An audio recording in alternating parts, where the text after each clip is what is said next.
In the profound silence of the dense mountain forest, a sudden crack echoed, the sound of decaying wood splintering. A spectre-like figure emerged swiftly from the thicket, followed closely by a youth clad in coarse linen who leaped down from a towering tree, several meters high. The youth landed gracefully, making little sound. He turned his gaze toward the dense woods ahead, unsheathing the dark iron sword that he bore on his back, and cautiously advanced into the thick foliage, suppressing his aura. Amidst the towering trees of the mountain, shafts of sunlight occasionally pierced through the canopy, illuminating the ground below. Unbeknownst to him, a beam of sunlight suddenly fell upon the sword in the youth's hand, causing him to squint momentarily. The blinding light disrupted his footing, and he instinctively prepared to retreat. However, just as he withdrew his left foot, a shadow darted unexpectedly from the underbrush before him, swiftly closing the distance to the young man. As the shadow lunged, it revealed itself a gray leopard, its fur tinged with a silvery hue, leapt forth with its gaping maw, reeking of blood, aimed directly at the youth's head. The moment the gray leopard burst from the foliage, the young man's retreat was halted. In the face of this fierce assault, a look of gravity settled in his eyes. In the mountain's wilds, amidst the gray grass and silvery lines, a formidable creature emerged, the silver-lined leopard. As the supreme ruler of the outermost realm of the unreturning mountains, the silver-striped leopard is undoubtedly not a mere beast of the ordinary kind. With its awakened intelligence, it has long been classified by the practitioners of the world as a demon beast. Though it resides in the lowest tier of the mountain-moving realm, its nature as a demon beast precludes any notion of benevolence. The silver-striped leopard, its entire body glimmering with a gray hue, let out a ferocious roar directed at the boy in the tattered robe who remained steadfastly in place. With a powerful swipe of its claw, it lunged forward, while the boy, wielding a long sword, instinctively lifted his blade in a defensive arc, bracing the sword's body with his left hand to withstand the leopard's relentless strike. The clash of claw against sword echoed through the forest, producing a jarring sound reminiscent of grinding metal against stone. Undeterred by the first failed attempt, the silver-striped leopard roared once more before pressing down upon the sword with its paw, using the force to leap backward. The boy glanced at the mud beneath his feet, which had caved in under the tremendous pressure, and instinctively shook his slightly numbed right arm. He then fixed his gaze upon the silver-striped leopard, which continued to hover 2 to 3 meters before him. Seemingly incited by the unsuccessful strike, the leopard's eyes had transformed into a vivid crimson, its claws carving deep gouges into the muddy ground. At the moment when the boy's pupils constricted in anticipation, the silver-striped leopard sprang into the air once again. With the long sword raised to meet the claw that was now laden with earth, the boy slightly bent his legs, utilizing this position to absorb the immense force of the demon beast before him. As the sword and claw remained locked in a fierce standoff, a thunderous roar suddenly erupted before the boy, momentarily stunning him. And in that instant, an unforeseen change transpired. With a primal roar escaping from deep within, the strength of the silver-striped leopard's claws diminished momentarily. Yet, as the long sword gradually pressed down upon it, the leopard exhibited no inclination to retreat. Seizing the fleeting moment when a youth in the tattered robe was momentarily distracted, the silver-striped leopard forcefully propelled itself off the muddy ground with its powerful hind legs, staunchly resisting the pressure upon its claws.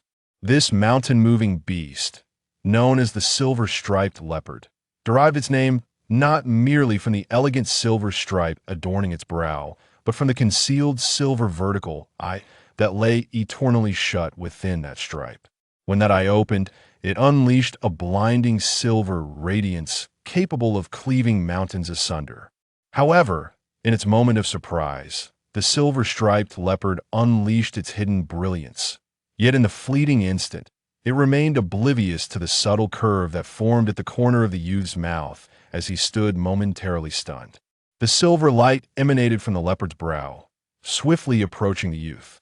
Yet, As if anticipating this very moment, the youth, upon witnessing the leopard's powerful leap, had already strategically shifted his left foot back, using it as a pivot to execute a graceful sidestep. With the momentum of the leopard's assault, he deftly redirected the creature backward with his sword. As droplets of blood adorned the blade, the youth wiped the perspiration from his brow, releasing a sigh of relief. With the silver-striped leopard collapsing in defeat, several figures leaped down from the ancient trees surrounding them. These figures, whether wielding swords or bearing bows, exuded an aura of strength that vastly surpassed that of the youth in the tattered robe. Indeed, meticulous in thought and decisive in action, you possess an intimate understanding of the silver-lined leopard's habits. Jihao, the old village chief, truly did not deceive me. You regularly venture into the unreturning mountains for training. Among the crowd surrounding the young man clad in a coarse robe, a robust figure bearing a broad sword ruffled the youth's hair, his hearty voice betraying an unmistakable admiration for the young man, Jihao. Uncle Jihu, the old village chief, is merely jesting. My visits to the unreturning mountains were solely to procure medicinal herbs for my ailing mother, not for the purpose of training. Subtly extricating his head from Jiha's large hand, Jihao nonchalantly retrieved a piece of beast hide to wipe the blood from his sword's blade, casting a playful roll of his eyes at Jihu. Jihao's cultivation at the mountain-moving realm is indeed commendable, yet it is regrettable that his advancement is rather slow. Most of his peers in the clan have already reached the sea-filling realm, and the grandson of the fifth elder has even progressed to the opening veins realm. In comparison, Jihao still has much ground to cover. Beside Jihu, a wiry man with a bow feigned indifference as he glanced at Jihao, then turned to focus on a white-haired elder at the center of the assembly, who was quietly meditating. A hint of reverence crept into his gaze. Jiyu, the path of martial arts is fraught with uncertainties. Although Jihao's current realm is low, with several years of training in the unreturning mountains, he may yet have the opportunity to catch up to my grandson. The descendants of the Ji family have always harbored lofty aspirations. Jihao, would you not agree?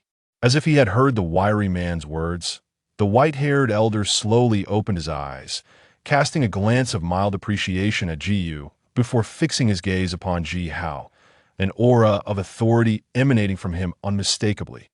The fifth elder spoke wisely. Jihao will undoubtedly strive to improve himself. With a demeanor marked by indifference, Jihao, who had already shouldered his long sword, responded with a mere acknowledgement, yet his right hand, resting behind him, was clenched tightly into a fist, betraying his inner turmoil.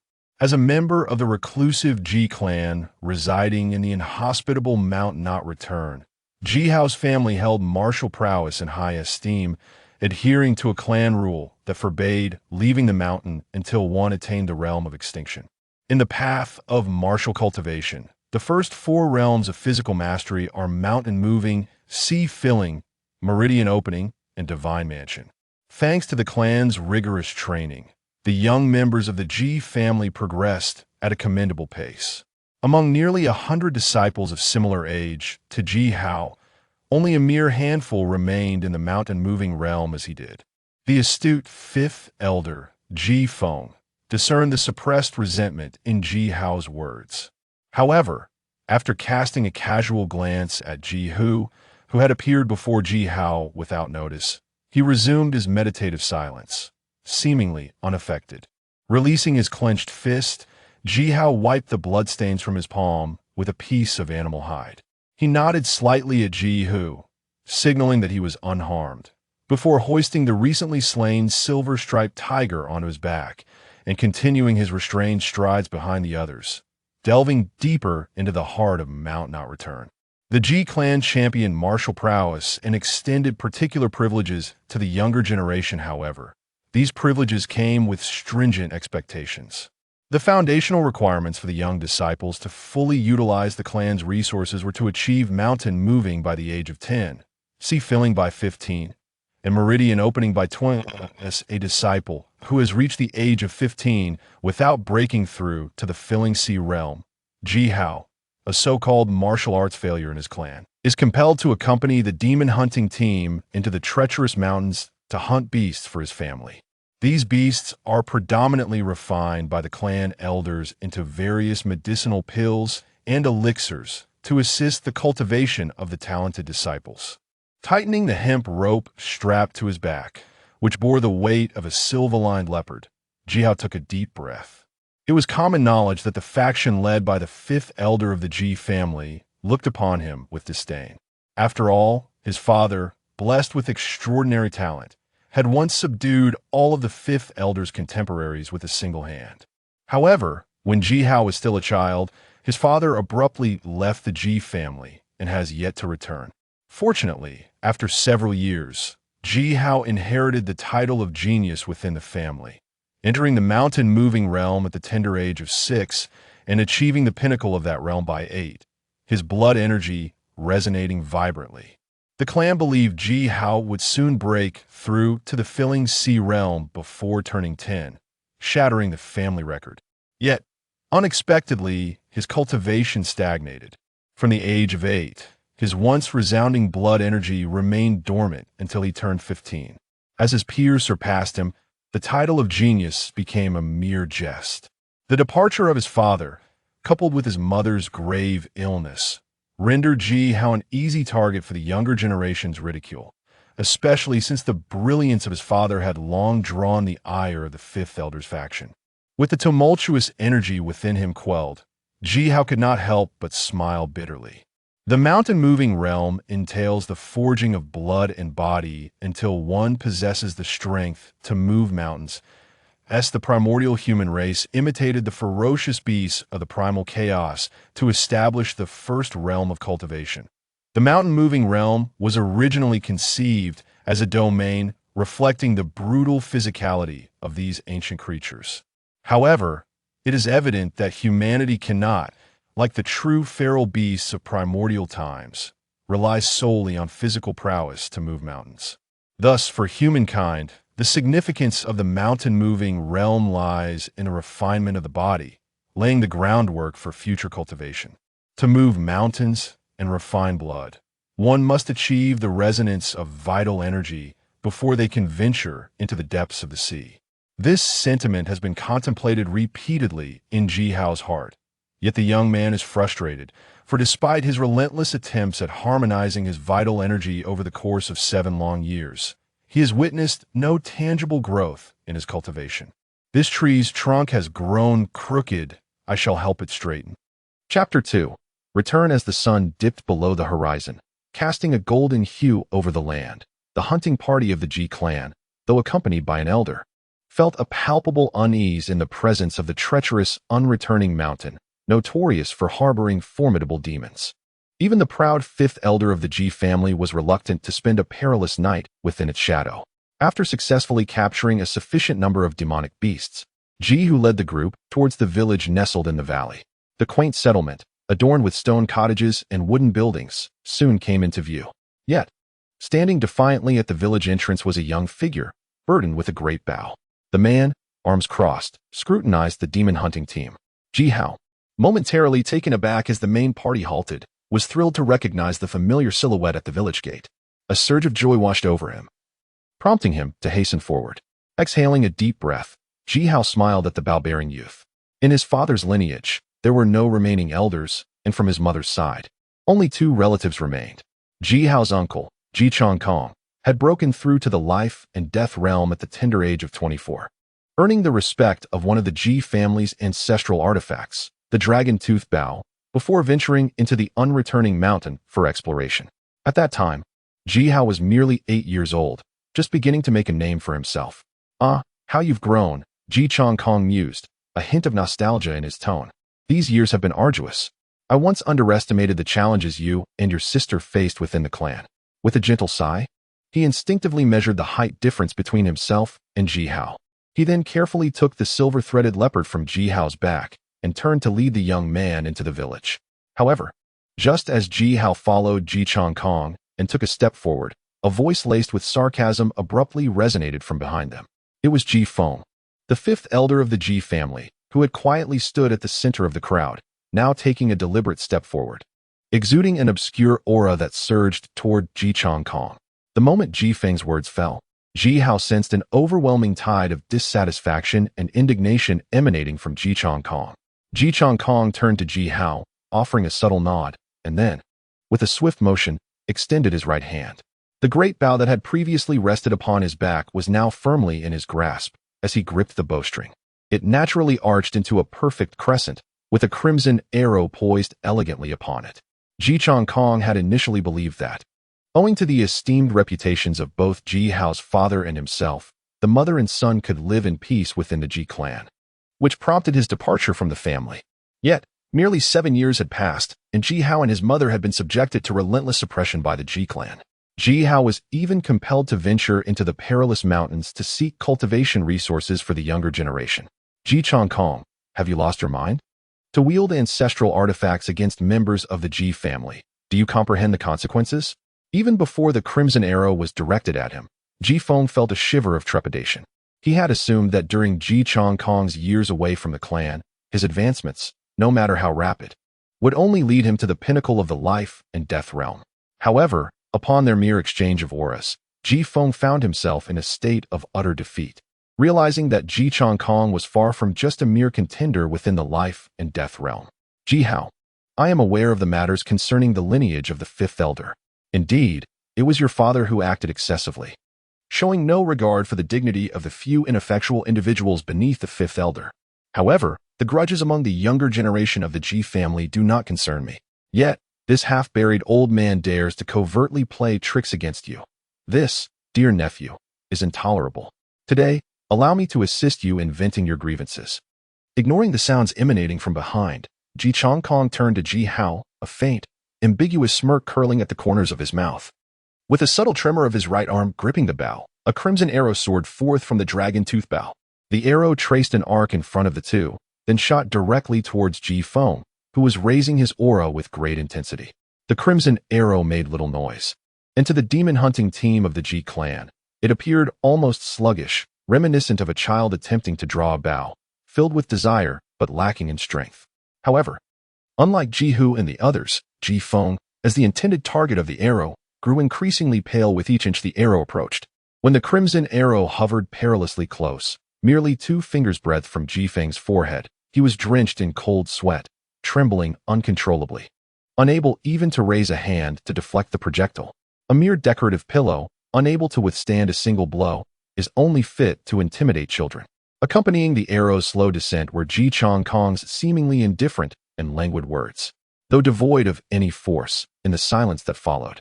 They pierced through the air like the sharpest dagger, causing Ji Feng to spit forth a copious amount of blood as he collapsed to the ground. As he casually glanced at the corpse of the beast atop the arrow shaft, Ji Changkong tossed it to Ji Hao, finding the spirit treasure rabbit, a creature from the divine palace realm, to be a rather commendable supplement. Shouldering his longbow, Ji Changkong bore the silver-threaded leopard, while Ji Hao held the spirit treasure rabbit. The two walked towards a small courtyard in the Ji clan, exchanging smiles and banter. At that moment, behind Ji Changkong, the members of the Ji clan's demon-hunting team gazed upon him with admiration, revering his strength. Old tiger, did you comprehend the prowess displayed by Brother Changkong just now? What realm is he in now? Asked Ji Bao, a bowman closely trailing Ji Hu. As for Changkong's realm, I am uncertain, but judging by the signs of his recent actions, he has certainly reached at least the soul realm. Ji Hu instinctively scratched his head with his free left hand, feeling an increasing respect for Ji Changkong's recent demeanor. Ji Feng, leveraging his position as the 5th elder of the Ji family, had frequently interfered in the affairs of the demon-hunting team, and with sycophants like Ji Yu around, Ji Hu's influence within the team had significantly diminished. Today, Ji Changkong's intervention served as a much-needed reprimand for the members of the demon-hunting team. Since Brother Changkong has attained such a realm, doesn't he that imply the upcoming centennial grand festival of the Ji family will encounter numerous unforeseen events?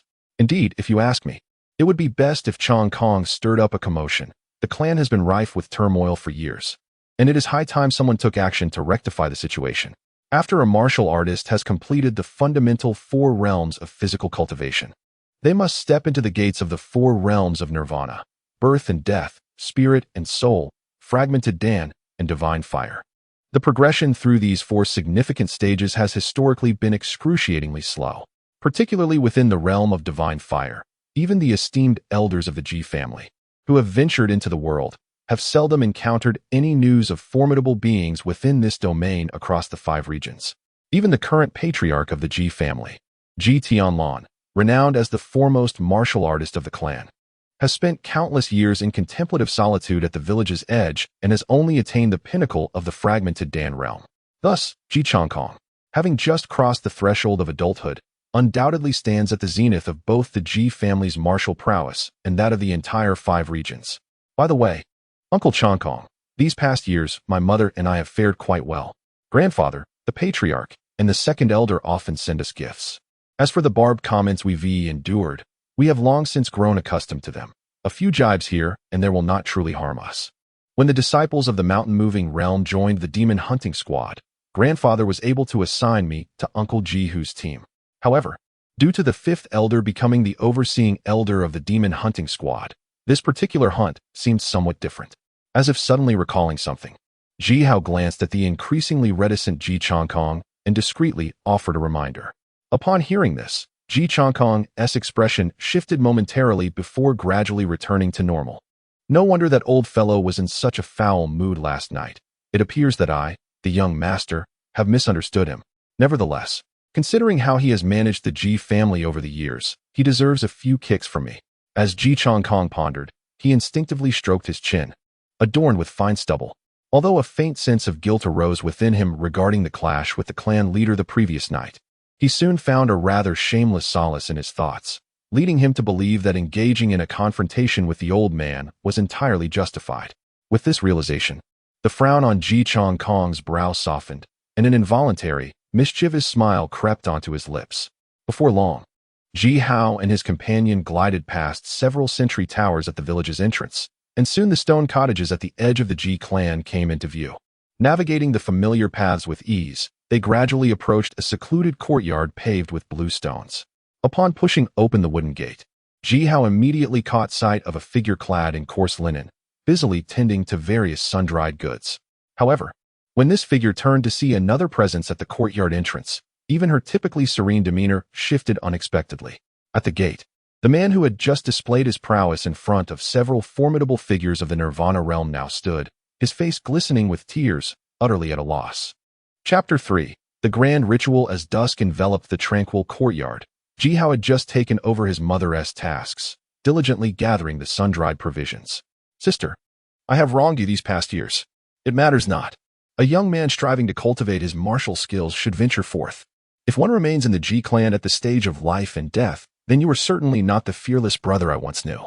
Exhaling softly, Ji Changkong placed down the bamboo cup he had just lifted, casting a suppressed gaze towards Ji Yuqian. However, before he could articulate his thoughts, Ji Yuqian abruptly interrupted him. Since Junchen left all those years ago, he has yet to return. As for me, I have long grown accustomed to this illness that has plagued me for many years.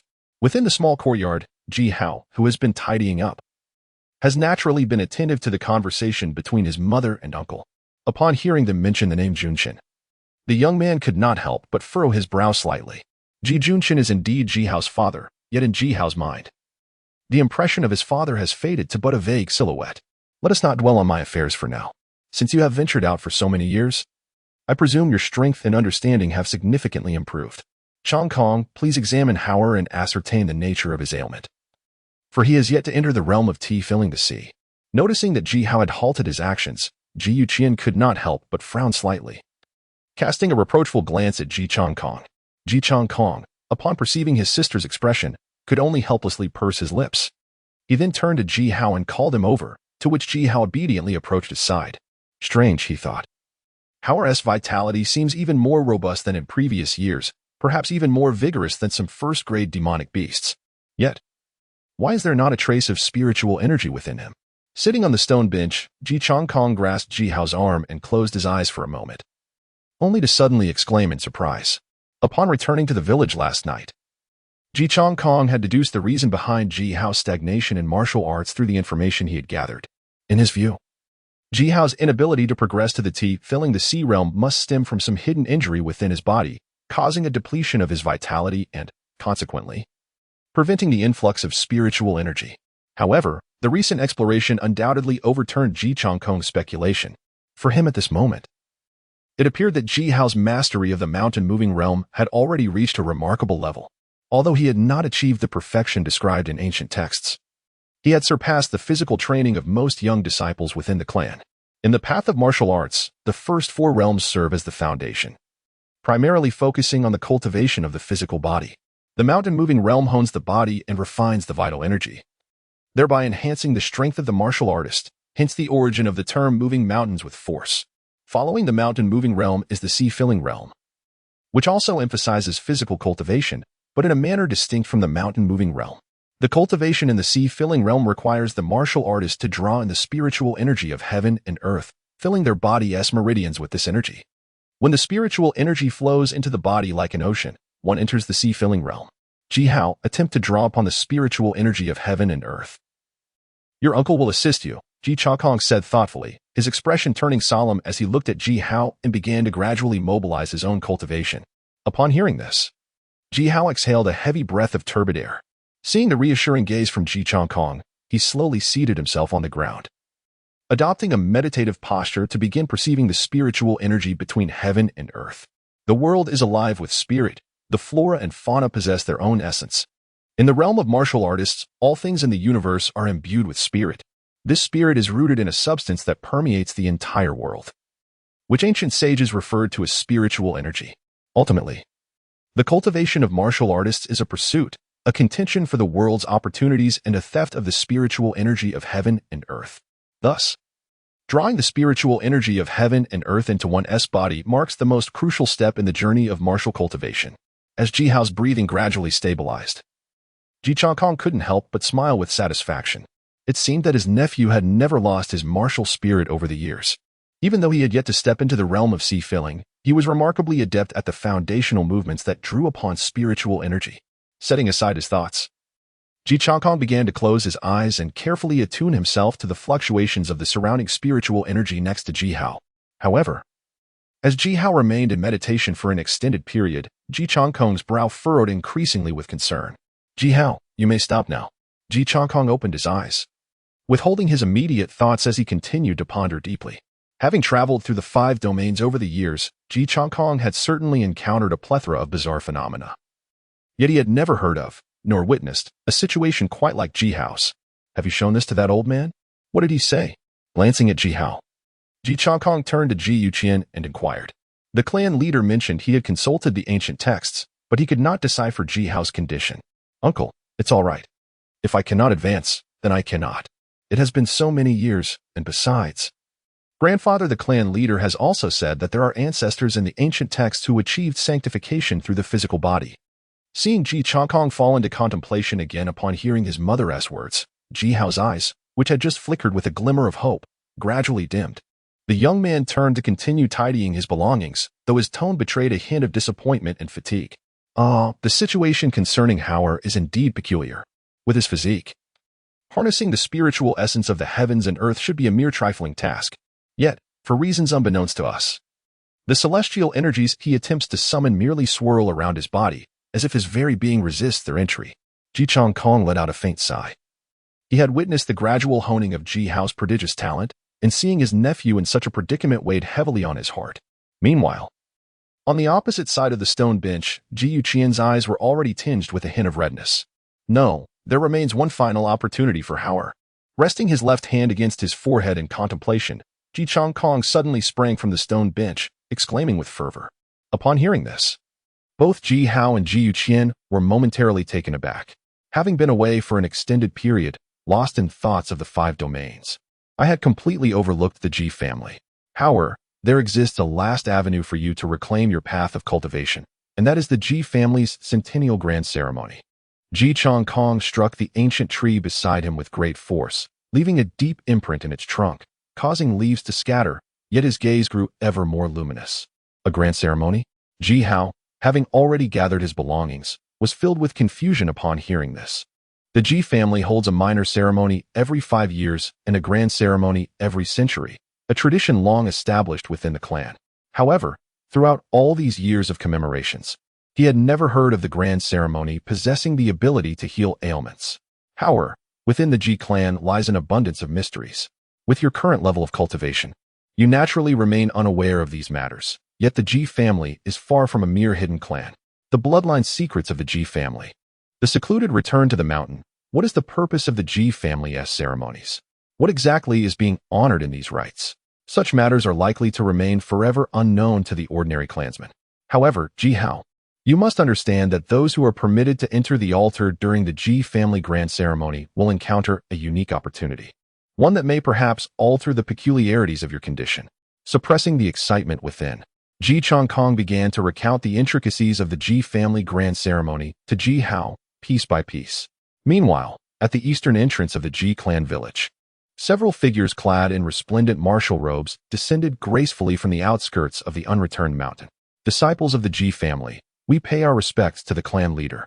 As the figures landed, a distinguished man stepped forward, bowing slightly before the elderly figure who remained seated in the grass hut. Behind him, a few youthful disciples, bearing a hint of arrogance in their demeanor, also inclined their bodies in reverence. Indeed, this generation of Qingyang Palace has produced remarkable talents. Junwu, you have done well. The grand ceremony is set to commence in a few days. You may enter the village first. The grass hut had no door, yet the elderly man, long seated within, had sensed the presence of Junwu and his companions. It was only when Junwu spoke that the old man gradually opened his eyes. Understood. Without further ado. As the elder's words faded, Junwu led his disciples toward a bamboo building at the village's center. One at the fragmented Dan completion stage, one at the divine mansion stage, 2 at the opening vein stage, and 6 at the filling sea stage. It is indeed challenging to regard the ancestral land as ancestral now. Once Junwu and his companions had departed, the elderly man, who had been seated in silence, let out a gentle sigh, his eyes brightening slightly as he murmured softly, "Uncle, are you suggesting that in this upcoming grand ceremony of the Ji family, if I manage to secure a position among the top 10 in the martial competition, I shall have the opportunity to ascend the altar and undergo the baptism of my bloodline, thereby breaking free from the shackles of my physical form?" In the quaint courtyard of the Ji family on the other side, Ji Hao's eyes sparkled with renewed vigor as he absorbed Ji Changkong's words about the grand ceremony. Indeed, during each grand ceremony, the younger generation engages in martial contests, and those who rank in the top 10 are granted access to the altar for the sacred rite. The benefits of this rite vary for each individual, yet there is no doubt that these advantages are monumental. This is precisely why the Ji family, despite generations of seclusion from the mountains, continues to possess extraordinary strength. Ji Changkong nodded at Ji Hao, a gentle smile gracing his face. He recalled the small ceremony from over a decade ago, where he, at the opening Pulse realm, triumphed over numerous prodigies of the Ji family, ultimately claiming victory and receiving the acknowledgement of the ancestral artifact upon the Ji family altar. As for the later rumors within the clan regarding the rebirth realm receiving recognition from the dragon-tooth longbow, that was merely a ruse concocted by the higher echelons of the Ji family. Over the years, those who have emerged from the Ji family altar, aside from a few tragic young souls, have primarily ventured beyond the secluded mountains. It seems that the discerning individuals within the Ji family have long since realized that the grand ceremony is no longer about the ritual itself, but rather the competition it entails. With this thought, Ji Changkong's expression shifted slightly. The branch of the Ji family that has been exposed to the public eye has been somewhat unsettled in recent years. They would undoubtedly not miss such an occasion as the grand ceremony. It appears that this time, the event should serve as a warning to them. Having reached the perfection of the fragmented Dan realm, Ji Changkong is eager to put his skills to the test. What is it? Do you lack confidence?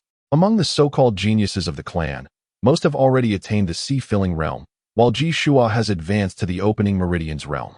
With my current cultivation at the mountain-moving realm, it is indeed a formidable challenge to seize a position among these individuals.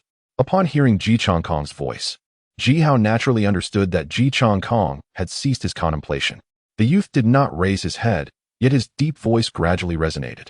Upon hearing this, Ji Changkong's eyes revealed a hint of complexity.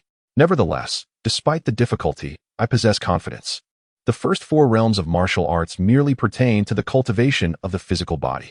Uncle, how could the mountain-moving realm not contend with the opening meridians realm? Just as Ji Changkong was about to articulate his thoughts, Ji Hao suddenly lifted his head, an invigorating spirit emerging from within. The youth's unexpected declaration momentarily startled Ji Changkong, who soon erupted into hearty laughter. Observing Ji Hao's bright gaze, Ji Changkong's own expression became somewhat elusive. He realized that the current him mirrored the spirited vigor of his younger self. Chapter 4. Blood Aflame Mount No Return, the hidden sanctuary of the Ji clan. As the perilous domain harboring the greatest number of formidable beasts across the 5 realms, Mount No Return is a territory, aside from the ancestral grounds of the Ji clan within a few miles, that remains largely untouched by human presence and rampant with ferocious beasts. At this moment, in a forest situated 100 miles away from the Ji clan, a thunderous roar suddenly echoed, causing the birds and beasts to scatter in alarm. Yet, a young man stood resolutely, sword in hand, facing a formidable black bear. Behind him, a man with a bow lazily leaned against an ancient tree. A few days ago, upon agreeing to guide Ji Hao in the pursuit of martial arts, Ji Changkong asserted that the cultivation of such skills necessitated the trials of life and death. Thus, he led the relatively inexperienced Ji Hao to the opposite side of the unreturning mountain, deliberately seeking formidable, first-grade demon beasts to hone Ji Hao's bloodline's secret technique. As Ji Changkong had previously mentioned, the Ji family harbors numerous secrets, with the bloodline secret technique being one of them. Even with Ji Changkong's extensive travels across various domains, he had never encountered another family possessing a bloodline secret technique akin to that of the Ji family. The technique known as burning blood is the very reason the Ji family has maintained its supremacy in martial arts across the 5 domains. Members of the Ji family can accelerate the circulation of their bloodline power, augmenting their physical strength through this vital energy. The stronger the vital energy, the more adept one becomes in utilizing the secret technique, thereby amplifying their power exponentially. According to Ji Changkong's words, Ji Hao had languished in the moving mountain realm for many years, and his vital energy had long surpassed that of most in the same realm. Thus, employing the burning blood technique, fueled by his vital energy, would undoubtedly allow him to overpower all competitors of equal standing. As a faint crimson glow flickered upon his arm, Ji Hao furrowed his brow, gazing at the fearsome black bear before him, its crimson eyes gleaming ominously. Today's battle against the shattered gold bear, a demon beast of the moving mountain realm, would indeed prove to be quite challenging. Among the various creatures, those that can be classified by rank possess unique characteristics. The silver-striped leopard, with its upright gaze, is considered a formidable beast among the moving mountain realm. However, faced with the shattered gold bear, it likely would not have the courage to engage in combat. The shattered gold bear, true to its name, boasts a terrifying physique and relentless strength, rightfully claiming its dominance among the moving mountain realm demon beasts. Crimson eyes fixated on Ji Hao. The fractured gold bear suppressed a roar, glancing at the mangled corpses of the beastly remains beside it. The bear extended its blood-soaked paw and carelessly wiped it across the fallen leaves beneath its feet. The gentle friction between the bear's claws and the leaves produced a low rustling sound that echoed through the tranquil forest, infusing the air with a palpable sense of menace. Subsequently, the fractured gold bear halted its movements and cast a glance at the bowman beside the ancient tree. Sensing the oppressive aura emanating from Ji Changkong, the bear felt no trace of fear. Instead, the crimson hue in its eyes deepened by a third. With a sudden thrust of its paw into the ground, a flurry of leaves was sent spiraling into the air. Before the leaves could settle back down, the bear had already lunged toward Ji Hao, slamming its paw downward. The radiant crimson glow on Ji Hao's arm intensified as the longsword clashed against the bear's paw. Though Ji Hao did not retreat, his feet sank 3 inches into the earth. Witnessing that Ji Hao had withstood its strike, the fractured gold bear's blood-red pupils reflected a flicker of astonishment. However, as a beast, it harbored no thoughts of camaraderie with Ji Hao. Unlike the agile silverline leopard, the fractured gold bear believed that sheer brutality was the most effective means of vanquishing foes. With another roar directed at Ji Hao, a ring of earthy yellow light erupted around the bear. In that instant, its other paw struck toward Ji Hao's raised sword. A thunderous crash resonated through the skies, followed by an eerie silence. Within the mountains and forests, as the fractured gold bear unleashed its full might as a mountain-moving beast, Ji Hao's arms, holding the sword, began to tremble slightly, and the weapon he grasped bent into a significant arc. As the curvature of the sword in his hand became increasingly pronounced, Ji Hao's expression subtly shifted. The crimson glow on his arm began to radiate throughout his entire being, and the surge of vitality rendered his complexion slightly flushed. Suddenly, a faint crack echoed in the air. The earthy aura swirled around the body of the golden fragment bear. and the standoff between man and beast was momentarily interrupted by this almost imperceptible sound. Ji Hao's sword, having withstood the bear's powerful paws, shattered into two pieces. In the instant following the sword's fracture, the ferocity in the bear's eyes intensified. Its foul-smelling fangs bared, the golden fragment bear brought its paws together, forming a fist, and struck down towards Ji Hao with a thunderous force. The breaking of the sword deepened the gravity in Ji Hao's gaze. Yet fueled by his unwavering confidence in his own mountainous physique, he did not retreat. Instead, as the crimson glow enveloped him, he thrust forward with his legs and clenched his fists, charging at the bear. Nearby, Ji Chongkong, who had been seated in meditation, furrowed his brow slightly. Having closely observed Ji Hao's battle, he quietly rose from the ground. The clash of their fists, one large and one small, collided with a muted thud, sending a tremor through the arms of both combatants. Undeterred by the failure of its attack, the golden fragment bear, now fully unleashed, opened its gaping maw and lunged at Ji Hao. Provoked by the bear, Ji Hao felt a surge of bravery.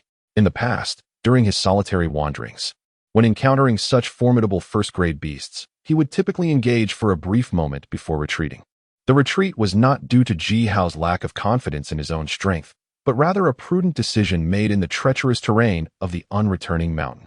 Should he sustain severe injuries, the risk of having his vitality scattered and being preyed upon by other fierce beasts was considerable.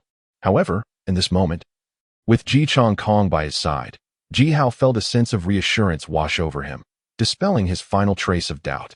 His bloodline surged with increasing fervor, and the crimson radiance enveloping him deepened in hue as he exerted his strength once more.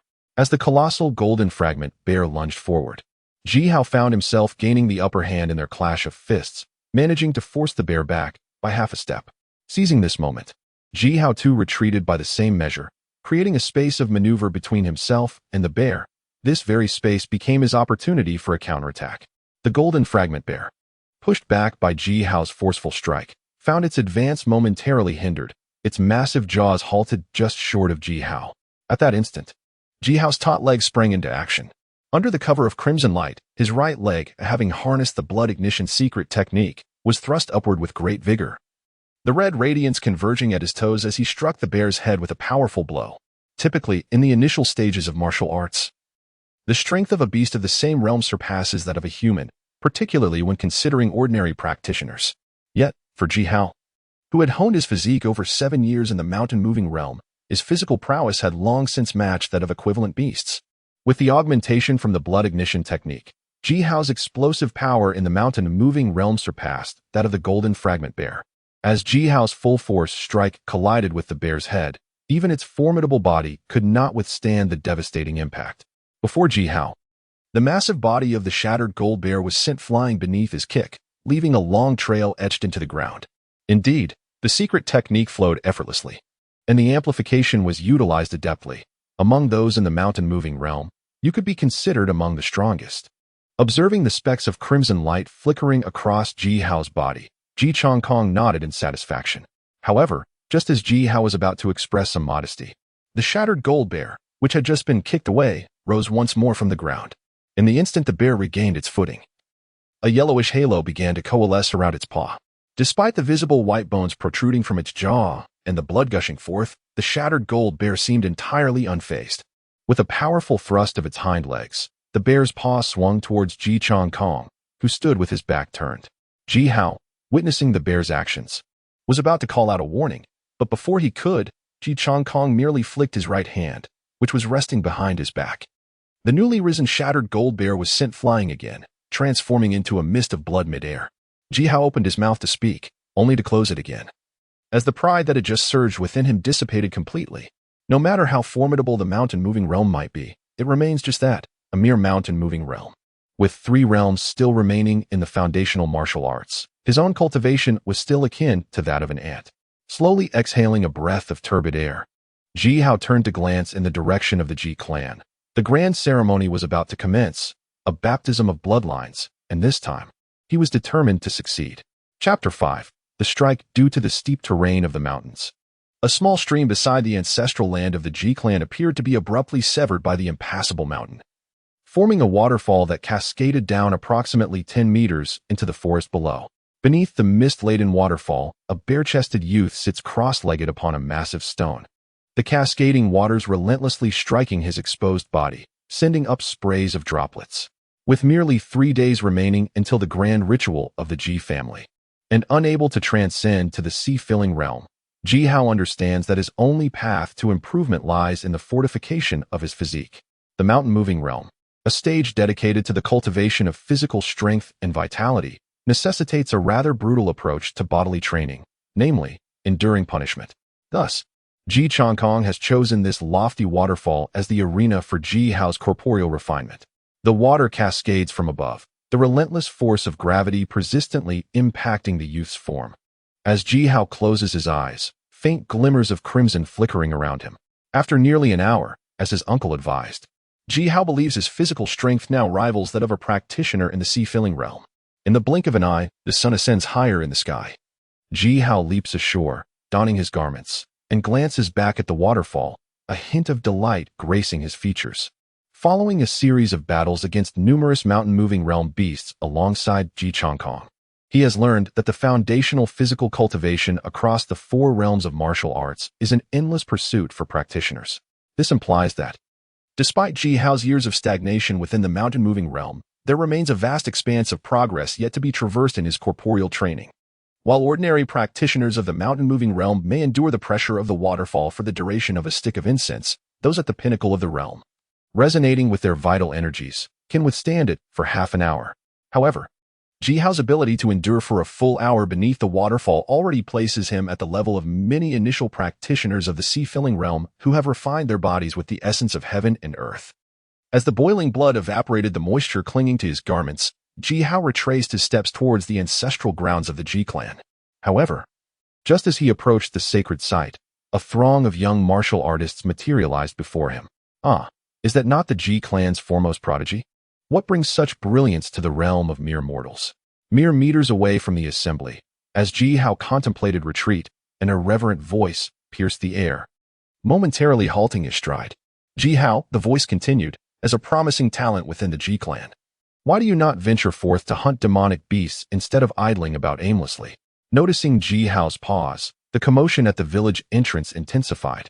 Ji Hao lifted his gaze to find 12 youthful figures, each of them regarding him with keen interest, distinctly divided into 2 factions. With an air of indifference, Ji Hao glanced at the 5 individuals on his left. Among them, the foremost was Ji Shuo, the grandson of the 5th elder of the Ji clan, who had already attained the 3rd realm of martial arts at the age of 17. Behind Ji Shuo stood the 2 who had provoked Ji Hao, Ji Zhao and Ji Sun, both of whom were also of the 5th elder's lineage. Seeing that Ji Hao had chosen to ignore him, Ji Zhao let out a cold smirk before striding forward to confront Ji Hao from a position of perceived superiority. What concern is the hunting team to you? Step aside. Aside from the 5 led by Ji Shuo, Ji Hao did not recognize the 7 individuals flanking Ji Zhao, yet their presence was formidable. The leader among them exuded a might that rivaled Ji Shuo's. The remaining 10 were equally impressive, emanating an aura of strength that was anything but ordinary. Ji Hao, are you truly unaware of the purpose of these monstrous beasts? As a mere novice in the mountain-moving realm, how can you neglect your duty to hunt demons in the mountains, thereby hindering our cultivation? A mocking smile crept across Ji Zhao's lips. In his youth, Ji Hao had risen to fame, and the Ji clan regarded him as their most brilliant prodigy throughout history. Every younger member of the Ji family looked up to him as their benchmark, yet some gifted disciples harbored nothing but envy towards him, Ji Zhao being one of them. As he advanced a few steps closer to Ji Hao, the smile on Ji Zhao's face widened. He clenched his fists, and specks of radiant light gradually materialized beside him. Ji Hao, do you see this? This is the celestial energy accessible to those in the sea-filling realm. What a pity. As a waste like you shall likely remain stuck in the mountain-moving realm for your entire life. With that, Ji Zhao derisively sheathed his fists. The 4 foundational realms of martial cultivation, mountain-moving, sea-filling, meridian opening, and divine palace, have never posed a bottleneck for the younger generation of the Ji clan. Rather, the time required for breakthroughs varies according to individual talent. When Ji Hao first entered the mountain-moving realm as a youth, the clan's elders frequently compared him to the disciples of the 5th elder's lineage, which undoubtedly caused the latter to feel shame. Yet, as Ji Hao stagnated for years, the younger members of the 5th elder's lineage swiftly advanced into the sea-filling realm. Those once looked down upon now stood tall, coming forth to mock Ji Hao, the erstwhile genius. Ignoring Ji Hao instinctively cast a glance at Ji Shua and attempted to sidestep Ji Zhao. However, just as he took a step, Ji Zhao abruptly collapsed to the ground. Ji Hao, you dare to ambush me.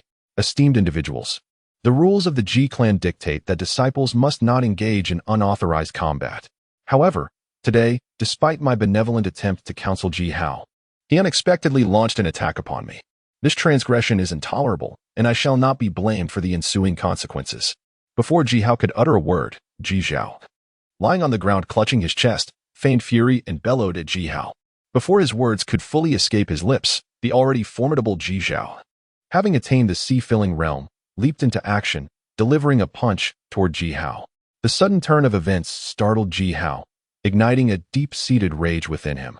Ji Zhao's underhanded ambush is utterly shameless, and we shall all bear witness to this. Ji Hao's blatant disregard for clan rules is a transgression that cannot be overlooked. As Ji Zhao's fist was unleashed, those observing from a short distance exhibited varying expressions, while Ji Sun, standing behind Ji Shua, echoed Ji Zhao's sentiments with an impassioned shout. It is often said that even a clay figurine possesses a measure of spirit. Due to the impending grand rite, Ji Hao had been diligently practicing in the unreturning mountain, coupled with his prolonged stagnation at the mountain-moving realm, resulting in his limited interactions with other junior clan members. The long-standing grievances between the fifth elder of the Ji clan and Ji Hao's father are well known to Ji Hao. However, previous rivalries among the younger generation typically remained verbal. Today's deliberate provocation and assault are unprecedented for Ji Hao. Although the incident was abrupt, his extensive experience battling demonic beasts in the unreturning mountain had honed his reflexes. The moment Ji Zhao launched his punch, Ji Hao instinctively stepped back, deftly evading the blow. In the next instant, Ji Hao's arms glimmered with a crimson radiance as he retaliated with a powerful strike directed at Ji Zhao. Meanwhile, not far away within the Ji clan, beneath a thatched cottage in the eastern part of the village, Ji Chongkong, bearing a great bow, suddenly felt a chill envelop him. A formidable aura surged forth, pressing toward a tall edifice within the clan. Old man, what does the clan truly mean? My brother-in-law faced near death when undertaking a task for the clan, and I have tolerated the actions of the elders concerning my sister. Yet today, the actions of these younger generations are clearly orchestrated by unseen hands. It is merely a grand ritual. Do they not wish to afford Ji Hao even the slightest chance? Chongkong, the scrutiny from those individuals has intensified over the years. The elders of the clan each harbor their own ambitions, yet the clan's rules remain steadfast. Thus, over the years, whether it be for power struggles or internal rivalries, as long as it does not result in loss of life or jeopardize the clan's peak combat strength, I have had no choice but to turn a blind eye. The old man beneath the cottage slightly turned, a glimmer emerging within his murky eyes. He sighed softly, responding with a countenance of resignation. Chapter 6 schemes. The moment Ji Zhao unleashed that punch toward him, Ji Hao realized that the events of the day could not end well. The clan's regulations strictly forbid disciples from engaging in private duels, especially on the eve of a grand ritual. Ji Zhao and his companions daring to provoke and strike at this moment undoubtedly indicated the tacit approval of the higher-ups from the lineage of the fifth elder. Having sidestepped Ji Zhao's punch, Ji Hao infused the secret technique of blood burning into his right fist, unleashing a strike akin to the wind, aimed directly at Ji Zhao's chest. Upon witnessing Ji Hao's move, Ji Zhao's lips curled into a faint, elusive smirk. According to the elders, this grand festival would yield remarkable advantages, with Ji Chongkong's power firmly established. Suppressing Ji Hao to prevent him from participating in the festivities would undoubtedly leave a favorable impression on Elder Wu, a figure of the Nirvana realm. Impudent Ji Hao, how dare you continue to challenge me? A mere waste. Clenching his right fist, Ji Zhao engaged Ji Hao in a direct confrontation. Despite the enhancement of his strength at the sea-filling realm, Ji Zhao furrowed his brow but did not retreat. Although astonished by Ji Hao's physical prowess, his confidence stemming from being a level above Ji Hao led him to believe that Ji Hao could not truly contend with him. However, the recent clash stirred some turbulence within Ji Zhao's heart. To cultivate the mountain-moving realm to such an extent and to hope for a reversal at the grand festival? Today, I shall extinguish your last flicker of hope. In light of this, a crimson glow suddenly emanated from Ji Zhao's arm. The Ji family's blood ignition? I too possess that ability. Brother Shuo, it appears that the ancestral grounds are indeed blessed. as this Ji Hao's foundation in the mountain-moving realm is remarkably profound, with his mastery of blood ignition not falling short of Ji Zhao's. Just as Ji Hao and Ji Zhao unleashed their family's secret techniques in combat, a young disciple standing beside Ji Shua smiled slightly and spoke first. Brother Yun, you jest. The two branches of the Ji family each have their own strengths. Ji Hao has honed his physique in the mountain-moving realm for such an extended period. It is only natural that he possesses greater strength. However, Ji Zhao has only recently achieved his breakthrough. Otherwise, this battle would not be so drawn out. With a discreet glance at Ji Yun, Ji Shua observed that this disciple from another branch of the Ji family maintained a gentle smile, yet a heaviness stirred within his heart. Turning to watch Ji Zhao still entangled in combat with Ji Hao, Ji Shua's expression remained unchanged, though discontent brewed beneath the surface. He was well aware of the actions taken by his grandfather and others. That day, Ji Chongkong had audaciously mocked Ji Feng, and today, having Ji Zhao create trouble for Ji Hao was merely a convenient task. However, the inept Ji Zhao, at the sea-filling realm, struggled against Ji Hao of the mountain-moving realm, taking an unreasonably long time without securing victory. Truly a case of mud that cannot be molded. Ji Shua had calculated that, after forcing Ji Hao to act, Ji Zhao should swiftly injure him, thereby preventing him from participating in the Ji family's grand ceremony. Meanwhile, Ji Feng's grandfather would seize the opportunity to hinder Ji Chongkong's intervention. At that point, the clash between Ji Zhao and Ji Hao would merely be perceived as a skirmish among the younger generation, especially since everyone could attest that Ji Hao had struck first. As for the truth of who initiated the conflict, how could Ji Hao alone argue against the five of them? Yet, the ongoing battle had undeniably altered the situation. Ji Zhao and Ji Hao had been locked in combat for quite some time, yet Ji Zhao had not managed to suppress Ji Hao in the slightest. A whip-like kick, enveloped in crimson light, struck out, and Ji Hao felt the sound of air being sliced as the kick was unleashed, bringing an involuntary thrill to his heart. Ji Chongkong had claimed that enduring beneath the waterfall for an hour could elevate one's physique to the sea-filling realm. Ji Hao had thought there would still be a considerable gap, but now it seemed that this divide had nearly vanished through his arduous training. Sensing the formidable energy in Ji Hao's kick, Ji Zhao entwined his arms, radiant with red light, crossing them to form an arch, bracing himself to withstand Ji Hao's impressive strike. At this moment, with each strike delivered by Ji Hao, the last vestiges of disdain harbored by Ji Zhao had been utterly obliterated. Although he could not fathom how Ji Hao, relying solely on the sea-filling realm, could refine his physique to such an extraordinary degree, Ji Zhao had come to realize that Ji Hao indeed possessed strength comparable to his own. With a roar of fury, Ji Zhao's body radiated a crimson glow, accompanied by faint wisps of light that entwined around him. His long fist pierced through the air, launching a powerful punch aimed directly at Ji Hao's face. At this juncture, he was both astonished by Ji Hao's prowess and was also stirred by a tinge of jealousy and resentment. Regardless of the outcome of this battle, Ji Zhao understood that being unable to defeat a mountain-moving realm opponent after an extended confrontation would render him a laughingstock among his peers. As Ji Hao sensed the sound of air being torn as Ji Zhao unleashed his punch, he comprehended that Ji Zhao was undoubtedly exerting his full strength. Taking a deep breath, Ji Hao too was enveloped in a similar crimson glow. Upon closer inspection, it was evident that the hue of Ji Hao's aura was deeper than that of Ji Zhao. When their fists collided, Ji Hao's expression shifted slightly, forcing him to retreat a half-step. In terms of physical prowess, Ji Hao and Ji Zhao were nearly equal. However, during their clash, Ji Hao distinctly felt that despite the enhancement from his more profound blood-burning technique, he still fell short of Ji Zhao's strength. Seeing Ji Hao retreat, Ji Zhao, emboldened by his advantage, unleashed a relentless barrage of punches, each strike forcing Ji Hao to backpedal, leaving deep imprints in the muddy ground beneath his feet. Although Ji Hao's foundation in the mountain-moving realm was solid, the truth remained that it was merely that, a mountain-moving realm. Once Ji Zhao fully unleashed his power, fortified by the energies of heaven and earth, Ji Hao would have no choice but to face defeat. Seeing that Ji Zhao had gained the upper hand, Ji Chongkong had yet to make an appearance outside the clan, which caused Ji Shua to exhale in relief. On the muddy path leading to the Ji clan, although Ji Hao found himself at a disadvantage, his physique, comparable to that of the sea-filling realm, prevented him from showing signs of defeat for the time being.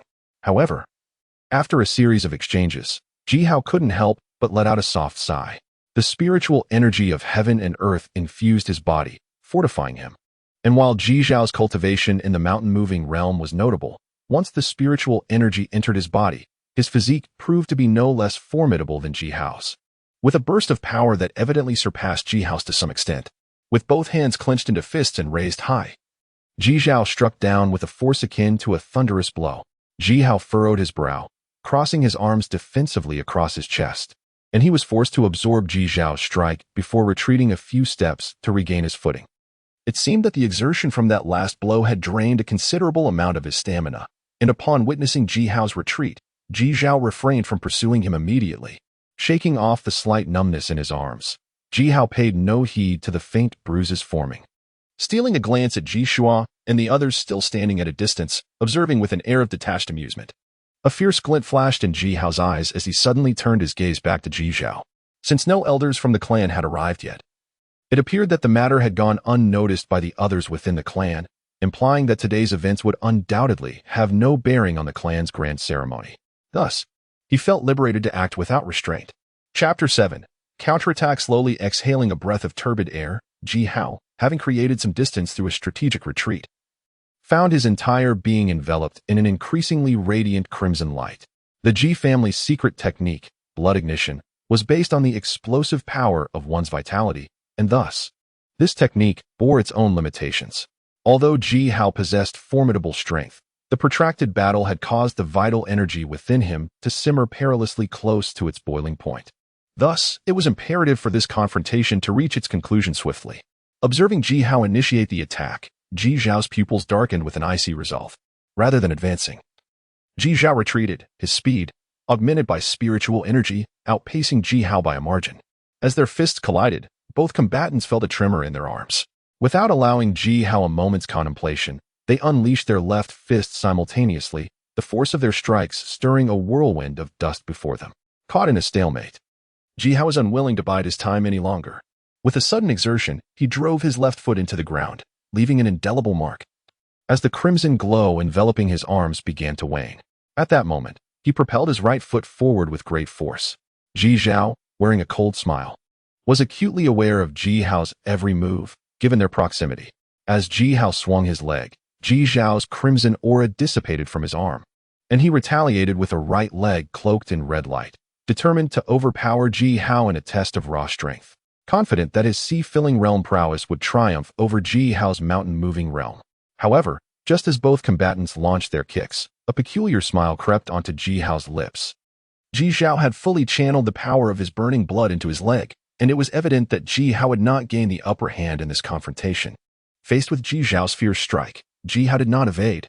Instead, he sank into a horse stance, his arms adorned with a sudden brilliance of crimson light, and struck downwards towards Ji Zhao with unwavering resolve. A pair of deep thuds resonated sequentially as Ji Hao retracted his foot, while Ji Zhao's powerful kick met its mark against Ji Hao's leg. Simultaneously, Ji Hao's arms, empowered by the secret technique of burning blood, forcefully collided with Ji Zhao's arms, driving into his chest with unrelenting might. With the blessing of the celestial forces, Ji Zhao's leg was undeniably formidable. However, after years of body tempering, Ji Hao, though his complexion was slightly pale, managed to withstand Ji Zhao's strike. Unlike Ji Hao, Ji Zhao lost his balance due to the force of the kick, causing him to stumble backward uncontrollably. This presented an opportune moment that Ji Hao, having endured rigorous training on the unreturning mountain, could not afford to squander.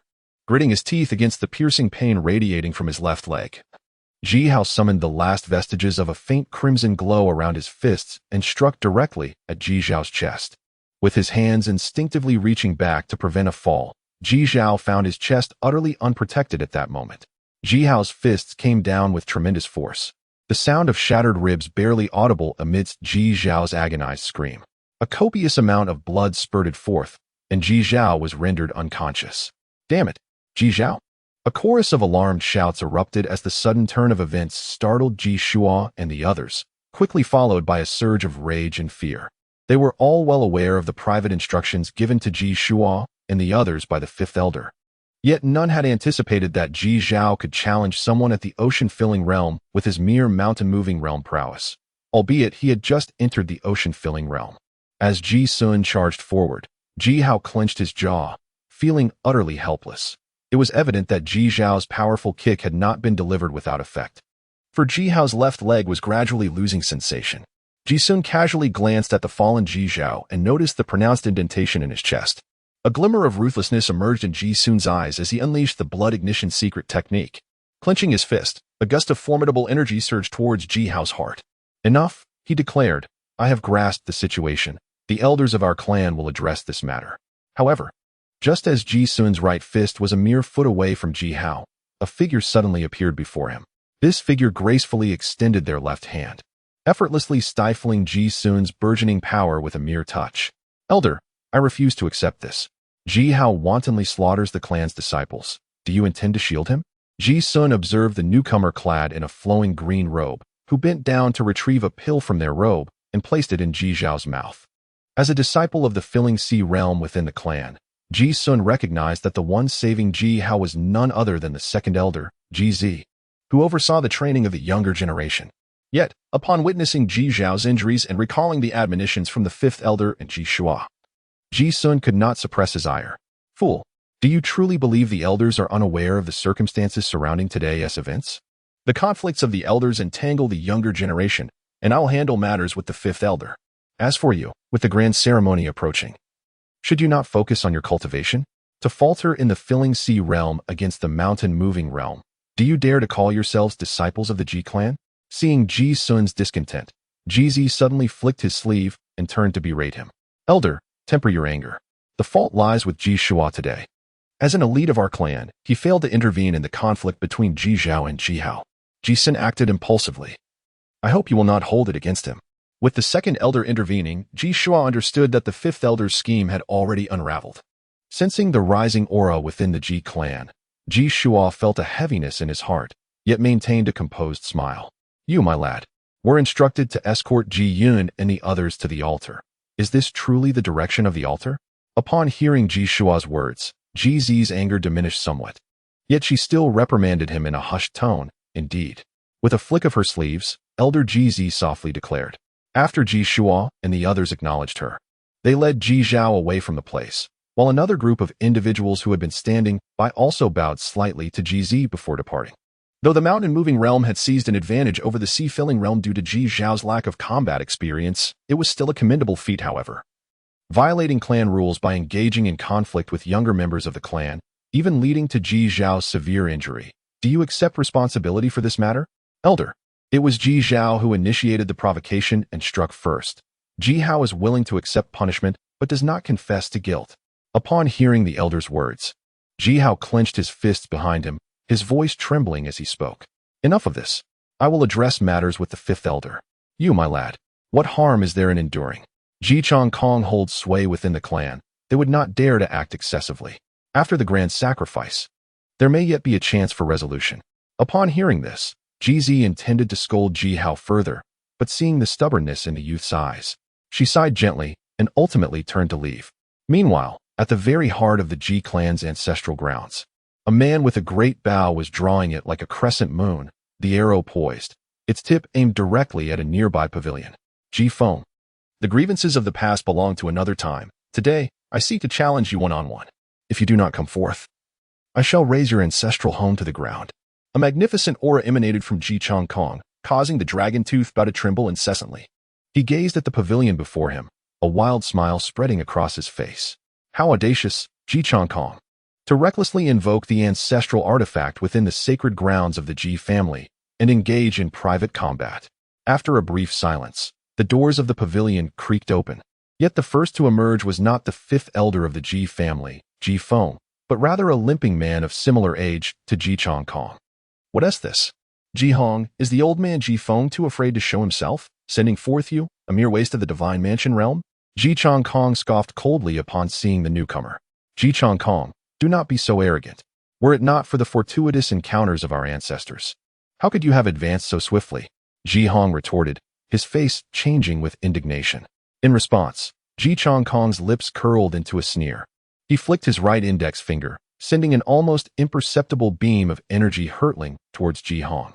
In the blink of an eye, the beam struck Ji Hong's chest, causing him to spit blood and crash through the doors of the pavilion. As an elder of the clan, repeatedly targeting the younger generation, unable to seek revenge for past grievances, and even dragging my son into the fray, those of Ji Feng's lineage are all but useless. I despise bullying the weak. Today, I shall settle this score with you and your fifth Elder faction. Ji Feng, if you do not emerge now, I shall truly resort to violence. With a frown directed at the fallen Ji Hong, Ji Chong Kong soared into the air, the momentum of the dragon tooth bow intensifying threefold. Ji Chong Kong. Although Hong heir has occasionally suppressed Ji Hao and his mother over the years, it has been limited to the allocation of clan resources. My Ji Feng lineage has never resorted to such direct actions against our kin. As Ji Chong Kong's imposing aura erupted, a multitude of high-ranking members of the Ji clan gathered outside the ancestral residence of Ji Feng. With the increasing number of arrivals, Ji Feng, who had remained hidden in the loft, finally emerged and coldly addressed Ji Chong Kong.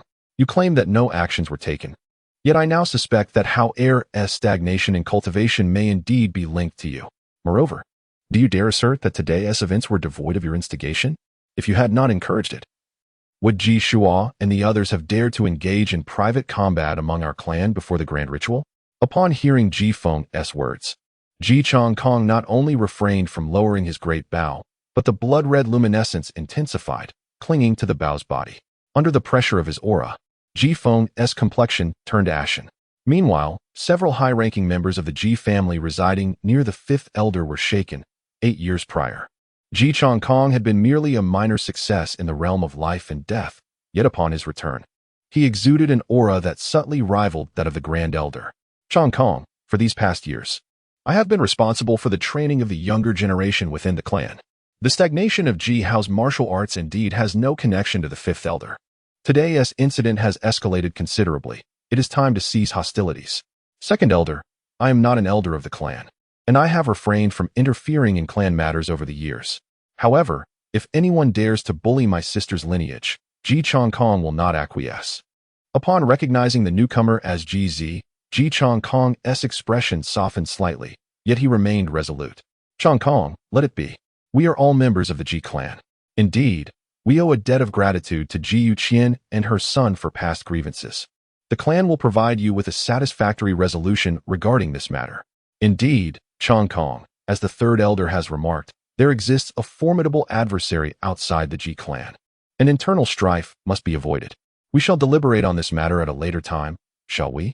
As the assembly of individuals grew increasingly substantial, 2 elderly figures clad in resplendent garments, one stout and the other slender, materialized beside Ji Zi. They were the third and fourth elders of the Ji family, who likewise urged caution.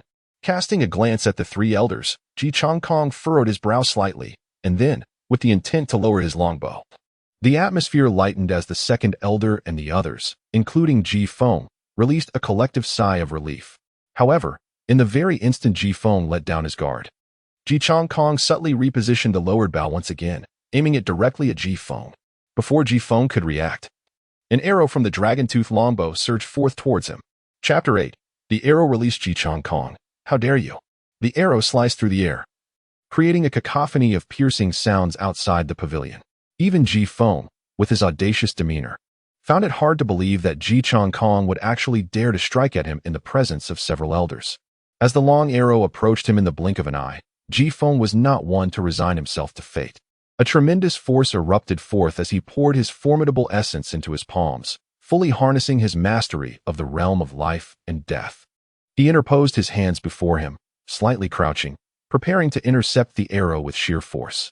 Yet, perhaps out of disdain for Ji Feng's bravado, or perhaps amusement at his overconfidence, Ji Chong Kong, now encircled by the other elders, let out a soft scoff. Master of the hall, this individual, though young, possesses formidable strength. If the inhabitants of the ancestral land are all akin to him, our Qingyang Hall will find it exceedingly difficult to dominate the entire Ji clan. On the thatched rooftop of the Ji clan's wooden dwelling, the young man beside Ji Junwu observed the upheaval within the clan, his gaze seemingly fixated solely on Ji Chong Kong. With a faint smile, he remarked, "Heir, the lineage of the Bugue mountain has shunned the world for many years. The clan leader and the elder are engrossed in their cultivation, while several elders have long since lost their martial aspirations.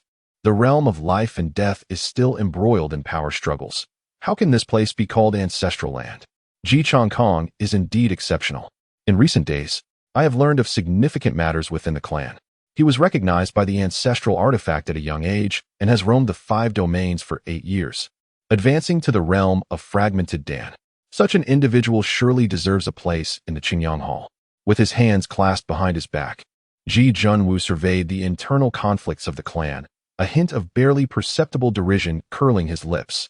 He then turned to Ji Changkong, who had already secured his great bow, unabashedly revealing the admiration in his eyes. Fragmented Dan? Upon hearing Ji Junwu's words, the young man in white, Ji Yi, was momentarily taken aback. As a member of the Ji family stationed outside, the Qingyang Hall was privy to many clandestine matters of the 5 domains. Those from the 5 domains who do not enter the divine fire regard the fragmented Dan realm as the pinnacle of combat prowess, achieving fragmented Dan in 8 years.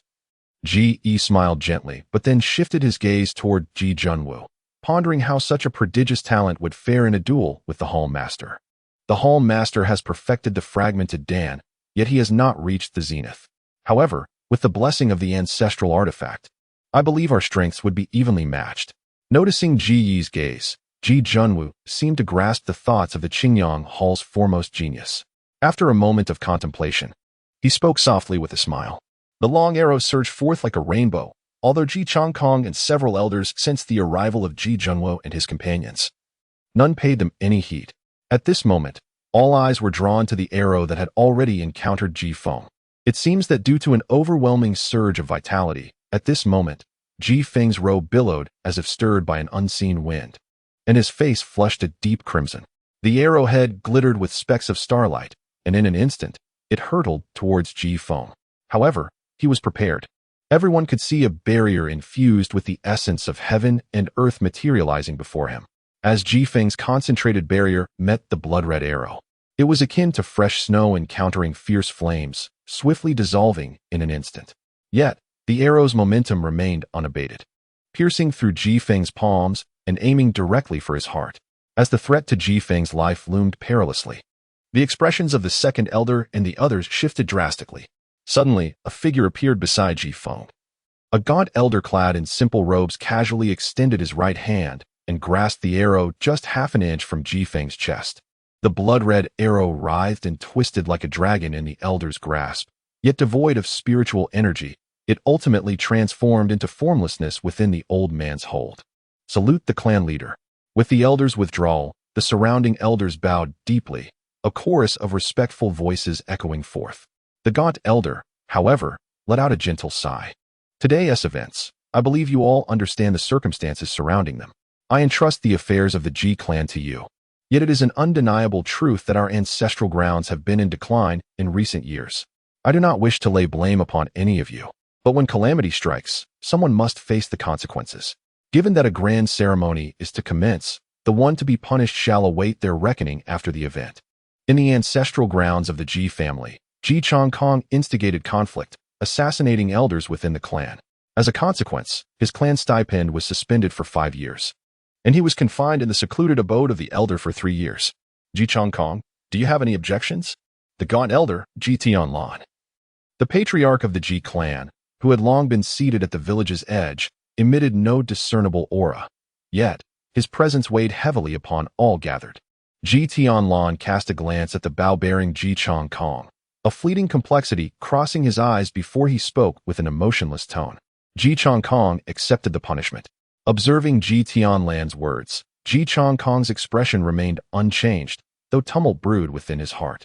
The fifth elder, Ji Feng, having neglected his duties and failed to diligently cultivate his martial arts, was sentenced to a year's stipend suspension and confinement in the elder's secluded domain until he reached the spirit realm. Ji Feng accepted the punishment. With Ji Changkong's nod, Ji Tianlan then turned to the still somewhat dazed Ji Feng. Upon Ji Tianlan's pronouncement, Ji Feng's eyes flickered with a hint of struggle, yet ultimately he acquiesced with a slight nod. Enough, the grand ceremony will commence shortly. Henceforth, the elders must exercise greater vigilance to prevent further disturbances. Everyone may disperse.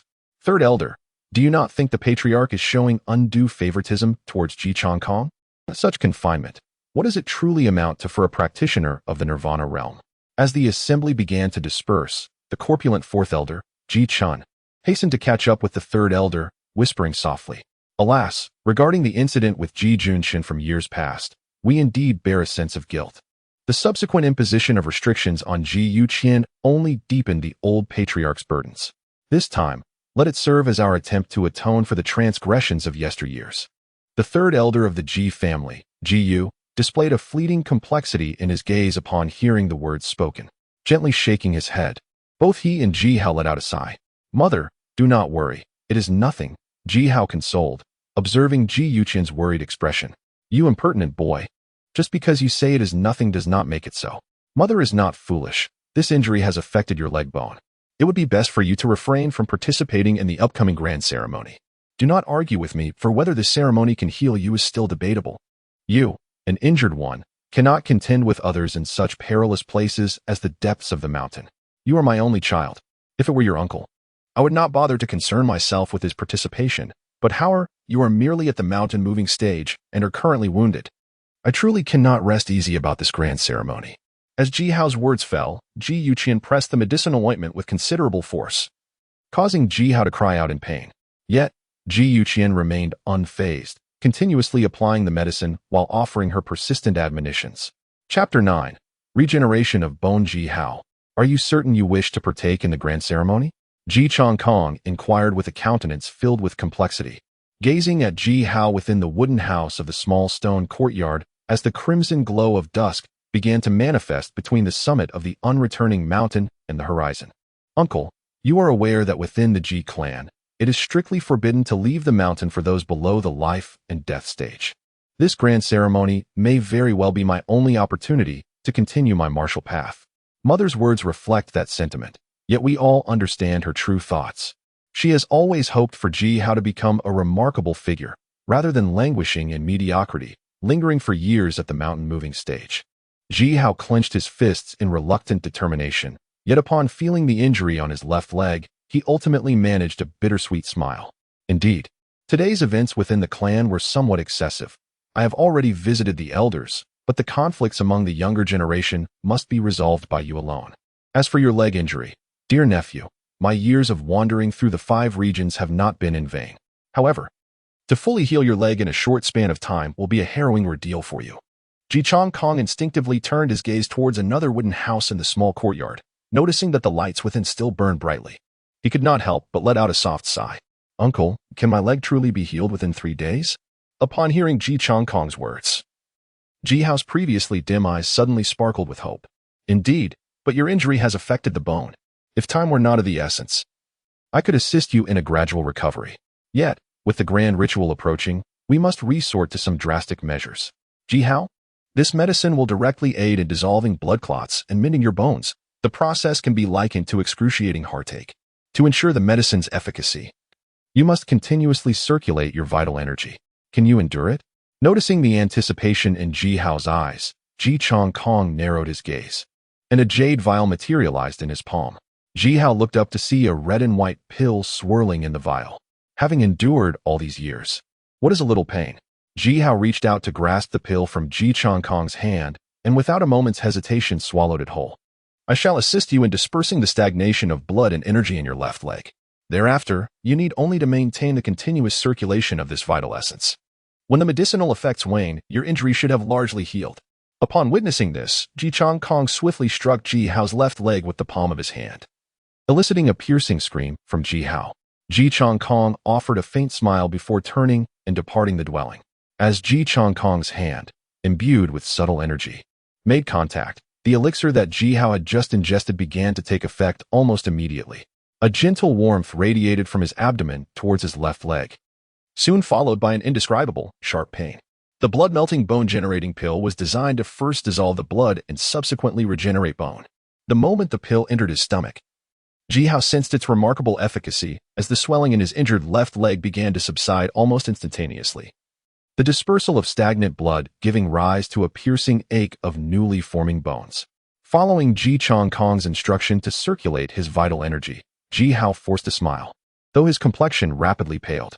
Beads of sweat, as large as mung beans, cascaded down his forehead. A warrior's perception is inherently acute. In this moment, Ji Hao was experiencing a surge of vital energy, amplifying the agony of bone regeneration several-fold. Even with Ji Hao's resilient nature, he could not help but feel a tremor within his heart. Outside the wooden cabin, Ji Chongkong intently observed Ji Hao's condition. Noticing that, Despite the slight tremors coursing through the youth's body, he still gritted his teeth to facilitate the smooth circulation of his energy. Ji Chong Kong silently chuckled to himself and ultimately departed from the dwelling. My nephew, Ji Hao, is indeed deserving of such resolve.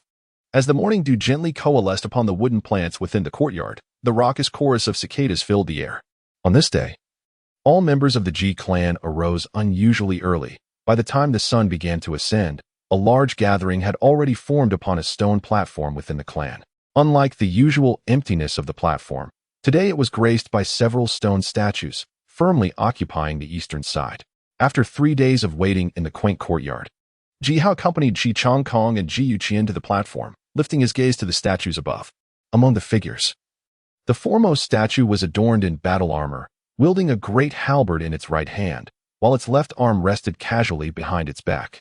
The statue's gaze was fixed ahead, exuding an imposing presence. To the left rear of this warrior statue stood the second figure, slightly turned, with one hand casually holding a sword and the other playfully lifting a wine jug as if to indulge in a drink, embodying an untamed charm. Behind the armored statue, the third figure cradled a stone book in both hands, its head bowed in reverence, dressed in scholarly robes, radiating an air of intellectual vigor. These 3 statues were the most prominent on the platform, while 3 additional statues stood behind them. Surprisingly, the central statue among the trio was incomplete, possessing only its lower half, with a clean break at the top, as if severed by a sharp blade. Uncle, what are these statues? Ji Hao inquired. According to the clan leader, these statues represent the ancestors of the Ji family, appearing mysteriously on the platform during the centennial grand ceremony. As for the statue with only a partial form, the clan leader mentioned that there were no records of it in their ancestral texts.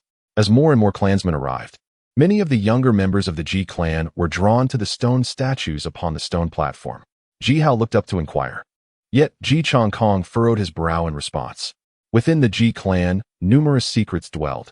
Every century, 6 statues would spontaneously appear on the stone platform, transforming it into an altar. Following the grand ceremony, the young disciples would undergo a bloodline baptism. Unlike ordinary families that worship heaven, deities, or ancestors, the Ji clan's grand ceremony venerates only their forebears. The altar, astonishingly, is 13-sided, and at its center stands a short black rod of indeterminate material, firmly planted in the ground. While Ji Chong Kong was explaining to Ji Hao, the clan leader, Ji Tianlan, along with 2 elderly men with snow-white hair and 5 elders, slowly ascended the altar. Esteemed members, Ji Tianlan proclaimed, the Ji clan values martial prowess. We do not believe in the heavenly way, nor do we fear spirits.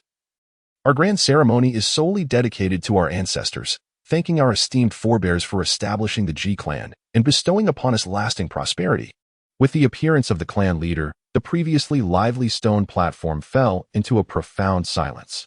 Ji Chong Kong took a deep breath and then faced the clan members, reciting the ceremonial words aloud. Upon completing the invocation, Ji Tianlan accepted a jar of fine wine from the hands of the elder behind him.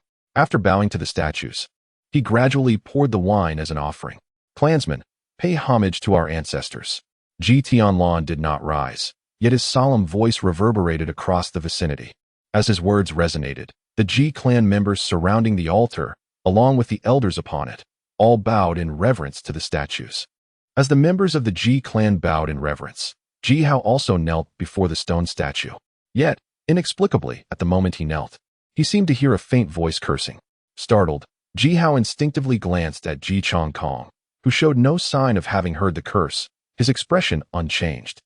Ji Hao's gaze flickered, and he soon concluded that the exhaustion from his recent recuperation had led to an auditory hallucination.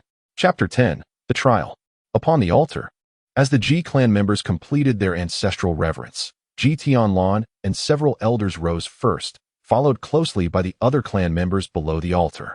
Esteemed guests, the Ji family has stood at the pinnacle of martial arts since our progenitor. Our martial philosophy emphasizes the art of combat. The sons of the Ji family are fearless in battle and unyielding in strife. Hence, the second step of our grand ceremony is the offering. The one we honor is our esteemed ancestor, while the offerings consist of all the beasts slain by the younger generation in the unreturning mountain. This grand ceremony allows all clan members aged 12 to 18 to participate in the martial competition, with no restrictions placed upon any disciple. Thus, we commence the ancestral contest. Ji Tianlan's gaze swept over the younger members of the Ji clan, noting their eager anticipation. Even with his aged, pallid complexion, a hint of a smile tugged at the corners of his mouth. All disciples participating in the grand contest approached the second elder to receive a jade tube.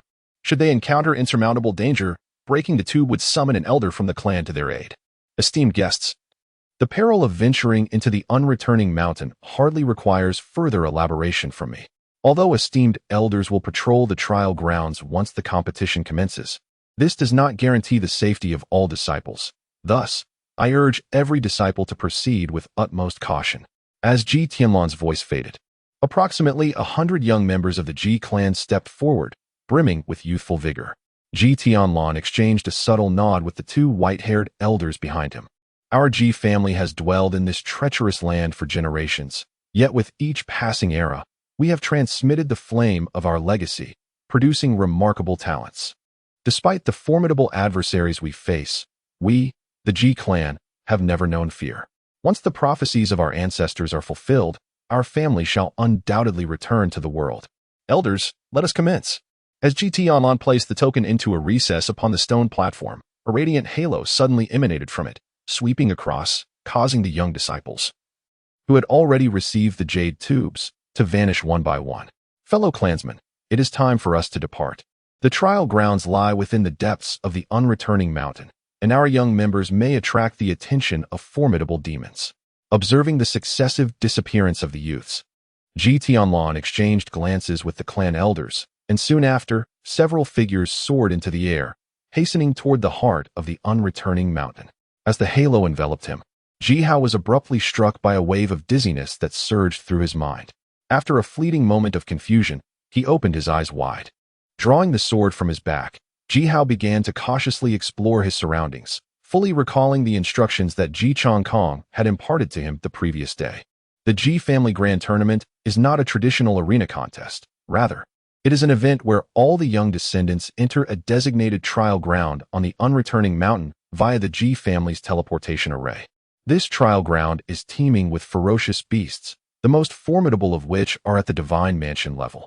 The participants in the trial must slay these beasts, and due to their massive size, the young Ji family members need only retrieve the demon cores as proof of their trials. As Ji Hao ventured forward along a relatively gentle stretch of muddy terrain, he gripped his sword in his right hand while subconsciously tightening his hold on the jade tube in his left. According to Ji Chongkong, the Ji clan's trials impose no restrictions, which implies that those who enter bear full responsibility for their own lives. Suddenly, he spotted a dark-hued flower, the demon heart flower. Despite his cultivation at the mountain moving level, Ji Hao progressed slowly through the trial ground. However, after barely traversing 100 meters, the enchanting sight of this pitch-black bloom captivated him, drawing him closer without his conscious realization. Instinctively reaching out with his left hand to pluck this rare, first-grade medicinal herb, he felt an overwhelming sense of imminent danger the moment his fingers were about to brush against the flower. Without a moment's hesitation, Ji Hao swung his sword forward and leapt away from the demon heart flower's vicinity. As the crisp sound of metal striking echoed, he stood firm with his sword drawn. Before him, a black serpent, approximately 2 meters long, coiled its body and fixated its gaze upon him, its tail quivering and crimson tongue flickering in and out. Ji Hao furrowed his brow, momentarily chastising himself for his carelessness. The exquisite medicinal herb, the demon heart flower, possesses the remarkable ability to soothe the soul and calm the spirit, making it an exceptional resource for martial artists seeking to nurture their mental fortitude.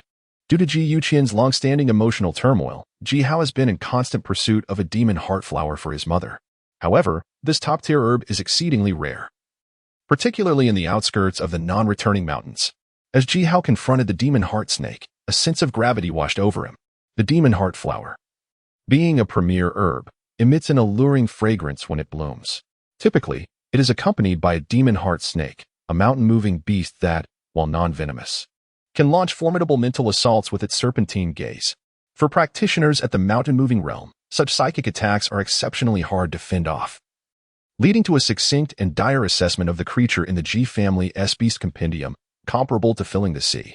The sword trembled lightly in Ji Hao's grip. Despite his awareness of the demon heart snake's menacing prowess, he remained undeterred in his quest for the flower. Thus, he resolved to take the initiative against the beast. Practitioners of the mountain-moving realm primarily honed their physical forms, resulting in remarkable strength and speed. Jihao surged forward in a swift motion, his sword slicing downward toward the demon heart snake.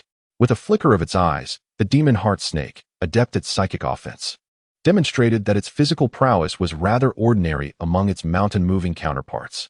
Consequently, it evaded Jihao's initial strike with grace. The serpent's tail lashed out, propelling the creature like a bolt of black lightning towards Jihao, its 2-meter-long form exhibiting remarkable agility. As Jihao's sword descended, the demon heart snake coiled, skillfully dodging the attack, and soon reared up directly before Jihao. Jihao gazed at the demon heart serpent, whose ruby-like eyes radiated a dazzling brilliance amidst the forest. The crimson glow overwhelmed his senses, causing a momentary dizziness, and in the next instant, the powerful tail of the serpent struck his right arm, leaving a trail of blood.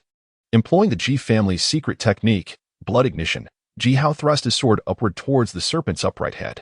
Just as the demon heart serpent attempted to twist away, Jihao swiftly altered his attack, transitioning the sword to a horizontal slash, cleaving into the serpent's tail and causing a cascade of scales mixed with blood to fall to the ground. Chapter 11. Slaying the demon. As Jihao unleashed the full extent of his power, the years of exploration around the unreturning mountain finally bore fruit. With his sword, he pierced and slashed, and against the relatively weaker physique of the demon heart serpent, his relentless assault gained the upper hand. Dark scales gradually shed, revealing dozens of wounds across the serpent's 2-meter-long body. As drops of serpent blood fell, the demon heart serpent became increasingly agitated, its attacks growing erratic. Jihao wielded his sword with both hands to deflect the serpent's incoming tail. As the serpent's head approached, Jihao deftly evaded its reach. The sword quivered slightly as he caught a glimpse of the bloodstains on its blade. Despite the demon heart serpent possessing the unique ability of mental assault, Jihao discerned through their recent standoff that its mental attacks likely bore significant limitations. Lifting his gaze, he observed the demon heart serpent still coiling on the ground, its blood-red eyes glinting with a faint, eerie light just 2 meters away. Jihao's eyes flickered with uncertainty for a brief moment before he seemed to solidify his resolve. Clad in coarse garments and wielding his sword, he charged once more towards the malevolent serpent. The ferocious beast, driven by its instinct to fight against adversaries, had already succumbed to its injuries, awakening its violent and bloodthirsty nature. The serpent's obsidian tail struck the ground, leaving a deep crater. As it too surged forward to confront Jihao, the clash of sword against serpent resulted, as anticipated, in a cascade of blood droplets.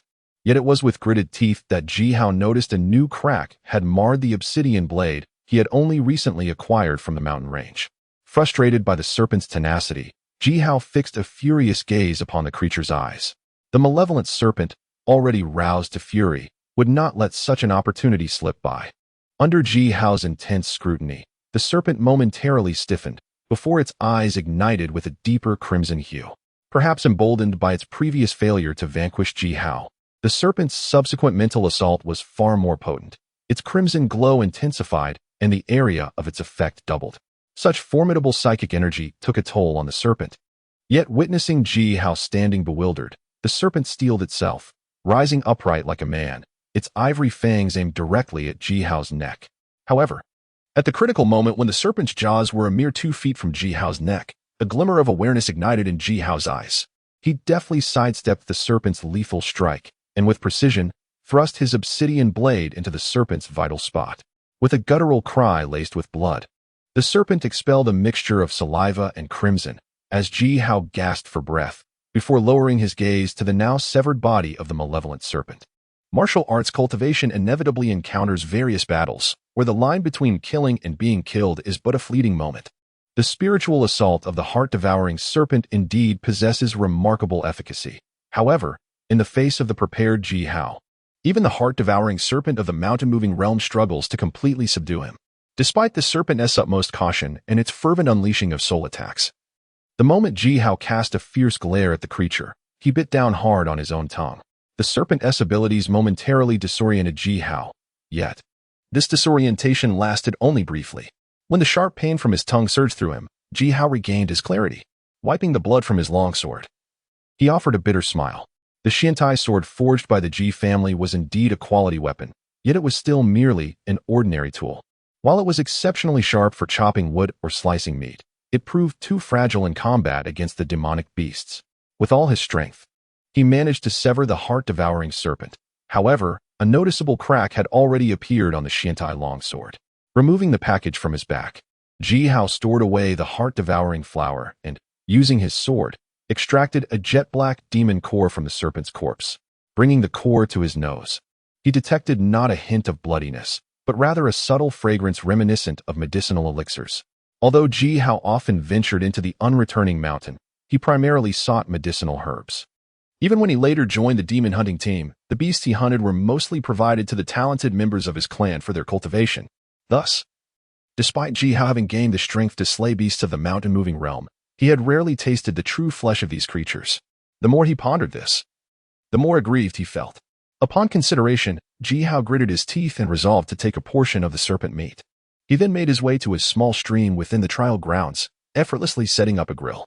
The Ji family's grand tournament persisted for 10 days, during which the elders would not intervene in the disciples' lives unless they witnessed a distress signal from the jade tube. According to Ji Chongkong's instructions, the trial grounds spanned a vast expanse of over 1,000 miles in all directions. Within such vastness, one must guard against both monsters and humans. After all, the bounty from slaying beasts pales in comparison to the gains from ambushing others. Glancing up at the blazing sun overhead, Ji Hao took a deep breath, shaking off his previous lethargy. As he prepared to rise and seek out a target, he suddenly noticed a plume of red smoke rising in the distance. Alarmed by this sight, Ji Hao's expression changed abruptly. In just half a day since entering the trial grounds, someone had already shattered their distressed jade tube. After a moment of contemplation, he confirmed that the red smoke was not far from him and swiftly set off towards it. By the stream, mere moments after Ji Hao's departure, two figures arrived at the scene. The one in front casually swept his gaze across the area, only to be taken aback upon spotting a small fire pit by the stream, emitting faint wisps of smoke. His expression shifted unexpectedly. Who could it be that, upon entering the mountains, had the audacity to slay such a formidable creature as the demon heart serpent and even dared to light a fire to roast meat in the trial grounds? Observing the pile of bones and scales beside the fire pit, the first arrival couldn't help but twitch the corner of his mouth, his mind swirling with questions. Ji Shua, regardless of who this person might be, possessed considerable strength. However, if we join forces, we can contend with everyone except that fellow from Qingyang Palace. Our immediate priority remains to slay the beasts and locate Ji Hao. Let us first venture to the location of the distressed jade tube. At this moment, the surrounding disciples are likely to gather there in a flurry of excitement. Should Ji Hao be present, we shall follow his lead and prepare to act. However, if Ji Hao is absent, you will assist me in vanquishing the demons. Once we encounter Ji Hao, I shall intervene to eliminate him. According to my grandfather's words, there are only 5 individuals patrolling the trial grounds. If we act swiftly enough, no elder should be able to perceive our actions. Later, as others lingered in the area, 2 figures exchanged glances, revealing enigmatic smiles. These 2 were none other than Ji Shua and Ji Sun, descendants of the 5th elder of the Ji family. Upon hearing Ji Shua's words, Ji Sun pondered before responding. He had not intended to compete for the baptism quota in this trial. The talents within the Ji clan, as well as those from Qingyang Hall, were formidable adversaries. However, upon learning that Ji Hao would also partake in the grand competition, Ji Sun found it difficult to suppress his grievances from the previous days, thus opting to accompany Ji Shua. Ji Shua would take on the task of eliminating Ji Hao, while Ji Sun would assist Ji Shua in hunting down the demonic beasts, striving for first place in the competition. As for how the 2 would convene within the trial's secret realm, Ji Shua never regarded the presence of their grandfather, who served as a patrolling elder, as a concern. As they hastened along, Ji Hao, while channeling his vitality, remained vigilant to the movements around him, wary of potential ambushes by the demonic beasts. A distance of 1,000 meters is not considerable for a martial artist. In mere moments, Ji Hao arrived at the site where the distressed jade tube had shattered. Just as he arrived, a figure descended gracefully from the sky. Ji Hao focused his gaze, noting that aside from himself and the recently arrived inspecting elder, there were 2 other young disciples of the Ji clan present. Not far before them, a vividly colored giant tiger was lowly growling at the 2 disciples. Beneath the tiger's claws lay a figure accompanied by a large pool of blood. The inspecting elder, who had just landed, was the 2nd elder of the Ji family, a master of the intricate lineage of practitioners. Upon seeing the Ji clan disciple beneath the tiger's paws, the second elder's expression turned cold, and he struck towards the tiger with a swift hand motion. The giant tiger, still dripping blood, was unwilling to simply await its fate. It prepared to leap into battle. However, how could a mere beast of the sea-filling realm contend with a master of the Nirvana realm? With a disdainful snort, the second elder's hand sliced through the air, striking the tiger's head, causing its body to explode into fragments. In that instant, the Ji clan disciple who had been beneath the tiger's claws fully came into view before Ji Hao. A reflexive glance was enough to unleash a wave of nausea deep within Ji Hao's mind. Before the second elder, the disciple who had crushed the jade tube was left with barely half a body, blood and earth mingling grotesquely, while the area marked by the tiger's paw was saturated in a vivid crimson, indistinguishable as blood or flesh. Although he often wandered around the outskirts of the Forgotten Mountains, Ji Hao had always believed that humans and beasts were fundamentally different. Even when he had fought Ji Zhao, he had only inflicted severe injury. Today, this disciple marked the first death he had witnessed with his own eyes, as the gruesome sight of the mingled red and white substance loomed before him. Even Ji Hao's resolute spirit faltered, realizing that the jade tube meant to call for help might not be able to save a life after all. Unlike Ji Hao, both Ji Sun and Ji Shua displayed an unmistakable glimmer of excitement in their eyes. Esteemed guests, at the commencement of the grand competition, the clan leader declared that the trials would reveal the truth of life and death. As you have witnessed, the jade tube merely serves as a signal and does not guarantee our timely arrival. Now that you have entered this realm, your choices are to either persevere or shatter the jade tube and forfeit the competition. Is there anyone among you who wishes to withdraw? As more individuals arrived, the second elder let out a barely perceptible sigh, then turned to address the assembly. No one chooses to abandon their quest. Truly commendable, my fellow Ji clan members. I urge you to strive for survival. Furthermore, while life and death rest upon your shoulders in this place, I implore my kin to refrain from inflicting harm upon one another. I shall remain here for a while. Take care of yourselves. The second elder nodded gently at a few individuals, then reverently collected the remains of a fallen Ji clan disciple, casting a meaningful glance at Ji Shua and Ji Sun before gracefully departing. With the second elder's exit, the Ji clan disciples, drawn by the allure of the jade tube, dispersed with expressions of complex emotions. Ji Hao, lost in thought, exchanged a glance with Ji Shua before swiftly dashing into the forest. Ji Shua shot a cold glance at Ji Hao, then fixed his gaze upon the sky. As the shadow vanished from view, Ji Shua's expression turned grave. Let us proceed. With their blood coursing through their veins, the two surged forward, the gusts of wind they created causing several broad leaves to flutter downwards, falling in the direction Ji Hao had just departed. Chapter 12. The Untamed Return to the Mountain, the Trial Grounds. As the first distressed jade tube shattered, red smoke ascended into the sky. The expressions of all the participants from the Ji family shifted. However, unlike the astonishment of the others, Ji Shua and his companion wore only grimaces. How infuriating! How could a mere mountain-transcending realm practitioner evade our pursuit? Ji Shua's eyes, filled with resentment, scanned the surroundings. He noted the absence of any foliage to obscure their presence. Instinctively, he struck a nearby tree with a fist, his discontent evident as he let out a furious roar. Enough! The second elder intends to obstruct us. Ji Shua, the trial grounds span 1,000 miles. We shall continue to hunt the beasts, and we will surely encounter Ji Hao again. Beside Ji Shua, Ji Sun, equally as pale, exhaled a heavy breath and spoke with palpable frustration. For Ji Shua and Ji Sun, encountering Ji Hao in the designated area of distress was a fortuitous surprise. Yet, their ire was directed towards the second elder, who had clearly discerned Ji Shua's intentions and deliberately lingered in the sky for several breaths. Though the duration was brief, it afforded Ji Hao the opportunity to escape. Even after Ji Shua and Ji Sun hastened in pursuit of Ji Hao's direction following the second elder's departure, they were unable to locate him. It is what it is. Let us hope Ji Hao possesses better fortune. If we find him again, the number of those slain by the beast in the trial grounds will have increased, and there will be one less fool to contend with.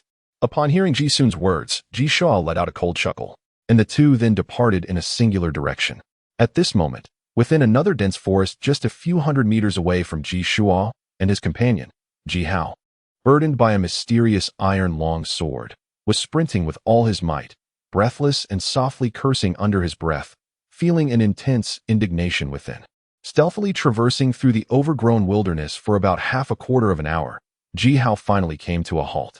He listened intently to the sounds behind him, and only when the gentle breeze swept by, accompanied by the rhythmic pounding of his own heart, did he finally exhale in relief, leaning back against a sturdy tree. At this juncture, Ji Hao began to meticulously contemplate the threats posed by the individuals entering the mountain for the grand competition. Nearly 100 participants from the Ji family had ventured into the trial grounds, yet the most formidable group was from another branch of the Ji family. Although only 9 individuals from the Qingyang Palace had entered the mountain, among them were 1 at the Divine Mansion realm, 2 at the Opening Veins realm, and 6 at the Sea-Filling realm. According to the second elder, the 7 individuals who had been spectating during Ji Zhao's recent duel with him were the Opening Veins disciple Ji Yun from Qingyang Palace, along with the other 6 from the Sea-Filling realm. Aside from the Qingyang Palace, the next strongest forces in the trial grounds were the disciples of the 3rd and 4th elders. Given their close familial ties, these 2 factions would naturally band together when encountering one another. While neither of the elders possessed a genius of the Divine Mansion realm, they did have 2 at the Opening Veins realm, the 3rd elder's granddaughter Ji Chu and the 4th elder's late-born son Ji Ping. Excluding these 2 exceptionally powerful factions, the remaining branches had fewer younger members, with the strongest from the 1st elder's faction merely reaching the peak of the Sea-Filling realm. Although just a step away from the Opening Veins realm, they found themselves ranked beneath the leaders of the other factions. The most formidable individual from the lineage of the 2nd elder is named Ji Gui, who, like the 5th elder's grandson Ji Shua, has attained a minor success in the Opening Vein realm. It is noteworthy that the 2nd elder oversees the training of the lesser veins within the Ji clan, while the 5th elder has been engaged in intricate alliances over the years. Consequently, the younger generation participating in the Ji family's grand competition from these 2 factions ranks just below the united forces of the 3rd and 4th elders. Ji Hao plucked a segment of grassroot, placing it in his mouth to savor its sweetness, which gradually morphed into bitterness. With a slight sigh, he rose once more to advance forward. Although the younger members of the Ji clan were dispersed randomly by the elders upon entering the trial grounds, it was not uncommon for individuals from other veins to congregate, much like Ji Shua and Ji Sun had done. While there was no animosity between Ji Hao and the other factions outside of the 5th elder's lineage within the trial grounds, the most ruthless adversary was not the beasts but the human heart. Only 10 spots remained for the final purification, and slowly slaying beasts was far less expedient than robbing a disciple bearing multiple demon cores, as the clan leader had indicated at the commencement of the trials. The Ji clan's grand competition allowed for any means, where life and death rested on one's own shoulders. Life and death. At this thought, Ji Hao vividly recalled the look in Ji Shua's eyes moments ago, cruel and indifferent, as though regarding a dying man. It seemed evident that Ji Shua harbored intentions of murder against him. Ji Hao let out a cold smile, spitting out the grass root from his mouth. Murderous intent? Outside of the unreturning mountain, as a mere mountain-moving realm cultivator, he would indeed be unable to contend with someone in the Opening Vein realm. However, within the confines of the unreturning mountain, at times, the matter of life and death transcended mere cultivation levels. Suppressing the thoughts swirling within, Ji Hao once again drew forth the obsidian long sword from behind him. The twilight had yet to descend, and ultimately, his purpose for this journey remained the coveted spot for the altar's baptism. Among the lowly ranks, formidable beasts often preferred to roam under the cloak of night, while some newly emerged mountain-shifting creatures reveled in showcasing their prowess during daylight. Yet within the realm of mountain shifters, Ji Hao harbored an unwavering confidence that neither man nor beast could rival him. As he delicately traced a floral pattern with his sword, Ji Hao lowered his gaze, a rare glint of ruthlessness flickering in his eyes. The hunt had commenced. Unbeknownst to him, several sunrises and sunsets had transpired. And on the 4th day within the trial grounds, Ji Hao, his body smeared with the essence of verdant grass, clung to a colossal tree like a sloth. Beneath the great tree, a massive black boar, its bristly fur standing on end and its mouth adorned with tusks gleaming coldly, charged about with abandon. The boar's eyes glowed a fierce crimson, grunting incessantly as it collided with several birch trees, effortlessly snapping them in half as if they were mere twigs. Observing the trees topple in the distance, Ji Hao remained steadfast, tightly gripping the trunk, though his eyes rolled in exasperation. As a martial artist in the mountain-shifting realm, he had only recently begun to tread the path of martial arts, and practitioners of this level naturally had no notion of fasting. During the 10-day grand competition in the trial grounds, all sustenance for the Ji family disciples fell upon his own shoulders. Thus, having seldom tasted the flesh of mystical beasts, Ji Hao could not help but harbor a few thoughts of desire. Relying on his familiarity with the habits of these creatures, after a diligent search, he finally located a succulent beast known for its rich meat. Concealing his scent with the essence of grass, Ji Hao concealed himself in a location frequented by a mountain-moving beast, which had been preying there for an extended period. Utilizing the explosive power of his blood ignition secret technique, he managed to inflict a severe injury upon the mountain-moving beast. However, just as Ji Hao was about to deliver the finishing blow, a thunderous roar echoed from a distance. The moment he heard this roar, Ji Hao instinctively fled, neglecting even to extract the essence from the nearly lifeless beast before him. As the mountain-moving beast pursued him relentlessly, Ji Hao was compelled to climb a towering tree. With a helpless glance at the frenzied creature still rampaging below, he furrowed his brow, pondering an escape route. The mountain-moving beasts were unlike ordinary beasts. They typically appeared in pairs. Yet, according to Ji Hao's earlier calculations, even if he encountered a group of them, the leader would likely be no more formidable than those at the sea-filling stage, allowing him an opportunity to retreat unscathed. Nevertheless, upon striking down the mountain-moving beast, the pressure emanating from the roar made Ji Hao acutely aware of the peril he faced that day. The beast pursuing him was not merely at the sea-filling stage, but rather at the meridian opening stage. This meridian opening mountain-moving beast rampaged about, its body honed through rigorous training, while its bloodshot eyes wreaked havoc, shattering both the massive tree and large boulders in its path. As the beast charged toward him, Ji Hao gasped in shock, bracing himself to flee once more. Yet, just as he prepared to leap away, a sudden murmur of conversation broke the tension. Ji Hao frowned, halting his escape, while below the tree, the previously enraged mountain-moving beast began to rein in its ferocity, its blood-red eyes fixating intently on the source of the sound. As the colossal trees ceased their fall, the recent conversation abruptly came to a halt. After a fleeting moment of silence, two blades suddenly pierced through the dense forest. The sharp edges were aimed directly at the center of a large heap of rubble, where the beast known as Gang Lai, of the open vein realm, lingered. Witnessing the imminent assault of the blades, Gang Lai let out a ferocious roar and charged directly toward them. The clash ensued, and both blades were sent reeling back. Ji Qian. Ji1, you assist. I will lead the attack. Following this command, three figures emerged from behind the massive tree, a woman and two men. The foremost woman swiftly grasped the flying longsword, uttering her intentions as she lunged toward Gang Lai. Concurrently, the two individuals behind her seized their greatswords, silently flanking Gang Lai on either side. Their intent to vanquish this open-veined beast was unmistakable. Not far away, concealed among the leaves of the towering tree, Ji Hao stealthily observed the unfolding events below. He recognized the assailant to be Ji Chu, the granddaughter of the third elder of the Ji family. Ignoring the fierce struggle between the trio and Gang Lai, Ji Hao's gaze was instead fixated on the large package slung across Ji Chu's back. Noting that the bundle was nearly twice the size of his own, a fleeting glimmer of bitterness crossed his eyes. Alas, how arduous it is for me. Within the Ji family's trial grounds, one could encounter beasts ranging from the mountain-moving to the divine palace realms. With 10 slots available in the Ji family competition, victory depended not solely on the quantity of beast cores collected, but rather on their quality. The competition employed a point system.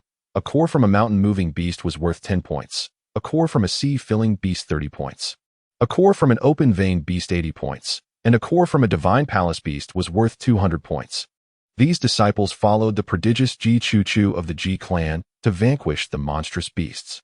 Although this implied a tacit relinquishment of their baptism qualifications, the benefits promised by the elders of the Ji clan, accumulated over the years, would likely rival those of the grand ritual baptism. Just as Ji Chu's package appeared to be merely twice the size of his own, Ji Hao understood that the quality of the demon cores within her package far surpassed the predominantly mountain-moving realm demon cores contained in his. Chapter 13. The unexpected turn. Shifting his gaze from the packages, Ji Hao meticulously observed Ji Chu's strikes. Among the Ji clan's participants in the trial grounds, there were not many prodigies of the opening vein realm, yet their numbers were not insignificant either. Particularly for Ji Hao, the relentless pursuit by Ji Shua of the opening vein realm had been a thorn in his side, yet he had yet to witness the full might of a true opening vein realm martial artist. Amidst the pile of stones, As Ji Chu and her companions took turns attacking, the spines on the back of the monstrous beast had already snapped in several places, and its vulnerable areas, covered in bristles, were now stained with blood.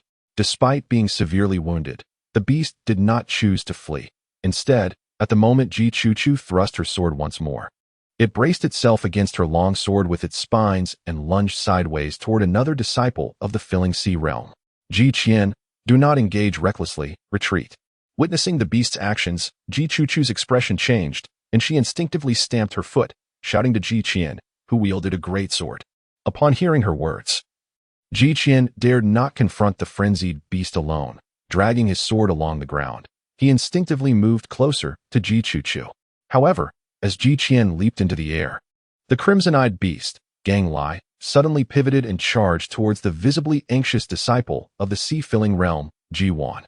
The unexpected turn of events left everyone astounded, and Ji Wan was so frightened that his eyes widened in terror, turning to flee. Yet, Gang Lai, having already devised a plan, would not permit such an escape. With a powerful tremor, the beast propelled its barbed spines from its back like arrows. It was impossible for Ji Wan, a solitary disciple of the sea-filling realm, to fend off all the dozens of spines. The sound of sharp instruments embedding into flesh echoed as Ji Wan let out a piercing scream. One spine had penetrated the gap in his defense and lodged itself into his right thigh. As if invigorated by shedding the spines, Gang Lai accelerated. And just as the spines hit the ground, its fangs collided with Ji Wan's chest. With the fangs piercing through his torso, Ji Wan's cries abruptly ceased.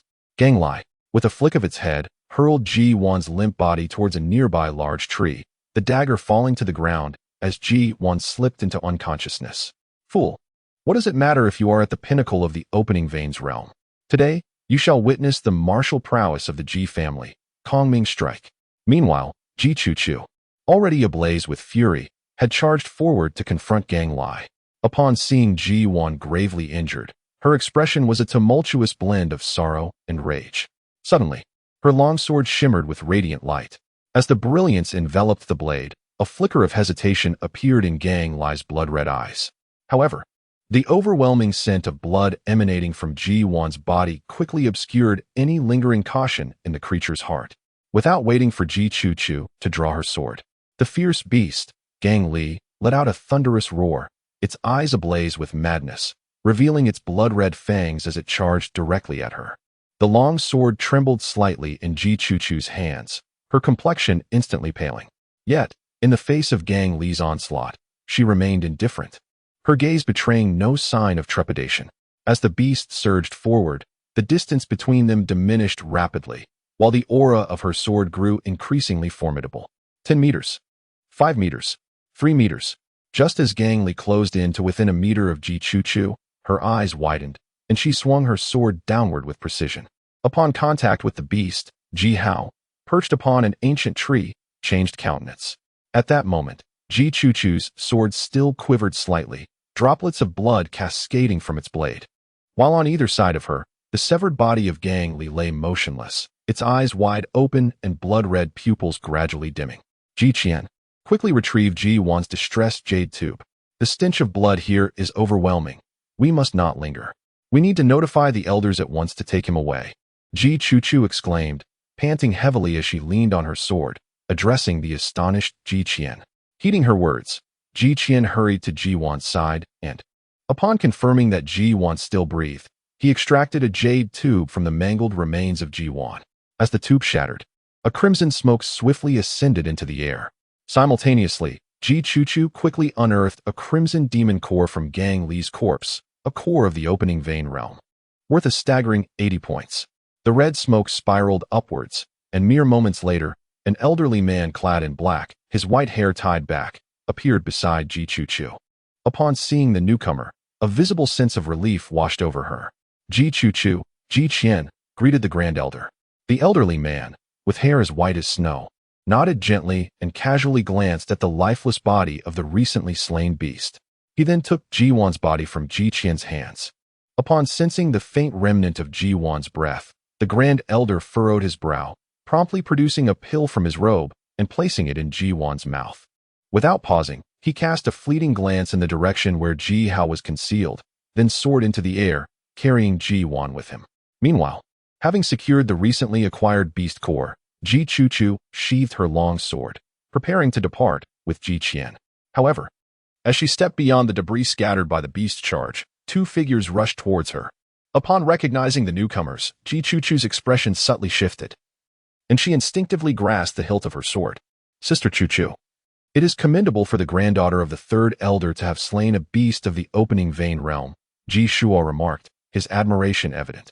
The approaching figures were Ji Shuo and Ji Sun. Ji Shuo pretended to scan the surroundings casually, but upon confirming the absence of the individual he had hoped to see, a flicker of disappointment crossed his eyes. His gaze then fell upon the corpse of the beast, and noticing Ji Chuchu's still pallid complexion, combined with the package slung over her shoulder, a faint, indifferent smile appeared on his face as he held a metal rod, jesting, Ji Shuo. Do you have something to discuss?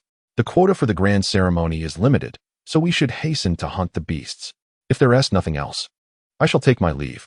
Sensing Ji Shuo's formidable aura and the near emptiness of her own spiritual energy, Ji Chuchu's eyes momentarily reflected panic. Yet she feigned composure as she spoke. Sister Chuchu, it is our first encounter. Why must you be so unkind? The trial grounds are fraught with dangers. And as disciples of the Ji clan, we ought to assist one another. I appreciate your goodwill, but Chuchu wishes to hunt the demons alone. Alas, Sister Chuchu, you bear the weight of your own life and death in the unreturning mountains. You must have employed a technique of considerable caliber to vanquish the fierce beast. And with your spiritual energy still not replenished, can you truly continue to hunt demons? Ji Shuo casually waved the iron rod in his hand, causing it to strike a fragment of stone, which instantly crumbled to dust. He then lifted his gaze, wearing a smile that was more mocking than genuine. Ji Shuo, what are your intentions? Upon hearing Ji Shuo's insinuations, Ji Chuchu's expression turned cold with unease, fully aware that his intentions were far from benign. Ji Chuchu, surrender the demon core concealed behind you, and I shall permit your departure. Otherwise, you will have no choice but to shatter the jade tube or meet a gruesome fate within the belly of a beast. At these words, Ji Shuo's countenance suddenly became frigid, and Ji Chuchu's change in demeanor did not escape his notice. Realizing that Ji Chuchu was devoid of spiritual power, he deemed her a defenseless prey. Ji Shuo, do you dare to lay a hand on me? Ji Chuchu retorted with sudden fury. Ji Sun, take action. If she does not surrender the demon core, escort them out of the trial grounds. Ji Shuo scoffed twice, swinging the long rod toward Ji Chuchu. Simultaneously, upon Ji Shuo's command, Ji Sun rushed forward, wielding his blade towards Ji Qian. Ji Chuchu's expression darkened, unwilling to relinquish the demon core so easily. Drawing her long sword once more, a fierce battle ensued between the two prominent disciples of the opening veins realm. As the fierce clash raged beneath the trees, Ji Hao perched above was internally torn, caught in a battle of his own. The first reaction of Ji Shuo upon his arrival was to scan his surroundings, clearly searching for someone. Below, the battle raged fiercely. However, in Ji Hao's eyes, even if Ji Shuo were to triumph, it would require considerable time, as he was unwilling to engage Ji Chuchu in a life-and-death struggle. This implied a temporary equilibrium between Ji Chuchu and Ji Shuo, albeit one that could be unexpectedly disrupted. Ji Hao did not deny that he harbored intentions of becoming that very disruptor. Taking a deep breath, he gradually unsheathed the mysterious iron long sword from his back. Ji Shuo's relentless pursuit had always posed a threat, and now he felt ready to confront it. Slipping down from the shadow of the tree, Ji Hao moved quietly, unnoticed amidst the clangor of metal as Ji Shuo and his three companions fought with fervor. With the sword in hand, Ji Hao furrowed his brow, observing the duel among the four. Due to a lack of spiritual energy, Ji Chuchu was inevitably at a disadvantage, barely able to fend off Ji Shuo's assaults. Her defeat was merely a matter of time. Meanwhile, Ji Qian and Ji Sun, both at the sea-filling realm, were just beginning their cultivation of spiritual energy, relying predominantly on brute force in their exchanges. Influenced by the battle at the opening vein realm, Ji Qian was eager to assist Ji Chuchu, while Ji Sun fought desperately to withstand the onslaught, both igniting genuine fervor in their struggle, resulting in significant bloodshed on both sides. After a moment of contemplation, Ji Hao resolved to assist Ji Qian in escaping the battlefield. The conflict involving Ji Chuchu and Ji Shuo, both at the opening vein realm, was beyond his capacity to influence. However, in the arena where Ji Qian and Ji Sun fought, The presence of a warrior capable of rivaling the filling sea realm could undoubtedly turn the tide of battle. A crimson glow emanated as Ji Hao decided against concealing his strength. If Ji Chuchu could unleash a devastating blow against the formidable beast, one could hardly underestimate Ji Shua's potential for a similar strike. To prevent Ji Shua from unleashing his full might, Ji Hao felt compelled to aid Ji Qian in swiftly overcoming Ji Sun. Subsequently, the three would engage Ji Shua in a fierce confrontation. Even though Ji Shua possessed techniques lethal enough to slay those at the opening vein realm, he would likely refrain from employing them in the presence of three adversaries. As Ji Hao's blood surged, his arms glowed faintly red beneath his garment. With a sudden tremor of his longsword, he leaped towards Ji Sun from behind. Ji Qian, facing Ji Hao, noticed his approach and instinctively recoiled, her expression shifting dramatically. Meanwhile, Ji Sun, unaware of the impending strike, misinterpreted Ji Qian's retreat as an attempt to aid the faltering Ji Chuchu. Consequently, he exerted additional force into his great blade, preventing Ji Qian from escaping. Chapter 14. The curtain falls, observing that Ji Sun's attention was entirely fixated on Ji Qian, leaving his back exposed. Ji Hao felt a surge of exhilaration. With precision, he aimed his longsword at Ji Sun's vulnerable flank. "Sister Chuchu, I come to aid you in vanquishing the scoundrel," he proclaimed, as the tip of his sword drew perilously close, merely half an inch from Ji Sun's back. Before her words could fully resonate, the expressions of Ji Chuchu and her three companions shifted dramatically amid the fierce battle. Ji Qian, having already discerned Ji Hao's intentions, revealed a ruthless demeanor. His broadsword no longer retreated but instead surged forward, meeting the strike of Ji Hao's sword from behind. At the same moment, Ji Sun, who stood perilously close, turned pale as he sensed the impending danger. Just as he prepared to pivot and defend himself, Ji Qian intercepted his blade, amplifying the terror that flickered in Ji Sun's eyes. Unperturbed by the tumult of emotions surrounding him, Ji Hao's voice rang out as he executed a decisive strike, his sword cleaving through Ji Sun's robes. The flesh, tempered by spiritual energy, was brutally torn open, gushing forth a torrent of blood. The agony surged through Ji Sun, eliciting a piercing scream as his body involuntarily trembled. Ji Hao's expression grew intricate, yet he feigned composure as he cast a glance at Ji Shua. Abominable wretch. Ji Shua, unable to restrain himself any longer, was drawn into the fray, witnessing Ji Sun's sudden incapacitation from Ji Hao's stealthy attack. His eyes flared crimson with fury as he bellowed. In an explosive display of spiritual energy, he swung his staff violently, forcefully repelling Ji Chuchu, before leaping towards Ji Hao. "Chuchu, stop him at once," Ji Hao exclaimed, rolling his eyes in exasperation at Ji Shua's ease in breaking through Ji Chuchu's defenses. Ji Chuchu felt a surge of indignation rise within her. Clearly, being so effortlessly suppressed by Ji Shua had incited considerable frustration in this prodigy of the open veins realm. As Ji Shua gradually distanced himself from her with the aid of his spiritual power, Ji Chuchu clenched her silver teeth in determination. After a moment's hesitation, she produced a jade-hued elixir from her bosom, her eyes flickering with reluctance. Yet, with resolute resolve, Ji Chuchu swallowed the pill. As the medicine took effect, her aura surged dramatically, and several visible small whirlwinds appeared around her. With her sword aimed forward, Ji Chuchu fixed her gaze on Ji Shua, who was hastening towards Ji Hao. She stepped forward, the tip of her sword swiftly approaching Ji Shua. "Ji Chuchu, have you lost your mind? The Earth Spirit Pill is our last resort for survival, and you dare to consume it now?" As the spiritual energy surged anew within her sword, Ji Shua, who had initially intended to strike Ji Hao, sensed the looming danger behind him. He slightly turned his head, catching sight of the whirlwinds beside Ji Chuchu, a hint of astonishment flickering in his eyes. "Humph, Ji Shua, you struck first. Today, even if it costs me my last resort, I shall ensure you remain here. We shall forfeit our chances for the baptism together if need be." Upon hearing this, Ji Chuchu's irritation intensified. Her hasty consumption of the Earth Spirit Pill had evidently jeopardized her competition for the baptism quota. With this thought, a fiercer glint ignited in her gaze, and her strikes became even more ruthless.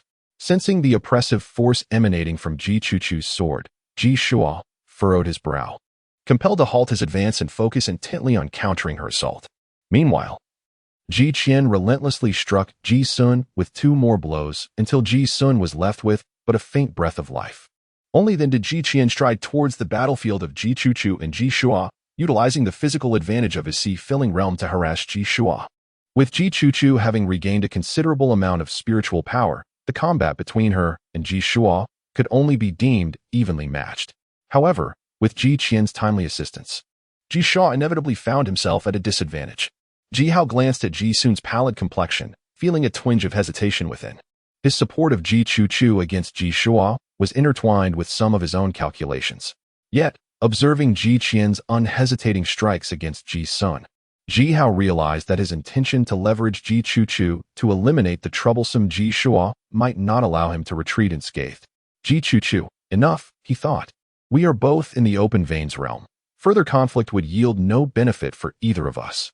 I can overlook Ji Sun's plight, even if it means accepting the cost of my initial aggression. As long as you cease hostilities, we shall remain as two rivers flowing separate from one another. I assure you, my focus will thereafter be solely on Ji Hao.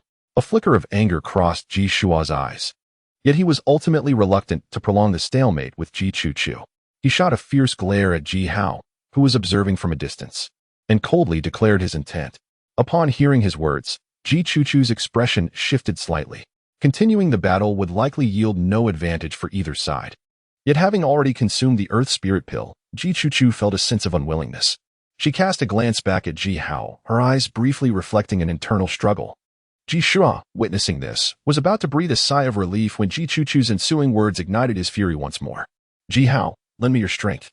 Together, the three of us shall confront him alone, and once we succeed, half of Ji Shua's demon core shall be yours. Upon hearing this, Ji Hao's eyes flickered with a hint of struggle, yet he ultimately exhaled softly, retracting his earlier intention to retreat, and brandished his long sword, charging towards Ji Shua. Unlike the battles fought in the realms of physical might, where the strength of the body reigns supreme, combat in the Meridian opening realm allows for the use of spiritual energy to confront foes. The formidable explosive power of spiritual martial arts could potentially inflict severe injury upon Ji Hao and Ji Qian in an instant. Thus, the fight hinged upon Ji Chuchu holding Ji Shua at bay, while Ji Hao and Ji Qian sought opportunities to ambush him. Consequently, even though the trio had thoroughly subdued Ji Shua, swiftly defeating or even slaying him remained a daunting task. Engaged in a fierce struggle against three adversaries, Ji Shua, despite his considerable confidence in his own cultivation, could not evade fatigue. As his spiritual energy waned, a sense of foreboding enveloped him. Yet he maintained a stoic demeanor as he addressed Ji Chuchu. Ji Chuchu, cease this at once. Let this matter rest. I have no desire to fight to the death. Withdraw, and I shall leave immediately. Wish to depart? Then relinquish the demon core. Ji Chuchu scoffed derisively. Knowing that after exhausting so much of her own energy, it would be impossible for Ji Shua to leave so easily. Ji Chuchu, are you truly forcing my hand? Ji Shua retorted, his voice laced with fury. My grievous injury to Ji Sun is already a loss for me. Should you press further, I shall unleash my full power twice with martial techniques. The Earth Spirit Pill is not exclusive to you. Hearing the resolute tone in Ji Chuchu's words, Ji Shua's eyes widened in anger as he gritted his teeth and shouted, surrender the demon core, and we shall allow you to depart. With an added force to her longsword, Ji Chuchu appeared entirely unfazed by Ji Shua's threats, unabashedly proclaiming, you are forcing my hand. Ji Shua, with a roar of fury, summoned the energy of his long staff, retreating a few steps. From his bosom, he produced a jade-colored Earth Spirit Pill, which now rested in his palm. Wait, Ji Shua, just leave me half of the demon pill, and I shall allow you to depart. After a series of tentative exchanges, Ji Chuchu's pupils constricted and her expression altered drastically upon realizing Ji Shua's intent to consume the Earth Spirit Pill in a desperate gamble. She cried out urgently.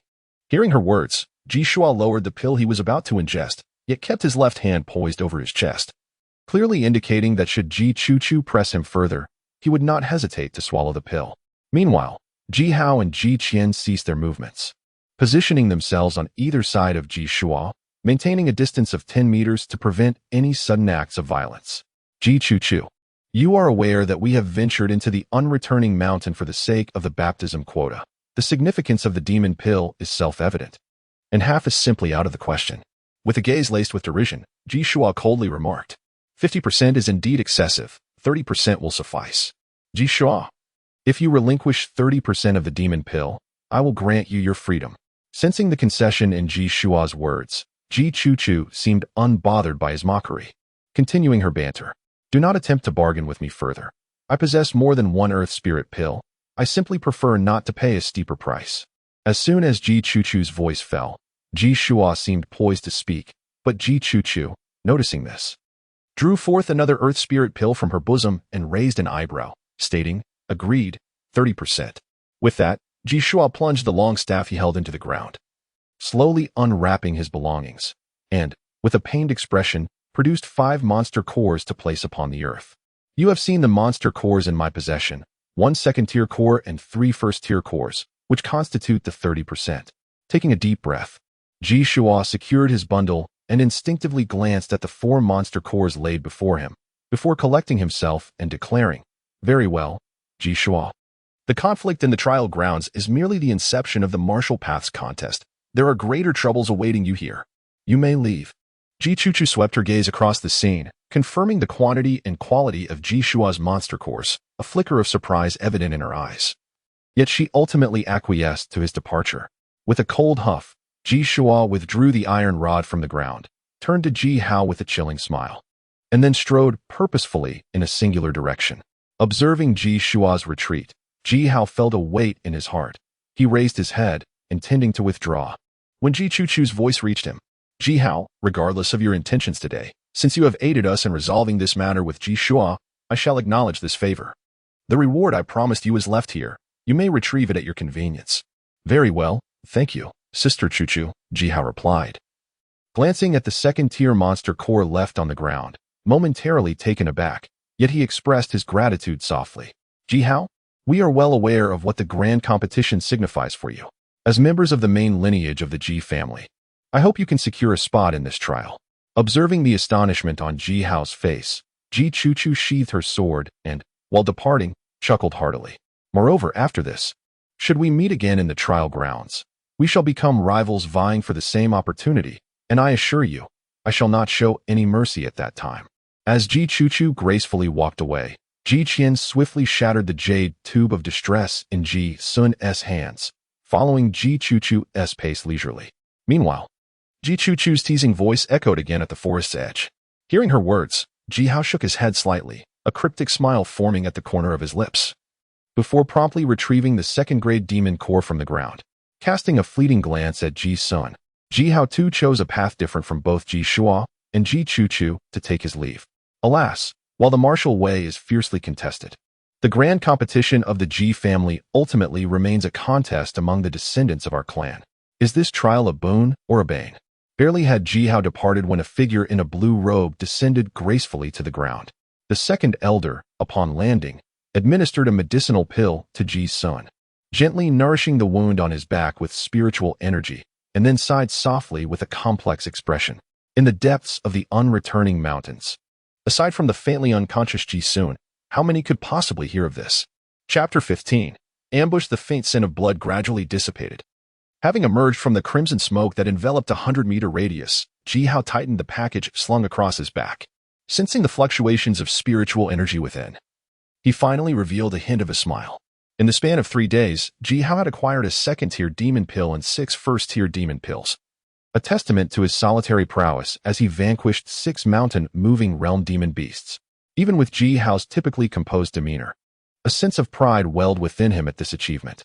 However, the moment he recalled that the second-tier demon pill and 3 of the first-tier demon pills were merely a fraction, merely 30%, of Ji Shua's bounty, and possibly even less than 20% of Ji Chuchu's haul, a shadow of melancholy crossed his face.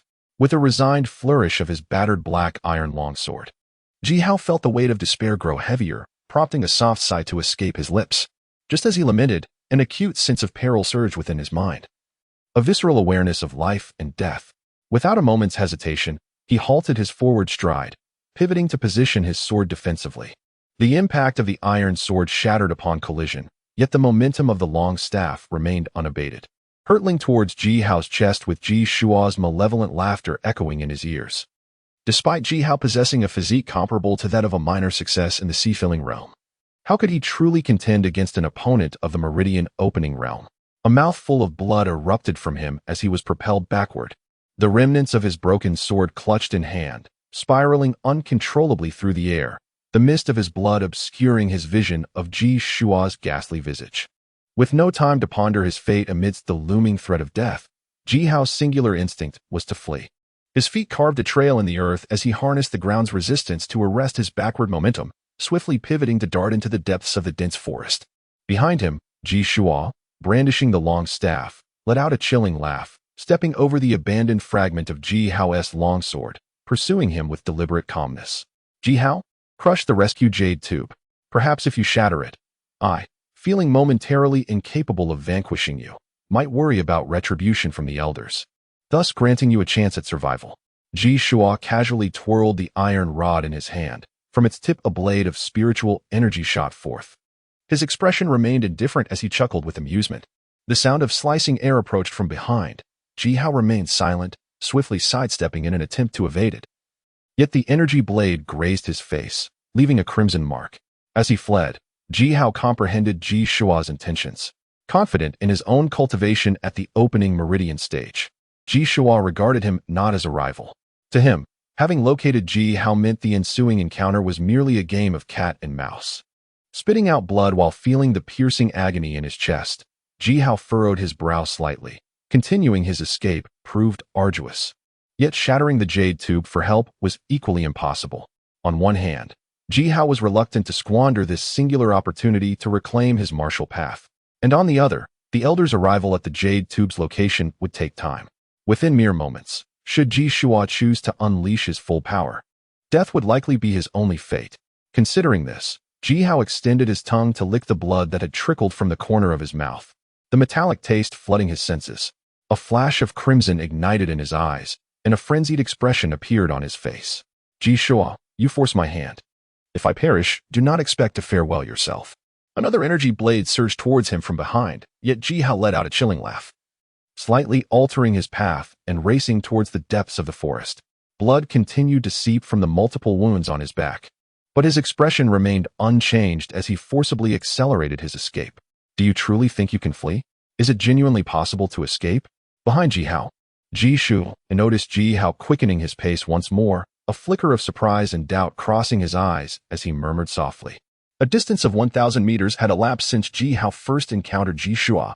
Despite the numerous lacerations adorning his back and arms, Ji Hao, still intent on evading Ji Shua's taunts, retained a flicker of fighting spirit, albeit his breath was slightly disordered. What? No longer fleeing? The Ji clan's foremost prodigy has conceded defeat so soon? Will you choose to shatter the jade tube, or face my blade? As the pursuit spanned 1,000 meters, Ji Hao refrained from counterattacking, solely focused on his escape. Ji Shua found himself growing somewhat bored until Ji Hao, evidently still possessing some stamina, slowed his pace, prompting Ji Shua to mock him with renewed vigor.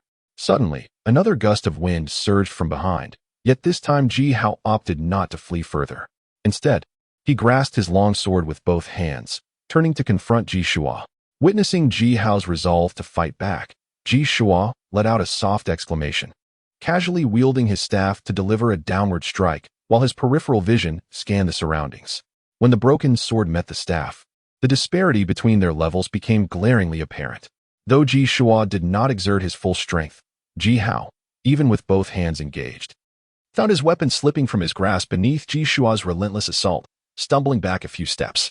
Before Ji Hao could regain his composure, Ji Shua struck again, launching a series of blows that forced Ji Hao to retreat continuously. The grip on his sword strained, causing his palm to split and blood to seep forth gradually. Retreating in succession, Ji Hao's eyes reflected no trace of panic, only an abyssal chill. At this moment, he was unequivocally certain that he had found the very place he had been searching for. A flicker of ruthlessness crossed Ji Hao's gaze. Ji Shua, from ambush to pursuit, was evidently intent on bringing about his demise, and thus, he could hardly blame himself for being merciless. After a decisive strike, Ji Hao leveraged the momentum to withdraw, yet he did not flee. Instead, he produced a silvery orb from his bosom, flashed a manic smile at Ji Shua, and hurled it into a dense thicket of vines nearby. The instant the silver orb was released, a fleeting look of astonishment crossed Ji Shua's eyes, for this orb exuded a significant sense of threat. However, witnessing Ji Hao cast it towards the tangle of vines only deepened his confusion. Nevertheless, acknowledging that Ji Hao still possessed a life-saving trump card, Ji Shua lost any inclination to squander further time. For the primary objective amidst the trial grounds was to continue hunting demon cores. With both hands gripping a long staff, strands of spiritual energy swirled around him, and he prepared to charge at Ji Hao. Yet, just as Ji Shua took a step forward, the silvery orb Ji Hao had thrown struck the ground, unleashing a thunderous explosion accompanied by flashes of lightning. The lightning incinerated the entangled vines, revealing a pitch-black opening. As the opening emerged, residual arcs of lightning snaked down into the darkness, and immediately after, a roar filled with boundless rage echoed through the skies. In the next moment, Ji Hao's pallid visage transformed into one of wild fervor as he shouted vehemently at Ji Shua, "Come forth, Snorlax." As soon as Ji Hao's voice fell, Ji Shua's expression abruptly changed. Although he was unaware of what kind of beast the cattleman mentioned by Ji Hao was, the oppressive roar emanating from the creature made it evident that its power was on par with his own. Ji Shua's expression shifted slightly, but a glimmer of determination soon emerged. Wielding his staff, he conjured ethereal shadows, resolute in his decision to eliminate Ji Hao before the beast emerged from its lair. However, before Ji Shua could unleash his full potential, Ji Hao, with blood still staining the corner of his mouth, produced a silver-white thunder bead. Having confirmed that its explosive power rivaled that of a practitioner at the Meridian opening stage, a flicker of hesitation crossed Ji Shua's eyes. Yet, in that fleeting moment of indecision, a massive, yellow-hued lizard burst forth from the black hole beside them. Upon its emergence, the lizard instinctively glanced at Ji Hao before completely disregarding him, turning instead to let out a deep growl directed at Ji Shua.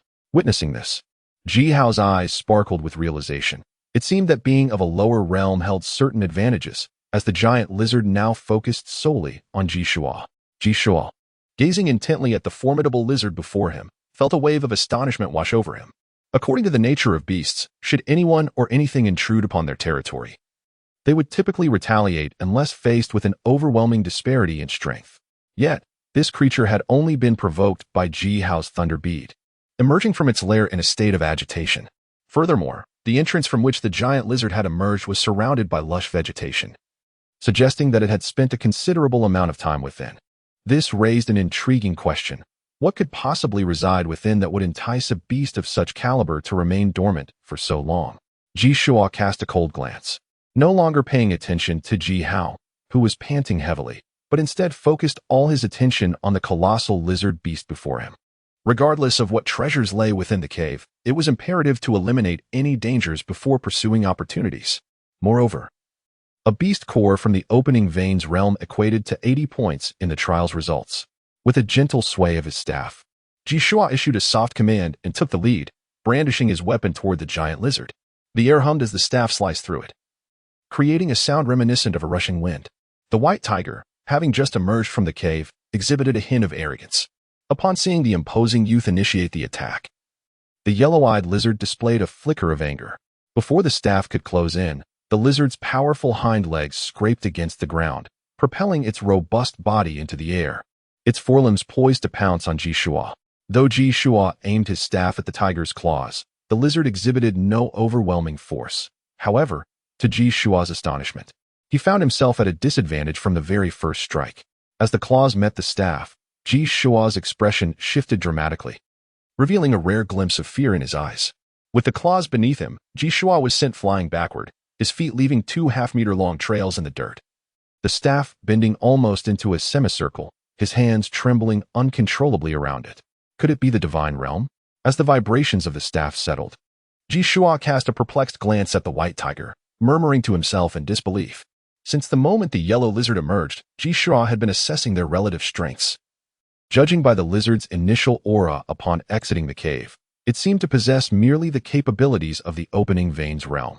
Considering the formidable strength demonstrated by the giant lizard in their recent encounter, which was capable of completely overpowering Ji Shua, who had just attained the minor success in the opening veins realm, it is likely that this giant lizard has undergone a transformation in its vitality characteristic of a divine abode realm beast.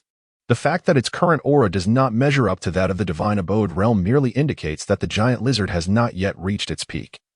It may either be injured or in the process of giving birth. With this thought, a flicker of excitement surged in Ji Shua's eyes. Regardless of the reason for the giant lizard's diminished strength, the quality of its demon core would remain unchanged. This implies that should Ji Shua succeed in slaying this giant lizard, he would obtain a demon core of the divine abode realm, which is worth a staggering 200 points. Chapter 16. The Struggle for Survival. Beyond this, if there truly are offspring of a divine abode realm beast within the giant lizard's lair, Ji Shua could indeed acquire one, thereby adding a divine abode realm beast companion to his arsenal. Historically, once a demon beast recognizes its master, it remains steadfastly loyal. With this in mind, Ji Shua's lips curled into an involuntary grin, his eyes glinting with a hint of bloodthirsty madness. The giant lizard's strength had waned to the opening veins realm, and within this realm, Ji Shua was confident that he could rely on the martial arts of the Ji clan to rival any beast. As Ji Shua brandished his staff, his peripheral vision inadvertently swept over Ji Hao, who remained at a distance.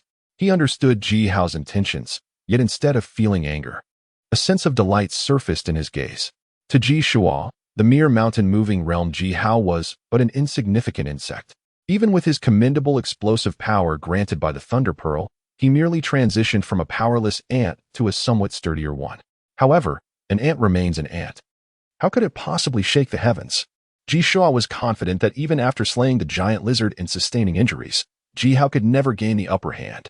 A cold voice resonated through the forest, confirming that the giant lizard's spiritual power was depleted, leaving it only capable of exhibiting the strength of the opening vein realm. With a sudden flash of cold light emanating from the long staff in his hand, Ji Shua took the initiative to strike at the giant lizard. The creature let out a low, rumbling roar, its snow-white fangs reflecting a chilling glimmer in the forest. Following this, its enormous claws lunged towards Ji Shua, one after the other. Meanwhile, Ji Hao, who had been lurking not far from the confrontation between Ji Shua and the giant lizard, furrowed his brows. The fierce battle between man and beast was evidently beyond Ji Hao's expectations. He had come to know of the formidable beast lurking in this area due to a recent pursuit by a figure of the opening vein realm. The aura of that pursuer had stirred the giant lizard from its lair, and a single roar from within the cave had forced the pursuer into a hasty retreat. Thus, Ji Hao initially assessed the hidden beast's strength to be at the divine chamber realm, which was why he sought to engage Ji Shua in a deadly confrontation here.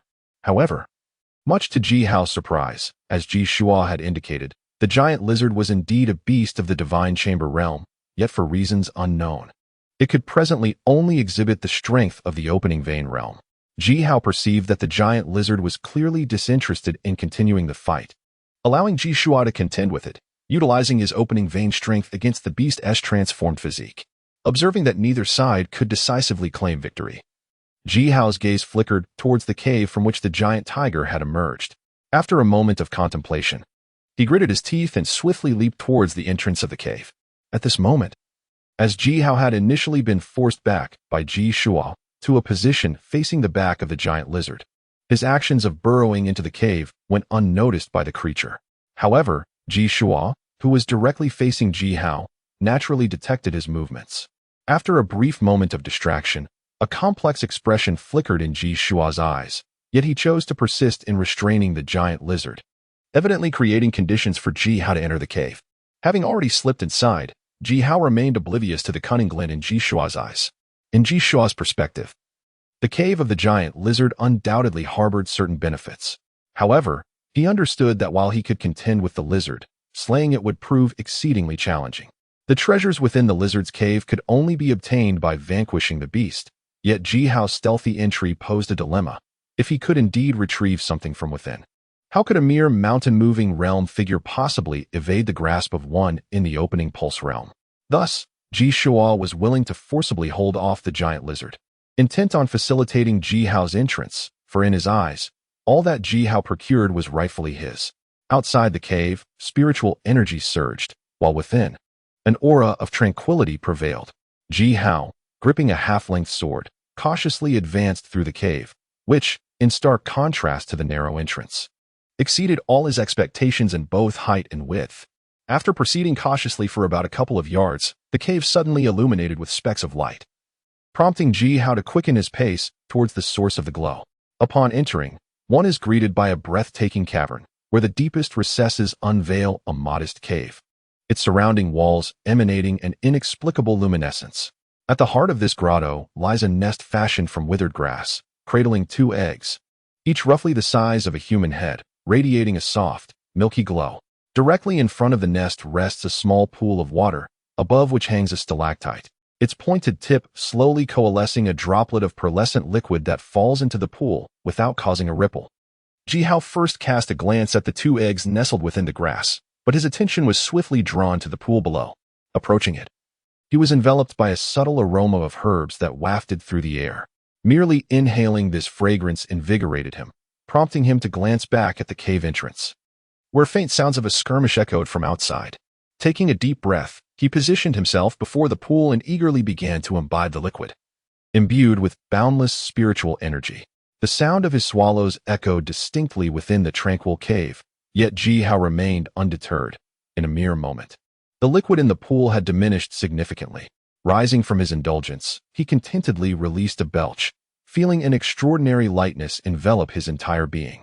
As he glanced down at the now partially drained pool, he rubbed his slightly distended belly, a flicker of regret passing through his eyes. Suddenly, a shimmering reflection danced upon the smooth surface of the water, conjured by the droplets cascading from the stalactite. Jihao, with a casual sweep of his gaze, caught sight of the apparition and instinctively recoiled, his body instinctively darting towards the grass nest. Meanwhile, beside the tranquil pool, not far from where Jihao had just crouched, a diminutive version of a giant lizard, considerably smaller than the colossal creature outside the cave, lay on the ground, quivering on all fours. Jihao, his expression taut with tension, scanned the surface of the pool until he discerned that the shadow reflected on the water's edge was merely this small lizard, whose power had yet to reach the realm of mountain moving, rather than the massive beast lurking outside. He couldn't help but exhale in relief. With his right hand gripping the broken sword, Jihao cautiously approached the small lizard by the water's edge. To his surprise, even as he stood directly in front of it, the creature showed no inclination to flee. It remained rooted in place, trembling incessantly. A sly smile tugged at the corners of Jihao's mouth, and for a moment, he felt an overwhelming sense of pride. It seemed that although he was merely at the mountain-moving level, the regal aura emanating from him had become so palpable that it compelled the offspring of the divine beast to kneel in submission. Unbeknownst to the self-satisfied Jihao, after he consumed the liquid from the lizard's lair, a shadow had already manifested behind him. This shadow, no larger than a foot in diameter, took the form of a black sphere, yet the noble presence it radiated instilled a sense of fear in the small lizard, preventing any thoughts of resistance. The sounds of battle echoed once more from outside the cave, prompting Jihao to shake his head and dispel his fantasies. He had initially believed that the spiritual essence, revered by the divine beasts, would enhance his physique. However, after consuming such a considerable amount, he only noticed that his injuries had healed significantly, with no remarkable effects to speak of, leaving him feeling somewhat disappointed. As he reached down to grasp the small lizard, a flicker of reluctance crossed Jihao's eyes. Yet he suppressed his emotions and began to carry the creature outward. Yet, after taking just a few steps, Jihao shook his head, turned, and discarded the still, trembling lizard. He retrieved the unblemished egg from its grassy nest and cautiously made his way outward. In the trial grounds, life and death are born solely by oneself.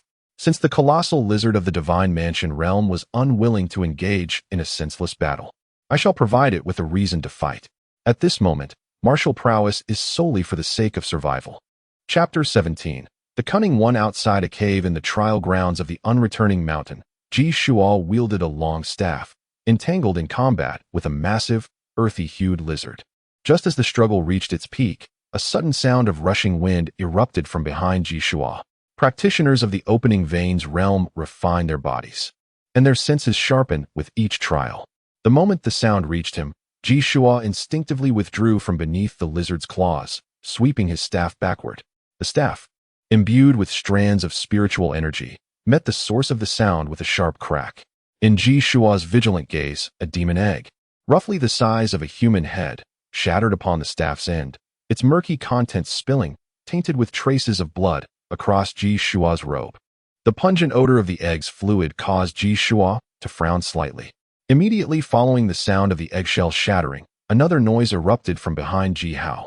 However, in stark contrast to the previous subtle sound, this one was particularly deep and grating, causing Ji Shuo's expression to shift dramatically upon hearing it. With a touch of perplexity, Ji Shuo turned his head, his gaze immediately drawn to the giant lizard whose eyes had transformed from an earthy yellow to a crimson red. The lizard's tail thrashed about with furious energy, felling several trees in its wake.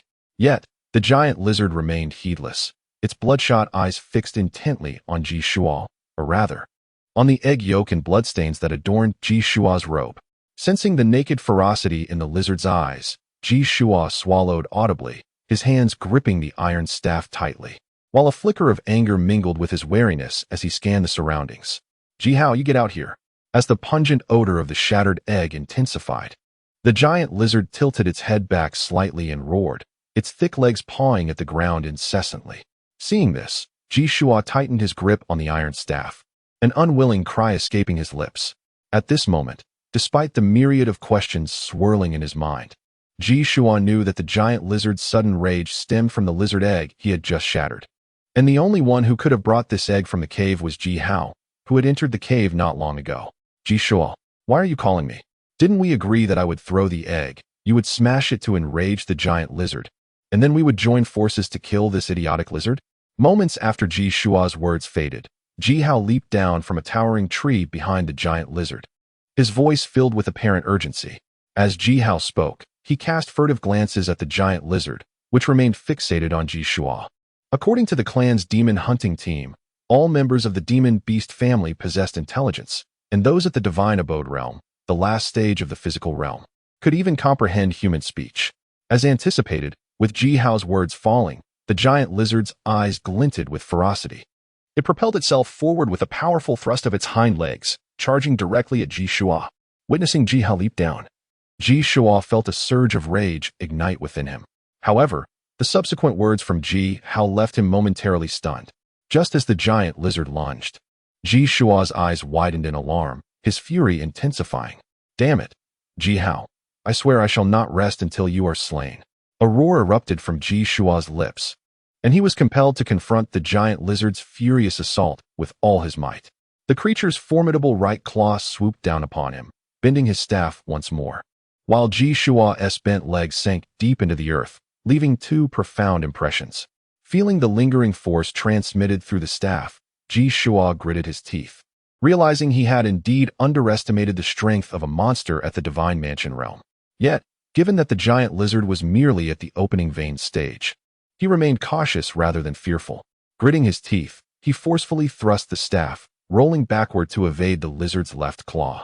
Out of the corner of his eye, he caught sight of Ji Hao, who appeared unperturbed.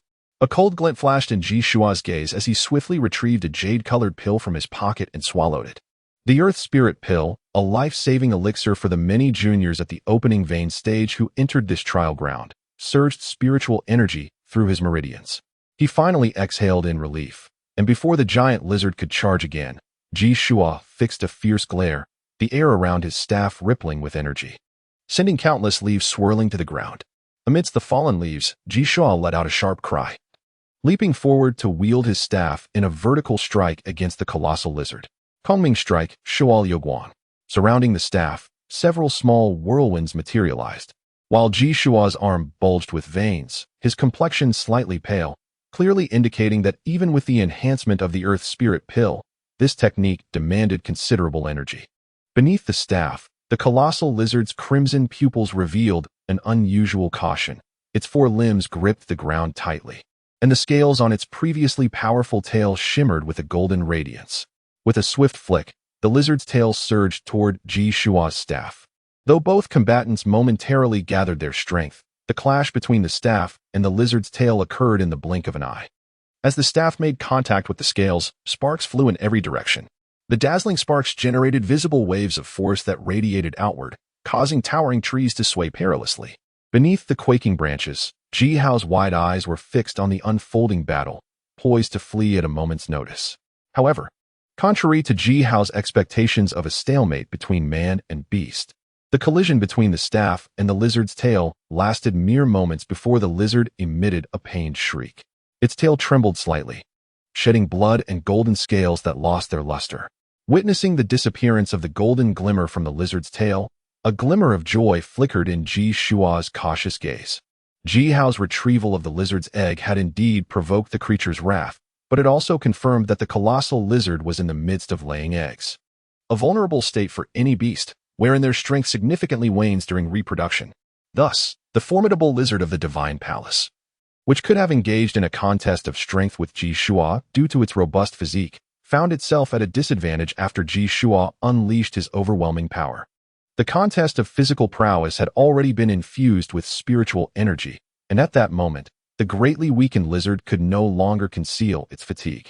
As Ji Shua relentlessly pressed down with his staff, his complexion grew increasingly pale, yet amidst that pallor, a hint of ecstatic crimson surged forth.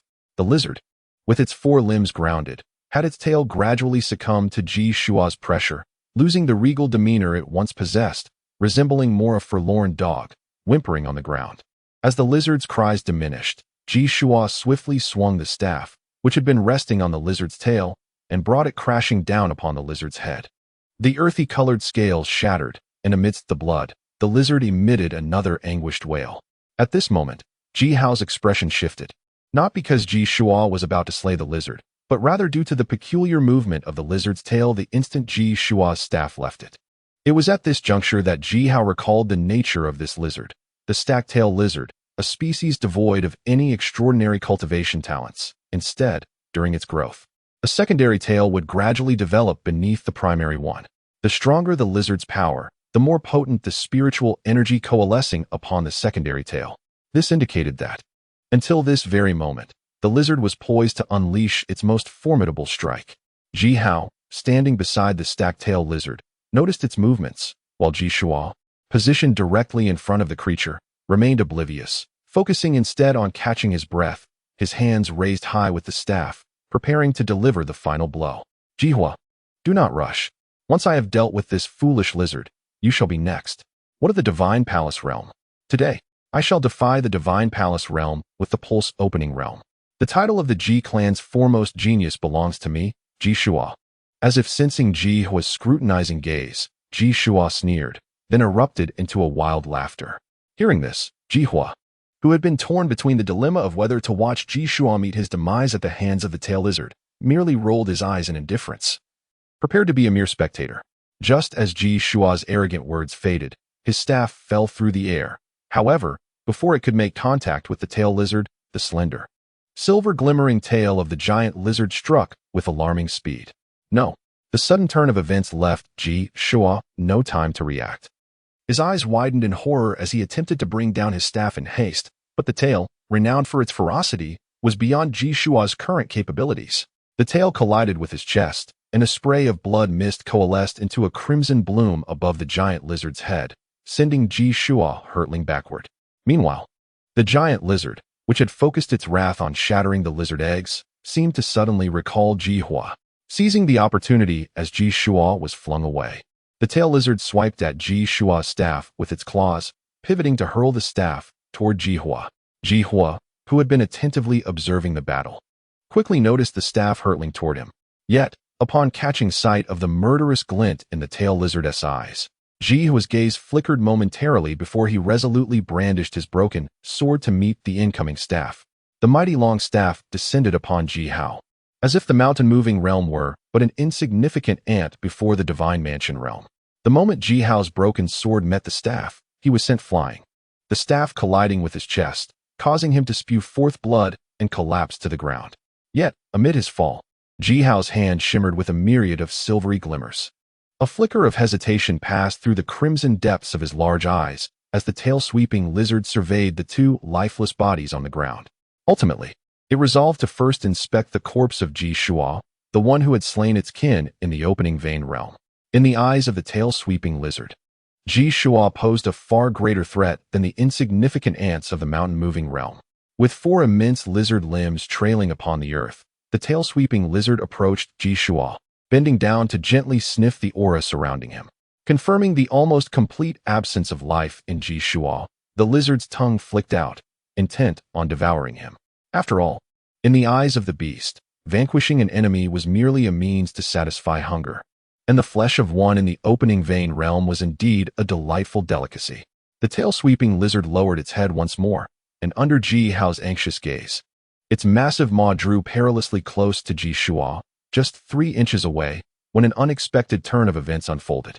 The lizard's gleaming white fangs emerged from its mouth, and just as it prepared to feast, Ji Shua, whose breath had been nearly extinguished, suddenly opened his eyes wide. Two needle-like projectiles shot from his hands, piercing directly into the crimson orbs of the tail-sweeping lizard. The sharp instruments struck true, eliciting a pained scream from the lizard, yet it still lunged towards Ji Shua, its ivory fangs ruthlessly penetrating his chest and splattering blood across the ground. Meanwhile, Ji Hao, still sprawled on the earth with blood dripping continuously from his mouth, beheld this scene, a chill seeping deep within his heart. The ferocity displayed by both humans and demonic beasts is astonishing. It seems that even the latter are capable of such cunning. Perhaps I have been too lenient and not sufficiently calculating. Chapter 18. The outcome of battle. It appears that the exertion from inserting the fine needle has drained the last vestige of strength from Ji Shua, leaving him utterly powerless against the frenzied onslaught of the tail-swinging lizard. Meanwhile, Ji Hao, lying on the ground, has ceased to bleed. His eyes widened in horror as he gazes upon Ji Shua, now at the mercy of the lizard's relentless trampling, drawing in sharp breaths of disbelief. Witnessing this perilous duel culminate in the lizard's triumph, Ji Hao marvels at the formidable power of a beast at the divine abode level, while simultaneously contemplating his next course of action. Should he seize the opportunity to deliver a fatal strike to the severely wounded lizard and claim the valuable demon core worth 200 points? Or would it be wiser to snatch Ji Shua's demon core and make his escape? In this moment of indecision, Ji Hao finds himself in a quandary. However, just as he is lost in thought, an unexpected turn of events unfolds where the lizard resides. Ji Hao focuses intently as the giant lizard emits two low growls. Blood streaming from its eyes, the exposed half of the fine needle glinting ominously in the dim forest light. The other half of the needle, embedded in the creature's eye, has darkened both of its pupils to an inky black, mingling with the blood that spills forth in a similar hue. It is evident that the needle Ji Shua had thrust into the lizard's eye is tainted with a potent venom capable of affecting a creature of such a high caliber. The darkened blood continues to flow as the massive lizard begins to sway unsteadily, ultimately collapsing to the ground, emitting faint, pitiful whimpers. Meanwhile, witnessing this unexpected turn of events, Ji Hao was momentarily taken aback. He swallowed nervously, a flicker of joy passing through his eyes. Yet, the youth remained prone on the ground, feigning death. After a brief pause, a gentle breeze swept through the forest, gradually dissipating the heavy stench of blood. Ji Hao, with his eyes wide open, fixated on the lifeless bodies of Ji Shua and the tail-wagging lizard, waiting until he was certain that both the man and beast had ceased all movement, appearing truly deceased. Only then did Ji Hao spring into action, leaping up and retrieving a half-broken sword from nearby, making his way toward the carcass of the lizard. Exhaling a breath of stale air, Ji Hao cautiously approached the giant lizard. The recent battle had imparted upon him a vital understanding. A high-grade beast like the tail-wagging lizard, endowed with considerable intelligence, would likely possess cunning akin to that of humans. Indeed, as Ji Hao suppressed his presence and neared the lizard's corpse, a surge of danger surged from within his core. Having been vigilant in observing the giant lizard, he quickly discerned its movements. Spotting the lizard's tail sweeping toward him, Ji Hao did not attempt to withstand the blow. Instead, he hurled the broken sword, which collided with the lizard's earthy-hued tail and was predictably sent flying. Seizing the opportunity, Ji Hao swiftly retreated, completely escaping the lizard's range of attack. With one unsuccessful strike, the tail-wagging lizard, forcing itself to hold onto its last breath, finally exhausted its strength. The tail fell feebly to the ground, and the lizard sniffed the air lightly before tilting its head toward the direction of its lair. A spurt of fresh blood splattered from its mouth, and with that, the lizard's breath faded into nothingness. Beside him, Ji Hao, who had been observing the tail-stacking lizard, let out a gentle sigh, relinquishing the last vestige of trepidation nestled within his heart. He turned to glance at the lizard's den not far away, but ultimately abandoned the notion of venturing inside to retrieve the milky white essence. Shaking his head softly, Ji Hao began to gather the spoils of this place. It was only at this moment that the intricate emotions swirling within him were wholly supplanted by joy. Slowly licking his lips, Ji Hao's thoughts drifted to the monster cores he and Ji Shua had harvested, and he realized that their recent exploits had yielded significant rewards. After all, the monster core worth 60 points was merely a fraction of his total bounty. Before him lay a corpse that could scarcely be considered human. ravaged beyond recognition by the frenzied tramplings of the tail-stacking lizard. Ji Shua's body, once robust in the opening of his meridians, had become a mass of cracks. And where the giant lizard's footprints overlapped, there was nothing but pools of blood mixed with mud. Ji Hao halted, a flicker of bewilderment crossing his gaze. Although he had long since lost the warmth of kinship with most of the Ji clan members, having felt the coldness of human nature since the age of 8. Witnessing Ji Shua's tragic end still stirred an unsettling emotion within him. Yet, after a brief moment of silence, Ji Hao suppressed his contemplations. The path of martial arts has always been a matter of survival. Either you perish, or I do. Ji Shua had sought to extinguish him, and thus, he had met such a fate. It was, after all, a consequence of his own actions. The burden of guilt within him dissipated, and Ji Hao finally suppressed the urge to retch as he moved aside the lifeless body of Ji Shua. It seemed that the tail lizard had sensed the aura of the demon core concealed behind Ji Shua, deliberately avoiding any attack on the package. Consequently, the parcel containing the demon core remained unscathed. Ji Hao lifted the blood-stained bundle and slowly opened it. The moment he beheld the demon core, he gasped in surprise. Casting a meaningful glance at Ji Shua's corpse, inside the package lay 5 demon cores from the mountain-moving realm and 3 from the sea-filling realm, alongside a single core from the meridian-opening realm. This indicated that the 3/10 of demon cores Ji Shua had previously surrendered did not include this meridian-opening realm core. After securing all the demon cores into his own bundle, Ji Hao turned his gaze towards the enormous corpse of the tail lizard.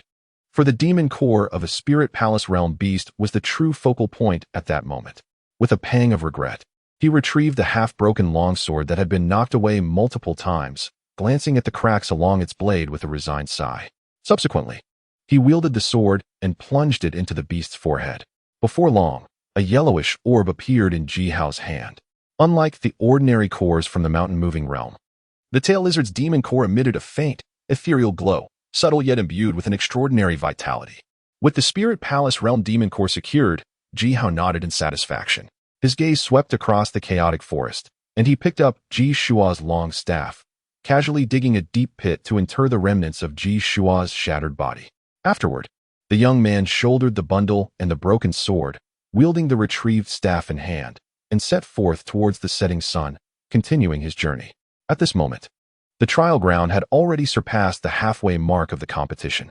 As the days passed with the rise and fall of the sun and moon, at a familiar brook within the realm of trials, a young boy clad in coarse linen fervently gnaws on a roasted leg of meat.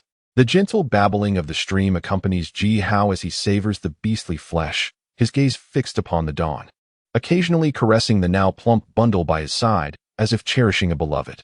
A refreshing breeze wafts through the mountains, rendering the moment exceedingly pleasant. Unlike many of the Ji clan disciples who are entering the treacherous mountains for the first time, Ji Hao, having endured several trials here, has come to comprehend that the most crucial aspect of entering the unreturnable mountains is one's mindset. Whether actively hunting feral beasts or cautiously guarding against ambushes, the stability of one's mental state is paramount for survival in this perilous place. Throughout 10 days of beast hunting, the intoxicating thrill of relentless slaughter and the ever-present tension of potential attacks from the creatures could easily overwhelm the high-strung nerves of the Ji clan's prodigies. It is for this reason that, as the grand competition approaches its conclusion in the last few days, Ji Hao has witnessed several distress signals emanating from jade tubes. He estimates that approximately 70 individuals still remain in the trial grounds, and these individuals represent the true elite of the Ji clan. Discarding the remnants of the beast bone, Ji Hao pats his round belly with satisfaction, letting out a contented belch. He then gathers the demon core pouch and iron rod from the ground and begins his journey along the stream. With only 2 days remaining until the conclusion of the grand competition, and with nearly 500 trial points already amassed, Ji Hao, adhering to a prudent mindset, resolves to seek out more mountain-shifting beasts to secure his qualification for the grand ritual. In the rare and chaotic pile of stones situated in the trial grounds, Ji Hao wielded a long staff, striking at a pangolin before him. As a practitioner of the mountain-moving realm who had yet to commence formal training in martial arts, Ji Hao found no distinction between the staff and a sword. With the staff raised high and a fervent desire to vanquish his foe, Ji Hao was reluctant to engage in prolonged combat with a mountain-moving realm beast.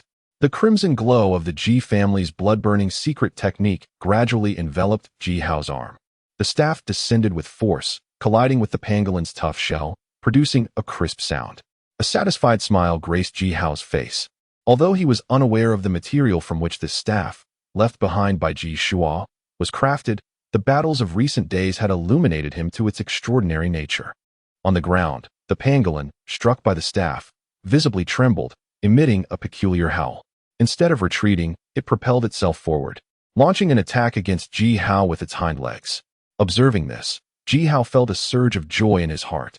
Beasts of the mountain-moving realm, possessing nascent intelligence, often exhibited fierce tenacity in battle. They fought to the death against adversaries of the same realm.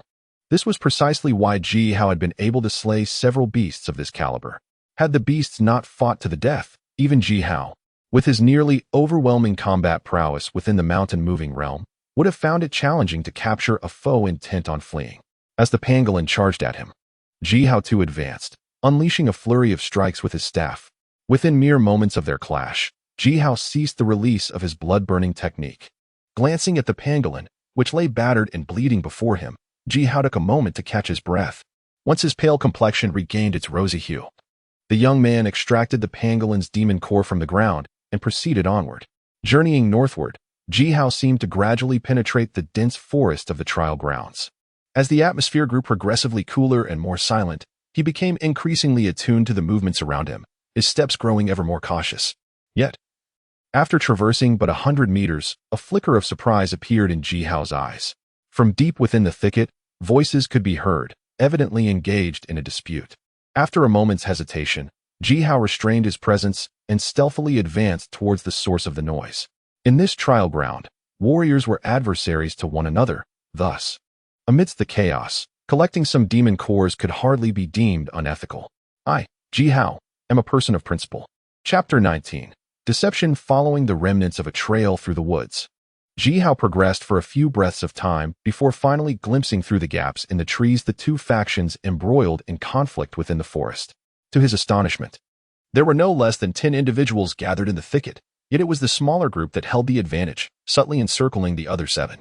Stroking his chin, which was beginning to show faint stubble, Ji Hao pondered for a moment before opting to quietly approach the 11 figures, choosing to observe the unfolding situation. As Ji Hao drew nearer, the faces of the 11 individuals gradually came into clearer view. The 4 who were asserting dominance were, to his surprise, elite disciples from the Ji family, specifically the 2nd and 4th elders' lineages. Among them were Ji Gui, who had attained the pinnacle of the opening vessel stage, and Ji Ping, who had just entered that realm, alongside Ji Yang and Ji Bu, both at the peak of the filling sea stage. The 7 individuals surrounded by these 4 are not unfamiliar to Ji Hao. They are, in fact, the disciples of the Qingyang Palace, including Ji Yun and 6 prodigies of the filling sea realm, who had journeyed with Ji Shua a few days prior. Ji Gui, do you truly wish to stand against us? Ji Yun, the leader among the 7 disciples, felt the overwhelming aura emanating from Ji Gui and his companions, causing his expression to darken. Yet, suppressing his anger, he inquired, is it not true that the Qingyang Palace has more than just one practitioner of the opening vein realm entering this trial ground? In response, Ji Gui, who had been poised to strike, also exhibited a momentary change in countenance. However, as if recalling something, he soon regained his composure and spoke with a semblance of levity. What does it matter if the Qingyang Palace has a practitioner of the divine abode realm? Knowing Ji Yi's temperament, he has likely begun hunting divine abode realm beasts by now. As for you, neither Ji Ping nor I wish to engage in a brutal conflict with you. How about this? If you relinquish half of your demon cores, I shall take it upon myself to let you depart peacefully. What say you? Ji Gui, do you truly believe we lack the means to contact Ji Yi and Ji Lei?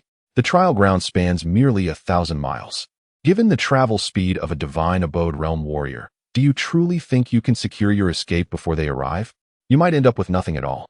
Ji Yun, casting a significant glance at Ji Gui, exhaled heavily and replied in a subdued tone. Oh, Ji Yun, would you care to test that theory? As Ji Gui observed Ji Yun's steadfastness in the face of his 2 opening vein realm companions, his expression grew increasingly frigid. It was evident that the disciples of the Qingyang Palace possessed their unique methods of communication, yet Ji Yun's willingness to engage with him here undoubtedly indicated that Ji Yi, the practitioner of the divine abode realm, could not arrive in time. However, the realm of divine governance is indeed the realm of divine governance. Ji Gui was certainly unwilling to allow Ji Yun any further delays. He tilted his head and exchanged glances with Ji Ping and the other two. And all four nodded slightly, clearly prepared to take action. At the same time, Ji Yun, who had been cautiously observing the changes in Ji Gui's expression, gripped his long sword with both hands, evidently ready for battle. The previously somewhat noisy jungle fell into an extraordinary silence, an oppressive feeling of impending conflict rising in the air. Just as both sides were on the verge of confrontation, a sudden bird call erupted from a large tree no more than 10 meters away from Ji Gui.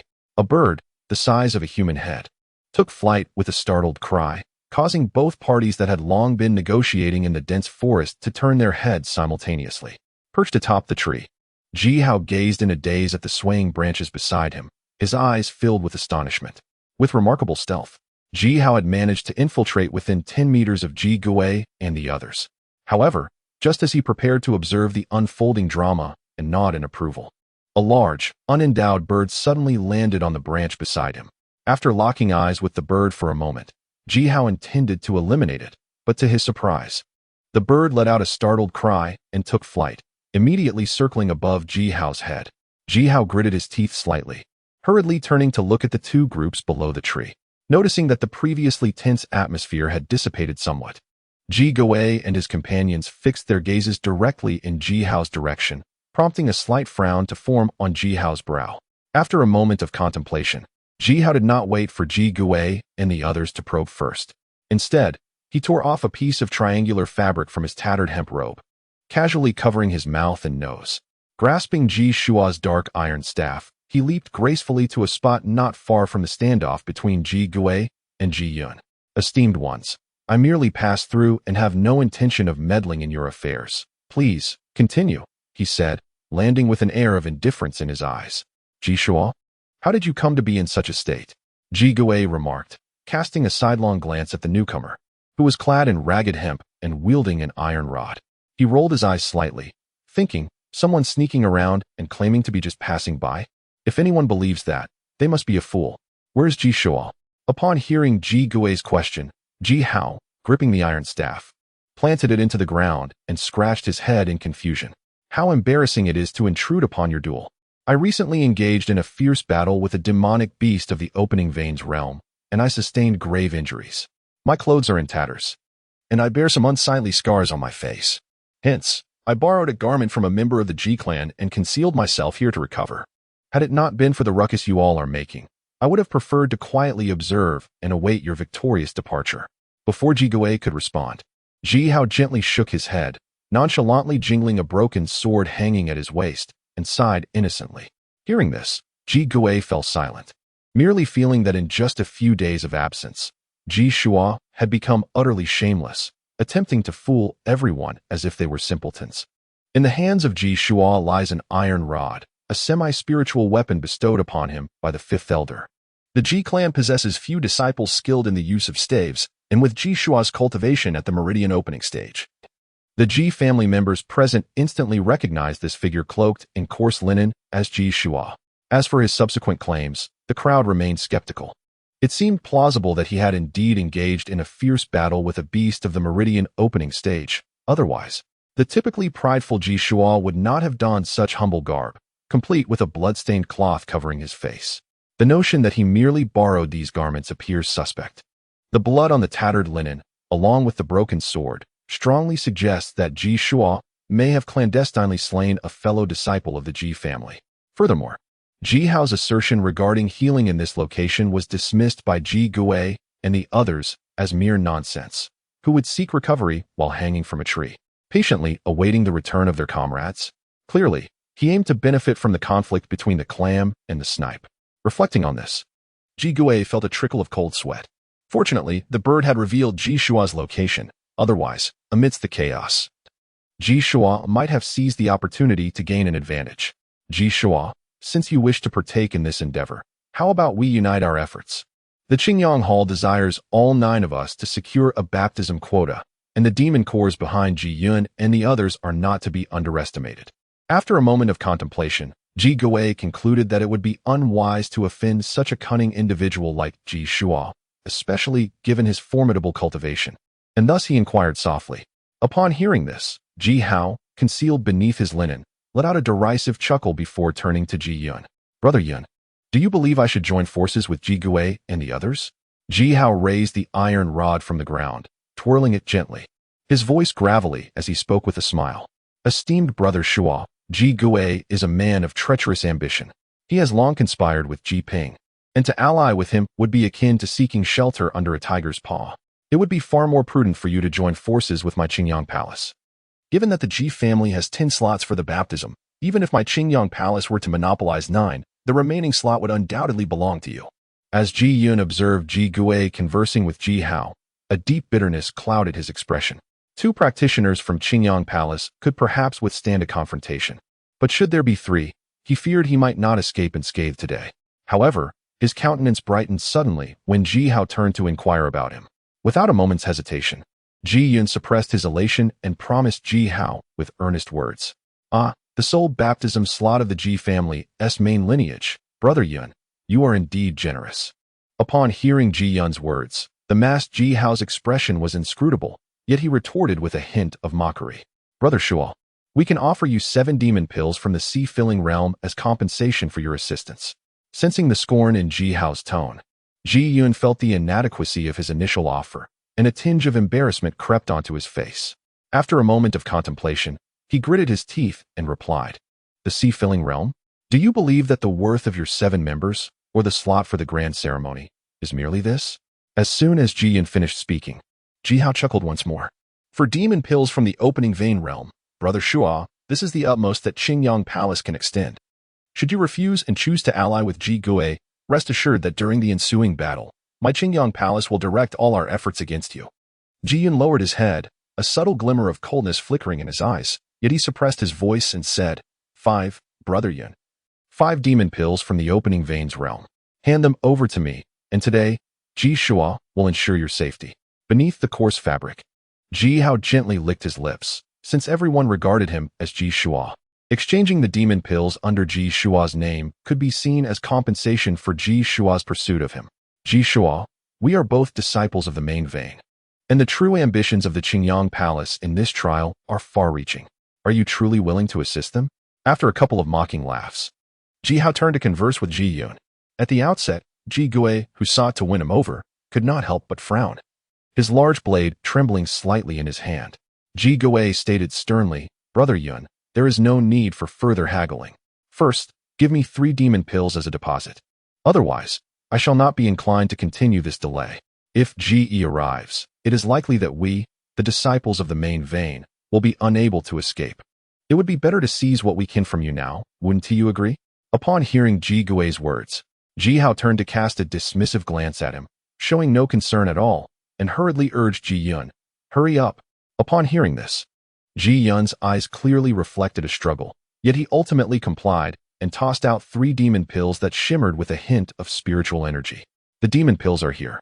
Ji Shua, let us strike together. Ji Shua, you betray the main vein. How shameless. As the demon pills were about to fall into Ji Hao's hands, Ji Yun drew his sword with a swift motion, shouting at Ji Hao. Simultaneously, Ji Gui and the others began to mobilize their vital energy, charging towards Ji Yun as well. Meanwhile, Ji Hao received the 3 demon pills and was about to speak, looking for an opportunity to flee. As Ji Hao lifted his gaze, he was taken aback to find that the individuals who had seemed poised for confrontation in the center of the battlefield abruptly turned and charged towards him in unison. Caught off guard, Ji Hao instinctively retrieved the remaining silver-white thunder pill from his bosom and, without a moment's hesitation, hurled it at the trio leading the charge, Ji Yun, Ji Gui, and Ji Ping. How shameless you 3 are, attempting to conspire against me. With the thunder pill soaring through the air, a fleeting look of anguish crossed Ji Hao's eyes. He grasped the demon core in one hand and his staff in the other, pivoting to flee.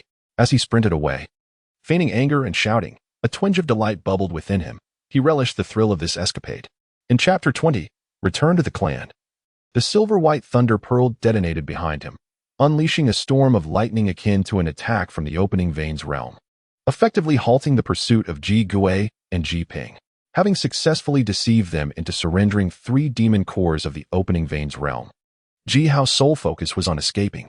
The disparity in strength among the 3 realms of martial arts, moving mountains, filling seas, and opening veins, was undeniably vast. However, as long as the warriors of these realms refrained from acting, it was challenging to ascertain one's cultivation level merely from outward demeanor. Seizing the opportunity presented by the explosive force of the Thunder Pearl, Ji Hao swiftly darted into the dense forest. Behind him, Ji Gui and Ji Ping, obstructed by the Thunder Pearl, paused, contemplating Ji Hao's departure without immediately resuming their pursuit. The Thunder Pearl?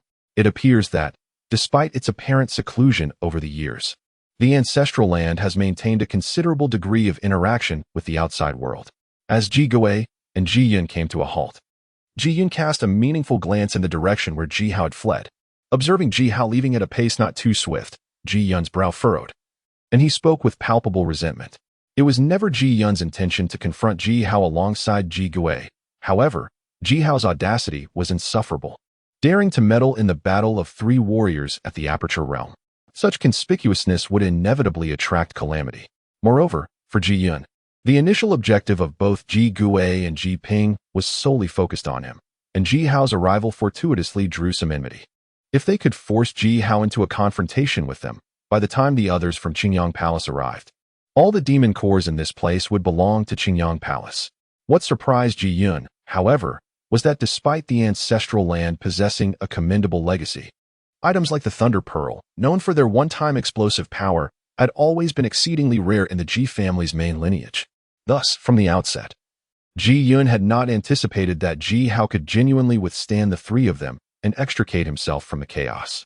Meanwhile, Ji Gui, sensing the formidable power of Ji Hao's Thunder Pearl, wore an expression of gravity mixed with curiosity. Had Ji Shua truly been injured?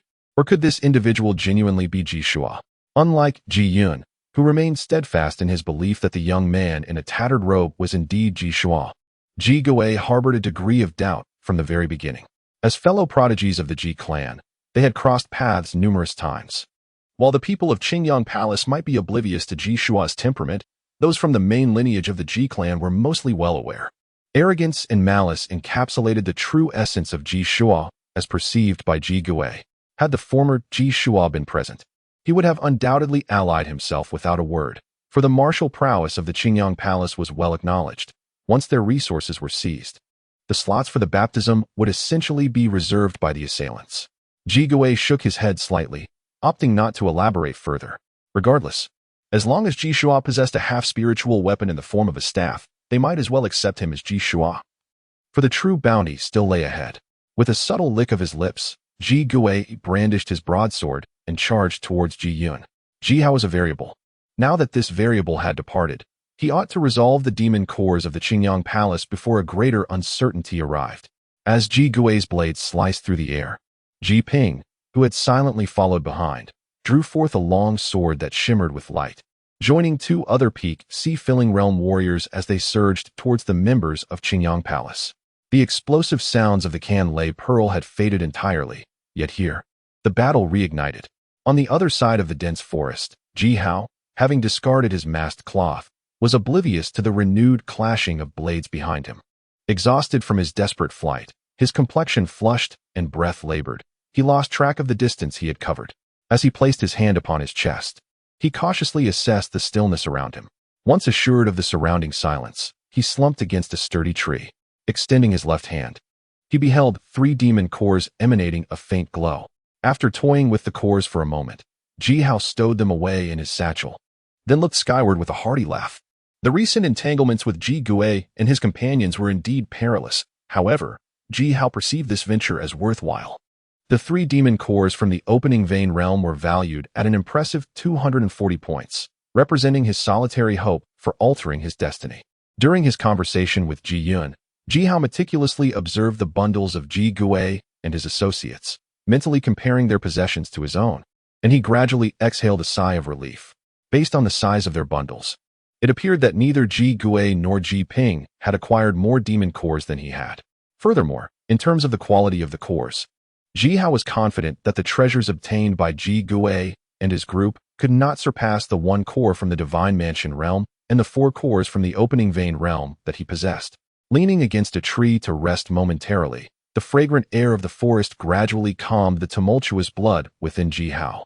He lifted his gaze, noting that daylight still lingered, and rose to adjust his pack before resuming his journey with his staff in hand. The path of martial arts demands relentless effort, and with a little time remaining before the competition concluded, he knew that unforeseen events could arise. With only 10 coveted spots available for the baptism, Ji Hao, who had endured torment for years, was resolute in seizing this opportunity. Thus, for him, it was a time for action. Every additional beast he slayed would increase his chances of changing his fate. On the 10th day of the Ji family disciples' trial, in the unreturning mountain, the setting sun cast its crimson glow across the horizon, bathing the evening sky in a blood-red hue. Beneath the scarlet clouds, Ji Hao cupped his hands to scoop water from the stream, vigorously rubbing his face. The grand competition of the Ji family is drawing to a close, and the relentless cycle of killing and being killed over the past 10 days has imbued every disciple of the Ji clan with a profound sense of humility in the martial arts. Although the adversaries faced in the trials are merely demonic beasts, the true opponents for the warriors participating in the trials extend beyond these creatures. In this perilous arena of life and death, apart from those who are genuinely close to them, anyone could potentially be an enemy. The gentle stream blended with the cool breeze serves to dilute the pungent metallic scent of blood that lingers on Ji Hao. After deceiving Ji Yun to acquire 3 pulse-opening realm demon cores a few days prior, Ji Hao has resumed his hunt for mountain-moving realm demonic beasts. However, the trial ground is limited to a mere 1,000 miles, and despite the deliberate cultivation efforts of the elders of the Ji family, the number of demonic beasts cannot be boundless. This is particularly true for the mountain-moving realm beasts, which are the weakest among them. After several days of relentless hunting, they have nearly vanished. At this moment, the trial ground holds very few demonic beasts. The remaining creatures are mostly either yet to advance in rank or belong to the pulse-opening or even divine abode realms. Consequently, Ji Hao has been exceedingly cautious in his endeavors over the past 2 days, yielding rather modest results. In fact, he has only encountered 3 mountain-moving realm demonic beasts, and this is largely due to his familiarity with the habits of lower-tier beasts. Ji Hao carefully unpacks his tightly secured satchel and meticulously counts his spoils. 18 mountain-moving realm demon cores total 180 points. Fulfilling Sea realm demon cores total 120 points.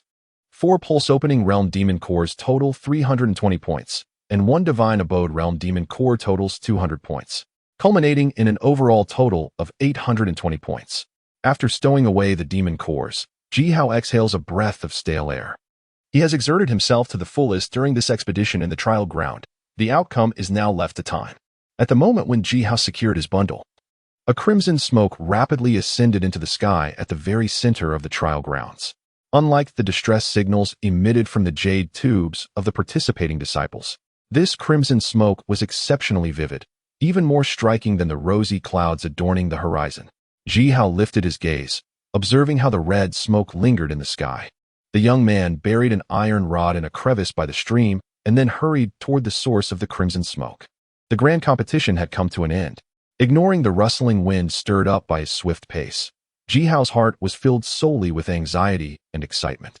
The 10 coveted spots for the grand ritual were about to be revealed, and the moment that could alter his destiny was finally at hand. Uncertain of how long he had run, Ji Hao soon arrived at the location of the red smoke. Before him, beneath the crimson haze, a gathering of over 20 individuals had assembled. Some conversed quietly in clusters, while others stared with bloodshot eyes into the depths of the dense forest. Yet, the majority remained silent, lost in contemplation. Suppressing the complexities within his gaze, Ji Hao chose a secluded corner to lean against a tree trunk, observing the slow descent of the red clouds in silence. Under the crimson smoke, several individuals who had arrived before Ji Hao turned to assess him as they heard his footsteps. Upon noticing his tattered linen garments, their expressions remained unchanged, but a flicker of intrigue crossed their eyes at the sight of the substantial bundle strapped to his back. Ji Hao paid little heed to their scrutinizing glances, for an elder was already present beneath the crimson haze, ensuring that no conflict could erupt here. As his apprehensions faded, Ji Hao gradually closed his eyes, attempting to regulate his breath, which had quickened from his exertions. Meanwhile, more individuals continued to arrive at the sight of the red smoke. A few sparse stars emerged on the horizon, gradually fading into the encroaching darkness of night. The last of the elders tasked with patrolling the trial grounds, Elder GZ, returned from the skies. Upon his arrival, Elder GZ first reported to the venerable elder with flowing white hair, who sat cross-legged at the center of the gathering. He then turned to address the corpulent fourth elder. At his words, the fourth elder nodded slightly before ascending into the air. As Elder GZ fell silent, the white-haired and white-browed elder of the G family slowly rose and addressed the assembled disciples of the G clan. At this moment, Ji Hao, who had kept his eyes tightly shut, opened them, feigning indifference as his gaze swept across the surroundings. His eyes met those of Ji Gui not far away. They exchanged a brief glance, yet their expressions remained devoid of emotion as they turned away. Though his face betrayed no change, Ji Hao's heart was tumultuous. When Ji Gui had arrived, he had already surveyed every one of the martial artists in plain robes present, but as soon as Ji Hao opened his eyes, Ji Gui's gaze fixated on him once more. This led Ji Hao to suspect that Ji Gui harbored doubts in his heart. Casting a furtive glance at the group from Qingyang Hall nearby, Ji Hao could not help but inwardly curse their incompetence. Despite the presence of so many, they had failed to detain Ji Gui and his companions, allowing both parties to arrive here unscathed. Since Elder GZ had announced that all surviving disciples of the trial grounds had gathered, it seemed highly likely that Ji Shua, who was at the opening meridian stage, had indeed been slain. However, Ji Gui was left puzzled as to who the perpetrator might be, the one who had eliminated Ji Shua and subsequently sought to deceive him. As the main lineage of the Ji clan has long resided within the confines of the unreturning mountain, the attire of many younger members of the Ji family often consists of coarse garments. In the perilous battleground of trials, such attire frequently becomes tattered, making it exceedingly challenging to ascertain the identity of the young man clad in such humble garb. However, in terms of physique, Ji Gui found that the taciturn Ji Hao bore the greatest resemblance to Ji Shua from that fateful day. Moreover, the Fifth Elder's faction has harbored a long-standing vendetta against Ji Hao, thus it would not be surprising if Ji Hao were responsible for Ji Shua's demise. Yet, the notion of Ji Hao, a practitioner of the mountain-moving realm, single-handedly slaying Ji Shua of the opening vein realm, was something Ji Gui found hard to fathom. Casting another glance at Ji Hao, who displayed a subtle expression of confusion, Ji Gui dismissed this thought. If Ji Hao truly possessed the capability to reverse the odds between the mountain-moving and opening vein realms, he would not have endured the relentless humiliation from the Fifth Elder's faction over the years. Chapter 21. Sudden Change, 9,000 words. Please collect. The distance between the trial grounds and the ancestral land of the Ji family is considerable, however. With the invocation of a flying vessel by the Grand Elder and 3 other elders, this distance became trivial as they soared through the skies together. Aboard the vessel, Ji Hao's heart surged with excitement as he gazed at the swiftly passing landscapes of mountains and forests beneath him. The ability to traverse the skies is exclusive to those in the second great realm of martial arts, the Nirvana realm. Upon transitioning from the corporeal realm to the Nirvana realm, practitioners focus primarily on refining their physique to cultivate true spiritual power. By mastering the energies of heaven and earth, warriors of the life and death realm can momentarily soar, while those in the soul realm can remain suspended for extended periods. As for those who have reached the fragmented Dan realm, they can genuinely traverse the cosmos, embodying the essence of true freedom. Although deeply intrigued by the sights visible after ascending into the sky, Ji Hao found himself within the heart of the unreturning mountain, where beneath his flying vessel lay only an endless expanse of mountains and ravines. After gazing for a while at the monotonous green landscape below, Ji Hao gently shook his head and began to close his eyes to rest. The Ji clan had arrived. Could this truly resolve the issues with his constitution? Would he also be able to soar through the skies in the future? Ji Hao was uncertain, yet a sense of anxiety began to stir within him. Everyone. The Ji clan has arrived. Ji Hao opened his eyes to behold a scene steeped in night. Yet within this darkness, a particularly bright light stood out strikingly. As the flying vessel drew nearer to the luminescence, a vast expanse of stone courtyards and bamboo buildings adorned with flickering lights came into Ji Hao's view. At the periphery of these twinkling lights stood an exceptionally bright stone platform. The most crucial step of the Ji clan's grand ceremony, the ritual offerings, was to take place upon this very stone platform. The flying vessel hovered just a short distance from the platform, and the younger members of the Ji family leapt down in succession. Ji Hao, mingling among the crowd, made his way towards the side of the platform. Though it was nighttime, the significance of the Ji clan's centennial grand ceremony drew a throng of people around the platform, illuminated by numerous torches that made the area feel as bright as day. With his perfected cultivation at the fragmented Dan realm, Ji Changkong soared into the sky the moment the vessel arrived, and among nearly 100 figures, he immediately caught sight of a tattered figure clad in coarse linen. Upon noticing the bulging package behind Ji Hao, Ji Changkong was momentarily taken aback, a rare look of astonishment appearing on his face. Beside Ji Changkong, Ji Yuqian, who had been constantly worried about her son, felt her eyes redden. The brutality of the Ji family's competition was, of course, no stranger to those who had already experienced it, yet one is oneself, and one's son is another. Even though Ji Yuqian had achieved commendable ranks during the Ji family's sacrificial ceremony in her youth, watching her son Ji Hao enter the trial grounds without having surpassed the mountain-moving realm filled her heart with maternal anxiety.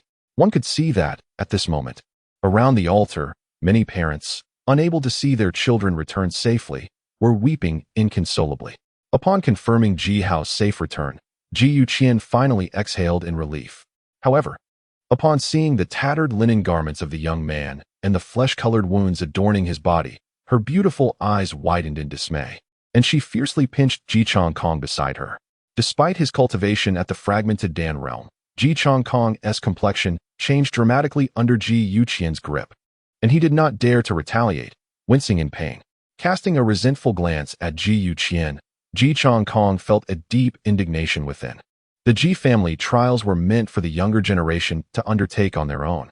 Ji Hao had desired to break through his limitations and venture to the trial grounds of his own volition, not because he was coerced. Furthermore, Ji Changkong distinctly remembered that when Ji Hao had expressed his wish to go, Ji Yuqian had not attempted to dissuade him. He recalled how he had healed Ji Hao's leg injury, and the following day, Ji Yuqian had prepared an exceptionally delicious meal of spirit treasure rabbit, treating her long-absent younger brother with extra affection. After Ji Yuqian's reprimand, Ji Changkong could only harbor a few more resentful glances, refraining from expressing his frustration towards his sister. Instead, he lifted his head and flashed a grin at Ji Hao. "You rascal. There are plenty of mountain beasts waiting for you. There will be ample opportunities for you to hone your skills ahead." As his eyes shifted, Ji Changkong pondered deeply. Yet he maintained a gentle smile, clearly anxious that Ji Yuqian might discern his innermost thoughts and unleash a playful pat on the head. Below the flying vessel, Ji Hao, who was slowly advancing with the tide of people, naturally sensed the scrutiny of his mother and uncle. After offering a reassuring smile to Ji Yuqian, Ji Hao turned his gaze firmly towards Ji Changkong. The 10 days of trials had sharpened Ji Hao's sensitivity to danger. Although he perceived the benevolent smile of Ji Changkong, an unsettling feeling lingered within him. Shaking off his concerns, Ji Hao decided not to dwell on it further. Despite finding his uncle somewhat foolish, he felt no apprehension about Ji Changkong harboring ill intentions towards him. Thus, Ji Hao offered a slight nod to his uncle, who had been fixated on him. Upon observing this, Ji Changkong's smile grew even brighter, and he returned the gesture with a nod.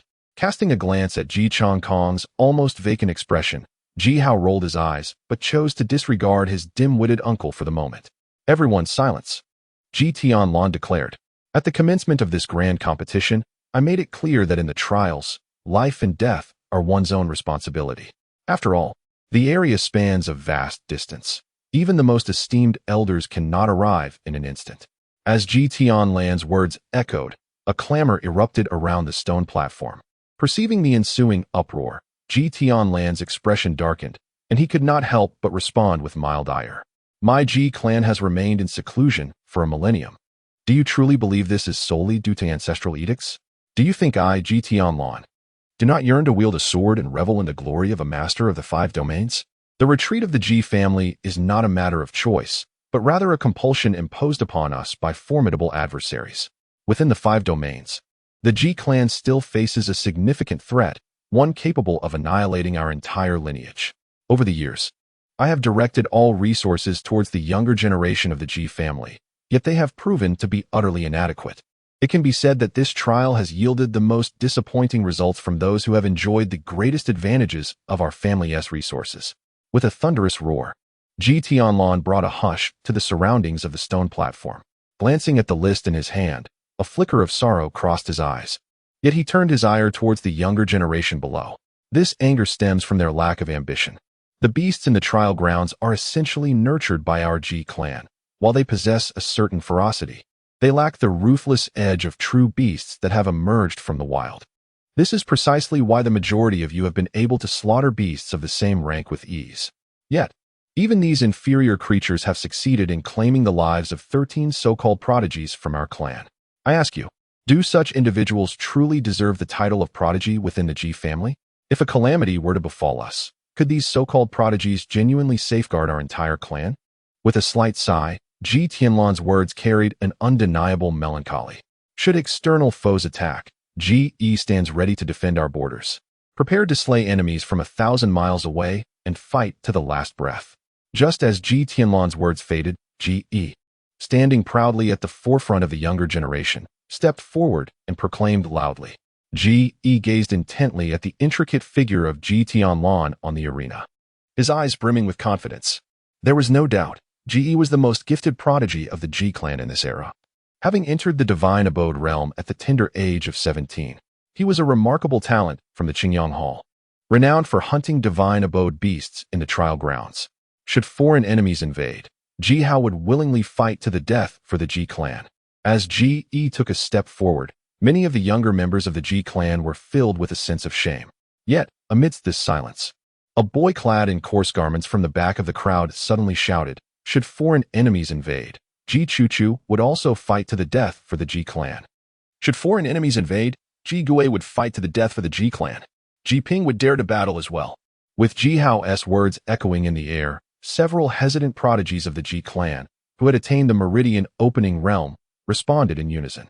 Afterward, those from the sea-filling realm among the younger generation of the Ji clan, their faces flushed with fervor, joined in the chorus. In that moment, the air resonated with the fervent cries surrounding the stone platform.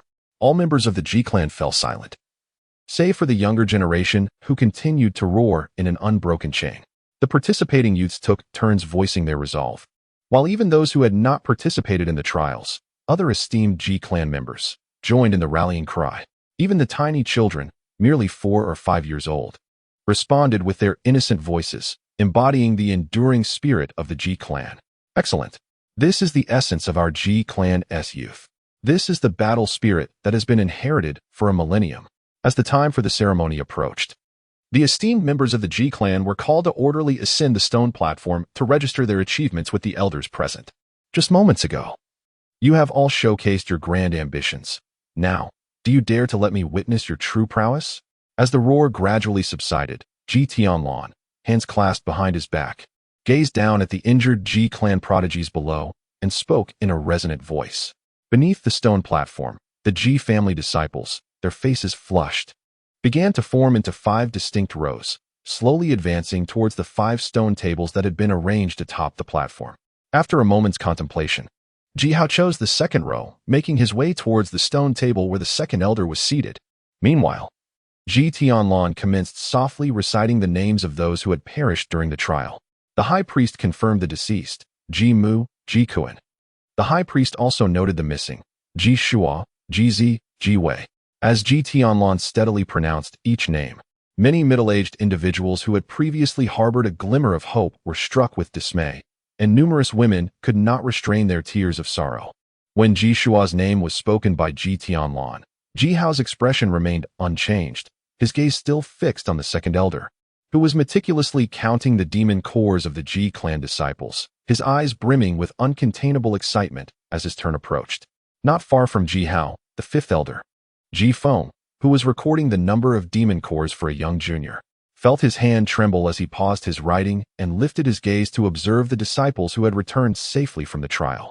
Ji Feng's eyes swept over several disciples of the opening veins realm, who either ignored him or faced him with calmness. None exhibited any signs of distress.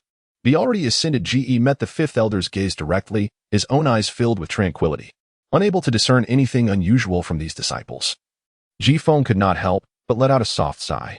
However, just then, as if suddenly recalling something, Ji Feng abruptly turned his gaze towards Ji Hao, scrutinizing him intently for a moment. Ultimately, Ji Feng shook his head and resumed the task of recording the number of demon cores for the disciples of the Ji family. Although he harbored profound doubts about Ji Shua's absence, Ji Feng understood that this was not the time for him to cause a disturbance. Possessing the Earth Spirit Pill, Ji Hao stood among the ranks of the opening vein realm with remarkable prowess, and his disappearance naturally drew considerable attention. Observing Ji Feng's restless demeanor, no one intervened until Ji Feng's gaze settled upon Ji Hao, at which point several high-ranking members of the Ji family, who had been discreetly watching, frowned slightly. Although Ji Hao's recent victory against a formidable opponent from the mountain-moving realm was indeed noteworthy, the notion that he could slay Ji Shua, who was at a higher level in the opening vein realm, was one that not only the Ji family leaders found hard to believe, but Ji Shua himself would likely find incredulous.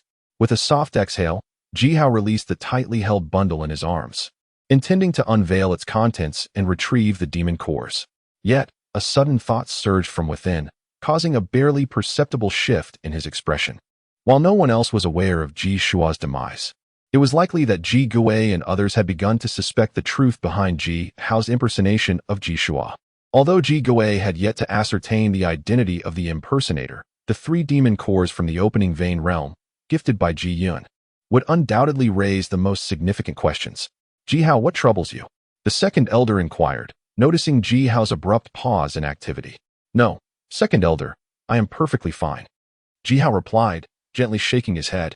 Gritting his teeth, he finally produced all the demon cores contained within the bundle.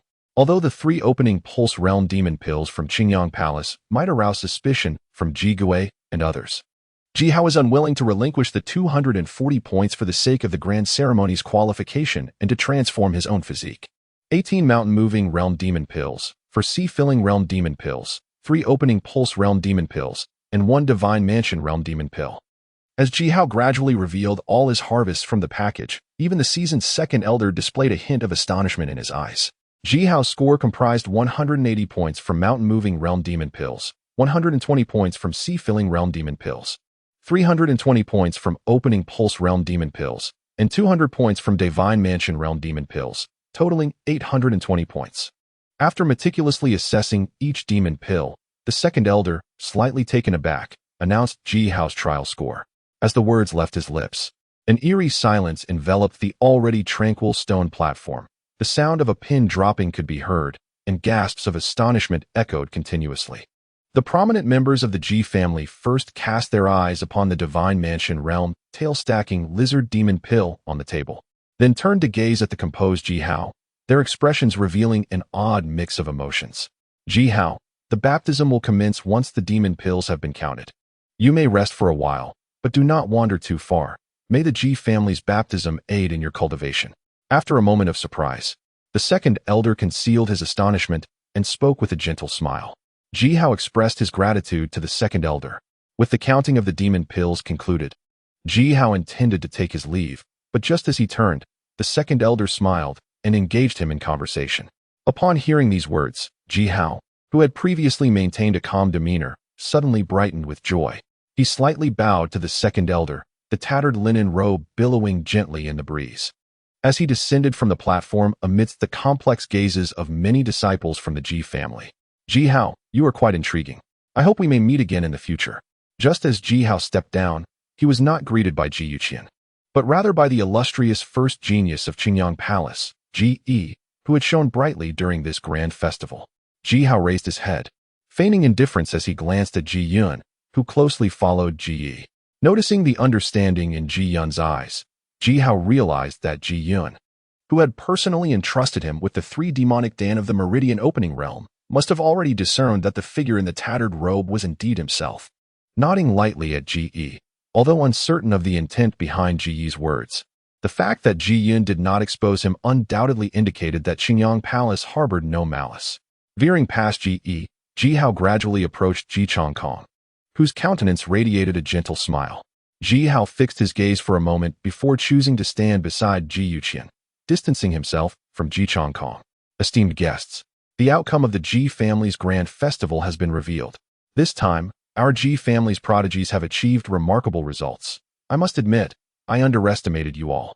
After approximately half an hour had passed, all the returning disciples' demonic Dan had been accounted for on the stone platform. In front of Ji Tianlan, A stone table displayed all the demonic Dan, their faint luminescence converging into a dazzling spectacle beneath the night sky. According to the rules of the grand ceremony, those who achieve a place among the top 10 in the trial and successfully acquire the demon cores are entitled to the sacred altar's baptism. For those who return outside the top 10, individuals in the meridian opening realm will receive a semi-spiritual weapon. Those in the sea-filling realm shall obtain a goose spirit pill, and those in the mountain shifting realm will be awarded 3 body refining pills. Amidst the flickering crimson light of several torches, Ji Tianlan raised his hand, and several weapons along with numerous bottles of elixirs materialized out of thin air on the stone table's opposite side. Ji Tianlan then spoke, "A semi-spiritual weapon?" As his words fell, a wave of excited murmurs erupted around the stone platform, with several elders of the Ji clan furrowing their brows, clearly taken aback by the unexpected rewards proposed by Ji Tianlan. At this moment, Ji Hao, wearing a look of confusion, inquired, "A semi-spiritual weapon is a classification of weaponry. Typically, lower-tier martial artists utilize common weapons, while the next grade up are spiritual weapons. As the name implies, spiritual weapons possess a degree of sentience and are predominantly wielded by Nirvana realm martial artists who can manipulate spiritual energy. A suitable spiritual weapon in the hands of a Nirvana realm practitioner can enhance their combat prowess significantly. Between common weapons and spiritual weapons lies a category known as semi-spiritual weapons, which martial artists refer to as semi-spiritual artifacts. These weapons provide immense assistance to martial artists in the physical realm who cannot project spiritual energy, as semi-spiritual weapons enable those in the meridian opening realm to channel their spiritual power externally. Beside Ji Hao, Ji Chongkong, having overheard his slightly puzzled tone, turned with a smile to elucidate. Upon hearing this, Ji Hao furrowed his brow, suddenly recalling Ji Shua's iron staff, which had indeed unleashed waves of spiritual energy blades when Ji Shua pursued him. Could it be that Ji Shua's iron staff was a semi-spiritual weapon? Upon contemplating this, Ji Hao could not help but draw in a sharp breath, pondering whether a semi-spiritual artifact might succumb to rust like an ordinary one, especially since he had carelessly buried the iron rod by the brook in the trial grounds. In the grand festival trials, the first place was claimed by Ji E of the Ji family, who secured 3 spirit Dan from the Divine Mansion realm, 5 from the Opening Vein realm, and 6 from the Filling Sea realm, totaling 1,180 points. The second place was taken by Ji Lei, also of the Ji family, who acquired 1 spirit Dan from the Divine Mansion realm, 5 from the Opening Vein realm, 8 from the Filling Sea realm, and 10 from the Opening Vein realm, amounting to 940 points. In the Veiled Night, all eyes were drawn to the elixirs and weapons before Ji Tianlan, leaving little attention for Ji Hao, whose expressions oscillated between joy and concern. Subsequently, Ji Tianlan quelled the restless energy of the Ji family members and began to announce the results of the younger generation's trials. As the top 2 contenders were revealed, the juniors of the Ji main lineage clenched their fists in dissatisfaction, while several from the Qingyang Hall wore triumphant smiles. For Ji E and Ji Lei were indeed the leaders of the younger generation from Qingyang Hall. One had achieved minor success in the Divine Mansion realm, while the other had attained great success in the Opening Vein realm. The third place was awarded to Ji Hao, who garnered 1 spirit Dan from the Divine Mansion realm, 4 from the Opening Vein realm, 4 from the Filling Sea realm, and 18 from the Mountain Moving realm, totaling 820 points. The announcement of the third place, derived from the Mountain Moving realm, left the participating warriors in a profound silence. In contrast to this silence, Ji Hao suddenly lifted his head, his eyes brimming with hope. Was the fruit of his arduous efforts finally within reach? The fourth place was claimed by Ji Chu Chu of the Ji family, with a total of 800 points. In the 5th trial, Ji Guo of the Ji family scored 780 points. In the 6th trial, Ji Yun of the Ji family garnered 750 points.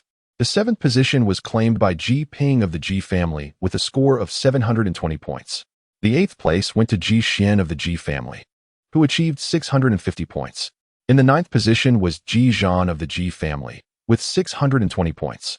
Finally, the 10th place was occupied by Yang of the Ji family, who scored 600 points.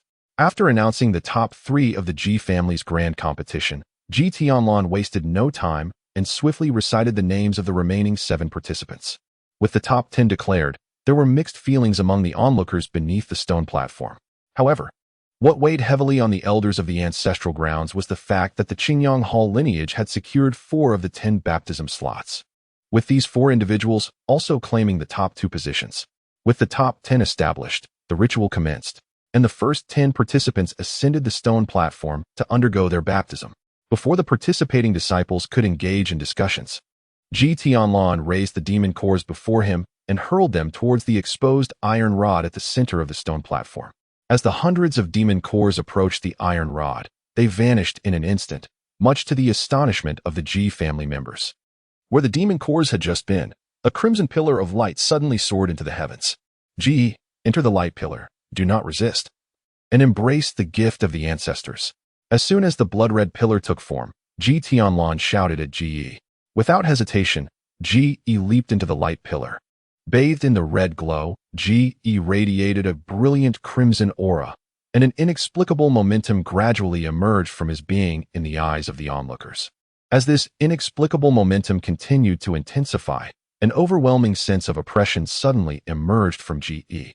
At the very moment this feeling manifested, a resplendent golden blade materialized from the air above the luminous column, descending towards Ji with a fierce slash. Within the crimson light, Ji was acutely aware of the looming threat overhead. However, rather than retreating from the radiance, he leapt forward, his left hand forming a blade-like gesture, striking towards the golden sword's surface, while his right hand clenched into a fist, reaching for the hilt of the golden blade. As his palm made contact with the golden weapon, it quivered noticeably. Seizing the moment, Ji grasped the hilt with fervor. The golden blade trembled in his grasp for a brief moment before settling into a serene stillness, and Ji emerged from the crimson pillar, wielding the sword. The imperial Ling blade, a relic bequeathed by the ancestors of the Ji family who mastered the path of dominance, was unsurprisingly recognized by Ji, whose prodigious talent instilled in him an unwavering confidence in his invincibility. The moment the golden blade's presence was felt, the 2 elderly sages, who had concealed themselves since the commencement of the grand ceremony, re-emerged. One of the sages, with slightly longer white hair, held an ancient tome, its pages yellowed with age, and spoke with a hint of envy. Ji Jiuge, do not harbor such thoughts. Your meager talents in your youth merely allowed you to endure long enough to attain the title of Sage Elder, to gain the recognition of an ancestral artifact, perhaps in your next life. Beside the sage with the tome, another elder clad in black, his hair as white as snow, chuckled softly upon hearing the envy in his companion's tone. Ji Tianyu, what of your superior talents compared to mine? We remain ensnared within the same realm, and I have yet to witness you earn the recognition of any ancestral artifact. As the tome on the Taishang Ji's wine song was held aloft, the individual in black could not help but roll his eyes in disdain. Turning to the black-clad Taishang, he expressed his contempt. Ji, step into the beam of light.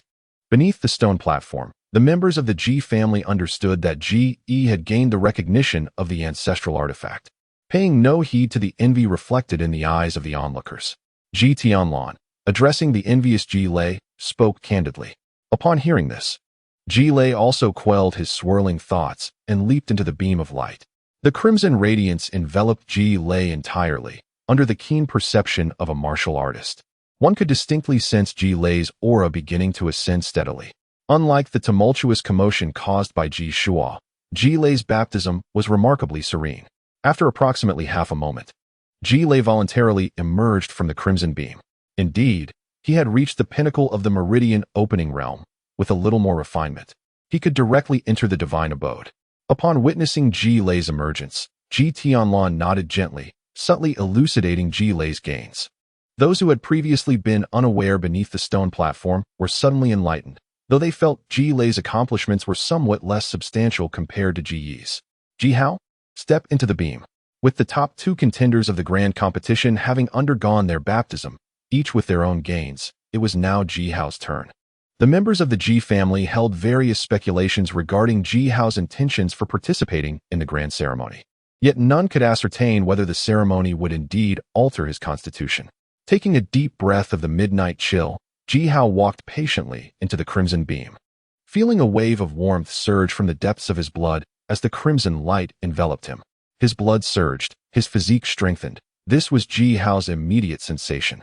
As the searing sensation coursed through his veins, Ji Hao felt the final barrier that had long suppressed his ability to absorb the spiritual energy of heaven and earth gradually weaken. A sudden gust of wind stirred in the atmosphere, and Ji Hao, sensing the movement of the air around him, understood that the spiritual energy was drawing near, awaiting the shattering of the barrier to allow him to plunge into the depths of the ocean and soar among the clouds. As the fluctuations of spiritual energy intensified beside him, an uncontrollable joy illuminated Ji Hao's face. The crowd beneath the stone platform, who had been closely observing Ji Hao's baptism, wore expressions of complexity, while Ji Changkong rubbed his hands together with excitement. Yet, just as Ji Hao believed he could finally reclaim his martial path, the blood-red pillar of light from the grand ceremony began to flicker violently, and the boiling blood within Ji Hao gradually calmed.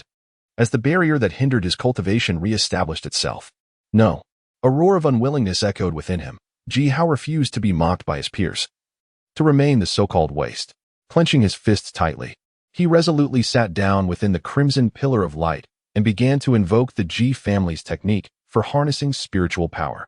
The energies of heaven and earth coalesced around him, and today, Ji Hao vowed to break through or perish in the attempt. The sudden turn of events tugged at the hearts of all present, seeing Ji Hao's determination to forcibly breach the sea-filling realm. The Ji family's second elder opened his mouth to speak, but upon witnessing the unwillingness etched on Ji Hao's face, Ji Zi let out a soft sigh and ultimately chose to let Ji Hao fight his own battle.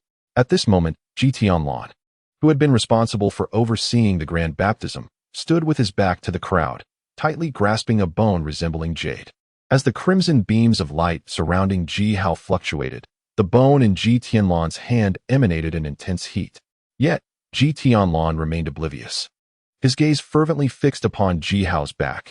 Behind Ji Hao, the black spherical phantom that had previously emerged in the giant lizard cave reappeared.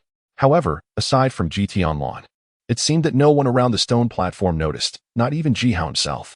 Ji Hao clenched his teeth, for the barrier within him, weakened by the crimson beams, could no longer prevent him from forcibly absorbing the spiritual energy from the heavens and earth.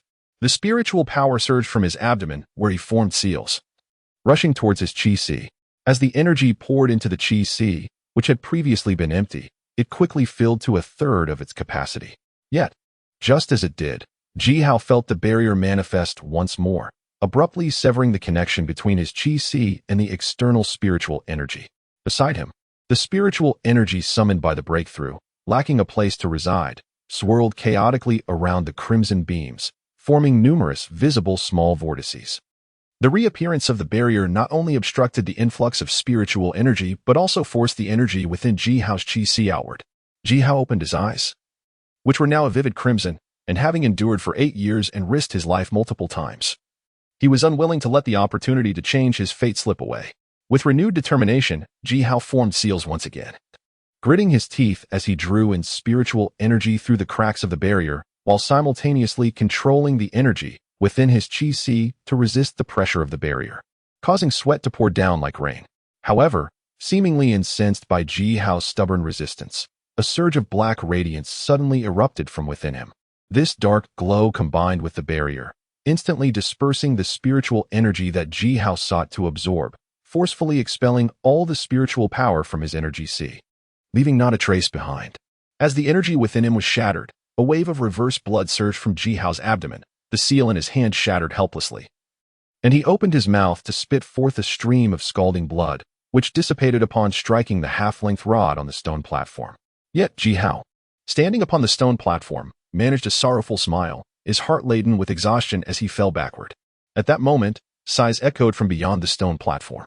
Although Ji Hao had broken through to the mountain-moving realm and secured a place in the baptism, today's failure to transcend into the sea-filling realm likely marked the end of his journey. Henceforth, he would remain a once promising genius now rendered as nothing more than a useless being. The instant Ji Hao's breakthrough failed, Ji Changkong, who had been closely watching the baptism, rushed toward the stone platform. However, before Ji Changkong could leap up, a figure swifter than he caught Ji Hao, preventing him from collapsing. Ji Tianlan, with his left hand concealed within his sleeve, supported Ji Hao with his right and turned to address the two elder statesmen.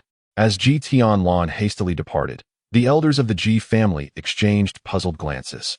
Despite their myriad speculations, They could not fathom the true intentions of the ancient patriarch, who had long remained withdrawn at the village's edge. Nevertheless, the grand baptism must proceed. The two elder statesmen exchanged looks, ultimately leading to Ji Tianyu, clad in black, stepping forward to preside over the ceremony. Chapter 1. Prophecy. Ji Hao, do you wish to venture beyond the unreturning mountain? Upon the stone table in the quaint courtyard, Ji Tianlan, with an air of inscrutable wisdom, presented a fragrant elixir to Ji Hao. Upon hearing this, Ji Hao, whose complexion was pallid, gently lifted his gaze. A flicker of light momentarily graced his otherwise dim eyes, yet after a brief contemplation, he shook his head softly. Grandfather clan leader, having failed to break through to the sea-filling realm tonight, I fear I shall remain a mere waste in martial arts for the rest of my life.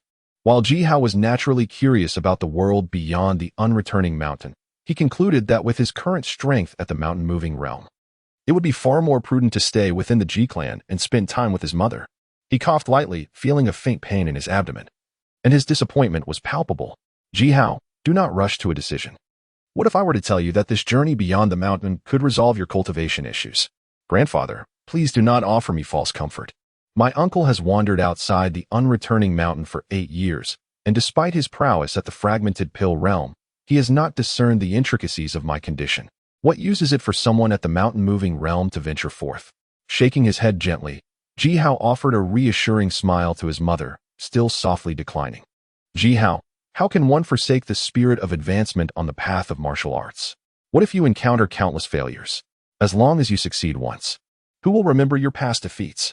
That foolish Ji Chong Kong, upon stepping beyond the unreturning mountain, would likely only seek out fights. Relying on him to uncover the secrets of the 5 domains is akin to expecting a sow to climb a tree. As for my words, they are not mere consolation. Should you choose to venture out, your physical condition will undoubtedly find resolution.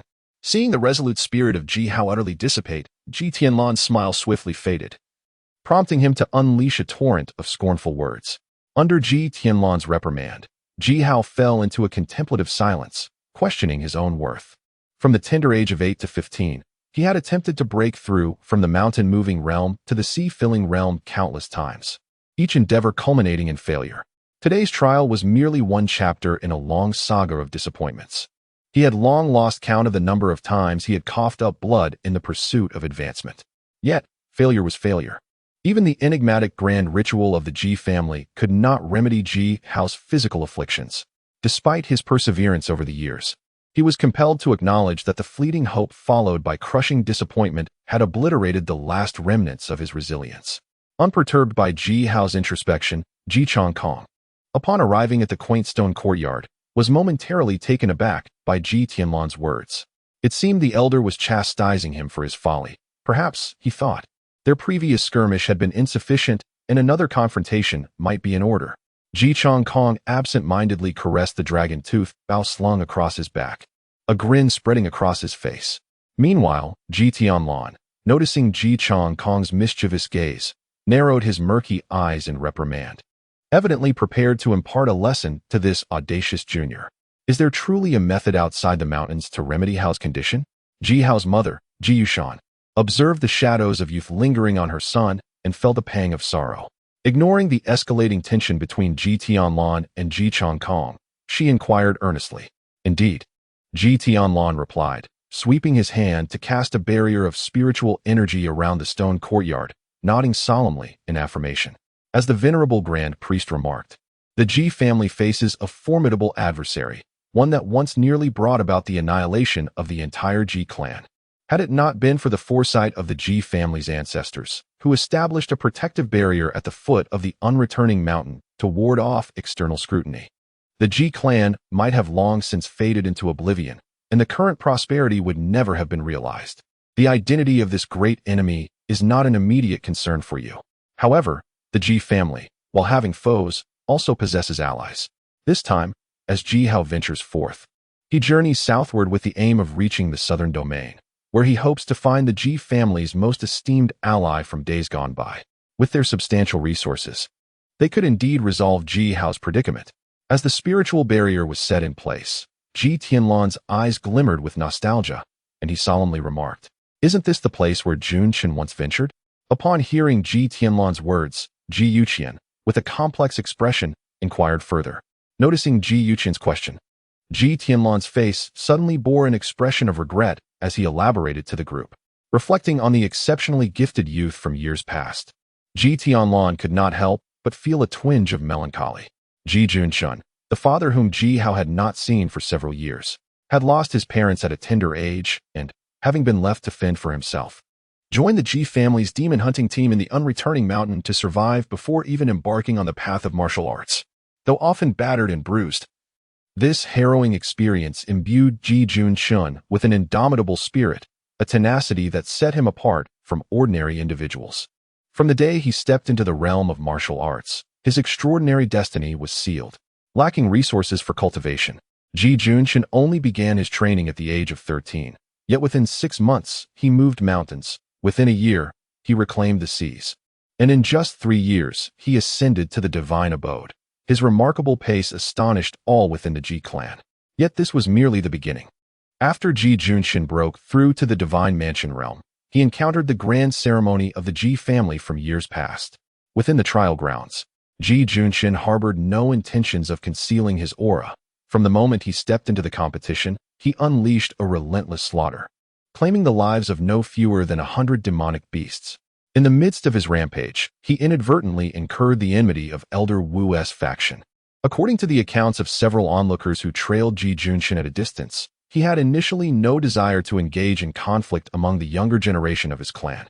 However, during his massacre of demonic beasts, he happened upon Ji Hong, the son of Ji Feng, leading a group of juniors in an assault on Ji Yuqian. Although Ji Yuqian, at that time, possessed an ethereal grace, Ji Junshun, fervently devoted to martial arts, had no inclination to intervene. Yet, by mere coincidence, as Ji Junshun swept past the skirmish, Ji Hong derisively belittled Ji Yuqian, declaring her to be a child born of a mother who did not raise her. This seemingly trivial remark, upon reaching Ji Junshun's ears, summoned forth a calamity of monumental proportions for Ji Hong. Just as Ji Junshun was about to depart from the battleground, he pivoted upon hearing those words, fury igniting within him. He brazenly plunged into the fray, incapacitating each of the 4 assailants with a devastating blow to their right legs. It was this very confrontation that kindled Ji Yuqian's burgeoning feelings for Ji Junshun. Upon leaving the trial grounds, the isolated Ji Junshun found himself the target of Ji Feng's faction. At that time, the Ji family's elder Wu was not merely Ji Feng of the divine mansion realm, but rather his father, Ji Tianxi. Unexpectedly, events took a surprising turn. After numerous provocations from Ji Feng, Ji Junshun seized an opportunity to inflict severe injuries upon Ji Feng. Just as Ji Tianxi was preparing to impose clan regulations on Ji Junshun, Ji Junshun took advantage of the grand ceremony of the Ji family to break through to the realm of life and death, simultaneously engaging in a conflict with the 5th elder, Ji Tianxi. It was after this incident that Ji Junshun's talents and strength were genuinely acknowledged by the upper echelons of the Ji family, and the long-standing grievances with the 5th elder were overlooked, as long as no lives were lost. Within the quaint courtyard, the name Ji Junshun seemed to embody an array of significances. Following the elder's words, a profound silence enveloped the space. Grandfather, do you truly believe that the clan from the southern region can alter my constitution? If so, I am willing to venture forth, Ji Hao finally declared, his eyes revealing a newfound determination as he rose from the stone table, clenching his fist gently. Old man, will that family from the southern region indeed assist us? And why must Ji Hao be the one to go? Given our current cultivation at the fragmented Dan realm, wouldn't it be more suitable for one of us to take the lead? Before Ji Tianlan could respond, Ji Changkong, with his dragon-tooth longbow slung over his shoulder, furrowed his brow and interjected. The southern region family shares a complicated relationship with the Ji clan. Nonetheless, they are unlikely to refuse Ji Hao's plea for assistance. As for why Ji Hao is being sent, it is due to certain reasons. The others in the courtyard turned their curious gazes towards Yugu. But despite their wide-eyed stares, they could discern no particular distinction about him. Ji Hao extended his hand to receive the jade bone, feeling a gentle warmth envelop him, a comforting sensation coursing through his entire being. The instability caused by his forced breakthrough seemed to stabilize somewhat in an instant. Indeed, it appears you are truly the one destined for the jade bone.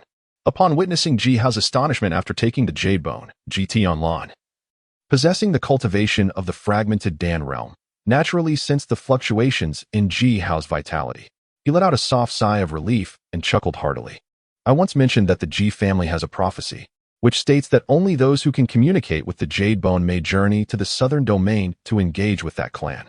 Were it not for this, I would have ventured to that clan myself long ago to ascertain the truth, rather than holding onto the Jade Bone without action, simply because it does not acknowledge me. Sensing the inquisitive gazes of Ji Chong Kong and Ji Yuqian, Ji Tianlan appeared slightly exhilarated, as if a long-held desire had been realized. Chief, when shall I set forth? Ji Hao, while toying with the Jade Bone, felt a glimmer of hope and hurriedly inquired. Tomorrow, Ji Tianlan exclaimed, his excitement surpassing Ji Hao's as he gazed at him, his eyes sparkling with joy. The Jade Bone awakens, illuminating the fire, stars align, the bright moon ascends. And upon the 9 realms, the Ji clan shall return. The 5 domains, Chapter 2, the emergence. Very well, I shall depart tomorrow. Ji Hao pondered for a moment, sensing that his injuries were nearly healed, and softly spoke. Chief, Ji Hao's strength is lacking. Please take along a semi-spiritual artifact for him, lest this lad perish along the way, rendering the Ji family's prophecy void. After Ji Tianlan finished his instructions, he was about to take to the sky when Ji Chongkong, standing nearby, gently scratched his chin and shouted towards Ji Tianlan's already ascending figure, I shall consider it, old man.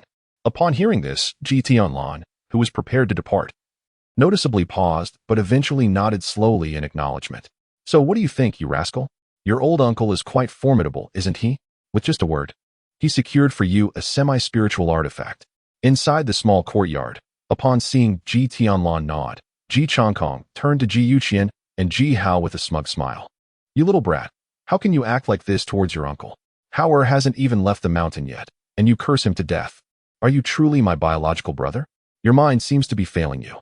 Just as Ji Chongkong finished speaking, Ji Yuqian, already seething with anger, seized his ear and scolded him. With Ji Yuqian gripping his ear, Ji Chongkong grimaced in pain, his narrow eyes glancing at Ji Hao, who was feigning ignorance. A chill crept into Ji Chongkong's heart. You little rascal, I am doing this for your own good. If you don't plead for me, I shall see to it that you suffer. Come with me, I have something for you. Rubbing his still tingling ear, Ji Chongkong inhaled sharply and spoke coldly to Ji Hao, who remained stationary. Everyone possesses their own soul power. Soul thoughts are merely ideas. You should attempt to connect with it using your soul power, and the storage ring will naturally imprint your soul energy. In Ji Hao's room within the courtyard, Ji Chongkong presented him with a ring adorned with silver crystals, wearing a sly grin. Upon hearing this, Ji Hao took the ring, furrowing his brow for a moment before, following Ji Chongkong's prior guidance, gently closing his eyes, attempting to harness the power of thought to control the index finger he held. As a member of the Ji clan, Ji Hao was certainly familiar with the concept of a storage ring. This artifact is meticulously crafted by martial artists to carry essential items, with the storage space classified into different ranks based on its capacity. Undoubtedly, every storage ring is regarded as a precious item across the 5 realms, reserved solely for the prodigious offspring of esteemed families. Even within the contemporary Ji clan, only elders at the life and death realm possess one. Although Ji Hao could not fathom why Ji Chongkong possessed 2 storage rings, he understood that after departing from the unreturning mountain, it would be inconvenient to carry many items, and having a storage ring would undoubtedly simplify matters. As Ji Hao began to inscribe his soul force imprint onto the storage ring as instructed, Ji Chongkong, reclining languidly in a nearby wrought-tin chair, licked his lips and rubbed his hands, eagerly anticipating the unfolding spectacle. Leaving a soul force imprint on a storage ring is not particularly challenging for a Nirvana realm martial artist who has already delved into soul force cultivation. However, for Ji Hao, who had solely focused on physical training, this task was far from simple. Although everyone possesses soul force, having it does not imply one can easily locate and wield it. As a martial artist at the mountain-moving realm, Ji Hao was merely beginning his journey into the martial arts. In Ji Chongkong's view, for Ji Hao to successfully leave a soul force imprint on the storage ring, it would likely require at least an hour or 2. After a couple of hours exertion, it is likely that Ji Hao was already exhausted from inscribing the soul power imprint. At that moment, I could present him with a rejuvenating Qingxin pill, allowing him to restore his vitality. Just as Ji Chongkong idly toyed with the jade vial in his hand, a smile unconsciously gracing his lips, A soft tremor suddenly resonated within the room. A fleeting dark light vanished behind Ji Hao, and he, who had merely closed his eyes for a few breaths, opened them wide with a look of astonished delight. Following Ji Changkong's guidance, Ji Hao had begun to mentally reach out towards the storage ring after shutting his eyes. However, contrary to his expectations of difficulty, just moments into his contemplation, he felt a warm sensation wash over him, accompanied by the emergence of a phantom of his left hand within his mind. The instant this phantom appeared, Ji Hao felt a wave of dizziness, and his vision was engulfed by a dark space measuring approximately 5 or 6 square units. Did you successfully inscribe the soul power imprint? In the otherwise silent room, this gentle inquiry sounded particularly jarring. Ji Changkong's expression shifted as he turned to see Ji Hao's face alight with joy, and he let out a sigh of relief, though his lips trembled slightly as he softly asked, "Do you feel any discomfort, particularly in your head?" Upon hearing this, Ji Changkong could not help but gasp in surprise, a flicker of astonishment flashing in his eyes, yet he quickly pressed on with his question. "There is hardly any sensation. It is merely my uncle. The items you have left for me in this storage ring seem rather few." Shaking his head, Ji Hao did not perceive anything amiss. He turned to Ji Changkong, rolled his eyes lightly, and playfully complained with a smile. Upon hearing this, Ji Changkong's eyes flickered with a hint of melancholy, and he sighed softly. Suddenly recalling the jade vial in his hand, his gaze shifted to Ji Hao, and he spoke earnestly. 50 moments were required to consolidate the soul power imprint, which is indeed commendable, yet it pales in comparison to my own. Within the storage ring, I have left you 9 second-grade healing pills by Chao Dan, 3 third-grade life-saving pills, Huexine Dan, and 18 spirit essence pills to aid in your physical cultivation after reaching the ocean-filling realm. In addition, there are 20 low-grade spirit stones. However, remember that spirit stones and pills are exceedingly precious in the outside world, as is the storage ring. You must be wary of the treachery that lurks in the hearts of people in the martial world. Wealth should not be displayed carelessly. Moreover, given that your soul power is commendable, take this concentration pill with you. This pill is used to stabilize soul power. Unless you find yourself in a place of absolute safety, do not consume it lightly, for a martial artist is exceedingly vulnerable when their soul power is in turmoil. Ji Changkong, having shed his previous nonchalance, handed over the pill he had been toying with for quite some time to Ji Hao, earnestly advising the youthful boy before him. "Understood. Thank you, uncle." Upon witnessing Ji Changkong's serious demeanor, Ji Hao ceased his light-hearted banter and listened attentively to his uncle's counsel. Yet, for reasons unknown, Ji Hao could not shake the feeling that when he accepted the concentration pill, there was a glimmer of suppressed glee in Ji Changkong's eyes. As if a scheme had been successfully executed, the moments of parting always seemed to pass with astonishing swiftness. Ji Changkong bestowed upon Ji Hao a storage ring, while Ji Yuqian wished fervently to fill the quaint stone courtyard with every item that could be carried away, resulting in the modest ring being filled to its capacity. As the day brightened and the sun ascended to the mountain's peak, Ji Hao donned a robe of fine fabric in a shade of azure, patiently listening to Ji Yuqian's repeated admonitions. "Time is of the essence. Ji Hao, it is time to depart." Before long, Ji Tianlan, clad in a simple garment, arrived gracefully in the air, bearing 2 long swords upon his back. His gaze swept over Ji Hao, lingering momentarily on the ring adorning Ji Hao's finger. Yet he chose to remain silent. "Yes, mother, I am leaving. Do not worry about Howard. I shall rectify the deficiencies in my martial path and return swiftly." Ji Hao replied softly, before kneeling to bow deeply 3 times to Ji Yuqian. The youth exhibited an unexpected composure for his age as he rose and approached Ji Tianlan. Noticing this, Ji Tianlan nodded gently to Ji Yuqian, then took Ji Hao and leapt into the sky, their figures gradually fading into the horizon. "Ah, my dear Howard, you are indeed my son. As you venture forth, may your aspirations be fulfilled," Ji Changkong mused with a soft smile, as Ji Hao and Ji Tianlan disappeared from view. Ji Yuqian, suppressing her reluctance, gazed expectantly in the direction of Ji Hao's departure. "My Hao shall surely be a remarkable figure, just like your father."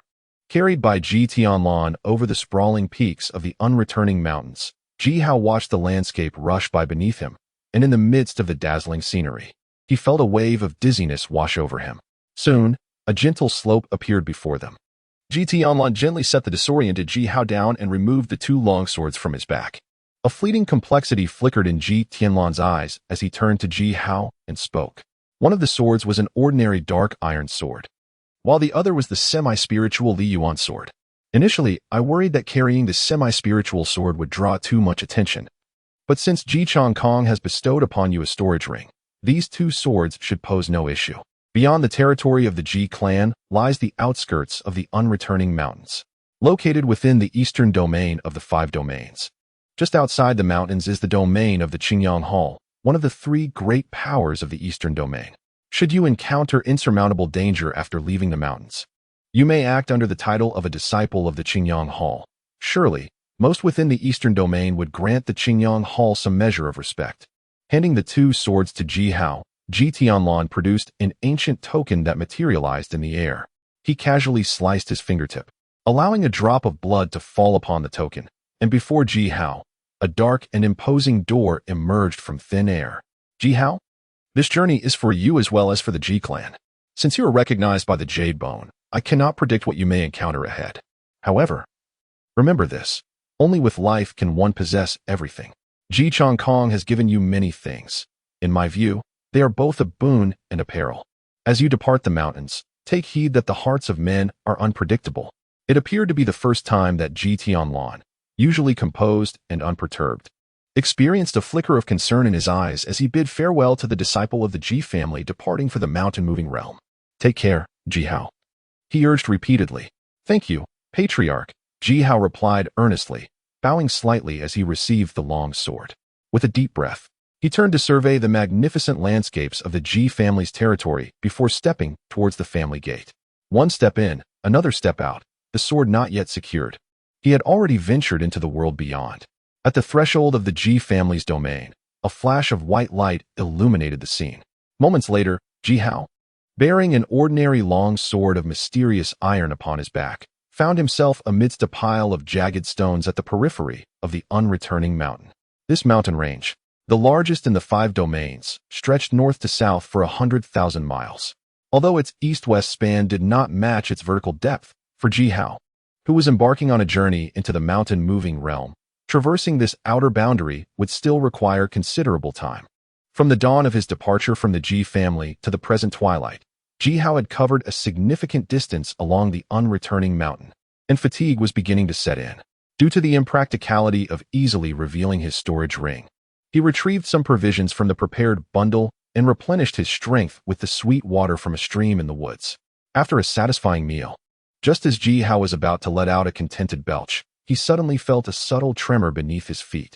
Frowning slightly, he listened intently and confirmed that the vibrations originated from the southwestern woods of the unreturning mountain. After a moment's contemplation, Ji Hao resolved to investigate the source of the disturbance, for that very direction was the one he was meant to pursue on his journey. With the package secured behind him, Ji Hao gripped the hilt of his dark iron sword firmly in his left hand and leaped forward, racing southwest. After traversing the forest's narrow gaps for approximately 100 breaths, Ji Hao felt the tremors beneath his feet intensify. At that moment, a shocking scene unfolded before his eyes. A vast torrent composed of various beasts was surging directly ahead, a mere 100 meters away, all moving relentlessly toward a common destination. Different species and ranks of beasts jostled together in chaotic unity, charging forward in unison, heedless of the towering, dense forest of the returnless mountain. The leading beasts crashed through the underbrush, toppling tree after tree that obstructed their path. Despite their bodies being battered and bloodied, the throng behind them pressed on, undeterred. After several colossal trees had been felled, the foremost beasts, visibly injured, began to slow their advance. Yet, this momentary deceleration precipitated an even more astonishing occurrence. While the leading beasts faltered, those behind maintained their relentless pace, resulting in a perilous imbalance. In a tragic misstep, the frontmost beasts were trampled underfoot by their own kin. Massive hooves descending upon them one after another, until the forest floor erupted in a gruesome spectacle of blood and muck. Only then did the herd regain its initial momentum, resuming its charge along the predetermined path. Perched upon a grand tree 100 meters away from the tumultuous throng of monstrous beasts, Ji Hao beheld the orchestrated chaos unfolding before him, instinctively swallowing hard. His gaze lingered with reluctance upon the demon cores, which were being crushed beneath the feet of the beasts, and then shifted to the few opening meridian realm creatures that charged silently through the surging horde. Yet, with a heavy heart, he shook his head in discontent and turned away from the scene. clutching his mysterious iron longsword. Ji Hao opted to traverse to a more secluded thicket, hastening several miles toward the setting sun. As he pondered the monstrous tide, he was suddenly roused by the sounds of a fierce battle. Having been expressly warned by Ji Chong Kong against meddling in the martial conflicts of the 5 domains, Ji Hao initially intended to change his course and depart. However, a fierce roar from a beast echoed from ahead, prompting him to furrow his brow and, with a resigned sigh, continue on his original path. After a brief passage of time, Ji Hao finally glimpsed the fray unfolding before him. 12 snarling wolf demons encircled 8 human warriors, their teeth bared in a display of ferocity. As the wolves tightened their encirclement, the bloodied human fighters bore expressions of desperation. Yet they valiantly resisted the onslaught of the beasts. As the circle of wolves constricted to a critical point, the alpha wolf within their ranks let out a piercing howl, prompting the entire pack to leap forward in unison, launching a coordinated assault upon the beleaguered warriors. Those in the filling sea realm should strive to hold back 2 of the beasts. Those in the moving mountains realm must ensure their own survival. Once I slay the Wolf King, I shall come to your aid. As the demonic wolves launched their final assault, the leader among the encircled 8 gritted his teeth and drew his sword, charging towards the alpha wolf that had initially howled. Behind him, the others clenched their jaws, striving to fend off the relentless onslaught of the demonic wolves. Not far away, as the energies of both the wolves and the human warriors erupted, Ji Hao immediately discerned the disparity in their strengths, a look of astonishment unmistakably flickering in his eyes. Within the dense forest, it was evident that the demonic wolves possessed formidable power, aside from the apex wolf king at the pinnacle of the sea formation realm. There were also 3 other wolves that had reached this formidable level. In contrast, among the humans, apart from the warrior who had just spoken, only one other, somewhat aged warrior was at the sea formation realm, while the rest were merely at the mountain-moving realm. What astonished Ji Hao, however, was that despite the stark contrast in strength, the battle did not exhibit any signs of a one-sided affair. Aside from the warrior engaged in a fierce duel with the Wolf King, the human surrounded by 11 demonic wolves was remarkably managing to withstand their savage attacks. With a longsword in hand, Ji Hao keenly observed the clash between the wolves and the human warriors. After a few moments of scrutiny, he finally comprehended why these warriors could endure the onslaught of the wolves. Though most were merely at the mountain-moving realm, they evidently possessed an exceptional understanding of the wolves' assault tactics, as each move they executed in battle seemed to subtly gain the upper hand against their ferocious adversaries. It is precisely due to their familiarity with battling the ferocious beasts that among the 7, the middle-aged warrior of the filling sea realm managed to hold off 2 filling sea realm wolf monsters, while 2 warriors of the moving mountain realm restrained another wolf of the same level. The remaining 4 moving mountain realm warriors each engaged 2 moving mountain realm wolf monsters. As the onslaught of the wolf monsters was temporarily stalled, an eerie equilibrium emerged amidst the dense forest. A balance precariously poised to shatter at the slightest failure in any confrontation. Ji Hao's gaze first swept over the sword-wielding man entangled with the wolf monsters, clearly recognizing the necessity for someone to disrupt this precarious balance. Without a moment's hesitation, the swordsman unleashed a relentless barrage of strikes, embodying a fierce resolve that proclaimed, "Either you perish, or I shall."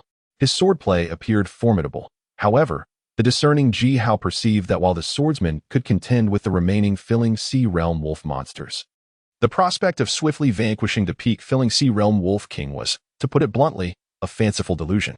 Ji Hao shook his head, poised to observe any further developments in the battle within the forest when suddenly, a disconcerting cry pierced the air.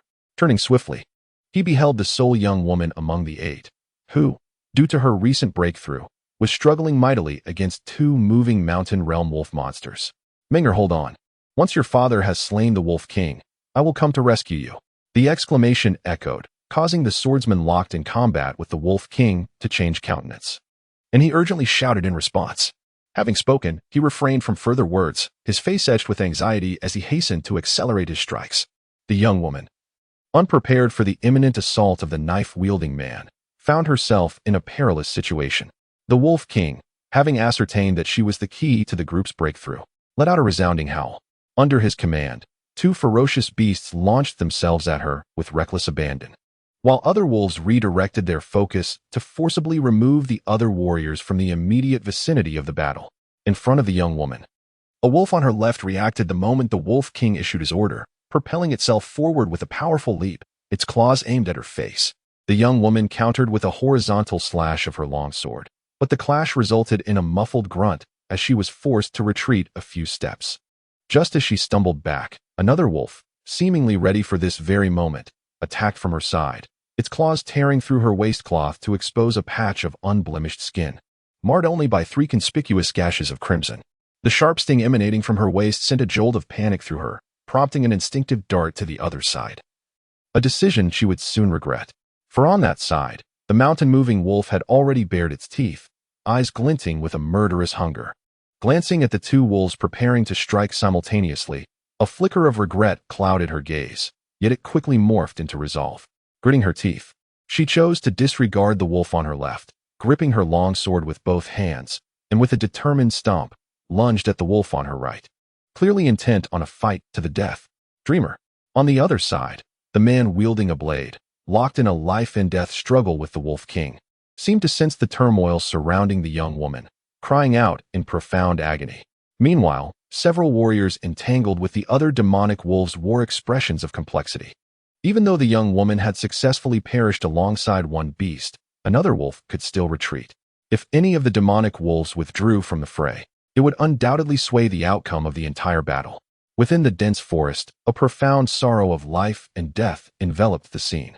Just as the young woman braced herself for her demise, a figure clad in green suddenly materialized before her. The slender-eyed figure glanced at the young woman and gently shook his head, uttering a single word, "Life." As his words fell, a crimson glow erupted from Jihao's arms, and he deftly maneuvered his longsword around the young woman, thrusting it toward the beast lurking to her right. The sound of the blade piercing flesh resonated as Jihao's sword, empowered by the Ji family's blood-burning secret technique, traversed through the exposed belly of the leaping wolf. Blood dripped from the obsidian blade as Jihao swiftly wrapped his arm around the young woman's waist, his brow furrowing slightly as he turned to confront another wolf that had been gathering momentum for a strike. The clash of his sword against the wolf's claw sent the formidable beast, a mountain-phased demonic wolf, reeling from Jihao's overwhelming strength. He lowered the young woman to the ground, yet his expression darkened. "Not drawing your sword? Are you so confident that I will shield you from this wolf once more?" In the 4th chapter of the 5 domains, after being gently released from Jihao's embrace, the young woman, named Ming'er, realized her earlier indiscretion. Softly expressing her gratitude, she composed herself and wielded her sword to strike at the mountain-moving realm demon wolf that had been repelled by Jihao. Meanwhile, Jihao let out a soft sigh, perplexed as to why Ming'er, after being rescued, did not immediately attempt to deal with the other demon wolf, but instead stood idly by, her cheeks tinged with a blush. Glancing at the bloodstains on his hands, Jihao instinctively looked towards the exposed waist of the young woman, noticing 3 crimson scratches on her fair skin.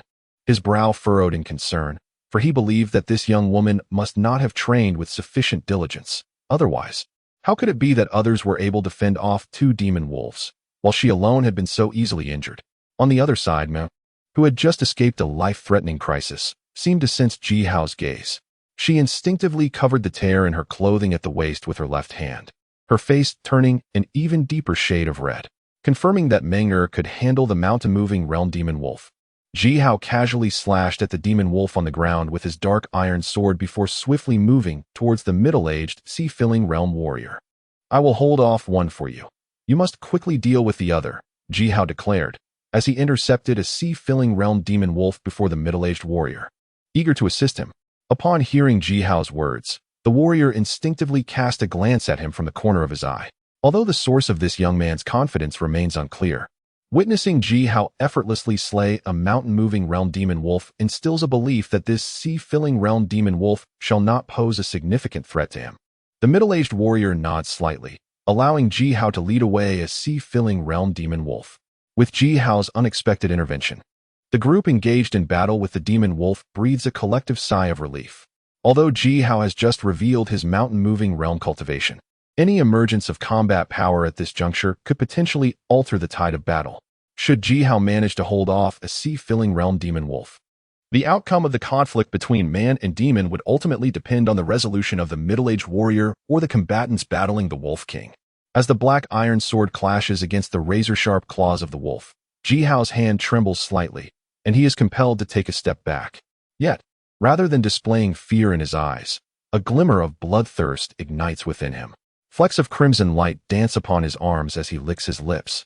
A surge of battle intent surging forth. During the grand ritual of the Ji family, Ji Hao acquired numerous sea-filling realm demon cores. However, he had never personally slain a sea-filling realm demon beast. His sole encounter with such a being was a calculated struggle against Ji Zhao. Although Ji Hao did not break through to the sea-filling realm after the trials of the grand ritual, the brief infusion of spiritual power proved immensely beneficial. Thus, upon encountering the most inferior of the sea-filling realm demon beasts, the gray spirit wolf, Ji Hao suddenly finds himself consumed by a fervent desire to engage it in single combat. As Ji Hao observed, he was initially perplexed as to why the formidable pack of demon wolves, despite their overwhelming prowess, could not subdue the human warriors, who were evidently far inferior in strength. It was only after he engaged directly that he comprehended the truth. Meng'er and her companions were able to withstand the onslaught not solely due to their commendable abilities, but also because the gray spirit wolves were, in fact, rather feeble. Casting a glance at the silver-gray fur of the demon wolves before him, which shimmered with a faint, ethereal glow, Ji Hao gracefully twirled his long sword and, with a swift step, lunged forward to thrust at the gray spirit wolf. Unlike other demon beasts, the gray spirit wolves lacked any distinctive racial talents. Their ability to swiftly ascend in rank was attributed to their aptitude for collective strategy, often hunting in packs to overpower other demon beasts. Consequently, this gave the illusion of their elevated status. However, despite their rapid advancements, the gray spirit wolves remained ordinary in aptitude, and when compared to those formidable demon overlords that had emerged from the seas of corpses and rivers of blood, they could only be described as weak. As Ji Hao's dark iron sword clashed against the sharp claws of the gray spirit wolf, a piercing roar erupted, causing him to furrow his brow slightly. The deep crimson glow of the Ji family's secret technique flared even more intensely. Provoked by the mere assault of a mountain-moving realm warrior, the nascent gray spirit wolf was consumed by rage, releasing an enraged howl as its eyes turned a vivid scarlet. Before Ji Hao could retract his sword and strike again, the gray spirit wolf at the sea-filling realm seized Ji Hao's dark iron sword with its claws, rising upright on its hind legs. Its white fangs bared menacingly toward Ji Hao's throat. Seeing this, Ji Hao did not retreat. Instead, he propped his long sword up with both hands, tilting his head back to evade the biting attack of the gray spirit wolf. His body sank slightly as he swiftly kicked with the tip of his left foot, enveloped in a crimson glow, aimed at the wolf's abdomen. For any wolf-like beast, the abdomen is undoubtedly its Achilles heel. The soft sensation transmitted from Ji Hao's toes caused the gray spirit wolf to emit a piercing howl, its crimson pupils now marred with blood vessels. Noticing the effectiveness of his kick, Ji Hao's eyes sparkled with joy as he gripped the hilt of his mysterious iron sword. Utilizing the momentum from his previous attack, he forcefully flung the massive body of the gray spirit wolf aside. Having been injured by Ji Hao's calculated strike, the wolf found it difficult to withstand this forceful maneuver, its grand form tumbling to the right.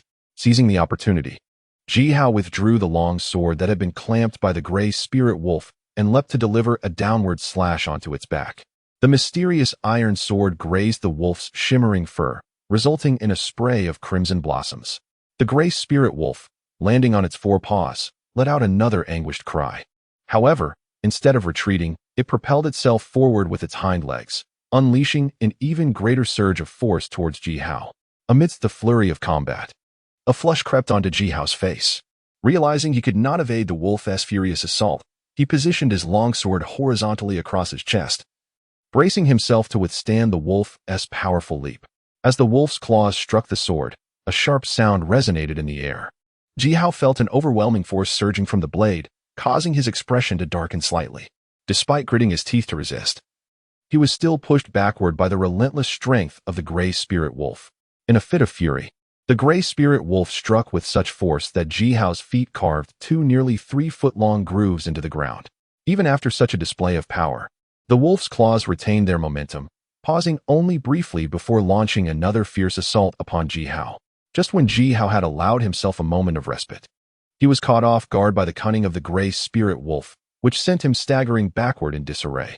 At that critical juncture, the relentless gray spirit wolf leapt forward, its front paws aiming directly for Ji Hao's face. With great effort, Ji Hao steadied himself, his gaze sharpening as the wolf's claws came within mere inches of him.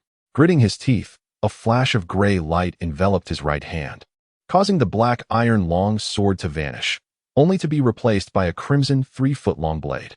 For a martial artist, the storage ring not only offered the convenience of safekeeping but also the remarkable advantage of summoning items at the mere thought of its owner. As the scarlet Li Yuan sword materialized, a flicker of hesitation appeared in the eyes of the gray spirit wolf. A momentary lapse that quickly morphed into fierce determination as its claws closed the distance to just an inch from Ji Hao. After carving 3 feet into the muddy ground, Ji Hao gripped the Li Yuan sword with both hands, his eyes reflecting a newfound resolve. Though he had yet to wield this semi-spiritual weapon, the high regard held by Ji Chong Kong assured him of its inherent value. In the blink of an eye, both man and beast plotted their next move. Yet as the Li Yuan sword clashed with the wolf's claws, all calculations fell to naught.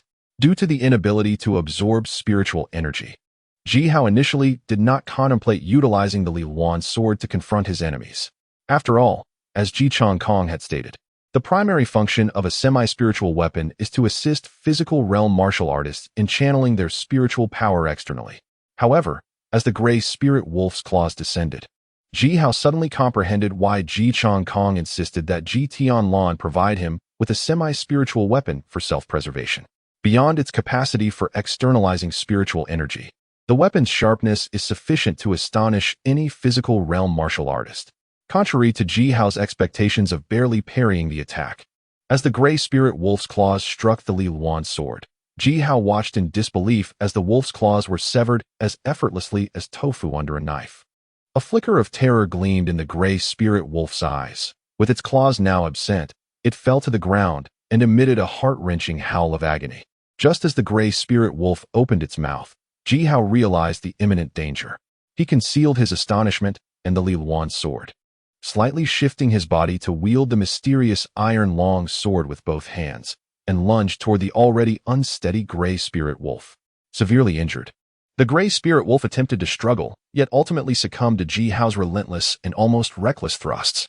Alas, the gray spirit wolf of the sea-filling realm was simply too weak to compel me to unleash my full potential.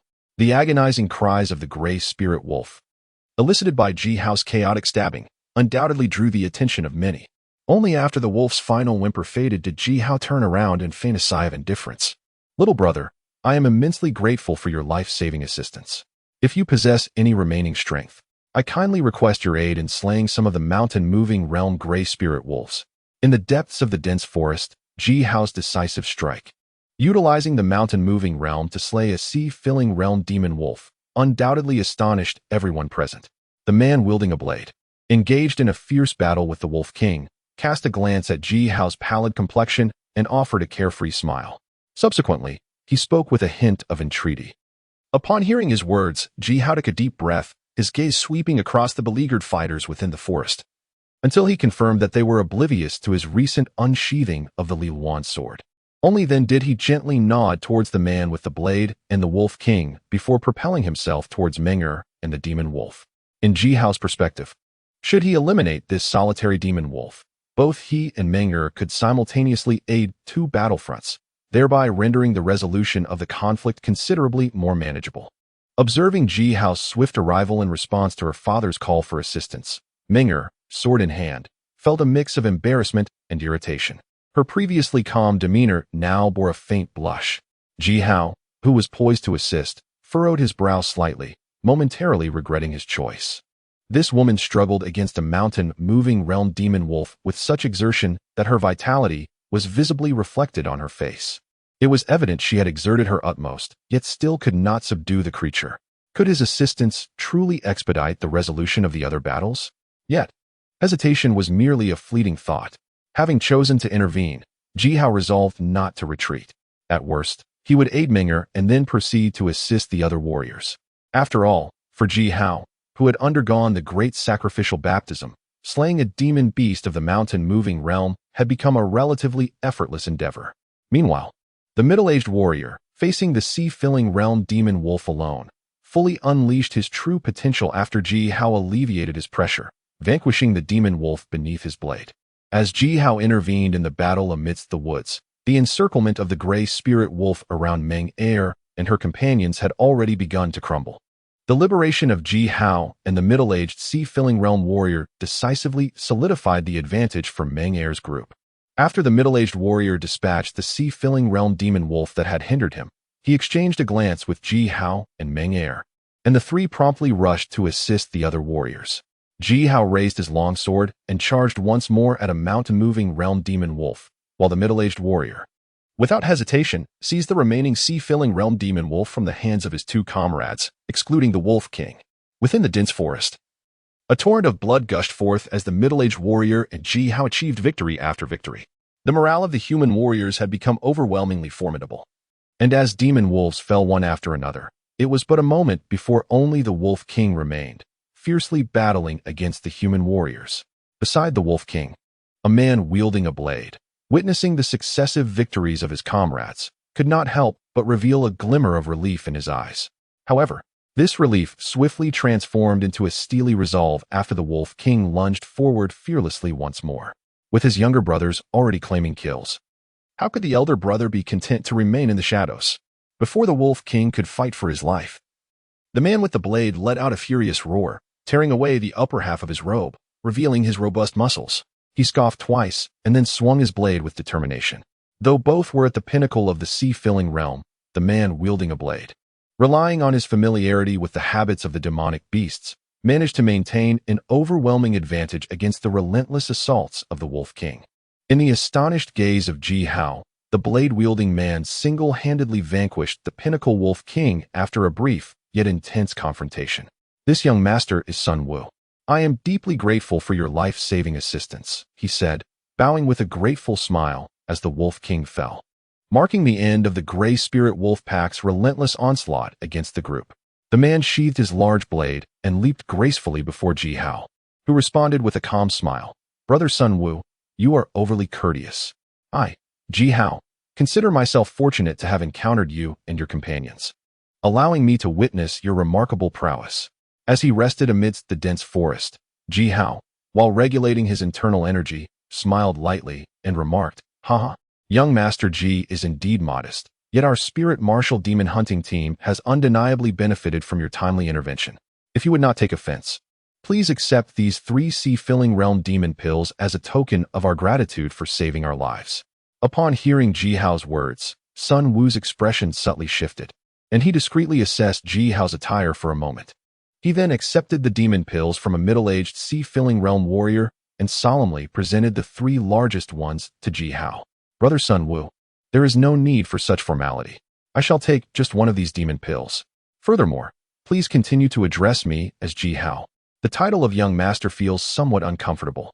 Oblivious to the subtle shift in Sun Wu's expression, Ji Hao casually took one of the 3 demon cores from the sea-filling realm in Sun Wu's grasp and continued to engage in light-hearted conversation.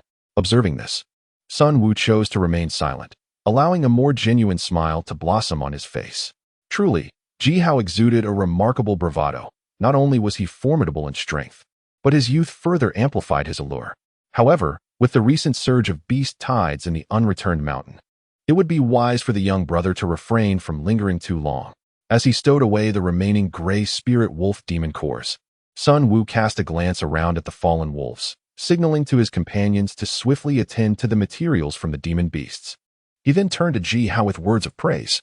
My purpose for venturing into the unreturned mountain was merely to explore and refine my physique, hoping for a breakthrough in the mountain-moving realm.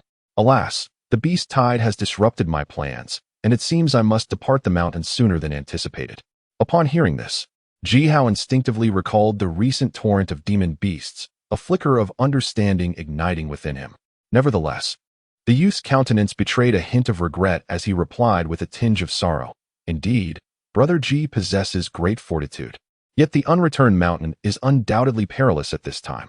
Since you intend to set forth, it would be prudent for us to travel together, ensuring mutual support along the way. Noticing that the members of the demon hunting team had efficiently gathered the spirit materials from the Gray Spirit Wolves, Sun Wu smiled faintly, a glimmer of admiration shining in his eyes as he extended an invitation to Ji Hao. Within the 5 domains, as martial arts continually flourish, the secrets of the 4 realms of flesh and the 4 realms of nirvana have long been unveiled to all practitioners. Ji Hao expressed his desire to further transcend within the mountain-moving realm, and Sun Wu did not perceive this as a falsehood. After all, the pinnacle of the mountain-moving realm has always been the aspiration of all prodigious disciples across the 5 domains. In the eastern domain, on the periphery of the unreturning mountain, the surname Ji signifies much. Over the years, the Qingyang Palace has frequently hosted talented disciples journeying through the 5 domains. From Sun Wu's perspective, the already vigorous Ji Hao has yet to break through to the sea-filling realm, likely due to his ambition to forge the most perfect foundation for the first realm of martial arts, the flawless mountain-moving realm. With such a surname and formidable prowess, Sun Wu harbored a vague suspicion about Ji Hao. It is rumored across the 5 domains that the disciples of the Ji family from the Qingyang Palace possess extraordinary strength, far surpassing their peers, and Ji Hao is probably one of them. Therefore, it would be wise for Ji Hao to acquiesce. Coincidentally, I am not yet familiar with the terrain of the unreturning mountain, and I shall rely on Brother Sun to guide me. Hearing this, Ji Hao felt a surge of joy within, yet feigned contemplation for a moment before gently nodding and smiling at Sun Wu. Very well. I find a kindred spirit in Brother Ji. We can engage in delightful discussions. Initially taken aback, Sun Wu soon beamed with delight. Meanwhile, behind them, Sun Ming, who had been eavesdropping on the conversation between her father and his benefactor, felt a glimmer of brilliance spark in her eyes. Following their confrontation with the Ashen Spirit Wolves, Ji Hao journeyed alongside Sun Wu's demon hunting squad towards the outer reaches of Mount No Return.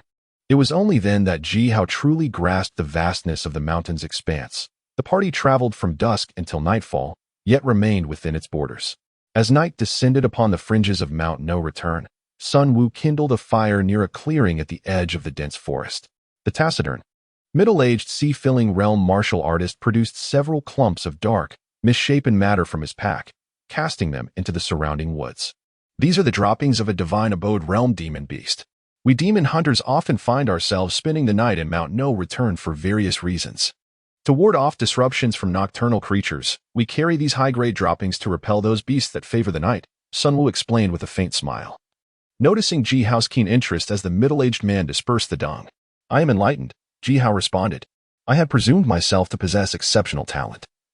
But after witnessing Brother Sun's group in action, I realized that there are always those more skilled. Hearing Sun Wu's words, Ji Hao nodded thoughtfully. Then, recalling the afternoon's sanguinary battle, his eyes narrowed, and he sighed involuntarily. Young Brother Ji is far too modest. Containing the pack of Ashen Spirit Wolves was merely due to the demon hunting team's familiarity with the beast's habits. In a true life-or-death struggle, I doubt even Lu Chen would be your match, Sun Wu remarked.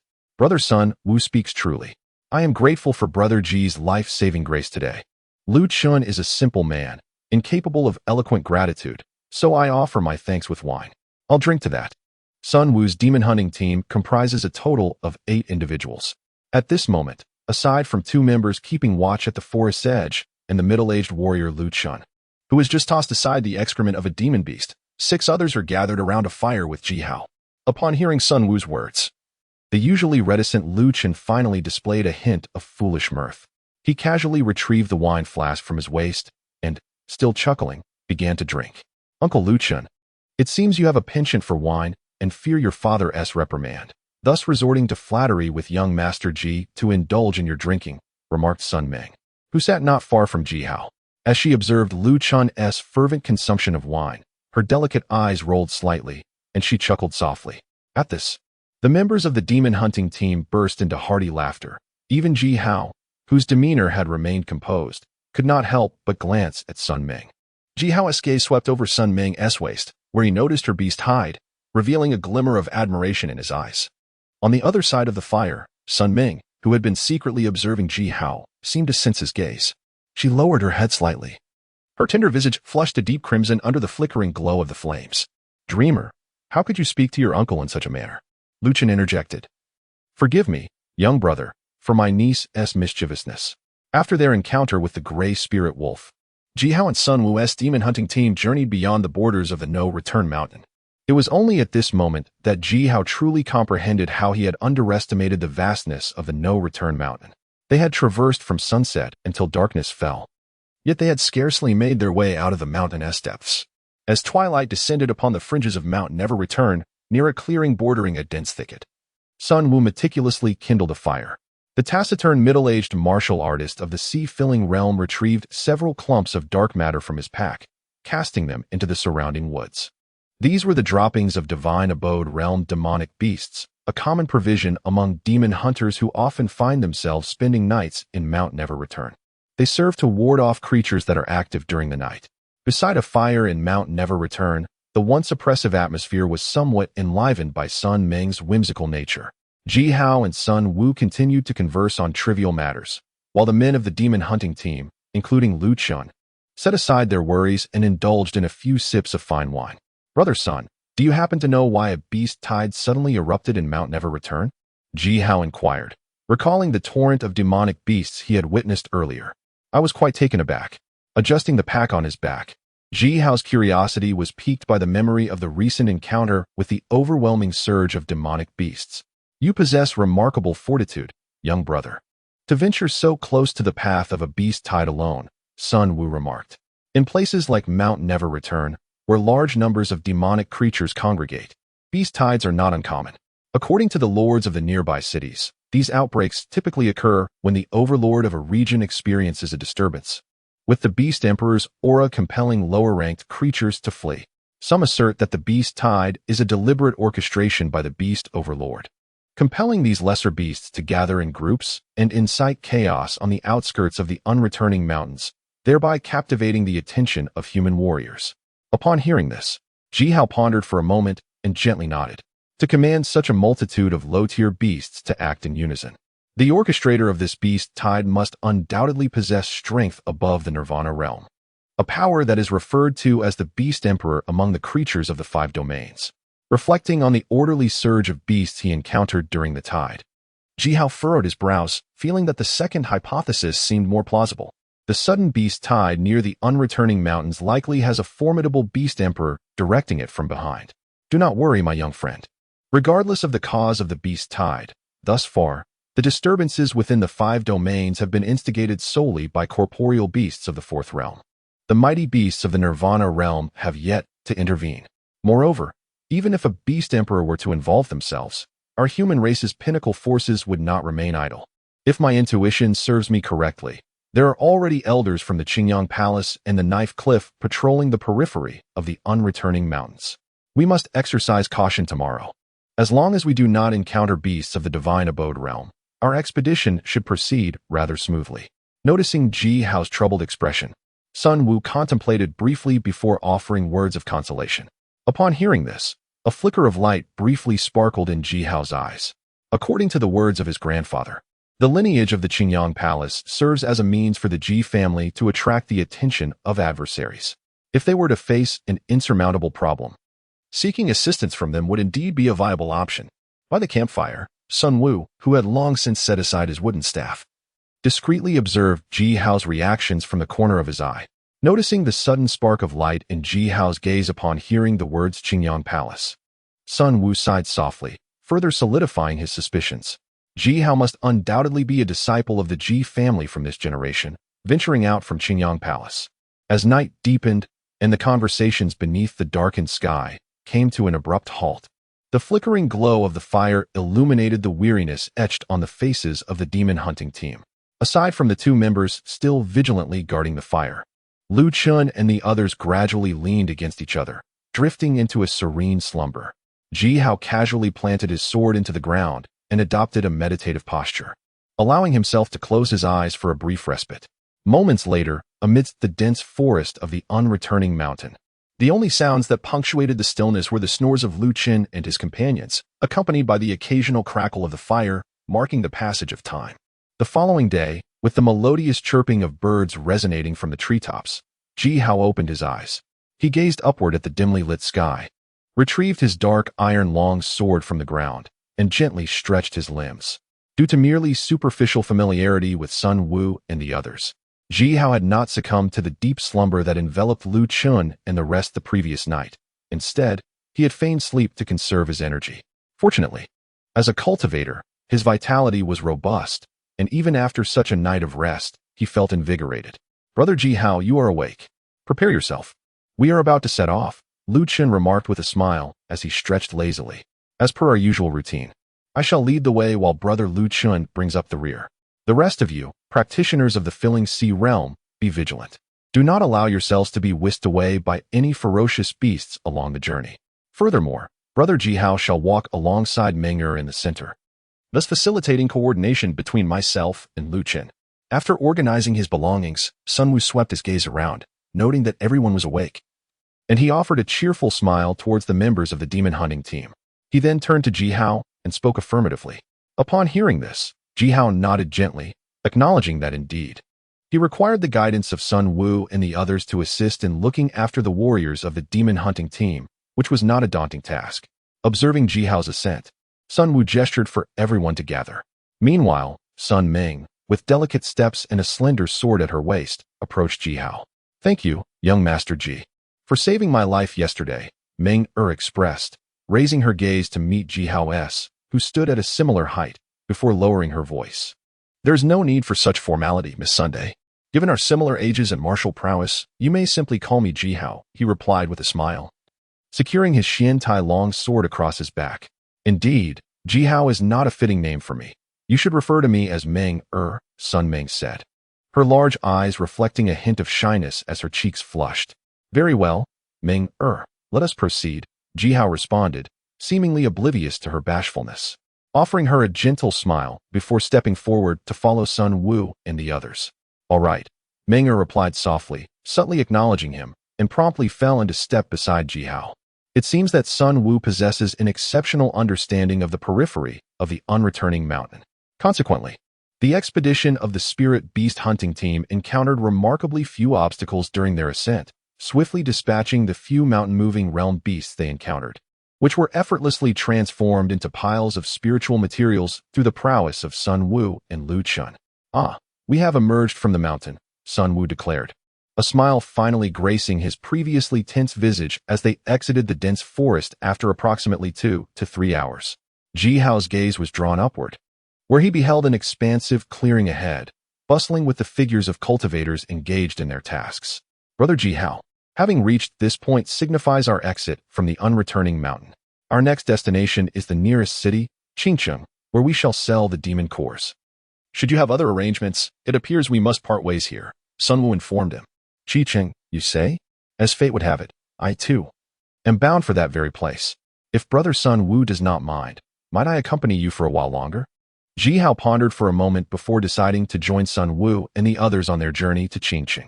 Although Ji Tianlan had previously disclosed that their ultimate destination was the southern region, Jihao was entirely uninformed about the route from the eastern region to the southern region. Thus, seeking news in the nearest city, Qingcheng, was undoubtedly the most prudent course of action. Moreover, judging by Sun Wu's tone, it was evident that the spirit beast hunting team was quite familiar with Qingcheng, which would help them avoid considerable trouble along the way. Well, since that is the case, young brother Jihao, let us embark on another journey. Upon hearing this, Sun Wu discreetly cast a glance at Sun Meng, who stood beside Jihao. He noticed the joy radiating from Sun Meng's eyes, brimming with delight at Jihao's decision to accompany them to Qingcheng.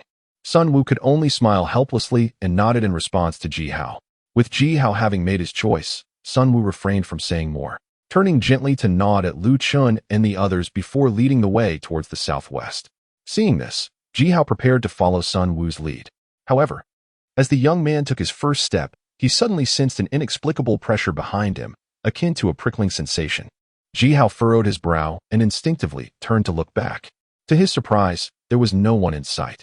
Although confusion stirred within him, Jihao ultimately turned back to match the pace of Sun Wu and the others. Just as Jihao and the demon hunter team had departed for but a few breaths, the place he had just gazed upon stirred without any apparent cause. Moments later, a middle-aged man, holding a wine jug upside down, materialized out of thin air, dressed in loose, casual attire, with a long sword casually hanging at his waist. The man first surveyed the depths of the unreturning mountain with a complex expression. Then, he gazed sympathetically towards the direction in which Jihao had departed. Years of past events faded into mere words, and after a millennium of dormancy, what lay ahead? The middle-aged man tilted his head back. Taking a deep pull from the wine jug, and with a hazy gaze, he let out a soft sigh, murmuring to himself. Meanwhile, as Jihao was filled with anticipation on his journey towards Qingcheng, Approximately 30 figures stood suspended before the boundary of the Jizu on the untraversed mountain. Among them, a man at the forefront bore an expression of indifference, silently surveying the emptiness before him. Beside him, an elderly figure clad in a deep black robe held a long spear, which shimmered with radiant light, occasionally emanating a majestic aura that sent tremors through the air. The 30 figures, suspended in the dense forest, were momentarily unsettled by the force of the spear's energy. Before the stoic man, the energy from the spear created ripples in the void, gradually revealing a dark portal that flickered into existence.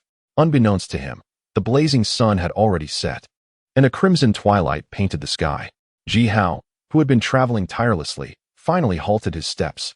Before him loomed a magnificent city, its walls soaring to a height of nearly 100 meters and stretching no less than 10,000 meters in width. At the city's grand entrance, a plaque, seemingly carved from blood, hung prominently.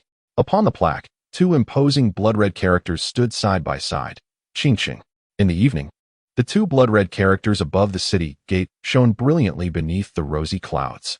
Ji Hao observed the throngs of diverse individuals bustling through the gates of Qingqing, a surge of emotions stirring within him. Without exhibiting much astonishment, he exchanged glances with Sun Wu and the others, and they collectively approached the city gate. Each warrior was required to pay 1 or 2 silver coins to enter.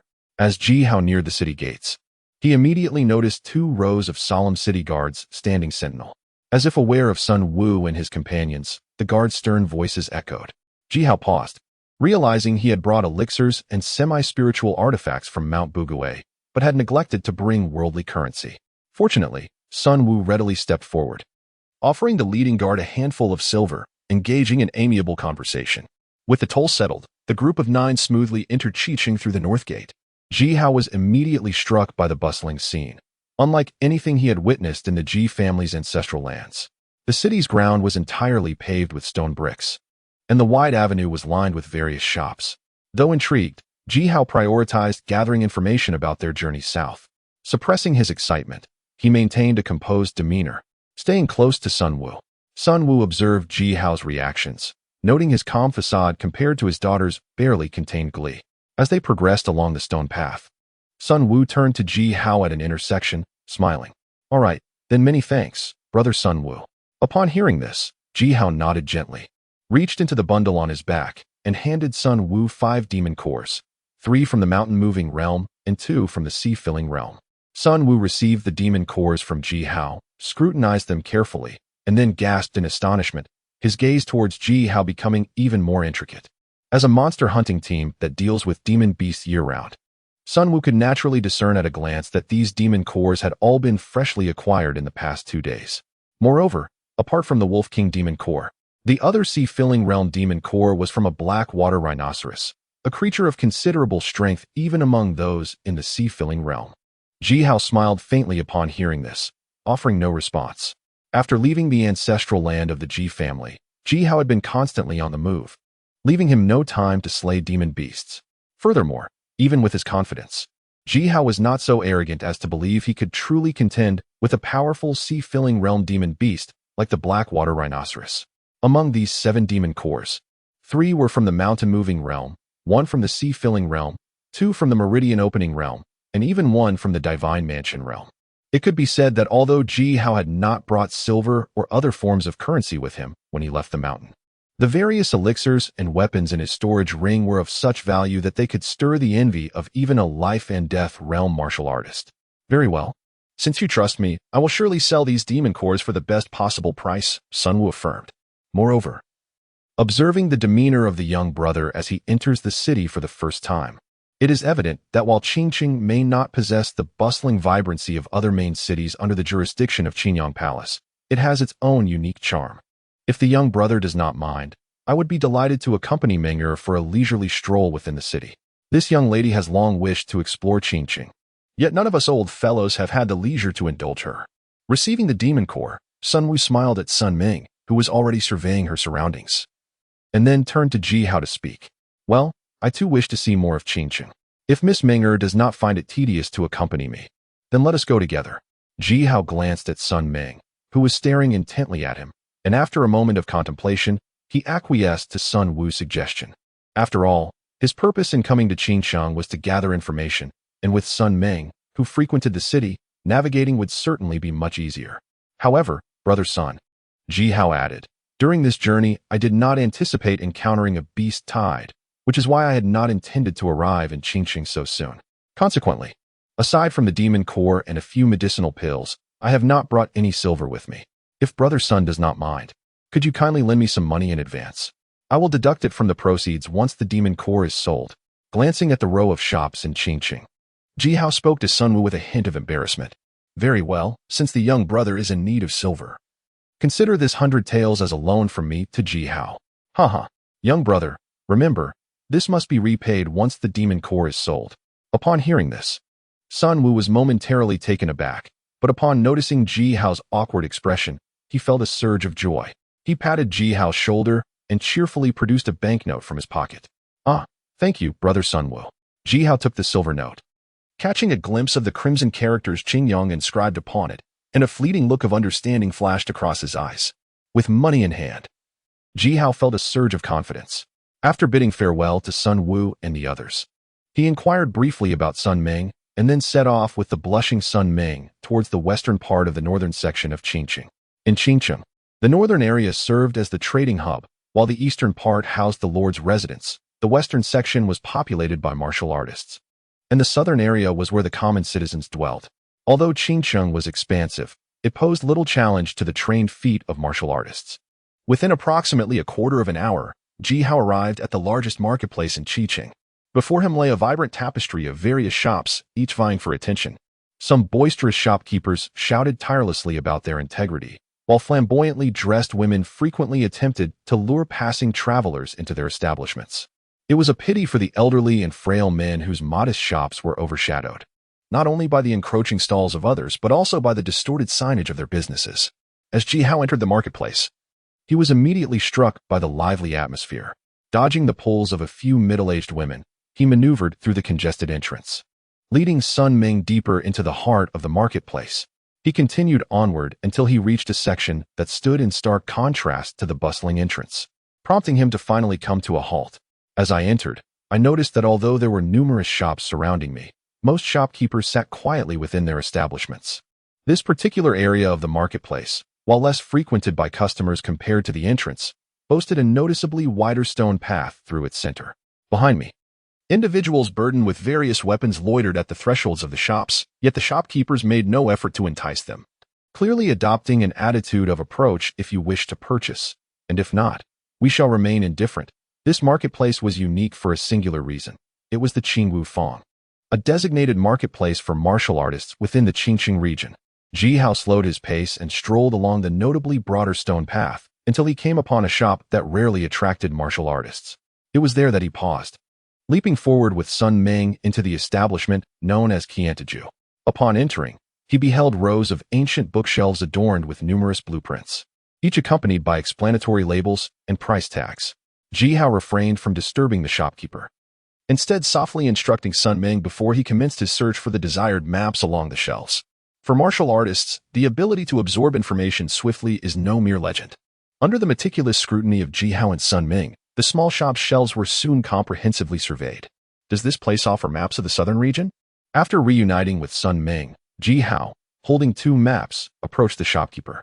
He glanced at the shopkeeper's aged visage and inquired softly, "The southern region? What business does a mount-shifting realm martial artist have with such maps?" The proprietor of Qiantiju, who had kept his eyes closed, responded not with the customary hospitality of shopkeepers, but with a look of surprise as he surveyed Ji Hao curiously before posing his question. The shopkeeper remarked, "The map is not for my own use, but rather for the elder of my clan. As a mere practitioner of the mountain-moving realm, I am surely here to assist." Upon hearing this, Ji Hao did not take offense. According to Sun Meng, many shopkeepers in Qingwu Square possessed peculiar temperaments. Yet their formidable strengths contributed to Qingwu Square's unique standing in Qinsheng. We also have the map of the southern region.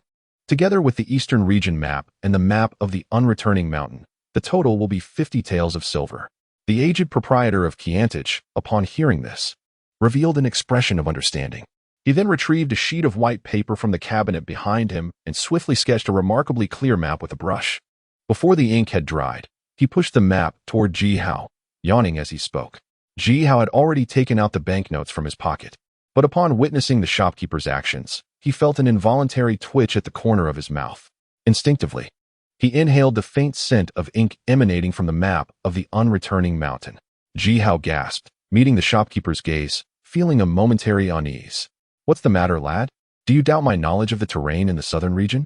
Fear not. In Qingwu Square, it is true that we uphold honesty, and I would not deceive a youngling like you."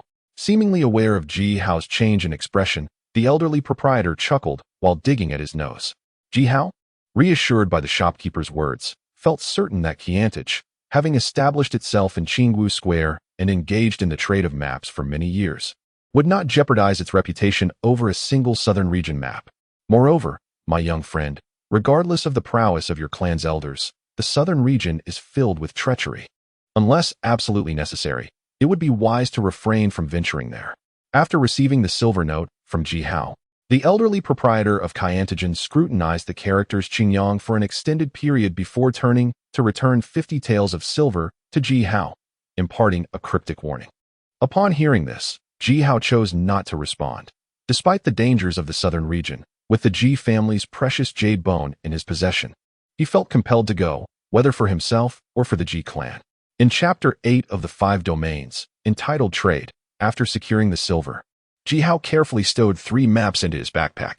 Just as the two were about to depart, the proprietor's voice resonated once more from behind them. "Wait, young brother.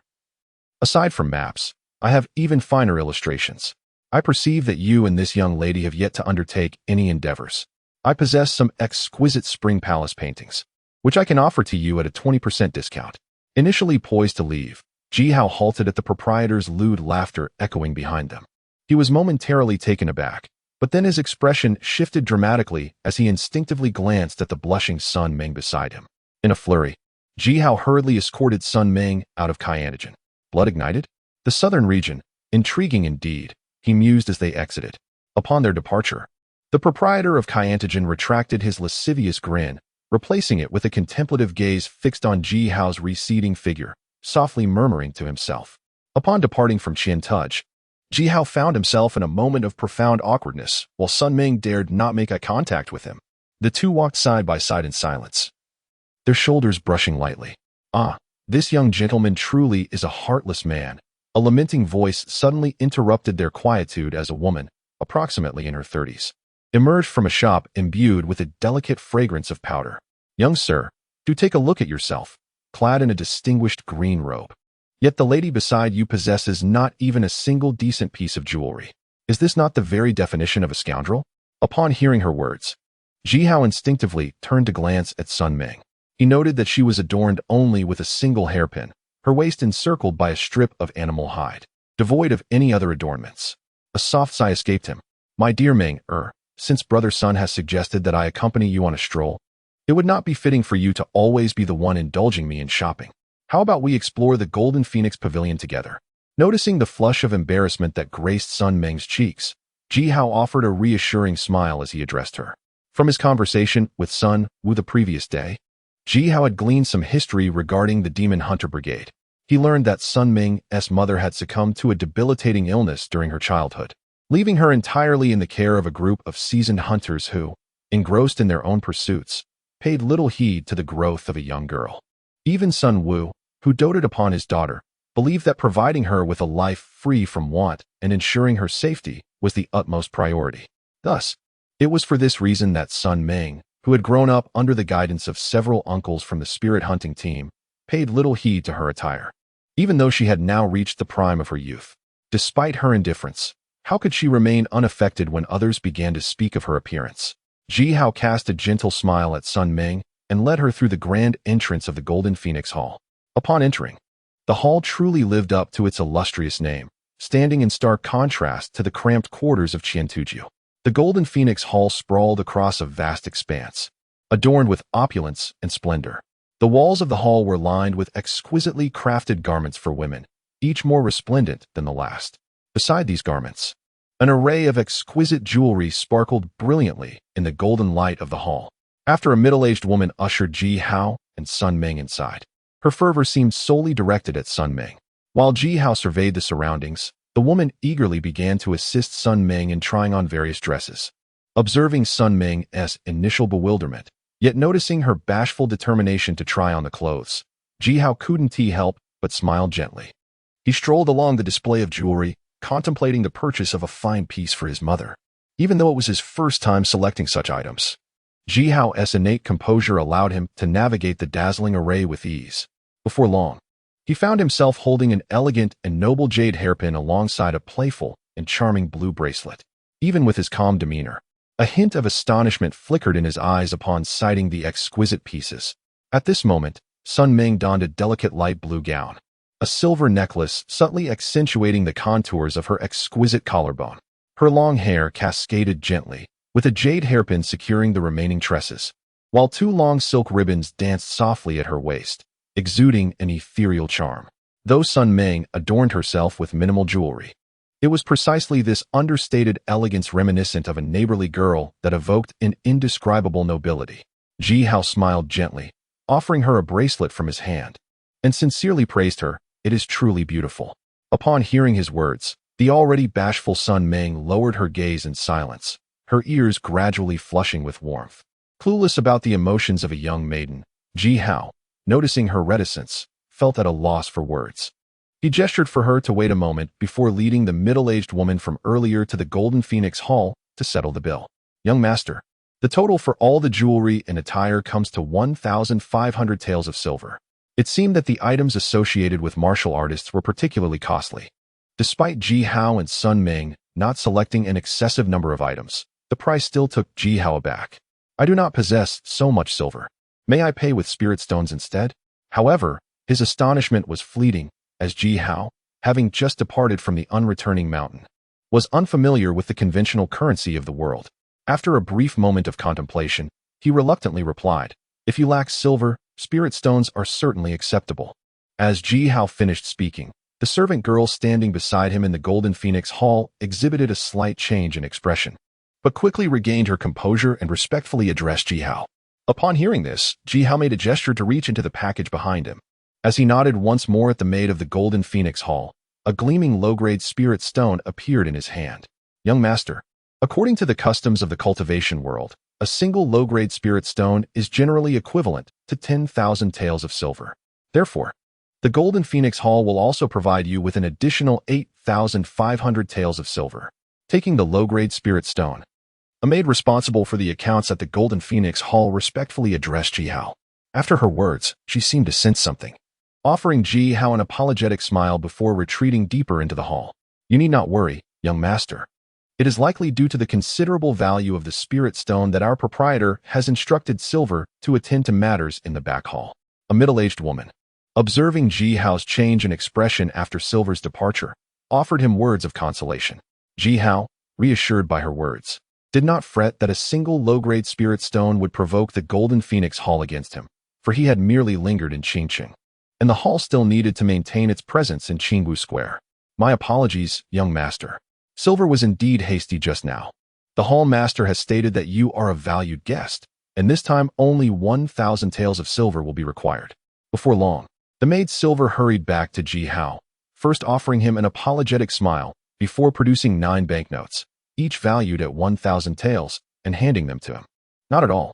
Such a generous discount is indeed something to thank your esteemed proprietor for. Although Ji Hao smiled upon hearing the words, a myriad of doubts stirred within him. Ever since entering the Golden Phoenix Hall, he had only revealed a single spirit stone and had not disclosed anything else. Why then would the proprietor of the Golden Phoenix Hall extend such a generous gesture towards him? Even the spirit stone, as per Sun Wu's instructions before their separation, could be exchanged for 3 mountain-moving realm demon pills at the spirit materials shop. To the owner of Qingwu Square, this spirit stone was surely not a rare commodity. While Ji Hao's attire might have appeared valuable to the hall's maidens, 2 mere practitioners of the mountain-moving realm, with Sun Ming presenting herself as a lowly warrior, did not suggest that they held any significant status. Yet, the fact that the proprietor of the Golden Phoenix Hall, who was usually engrossed in cultivation, had taken notice, undoubtedly hinted that these two, or rather Ji Hao himself, possessed an esteemed identity unknown to her. This realization evoked a tinge of regret within the middle-aged woman. Observing Ji Hao's demeanor, It was clear that he was indifferent to wealth. Had she been bolder at that moment and offered the young woman named Sun Ming a chance to try on a few exquisite robes that the Golden Phoenix Hall had set aside, perhaps her standing within the establishment would have risen considerably. Unaware of the middle-aged woman's shifting emotions, Ji Hao settled the account and, after offering a slight bow in the direction where heir had just departed, turned to approach Sun Ming. Ji Hao, is that outfit expensive? I will have my father give you the money shortly. Sun Ming finally summoned the courage to raise her head and inquire as Ji Hao approached. Ji Hao chuckled softly at her words, but did not accept Sun Ming's goodwill. Although spiritual stones hold considerable value to Ji Hao, who is unable to transcend the sea-filling realm, they are merely a pile of worthless stones. Ji Hao, hailing from the mountain-moving realm, possesses a storage ring. Could he be a descendant of one of the elders from the Qingyang Palace? Unbeknownst to Ji Hao, within the inner sanctum of the Golden Phoenix Palace, a dignified woman in palace attire was furrowing her brow, gazing with mild curiosity in the direction Ji Hao had departed. Conversations could be heard from 100 meters away, a hallmark of those in the second stage of nirvana, the divine soul realm. Beside Ji Hao, Sun Ming, clad in a flowing blue gown, wore a smile. Her delicate fingers toying with the bracelet adorning her alabaster arm, her eyes sparkling with a myriad of twinkling lights. As twilight descended, Ji Hao and Sun Ming decided not to linger outside any longer. Under the luminous glow of the moon, the two walked side by side towards the western part of Qingqing City. After a couple of hours, a quaint courtyard emerged in their view. Sun Ming was the first to approach, and upon entering, they were greeted by the bustling preparations for a late-night feast by Sun Wu and his companions. "Minger, how have you grown so much all of a sudden?" exclaimed Lu Chun, startled by the intensifying flames, hastily stowing away his wine flask as he beamed foolishly at Sun Ming. Indeed, who would have thought that Sun Wu, with his unremarkable appearance, would father such a flower-like daughter? Another chimed in. "What does that have to do with Sun Wu? Minger has been raised by us brothers. Isn't it said that children resemble whoever raises them? I see the most resemblance in Minger. She is truly delicate." After a brief moment of astonishment, the members of the spirit beast hunting team, previously in a state of bewilderment, broke into hearty laughter, playfully chiding Sun Wu. Since embarking on their martial arts journey, many mundane trifles had long ceased to capture the attention of practitioners. Even those who remained in the mountain-moving or sea-filling realms for a lifetime would hardly notice the passage of time.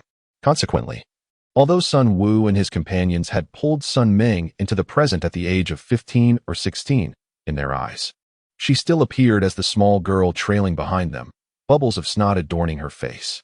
Who would have noticed that, at present, Sun Ming not only matched them in cultivation level, but had also transformed in age and appearance, far removed from their memories? Seemingly startled by the demeanor of her uncles, Sun Ming halted at the threshold, her little face stiffening. "Minger, over the years, your father has only wished for you to live without want, to embark on the martial path like those from prominent families without worry. Alas, I have overlooked your growth," Sun Wu chuckled, a hint of shame flickering in his eyes as he took notice of his daughter's transformation, merely a result of her careful grooming. After taking a swig from the wine flask held by Lu Chun, he turned to Sun Ming and Ji Hao with a smile. "Daddy, your daughter hardly pays heed to such matters. You and all my uncles have always been by my side as I grew, and that alone brings me great joy. I only hope that whenever you venture into the unreturnable mountains, you will take me along. For I have now attained the mountain-moving realm and can at least share some of the burdens." Upon hearing Sun Wu's words, Sun Ming seemed to grasp the underlying sentiments. Unperturbed by the wine stains on Sun Wu's attire, Sun Ming leaped gracefully before her father, embracing this man who had spent much of his life battling in the perilous mountains. With tearful eyes, she said, "All right, father. I shall certainly call upon you in the future." Sun Wu, pushing his daughter gently away, rolled his eyes at her, seemingly chiding her for her lack of modesty despite her age. Yet, as he gazed into her eyes, a warm smile spread across his face. At the entrance of the small courtyard belonging to the demon hunting team, Ji Hao observed the heartwarming scene within.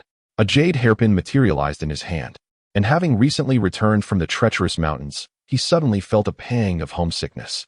"Thank you, Brother Ji," he expressed.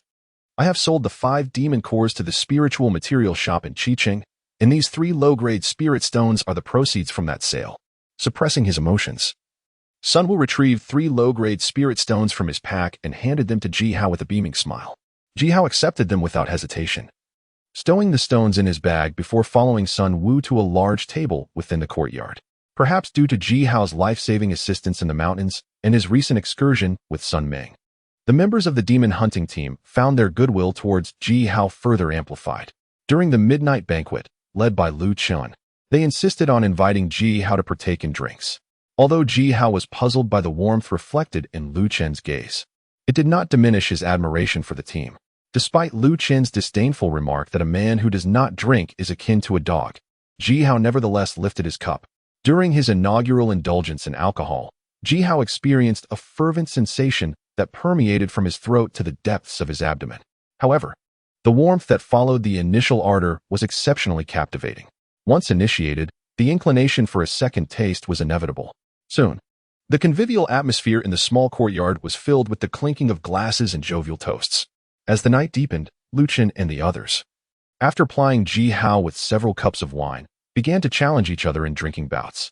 Before long, most of the occupants of the courtyard, with the exception of Sun Ming, were considerably inebriated. Lu Qian and his companions, clinging to their last vestiges of sobriety, staggered towards the bedrooms within the courtyard. Upon the stone table, only Ji Hao, staring blankly at the wine glass before him with a foolish grin, remained, aside from Sun Wu and Sun Ming. Minger, would you mind checking on Lu Qian and the others? Lest they collapse midway. Observing that Sun Ming was still seated at the table, counting stars while occasionally grinning foolishly like Ji Hao, Sun Wu, not entirely intoxicated, had a flash of inspiration. He waved his hand, signaling Sun Ming to depart. Sun Ming gently nodded and followed the unsteady steps of Lu Qian and the others. At the table, Sun Wu shook his head, gazed at the tipsy Ji Hao, and after a long silence, finally inquired, Ji Hao, what do you think of Minger? She is very good. Miss Minger is filial and beautiful. The tipsy Ji Hao, raising his glass to drink, suddenly heard Sun Wu's words and responded without hesitation. Then, would you be willing to be with Minger? Be together? Uncle Sun Wu, a man must first establish himself before starting a family. There are many juniors within the Ji family, and my departure this time is also due to some unavoidable circumstances. Ji Hao currently has no thoughts beyond cultivating martial prowess. With that said, Ji Hao, regardless of your identity, it is best not to become too entangled with Meng heir. You should depart as soon as possible tomorrow. Nodding in agreement, Ji Hao drained the last cup of wine in his hand and collapsed onto the stone table, succumbing to a deep slumber. Meanwhile, beside a small pavilion behind Ji Hao and Sun Wu, Sun Ming leaned against a stone pillar, gently stroking the bracelet on her arm. Lost in thought, the night swiftly passed in the tranquil silence of Qingqing, giving way to a new day as the city closest to the unreturning mountain awakened once more. In the morning, Ji Hao rubbed his throbbing head and sprang from his wooden bed. Glancing at the storage ring on his hand, he sighed and stepped out into the small courtyard. It seemed that due to last night's excessive drinking, Lu Qian and the others were still sound asleep in the room, while only Sun Ming was up early, tidying up the chaos left from the previous night. Ji Hao, you're awake, she said. Yes, Miss Ming, you've worked hard, he replied, finally feeling the dizziness dissipate somewhat as he smiled at her. Ji Hao, you mentioned you had urgent matters and needed to leave Qingqing quickly. After some thought, I believe, although we felt a connection upon first meeting, all gatherings must eventually come to an end. If you truly must leave, then do not linger in Qingqing. Just remember that we are here, and feel free to visit us in the future. Indeed, Brother Sun Wu speaks wisely. I have gathered all the information I needed in Qingqing. The journey ahead is long, so it is indeed best that I set off promptly. Upon hearing this, Ji Hao was taken aback. Although he vaguely recalled conversing with Sun Wu amidst a half-drunken stupor last night, the specifics of their dialogue eluded him entirely. Stealing a glance at Su Wu's expression, which appeared unaltered, and as usual, Ji Hao exhaled in relief and responded with a smile. According to the clan leader, the journey to the southern region should not be rushed. However, driven by an urgent desire to rectify his physical condition, Ji Hao could hardly afford to delay. Thus, after preparing adequately in Qingqing, he had intended to set forth southward without hesitation. Sun Wu's words momentarily reminded Ji Hao that it was indeed time to continue onward. As Ji Hao concluded his thoughts, Sun Wu nodded gently. A moment later, however, he cast a helpless glance at his suddenly silent daughter, Sun Ming. Noticing the worry reflected in her eyes, Sun Wu could not help but shoot Ji Hao a fierce glare, yet he sighed resignedly. Very well, Ji Hao. The foremost family of Qingqing is to hold a competition for the mountain-moving and sea-filling realms today. Since you are preparing for the mountain-moving breakthrough, perhaps you could take Ming'er along to observe. Witnessing the competition in the mountain-moving realm would surely benefit both of you. Ji Hao, taken aback by Sun Wu's piercing gaze, felt bewildered, unable to comprehend how the amiable man from yesterday had transformed into someone so different today, one moment urging him to depart, the next insisting he linger.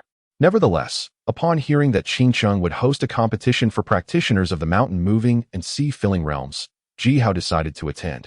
As the martial artists of the Ji clan differed from those of the 5 domains, gaining insight into the combat styles of the practitioners from the 5 domains would undoubtedly aid him in his impending journey southward. Very well, I shall accompany Miss Ming'er to witness the event. Ji Hao stroked his chin and nodded slightly. Beside him, Sun Wu, who had originally been glaring at Ji Hao, was now even more frustrated. This was solely because, the moment Sun Ming heard Ji Hao's affirmative response, she had tossed aside her broom and hurried to her room, her eyes brimming with delight as she changed her attire. Qingqing, being the city closest to the unreturning mountain within the eastern region, naturally boasted a plethora of masters and numerous prominent families. However, within Qingqing, regardless of age or gender, everyone understood that the Lu family was the undisputed ruler of this city. No matter how profound the martial prowess of any visiting warrior, upon arriving in Qingqing, they were compelled to temporarily suppress their arrogance. This was simply due to the fact that the city lord bore the surname Lu, and the foremost master of Qingqing also bore the same name. Thus, the Lu family reigned supreme in Qingqing, while the Ji family, one of the 3 pinnacle powers of the eastern region, was known as Ji from the Qiyang Palace. Chapter 10. The Tournament of Martial Arts, however. Whilst Ji Hao was pondering how to find a prime location to observe the martial competition among the warriors of Qingqing, the maiden heir from the Jinwang Hall suddenly appeared and respectfully addressed him. Young Master Ji, the palace master invites you to the loft to observe the contest. Upon hearing this, Ji Hao instinctively glanced towards the loft, where he noticed a palace-clad woman observing him. After a moment of contemplation, Ji Hao nodded in agreement to Yin heir and ascended the stairs with her. Having previously met the shopkeeper, Ji Hao expressed his gratitude for the shopkeeper's kindness regarding the business at Jinhuang Hall.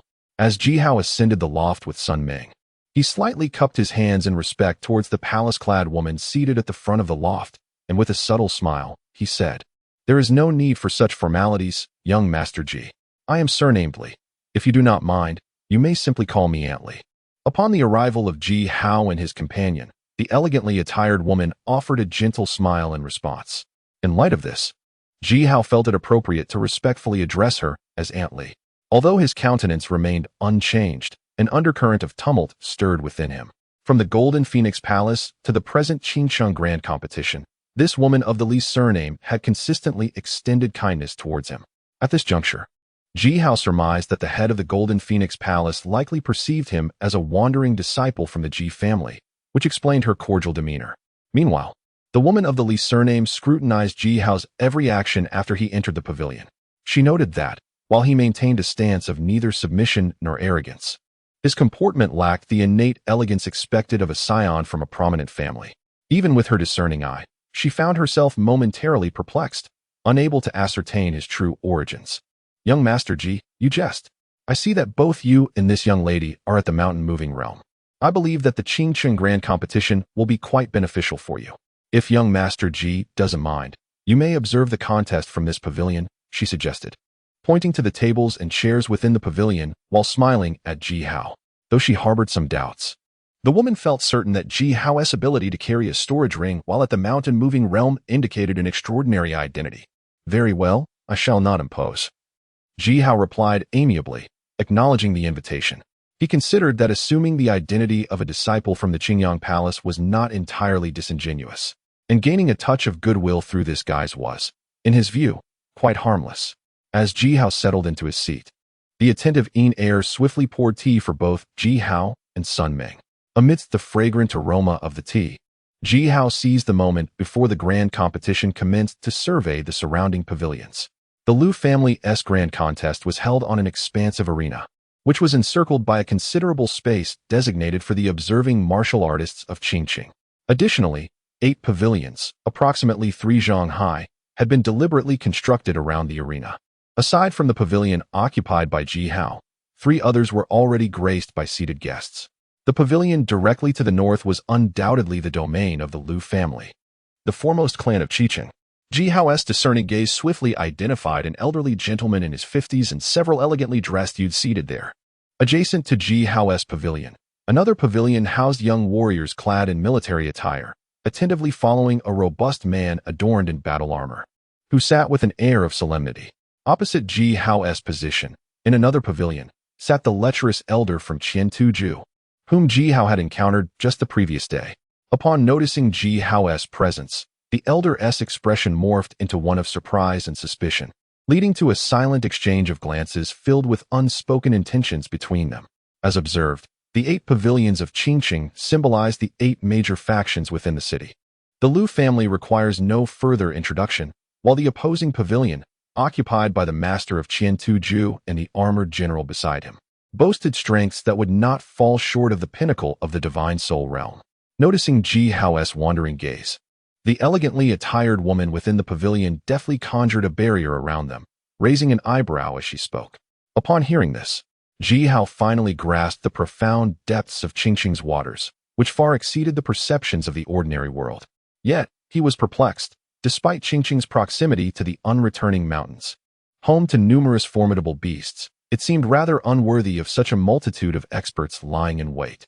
If the unreturning mountains held no value, then what could possibly be deemed worthy? Ji Hao's brow furrowed slightly, and at that moment, an icy chill surged from the depths of his mind. If the beasts of the unreturning mountains were of no significance, then the presence of so many powerful factions in Qiqing could only be attributed to the Qingyang Palace, and the Ji family's hidden main lineage deep within the unreturning mountains. His gaze subtly swept over the lady in palace attire with the surname Li. Ji Hao maintained his composure, yet a faint smile graced his lips. Given Aunt Li's profound understanding of these factions, it was evident that her background was anything but ordinary. To which faction did Aunt Li belong?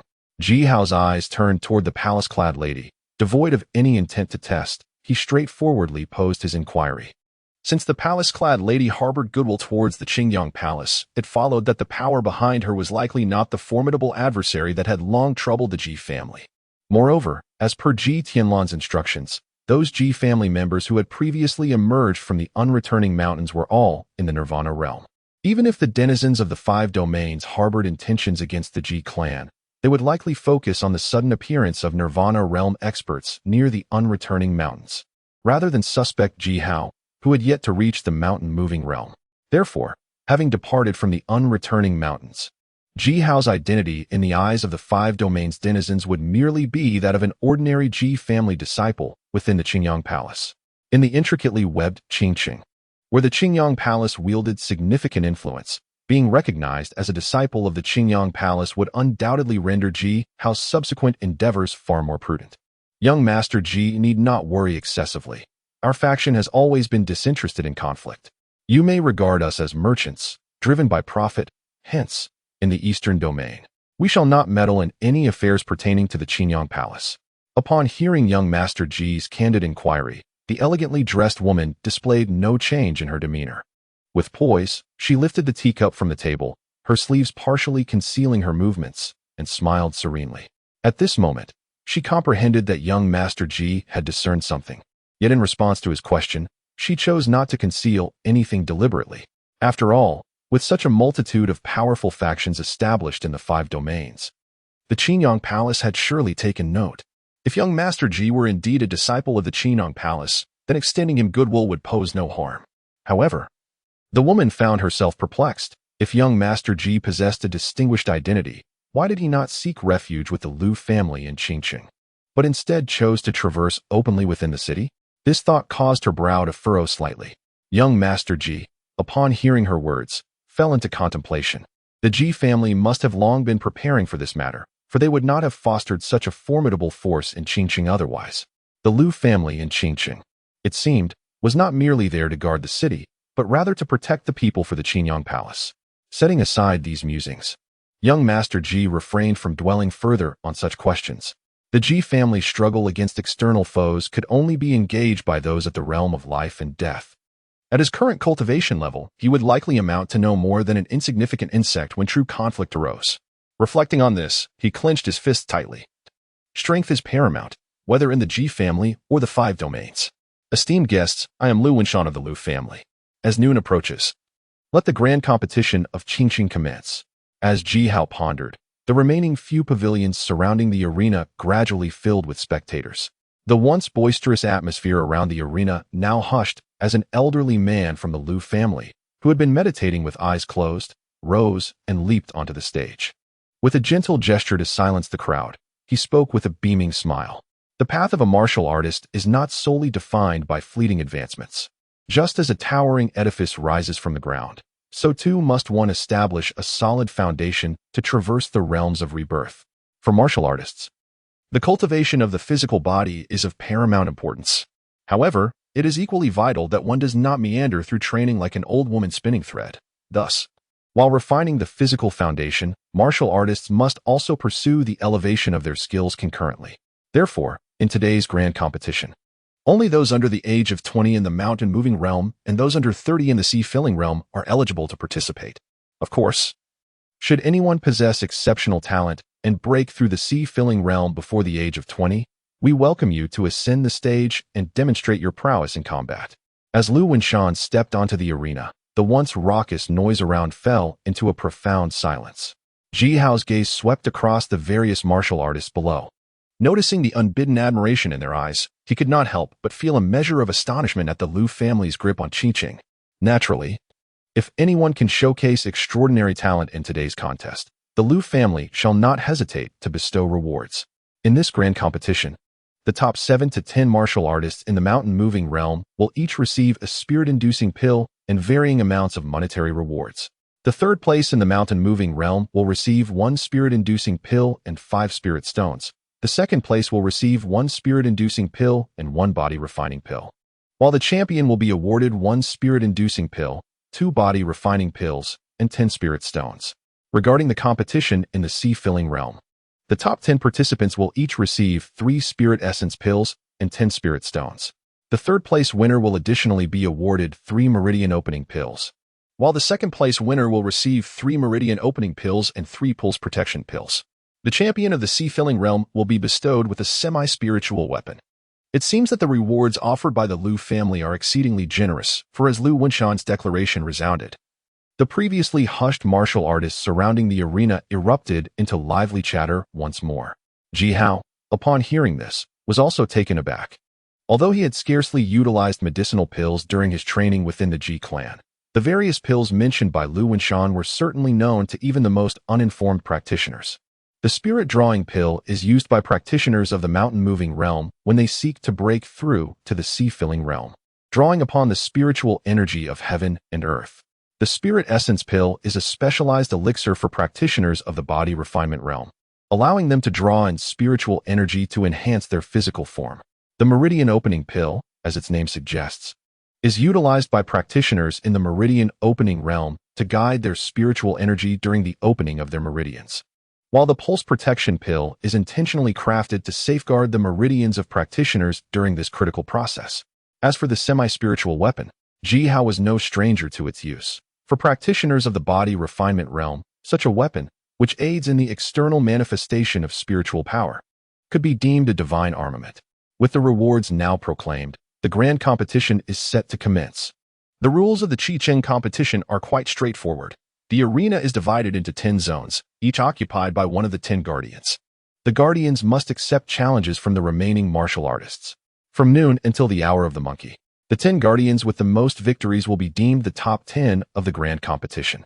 The enigmatic origins of Ji Hao left him somewhat astonished. Thus, how could the scattered disciples from Qingqing, who participated in the grand competition, remain unaffected? As Lu Wenshan's words faded, a robust man wielding a broad sword leaped onto the arena, claiming the most prominent position among the 10 platforms. Following closely behind him, 9 others ascended the stage. And among these 9, Ji Hao observed that individuals from the other pavilions could no longer suppress their fervor, joining the fray for supremacy on the arena. With the arrival of these 10, the 10 champions were thus determined.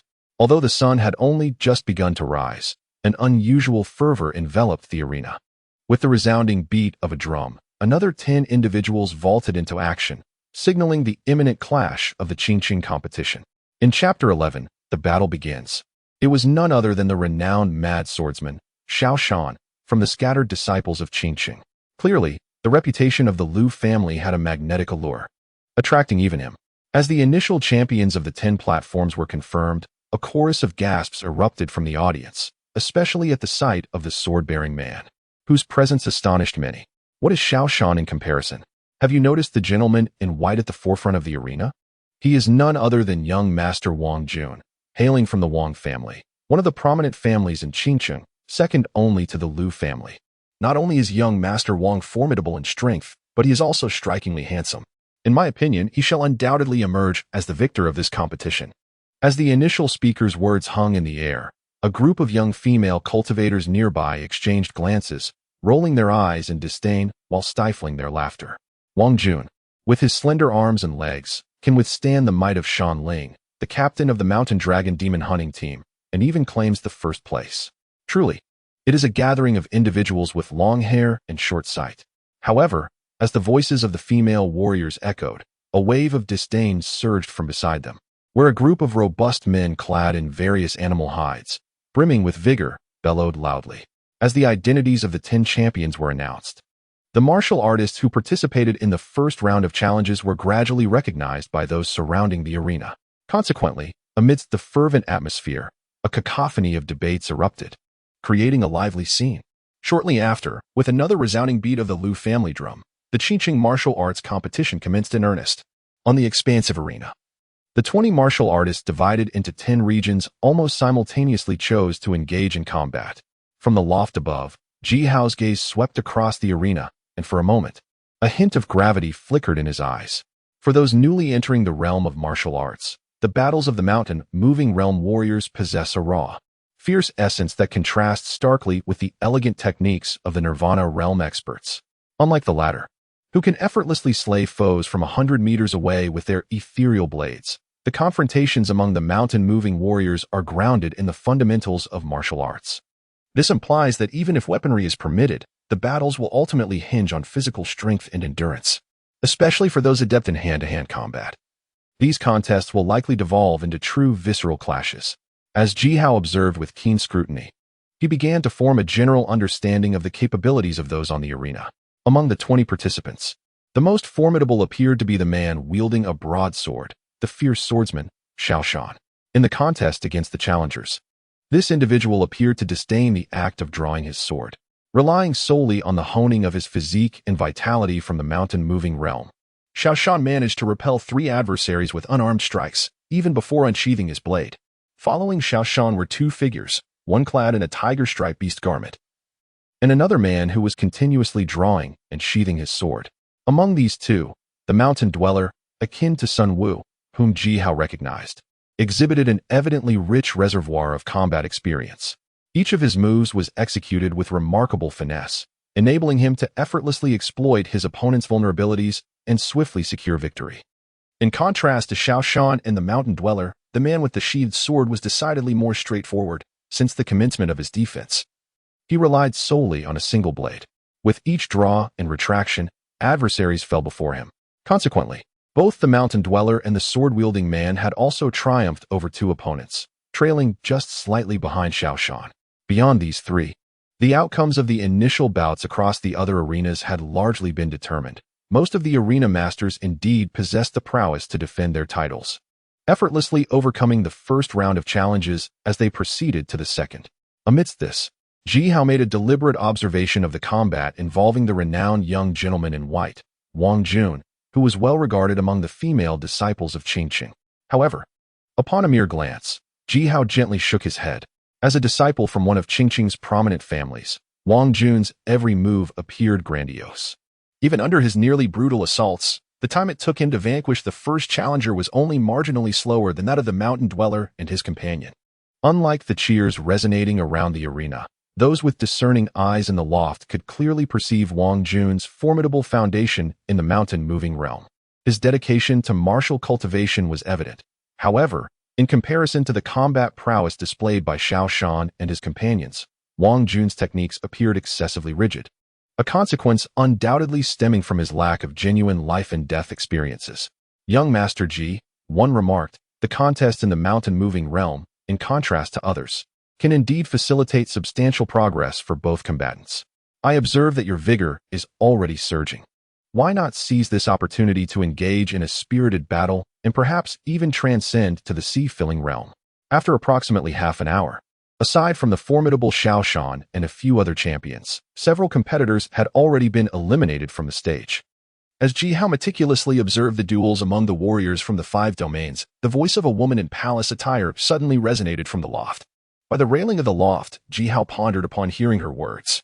After a brief moment, he responded to the woman with a gentle smile, then gracefully leaped down from the platform, making his way toward the arena.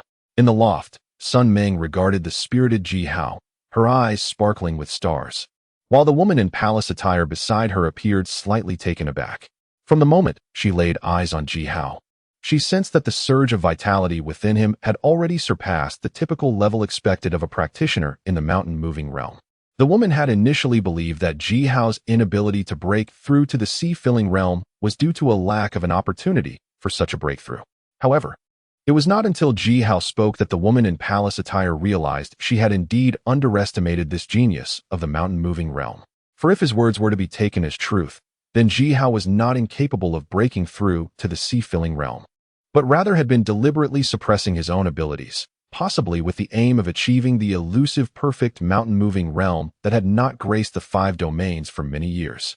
With bones resembling jade and marrow akin to blood, his vitality surged like a pump. Grasping the dark iron long sword in his hand, Ji Hao's gaze swept across the arena. After a moment of contemplation, he resolved to face the young man in white as his first opponent. There was something about this youth that reminded Ji Hao of the talented scions from the lineage of the 5th elder of the Ji clan, arrogant and overly confident. According to the rules established by the Liu family for the martial arts competition, the champion could rest for a brief moment after achieving 10 consecutive victories, taking a short respite after each subsequent win. Thus, as Wang Jun had just completed his moment of recuperation, Ji Hao already leaped onto the arena with his sword held aloft. May I inquire your esteemed name, esteemed brother? Though he was recuperating, Wang Jun remained vigilant to the movements around the arena, noticing that Ji Hao had leaped down from the pavilion and appeared to be slightly younger than himself. A glimmer flickered in Wang Jun's eyes, and he smiled at Ji Hao. In response, Ji Hao remained silent and merely cupped his hands in a gesture, signaling Wang Jun to make his move. Wang Jun's prowess was indeed commendable in the eyes of the wandering cultivators from Qing City. Yet to Ji Hao, who had battled ferociously against ferocious beasts on several occasions, he elicited little excitement. Having already determined that Wang Jun would soon be his vanquished foe, Ji Hao dismissed any notion of further conversation. After all, the martial arts competition in Qing City was time-sensitive, and having entered, Ji Hao was keen to secure a spirit-attracting pill, ensuring that his visit to the arena would not be in vain. The demeanor of Ji Hao naturally incited dissatisfaction among certain martial artists from Qingchen, with some fervently clamoring to punish him.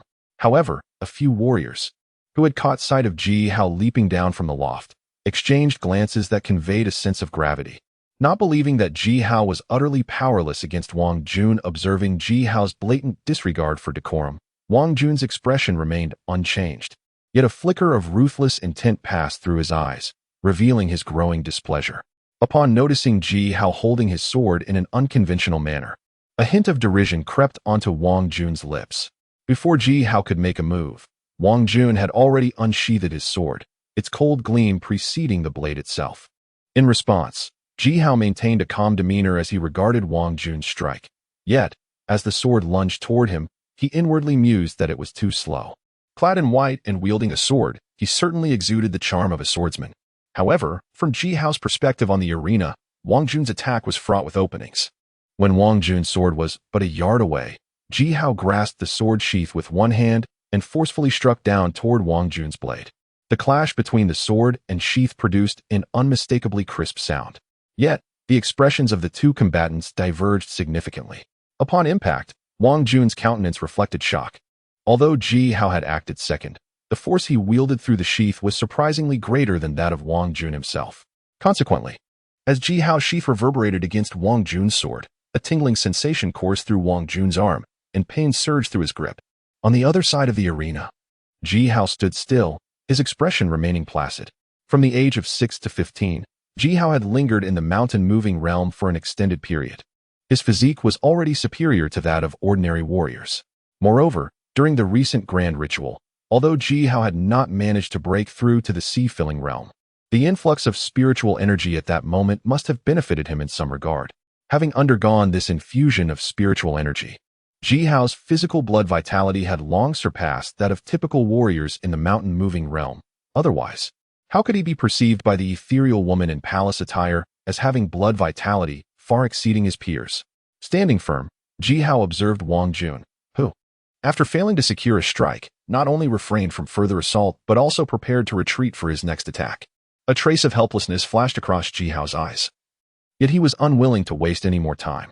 With a tremor of the sword sheath in his hand, Ji Hao leapt forward and struck at Wang Jun with it. Seeing Ji Hao not drawing his sword, Wang Jun mistakenly believed he was being deliberately humiliated, a flicker of anger igniting in his gaze. Ignoring the aftermath of his previous strike, Wang Jun also raised his sword to confront Ji Hao. As anticipated, the sword sheath and long sword clashed once more at the center of the arena. However, unlike the previous encounter where Wang Jun had dominated, Ji Hao's initiative in drawing his sword revealed the disparity in their foundational strengths.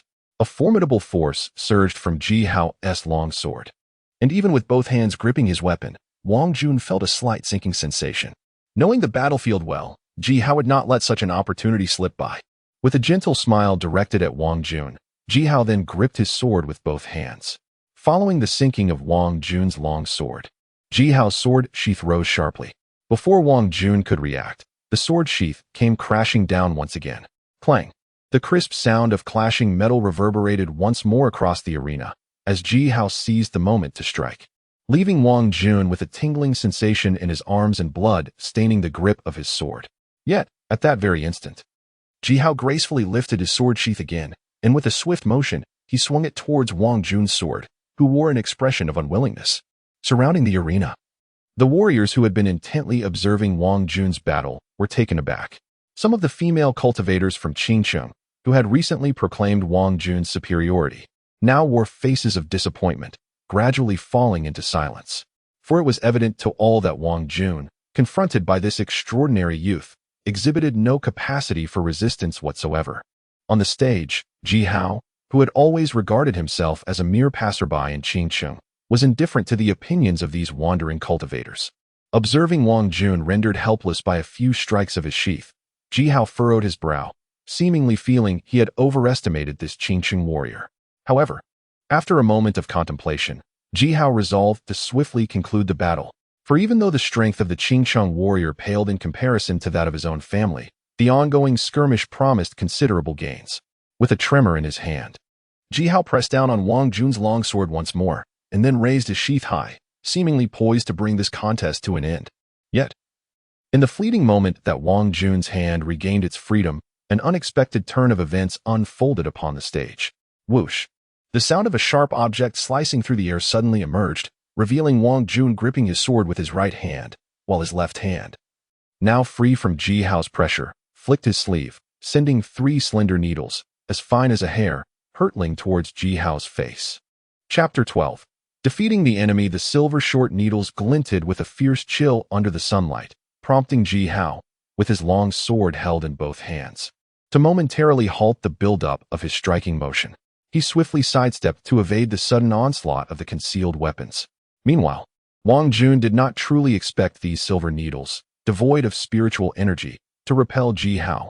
Rather, he aimed to utilize the surprise of the 3 short needles to gain a brief respite.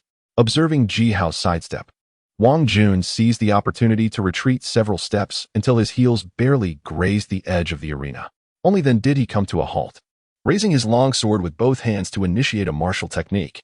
Ji Hao, witnessing this, was momentarily taken aback. Practitioners of the mountain-moving realm rarely engaged in the study of martial techniques, not due to an inability to learn, but because such knowledge proved largely futile. For martial artists of the corporeal realms, the cultivation of martial techniques typically commenced from the ocean-filling realm. It is only after a practitioner genuinely begins to cultivate spiritual energy that the enhancement of martial techniques on combat effectiveness becomes significantly apparent. In truth, For those in the mountain-moving realm, mastering additional combat skills is far more pragmatic than pursuing martial techniques. On the opposite side of the arena, Wang Jun remained oblivious to the complex thoughts stirring within Ji Hao. Raising his long sword high, he gritted his teeth and charged forth towards Ji Hao. As a member of the illustrious Qingqing family, Wang Jun had been immersed in martial arts since childhood, and thus, in today's duel, he resolutely refused to be bested by this youth, who was even younger than himself. When clear sword, a sharp cry escaped Wang Jun's lips, and in an instant, his long sword trembled violently before hurtling straight towards Ji Hao. Though Ji Hao had long retracted his thoughts, he was acutely aware that martial skills were difficult to manifest their true potential in the hands of a mount-moving realm warrior. Nevertheless, he did not underestimate Wang Jun. After all, martial skills were often regarded as a half-step into the realm of the warrior, a reputation not without merit. Catching sight of the cold gleam upon Wang Jun's blade, Ji Hao inhaled sharply and, for the first time, drew forth the black iron sword from its sheath. As he felt the tremor emanating from the sword's body, Ji Hao furrowed his brow, realizing the significance of Wang Jun's martial training. Though devoid of spiritual energy, the martial skills clearly exhibited a unique path of energy circulation. Consequently, the power that Wang Jun unleashed at this moment was noticeably enhanced by a margin of 10 to 20% compared to before. However, an increase in strength alone could not easily dictate the outcome of battle. In comparison to Ji Hao, who had undergone extensive body tempering, Wang Jun's foundation in the mount-moving realm was vastly inferior. Furthermore, Ji Hao's combat experience, honed over many arduous days in the unreturning mountain, far surpassed that of Wang Jun. Even as they exchanged blows, Ji Hao, wielding his longsword with both hands and unleashing his full strength, pressed forward with relentless vigor, rendering Wang Jun unable to withstand the onslaught. With each clash of their blades, Wang Jun's grip trembled, a flicker of unwillingness igniting in his eyes. Moments passed, and Ji Hao delivered another decisive strike with the black iron sword. Accompanied by the resounding clash of steel, it was evident that Wang Jun was still holding back. Compelled to retreat a half-step, familiar with the flow of a warrior's aura, Ji Hao would not let such an opportunity slip away. As soon as Wang Jun's foot began to retreat, Ji Hao seized the advantage, his speed in drawing the sword noticeably quicker than before. In martial combat, maintaining composure is paramount. Wang Jun, having been relentlessly suppressed by Ji Hao, was visibly at a loss, his longsword sent spiraling away by Ji Hao's successive strikes. Ji Hao's Shen iron sword, with undiminished momentum, slashed across Wang Jun's chest, erupting in a crimson spray. As the outcome of the arena duel became apparent, a gaunt elder from the pavilion where Wang Jun had initially descended leapt down. After administering a healing elixir to the severely injured Wang Jun, the elder turned his malevolent gaze upon Ji Hao, sneering, "Arena duels are intended as mere exchanges, yet you strike with such ruthless intent. May I inquire as to your origins? Do you truly believe the Wang family is without capable members?" Esteemed Wang clan elder, Ji Hao responded calmly, sheathing his longsword. The principle of assuming responsibility for one's fate in arena combat is a universally acknowledged tenet within the martial world. Does the elder not find his own words somewhat farcical? As for myself, my surname is Ji, of the Ji family. I wonder if the Wang family has any guidance to offer? Within Qingqing, Ji Hao was acutely aware that his identity could not remain concealed for long.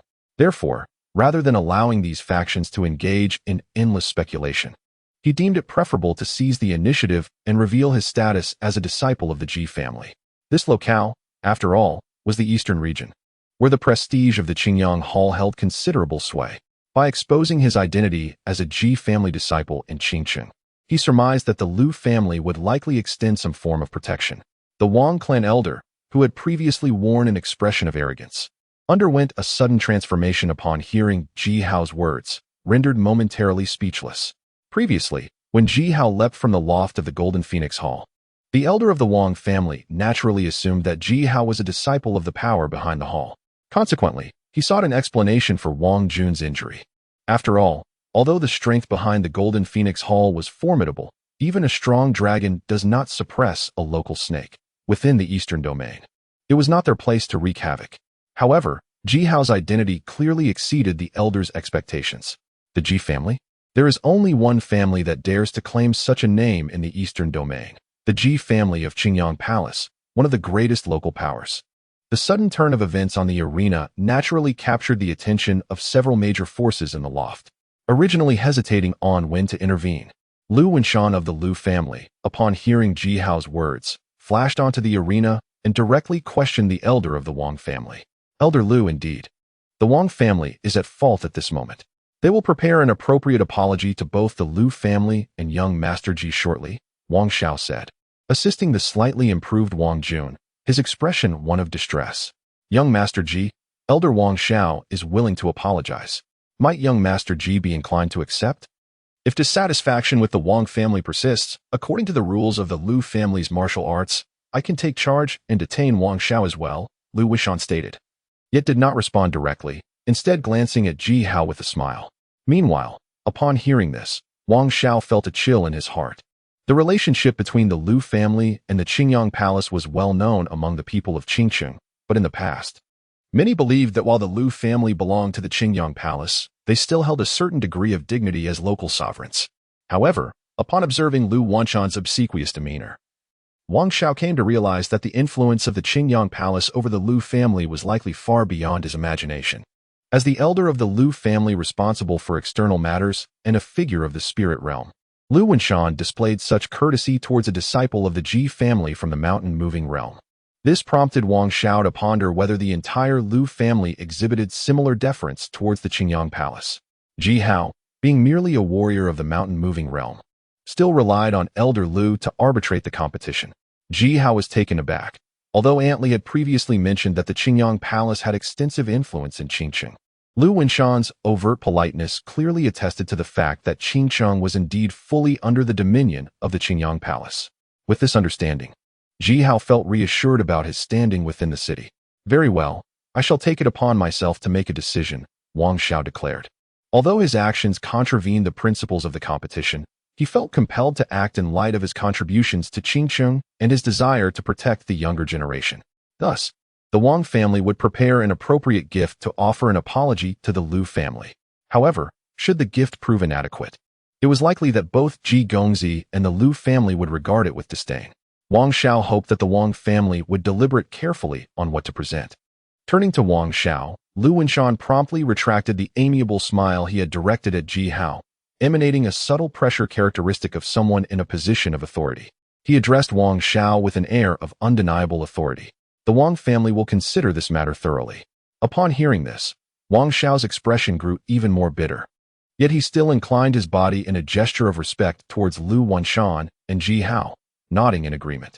Very well, then you may take Wang Jun and depart. As for Ji Gongzi, will you continue to participate in the competition? Lu Wenshan inquired with a gentle smile, having noted Wang Xiao's acquiescence to the terms. The path of martial arts must ultimately be treaded alone. Elder Lu need not concern himself with my affairs, for the duel shall proceed as usual, Ji Hao thought, harboring a measure of confidence in his own cultivation. Upon hearing this, a sense of self-satisfaction enveloped him, and he strode directly towards Lu Wenshan. Observing Ji Hao's demeanor, Lu Wenshan refrained from further comment, offering a respectful nod before soaring back towards the pavilion. Honorable Ji, I am Lu Yi from Qingcheng, and I have long admired your prowess, a voice called out.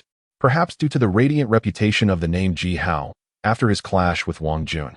A brief silence fell over the arena. Yet, following this hush, a throng of Qingcheng martial artists surged towards Ji Hao's platform. The moment Lu Wenshan departed, a figure clad in black leapt onto the stage, gazing at Ji Hao with evident admiration. Taken aback for a moment, Ji Hao regarded Lu Yi with a hint of respect. Having arrived in Qingcheng merely 2 days prior, his name had only just begun to circulate. Yet Lu Yi effortlessly expressed his long-standing admiration. It seemed that regardless of his actual strength, Lu Yi had undoubtedly mastered the art of boldness. Ji Hao uttered no more words. With a swift motion, he unsheathed his sword and launched an attack at Lu Yi. As one of the closest martial artists to the not-returning mountain, Lu Yi was no ordinary practitioner of the mountain-moving realm. Witnessing Ji Hao's offensive, the previously jovial expression on his face turned serious. He drew his twin swords, ready to counter the assault. However, being from the same realm and having benefited from the grand offerings of the Ji family's festival, Ji Hao was not someone Lu Yi could withstand. In the exchange that followed, after a mere 20 moves, Lu Yi was struck and sent flying from the platform by Ji Hao's decisive blow. The formidable strength of Prince Ji left Lu Yi at a disadvantage, yet the opportunity to engage in a spirited duel with him was not taken lightly, resulting in a loss that Lu Yi accepted with a certain reluctance. "This friend, Prince Ji, I have come to acknowledge," he remarked solemnly after sheathing his twin swords, pausing momentarily before departing. At that moment, not only did Ji Hao recognize the impressive fortitude of Lu Yi's demeanor, but even the esteemed Nirvana realm warriors observing from the loft felt a twinge of inadequacy in their hearts. Following Lu Yi, another challenger stepped into the arena amidst the throng surrounding Ji Hao. As Ji Hao sensed the newcomer was about to speak, he instinctively inhaled sharply, launching an immediate counterattack. The warrior, who had just ascended the stage, felt a flicker of unease at Ji Hao's aggressive stance, swiftly wielding his large blade in a defensive arc, lamenting internally that he might not have the chance to deliver his prepared introduction. In the 13th chapter of the Five Domains, as swords clashed, sparks danced upon the arena, illuminating the air with their brilliance. Ji Hao's gaze sharpened. He intensified his strike, and in a matter of moments, the warrior wielding the great blade was sent tumbling from the stage. Within mere breaths, two challengers had fallen at Ji Hao's hands, eliciting an uproar from the spectators below. However, the prominence of the Ji family in Qingcheng was undeniable. Despite Ji Hao's evident prowess, challengers continued to surge forth, forming a lengthy queue beneath the platform where he stood. Upon the arena, Ji Hao engaged in combat, while discreetly observing the unfolding events before him. He noted the assembly of challengers from Qingcheng, which filled him with a mix of elation and concern. The joy stemmed from the abundance of opponents, offering him the opportunity to engage in a thorough and exhilarating battle. However, the multitude of warriors also brought worry, even if he were to dispatch them with ease. The exertion would surely leave his limbs weary and strained. Due to the transition of the arena's champion, Ji Hao was required to endure 10 consecutive battles to demonstrate his prowess in defending the title. Fortunately, with a plethora of challengers, as each warrior ascended the stage one after another, Ji Hao swiftly secured 10 victories in succession. This accomplishment signified the official commencement of his accumulation of title defenses. Following his 10 consecutive victories, Ji Hao found himself amidst a deluge of challengers, rendering his arena far more active compared to the others. This heightened frequency indicated that Ji Hao was amassing victories at a pace that surpassed that of the other arena champions. As the sun gradually descended in the west, the sweltering temperature began to wane, yet the atmosphere surrounding the arena remained as fervent as at the outset. Warriors from Qingcheng traversed between various arenas, and the air was filled with a cacophony of cheers and applause. At this moment, only half an hour remained until the conclusion of the Qingcheng competition. Among the 10 champions, the formidable swordmaster Xiao Shan held a firm grip on the lead with 27 victories, securing the top position. Following him was a man of few strikes, yet lethal precision, who had achieved 22 victories, placing him second. Remarkably, due to the overwhelming number of challengers drawn to Ji Hao, he found himself ascending to third place with a total of 20 victories. Apart from these three individuals, the remaining challengers included the captain of the Mountain Wu Demon Hunter team, Shan Ling, all of whom had triumphed in nearly 20 matches. As the competition progressed to this stage, the top 10 positions seemed to be firmly established.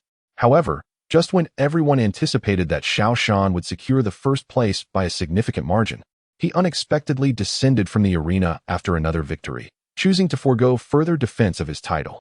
The sight of Xiao Shan vacating the platform inevitably stirred a commotion among the warriors of Qingcheng. Yet, he appeared unfazed, turning instead to approach Ji Hao's arena, audaciously stepping to the front of the line.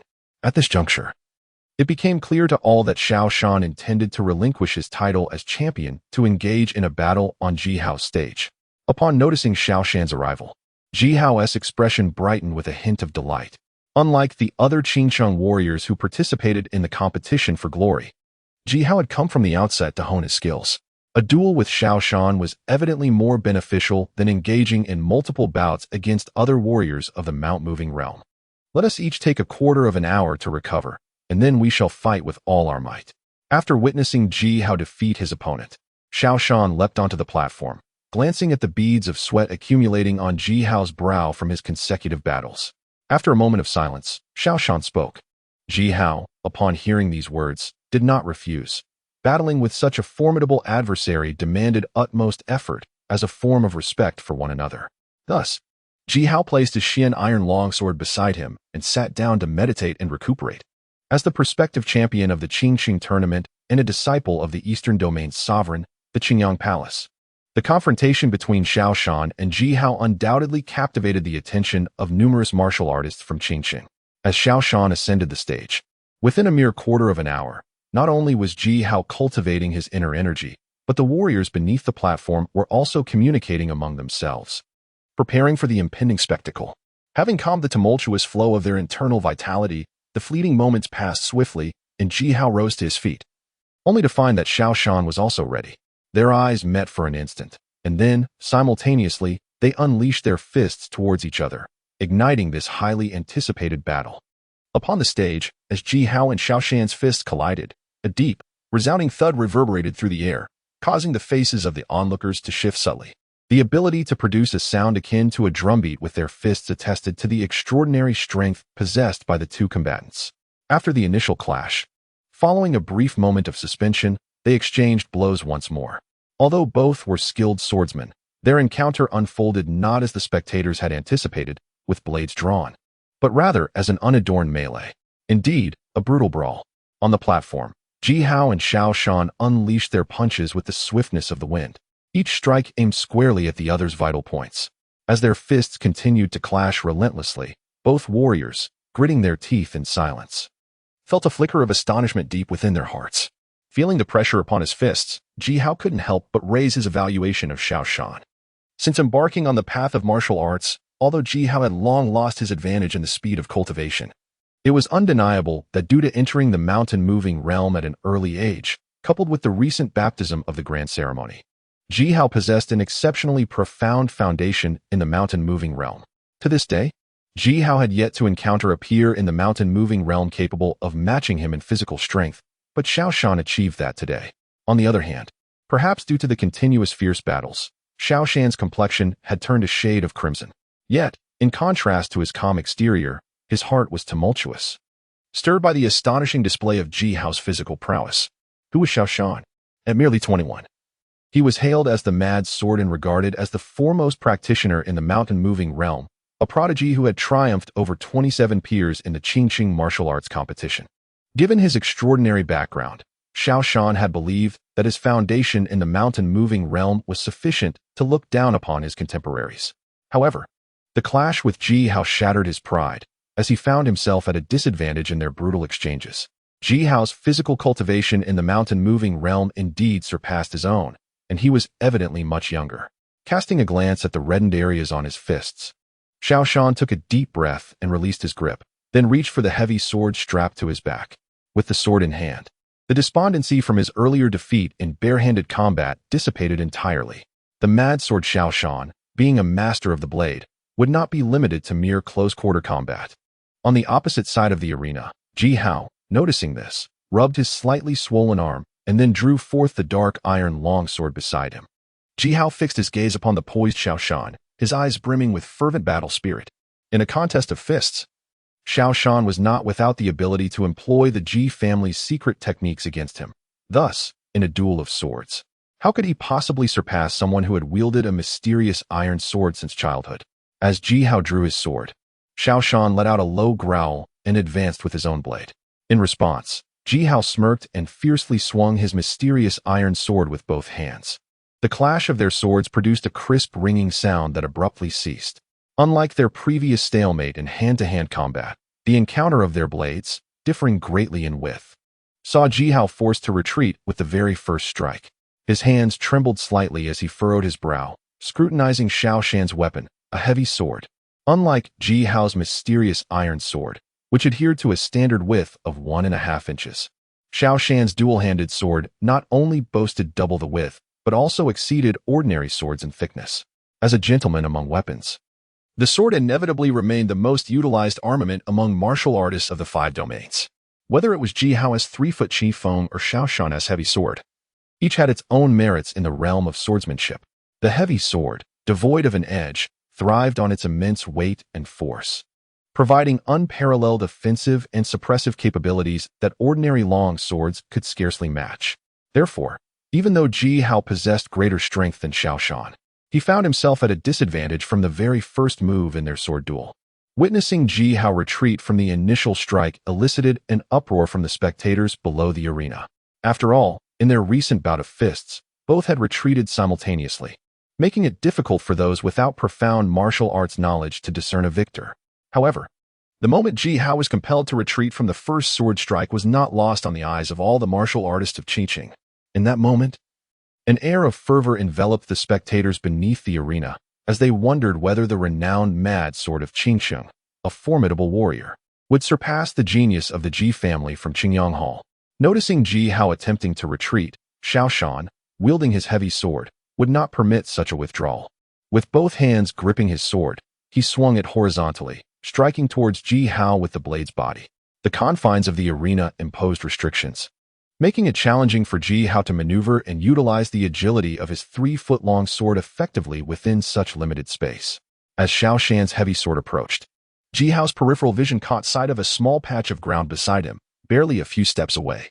Gritting his teeth, he grasped his mysterious iron sword with his right hand and swung it towards Xiaoshan in kind. Upon collision, as expected, his hand trembled under the impact, and blood began to seep from the corner of his palm, where the sword's hilt pressed fiercely against it. In this combative format, the heavy sword undeniably held significant advantages. Had it been otherwise, considering Ji Hao's physical prowess and cultivation, he would have had a greater chance of victory had they fought without restraint.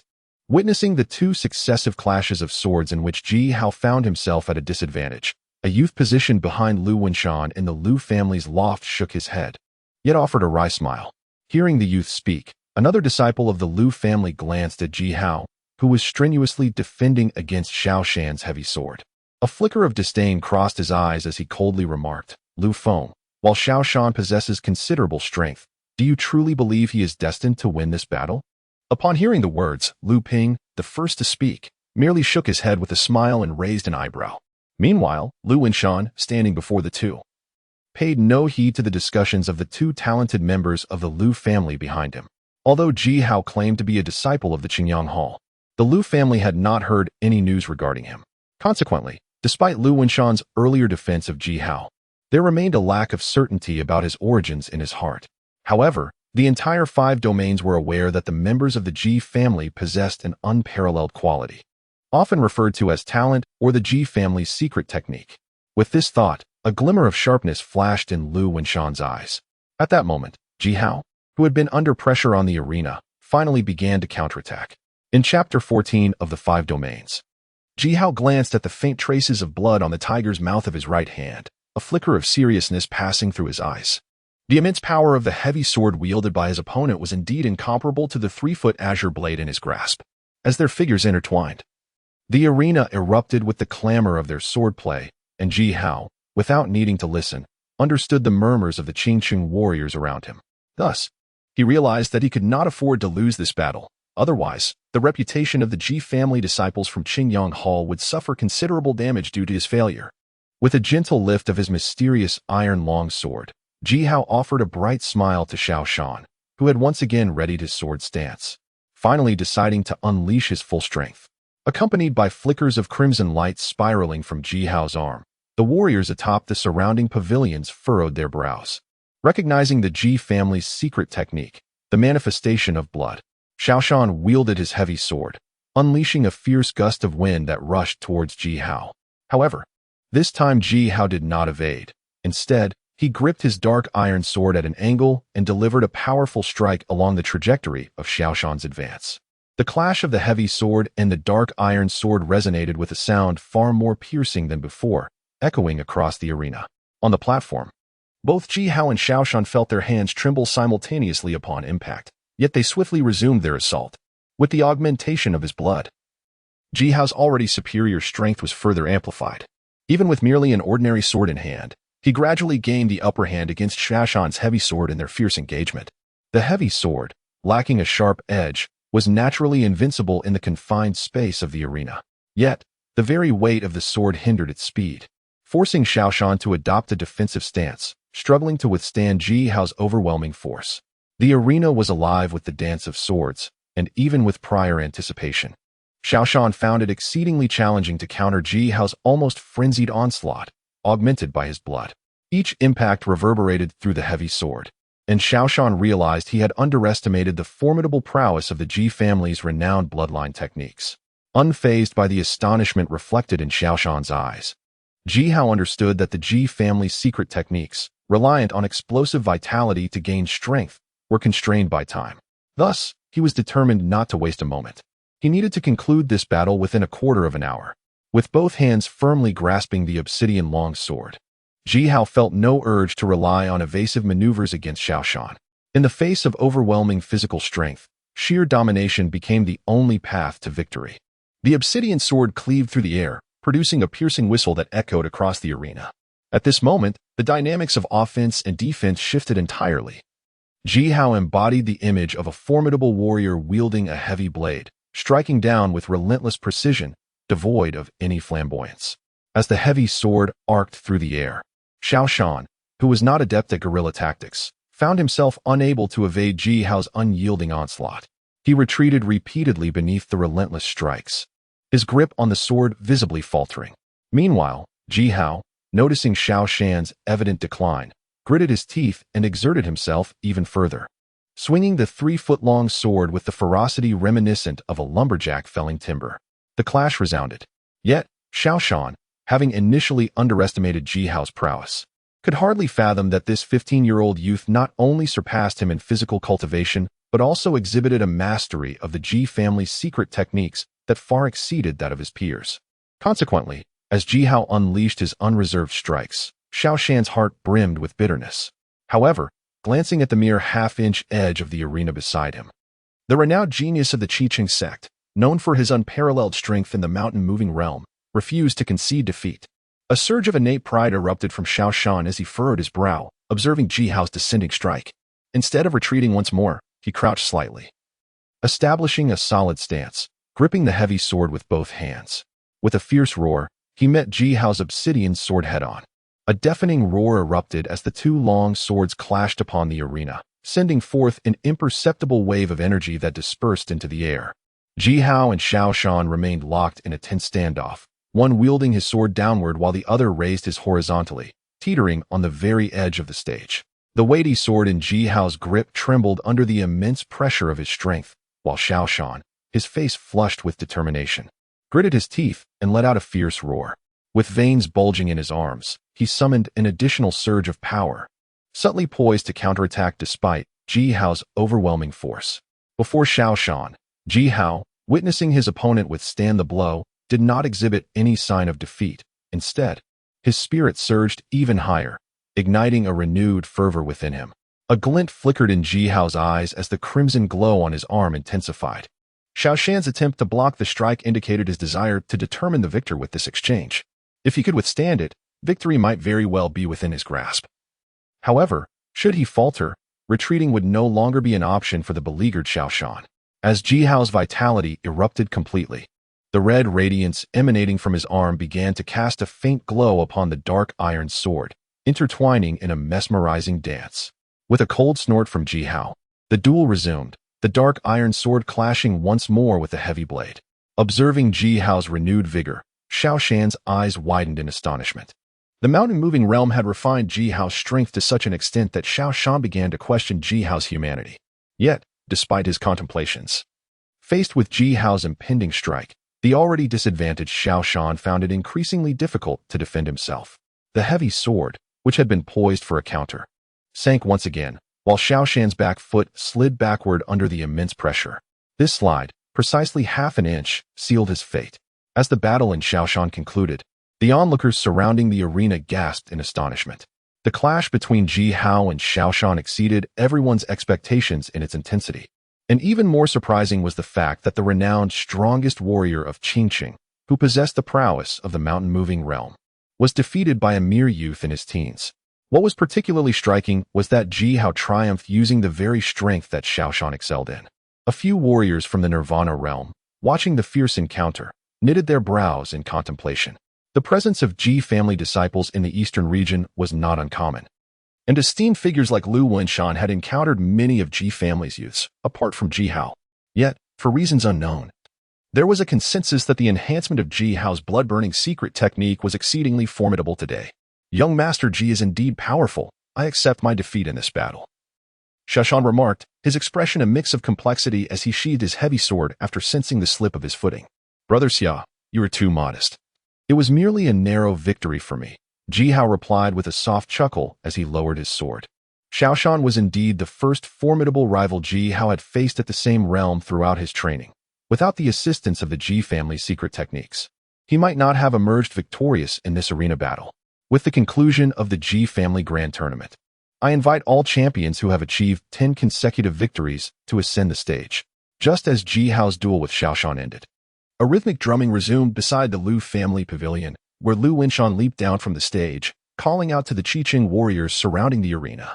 As Lu Wenshan concluded his remarks, aside from the 10 champions currently meditating on the stage, 6 other champions, including Xiaoshan, surged onto the arena.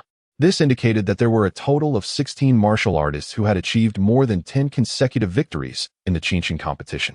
According to the rules established at the outset of the Qiqing contests, participants were to be ranked based on the number of victories. However, due to the fact that the champion with the most victories, Xiaoshan, had faced off against Ji Hao, and given that the martial artists of Qiqing uphold the principle of respecting the strongest, Ji Hao was awarded the top position in this grand competition. Lu Wenshan's gaze swept across the 16 martial artists on the stage, and after a moment of contemplation, he broke into a hearty laugh. Upon hearing his words, the individuals on the stage nodded in agreement. They had also observed the battle between Ji Hao and Xiaoshan, and within the realm of the mountain-moving stage. Despite their own impressive records, none of these champions believed they could rival the prowess of Ji Hao. The path of martial arts has always been one where strength reigns supreme, and since Ji Hao had triumphed over the mightiest Xiaoshan of Qiqing, it was only fitting that he be recognized as the rightful champion. With this acknowledgement, the rankings for the mountain-moving stage of the Qiqing competition were thus established. Aside from the top 10 who would receive the previously promised rewards from Qiqing, the remaining 6 champions would also be granted access to certain cultivation resources from the Lu family. Furthermore, for those who aspire to pursue higher realms of martial arts, the doors of the Lu family would remain open to them henceforth. Upon witnessing this, Lu Wenshan's smile broadened resplendently. Ji Hao's employment of the Ji family's arcane technique in the preceding battle served as an irrefutable testament to his identity. Consequently, the Lu family's disposition toward Ji Hao was poised for a significant transformation, given that, irrespective of Ji Hao's cultivation level, he was now affiliated with the Qingyang Palace, which held sway over the Lu family.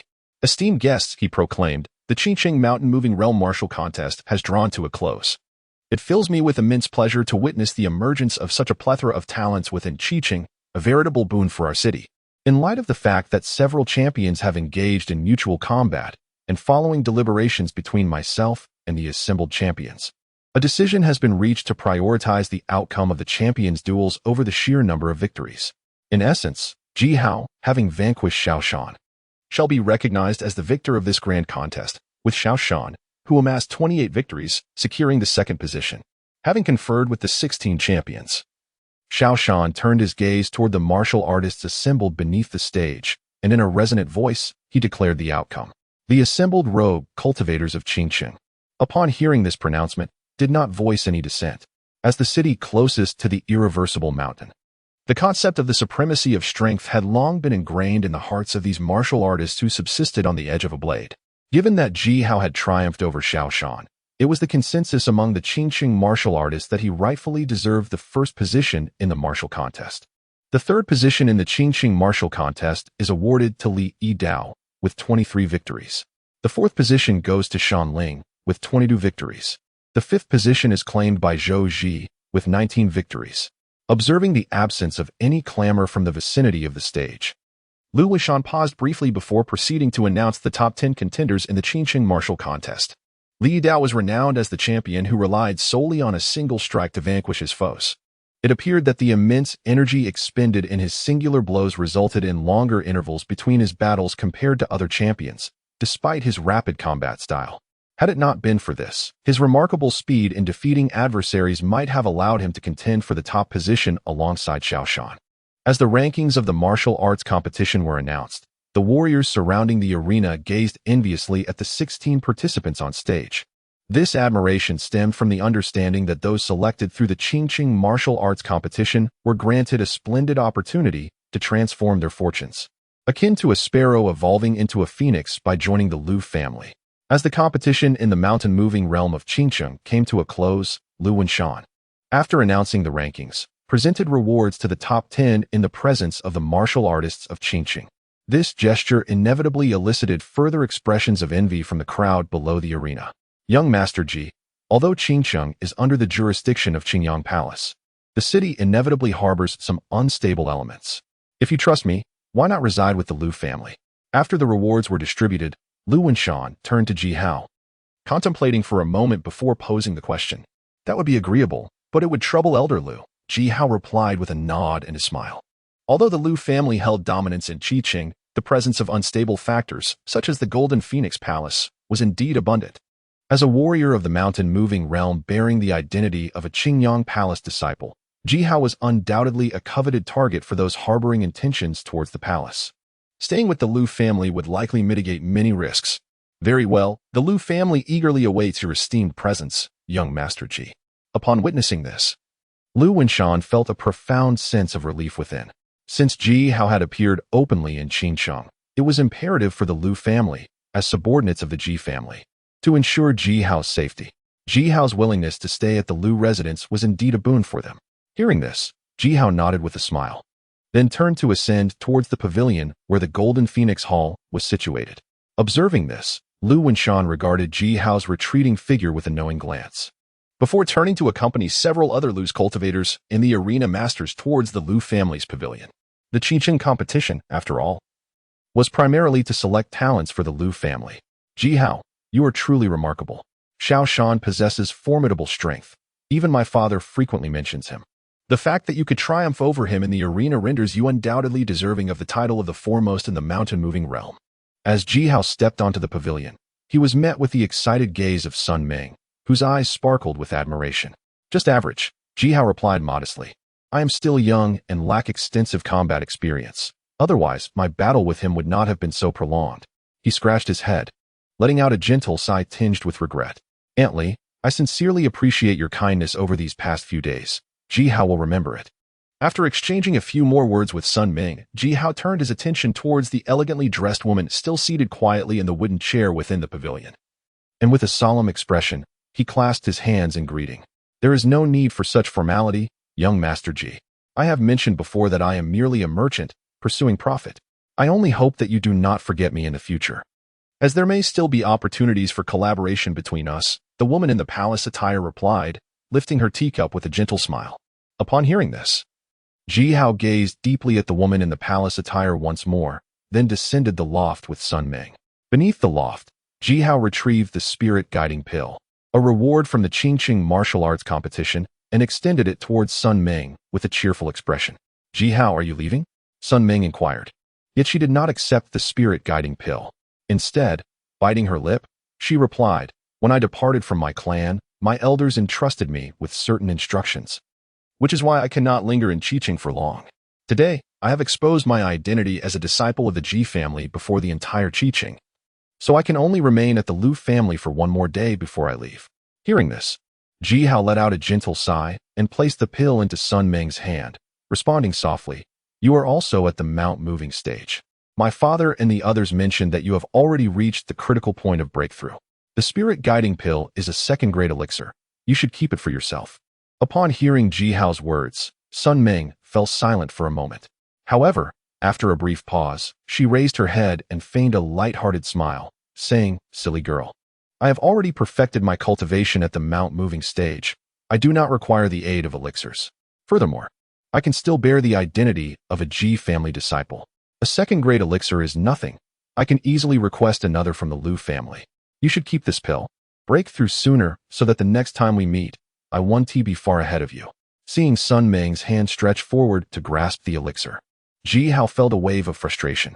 Although the spirit-guiding pill held considerable value, it bore no significance for Ji Hao, who was unable to break through to the sea-filling stage. Thus, in his eyes, it was more meaningful to gift it to Sun Ming as a parting gift rather than let it languish in his storage ring as a useless item. Very well. Upon witnessing the unwavering determination in Ji Hao's eyes, Sun Ming carefully tucked away the spirit-inducing pill and responded softly, followed by a prolonged silence. Young Master Ji, the martial competition at the Sea Reclamation Realm is about to commence. If you do not wish to observe, you may accompany me to the Liu family. Before long, Liu Wenshan, engaged in jovial conversation with Xiao Shan and others, seemingly noticed Ji Hao's awkwardness and called out with a hearty laugh from a distance. Very well. The previous battle was somewhat exhausting. I hope my visit to the Liu family is not an imposition. Beside the pavilion of the Golden Phoenix Hall, Sun Ming grasped the still-warm jade vial, gazing at Ji Hao's departing figure alongside Liu Wenshan, hesitating to speak, but ultimately remaining silent as she watched him leave. Young Master Ji, esteemed guests, we have arrived at the Liu family. As they traversed the grand avenue of Qingcheng, a magnificent courtyard soon emerged before them. Liu Wenshan glanced at Ji Hao, who appeared lost in thought, and after clearing his throat, he chuckled, upon hearing my words. Ji Hao hastily regained his focus and looked ahead, where a strikingly ancient red lacquer gate stood before him. Flanking the entrance were two imposing stone lions, approximately 2 meters tall, symbolizing the Liu family's distinguished status in Qingcheng. Noticing the astonished expressions of several scattered cultivators from Qingcheng, Liu Wenshan beamed with pride and stepped forward to push open the grand gate, leading the group into the inner courtyard of the Ji family. Young Master Ji, this is Liu Ji, the steward responsible for internal affairs at the Liu family.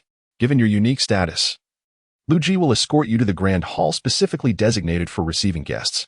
I must accompany Shan Ling and the others to register at the Liu family's guest quarters. So I shall take my leave here. Upon entering the Liu family courtyard, Liu Wenshan gestured towards a man in a brown shirt who had been waiting there, before gently clasping his hands and departing with several wandering cultivators who had chosen to join the Liu family. Young Master Ji, I am Liu Ji from the Liu family, here to extend a warm welcome to you on behalf of my family. In stark contrast to Liu Wenshan's gentle demeanor, Liu Ji appeared to hold a profound respect for Ji Hao's identity as a disciple of the Qingyang Palace. After giving a slight bow, he smiled respectfully at Ji Hao. There is no need for such formality, Brother Liu. I am merely passing through Qingcheng, so please treat me as an ordinary guest visiting the Liu family, Ji Hao replied, slightly taken aback by Liu Ji's reverence, but quickly returning a smile. Very well, young Master Ji, please follow me. Liu Ji led Ji Hao through the winding corridors of the Liu family, and soon a hall situated beside a serene little lake came into view. Once they entered the hall, Liu Ji's eyes revealed a hint of surprise. After contemplating for a moment, he hurriedly excused himself with a smile. Inside the Qingmu Hall, Ji Hao casually settled into a golden silk nama chair, inhaling the subtle fragrance that permeated the air. He picked up the tea that Liu Ji had prepared for him. As the warm tea flowed into his mouth, Ji Hao felt a comforting warmth surge from his abdomen throughout his entire body. A warm sensation swept over Ji Hao, instantly refreshing him, as the fatigue from the continuous battles dissipated. Just as he was about to stretch languorously, an unexpected sense of peril struck him from behind. The honed instincts of a warrior, forged through relentless training in the unreturned mountain, kicked in at that moment. Alarmed, Ji Hao sprang up from the wooden chair, hurling the teacup still filled with tea backward. The sound of shattering porcelain echoed, and without a second thought for subtlety, Ji Hao raised his right arm, revealing the Li Luan's sword in his palm, turning to face the threat. Before him hovered a man of advanced age, his right hand clawed menacingly, drops of tea cascading from his palm. Who are you? I am a disciple of the Qingyang Palace.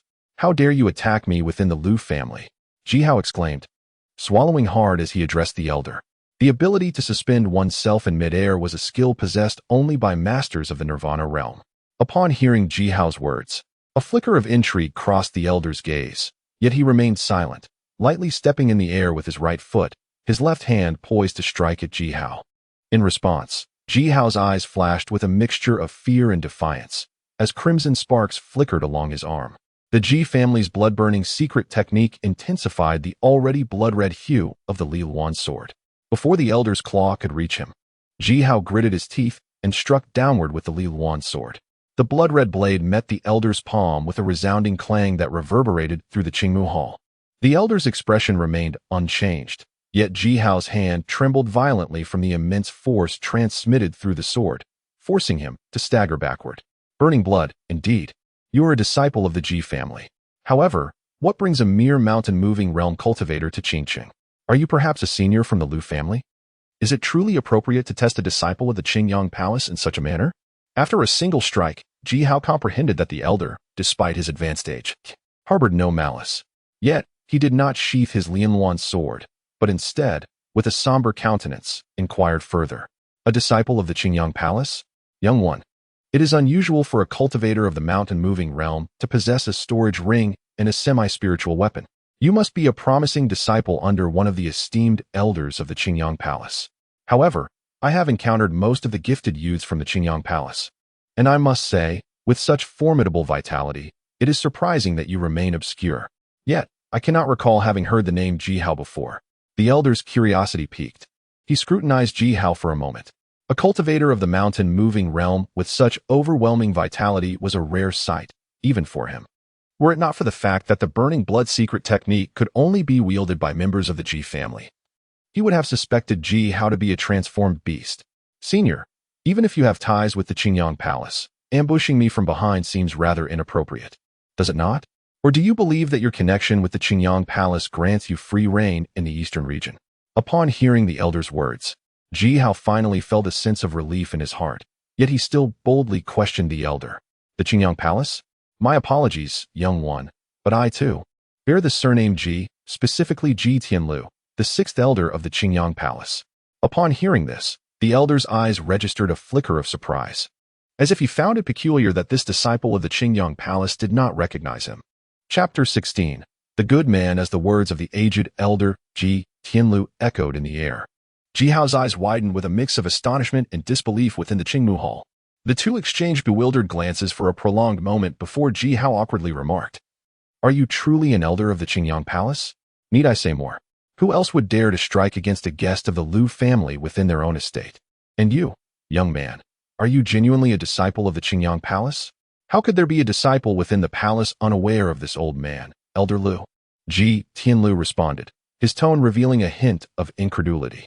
Upon hearing this, Ji Tianlu finally descended from his lofty position, casting a sidelong glance at Ji Hao.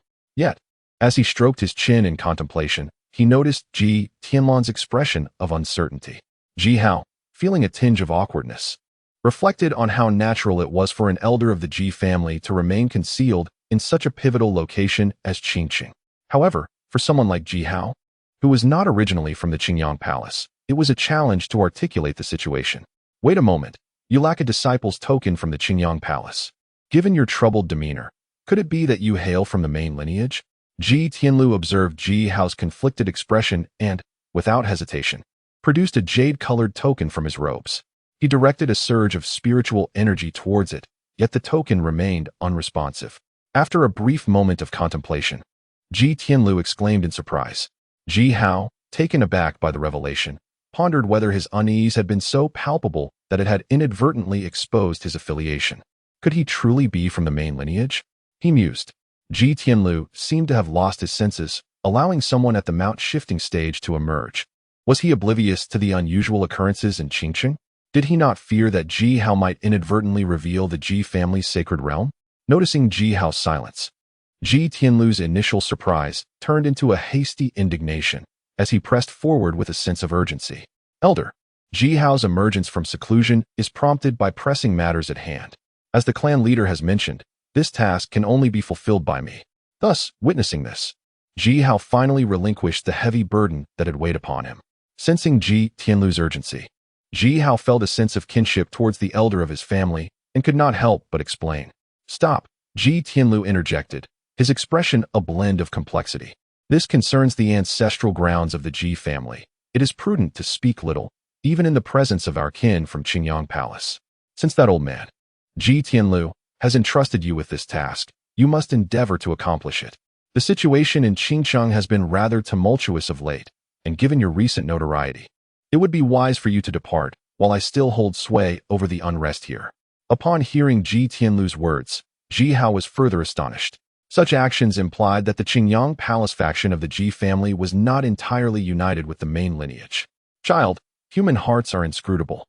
Do not carry your ways of navigating the main clan into the 5 domains, or you may find yourself in dire straits without even knowing how you came to such an end.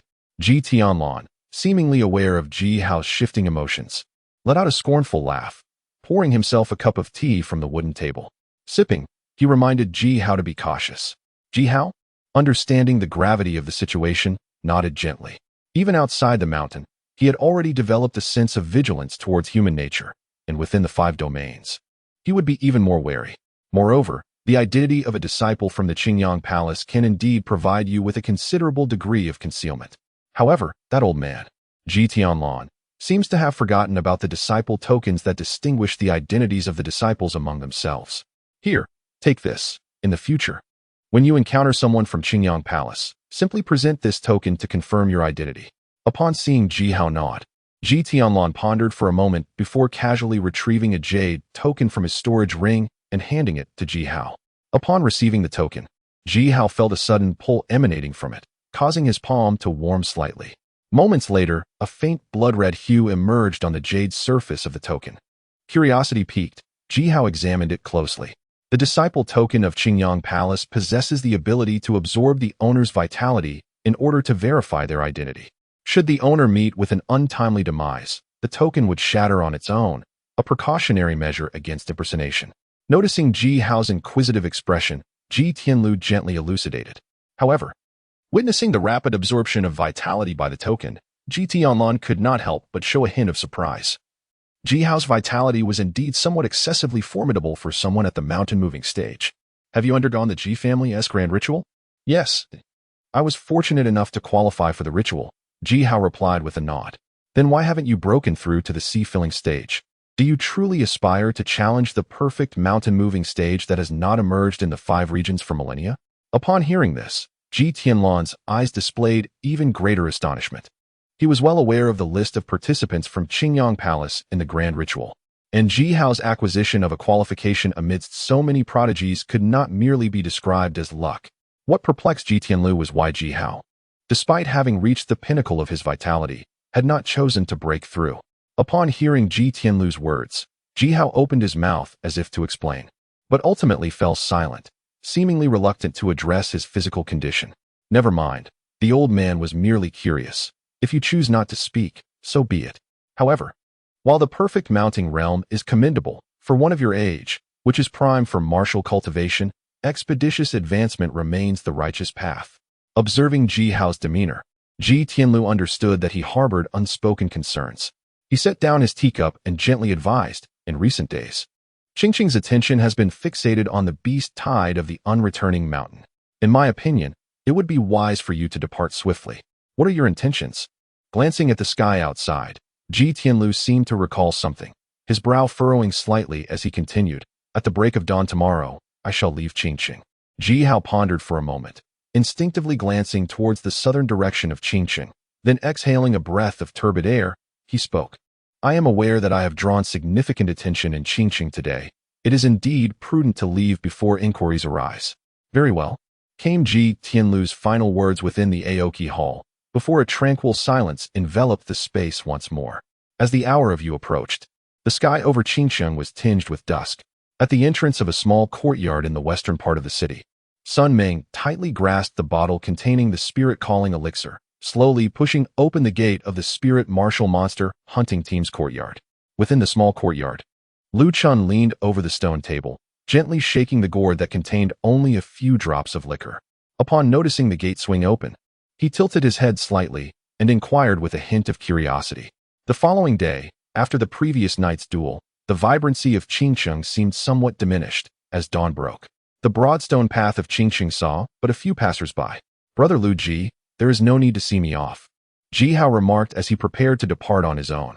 The grand entrance of the Lu family, flanked by 2 imposing stone lions, creaked open, and Ji Hao, dressed in a cerulean robe, retreated from the crimson door, smiling at the family's steward before him. Then I shall take my leave without further escort. Wishing you a safe journey. Lu Ji, understanding Ji Hao's intent, inclined his hands in a gesture of respect and smiled. Ji Hao gave a slight nod, choosing not to glance back at the still open door, and proceeded southward, following the direction of the Lu family's entrance. Ji Hao, a voice called out, and he turned to find Sun Ming approaching. A flicker of complexity crossed his gaze, yet he hurried to her side, asking with a sense of helplessness. What brings you here? I merely wish to see you off, she replied, a touch of shyness causing her to lower her head.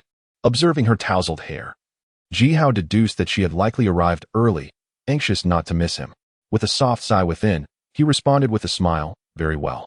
At his words, Sun Ming's eyes dimmed ever so slightly, and she responded softly, "By the way, Ji Hao, this is something I embroidered by hand, a gift for you." Immediately, Sun Ming seemed to recall something, her tightly clenched fist extending towards Ji Hao, revealing a blue sachet nestled within her palm. A glance at the crooked embroidery of the character Hao on the sachet elicited an involuntary smile from Ji Hao as he accepted the fragrant token. Still warm from the touch of the young girl.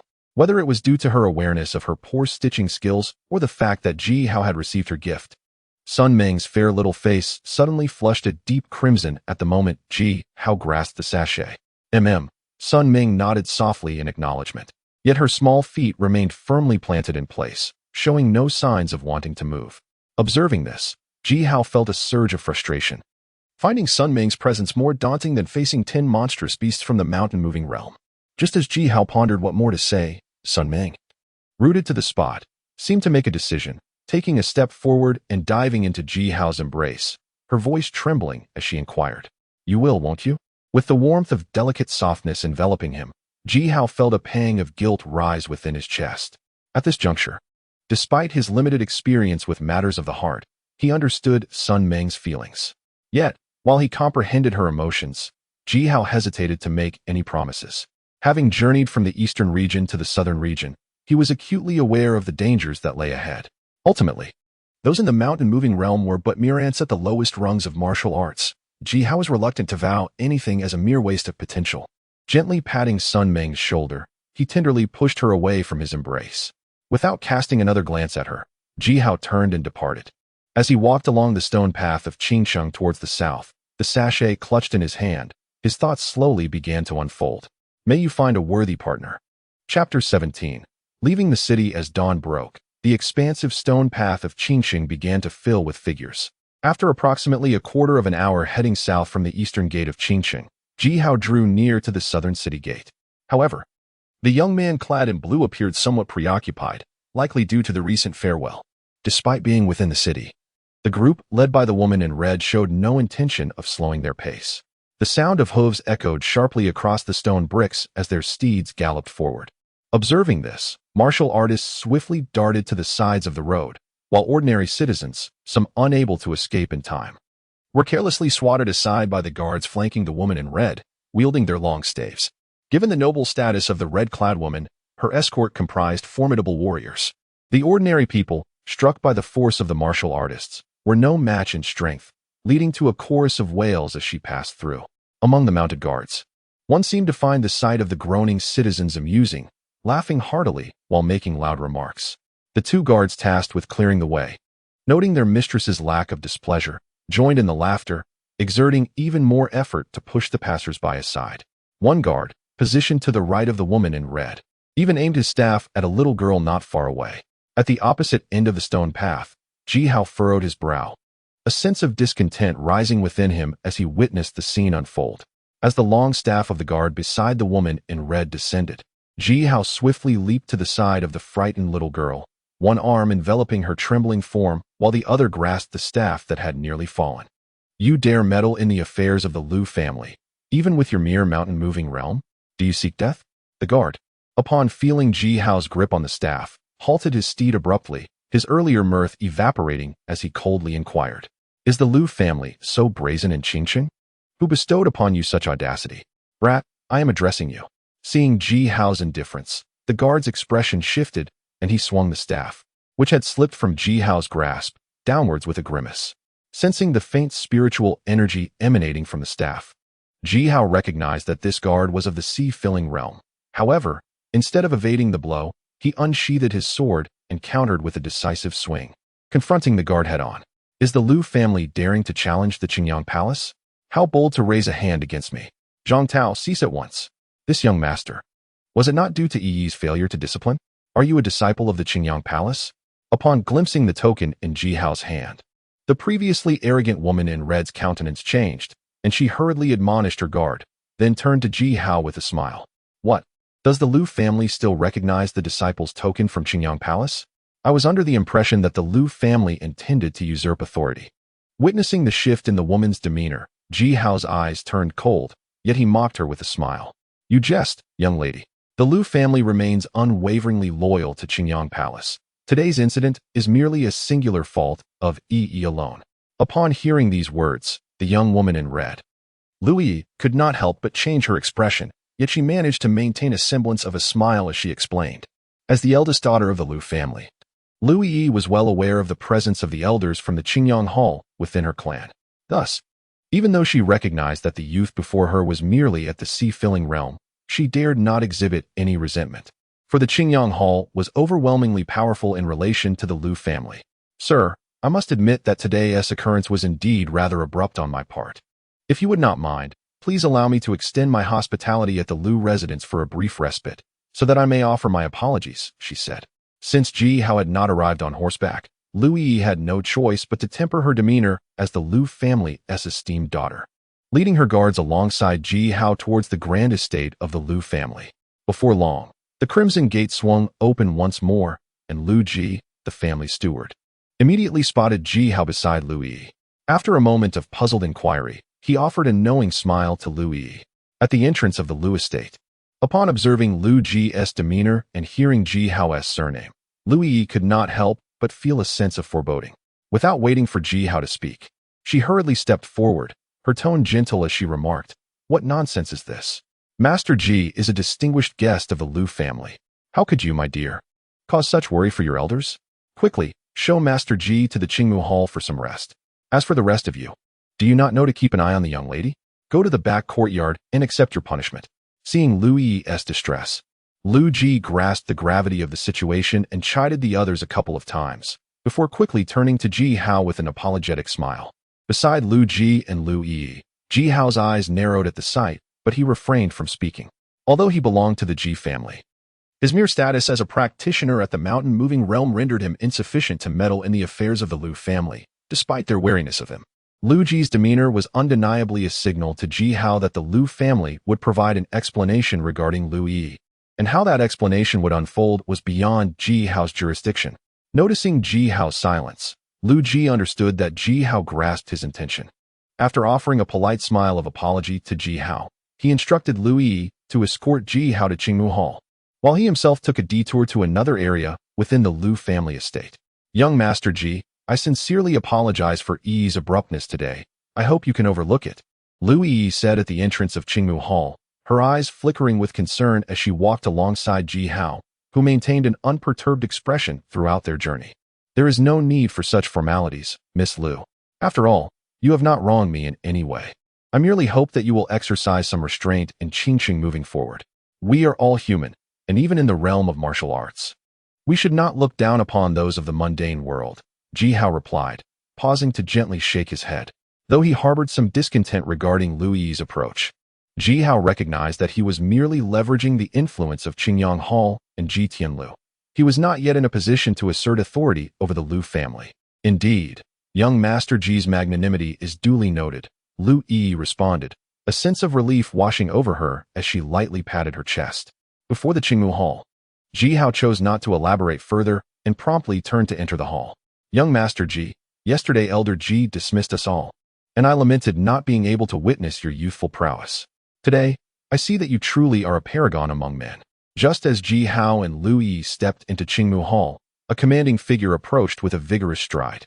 Though he had not yet arrived, his robust voice resonated from afar. Father. Upon recognizing the newcomer, Lu Yi's eyes sparkled with evident delight as she gracefully moved to greet him. Ji Hao had previously met the head of the Lu family, who had overly praised him. As a man clad in a purple robe entered the hall, Ji Hao promptly rose to receive him. During his 2 days in Qingcheng, Ji Hao had become acquainted with several prominent figures of the Lu family, including Lu Hongkai, the family patriarch, who had just entered the initial stage of the spirit realm and was renowned for his exceptional talent and wisdom among all previous heads of the Lu family. Hearing Ji Hao's words, Lu Hongkai turned to glare at Lu Yi with irritation and remarked, without giving young Master Ji a chance to respond. Lu Hongkai produced a vial of spirit elixir and thrust it into Ji Hao's embrace with a hearty laugh. In that case, young Master Ji, I graciously accept your kind offer and will adhere to your wishes. Observing the mirth in Lu Hongcai's eyes, Ji Hao contemplated for a moment before accepting the spirit elixir. Though the potion held no immediate benefit for him, it seemed Lu Hongcai intended to use it to resolve any lingering grievances between himself and Lu Yi. To refuse would be to disrespect the patriarch of the Lu family. Very well, young Master Ji is indeed forthright. I wonder how you perceive Yi. If you harbor no disdain, might you consider uniting with my somewhat inept daughter?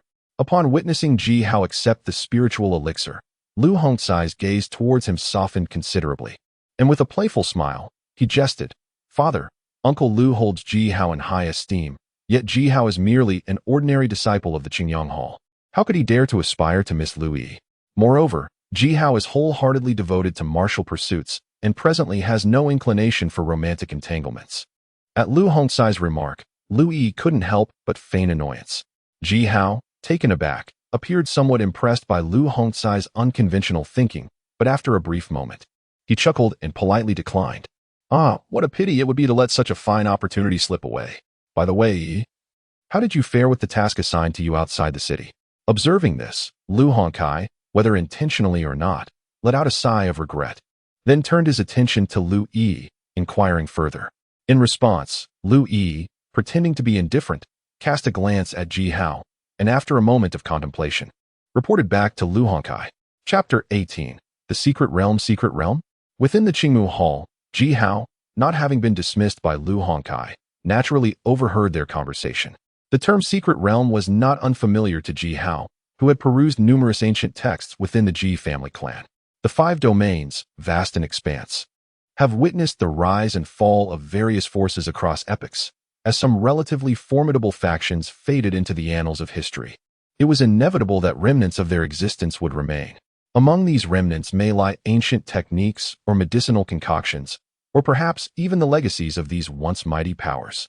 Such fortuitous, ownerless lands are referred to as secret realms by the denizens of the present 5 domains. Indeed, how did the Grand Elder fare in discussions with Luoxua City and Gi City? What level does this secret realm belong to? Lu Hongcai, upon hearing his daughter's response, furrowed his brow slightly and promptly inquired further. According to the investigations conducted by Uncle Lu Kai and others, the level of this secret realm is not particularly high, and the opportunities within are primarily suited for the younger generation at the mountain moving and sea filling stages. Hence, the consensus reached by Uncle Lu Kai in discussions with the cities of Luoxua and Gi was to send 10 young practitioners from each of the 3 cities at these 2 realms, alongside another 10 from the Loose Cultivator Alliance, totaling 40 warriors of the initial 2 realms to enter the secret realm, serving as a trial for the younger members of each family. Upon hearing this, Lu Yi replied without hesitation, stating that Lu Kai is indeed the Grand Elder of the Lu family, possessing a perfected cultivation at the life and death stage. Is this secret realm truly suitable for the cultivation of the younger generation? With only 40 participants, it appears that this secret realm is rather ordinary. According to the long-standing rules of Qingcheng, our Lu family occupies half of the available spots, while the remaining families in Qingqing share the other half. Lu Hongcai, upon hearing her words, clearly exhibited a diminished interest in the secret realm. However, after a brief moment, he seemed to recall something and swiftly turned to Ji Hao. Smiling as he spoke, "I observe that young Master Ji possesses a robust vitality, indicating a clear sign of impending breakthrough into the sea-filling realm. Might young Master Ji be inclined to explore this secret realm? If Uncle Lu is willing to take Ji Hao along, then Ji Hao would certainly be eager to see it, for he seeks to accumulate further foundation before advancing from the mountain moving to the sea-filling realm." Upon hearing this, Ji Hao pondered for a moment before smiling and nodding in agreement.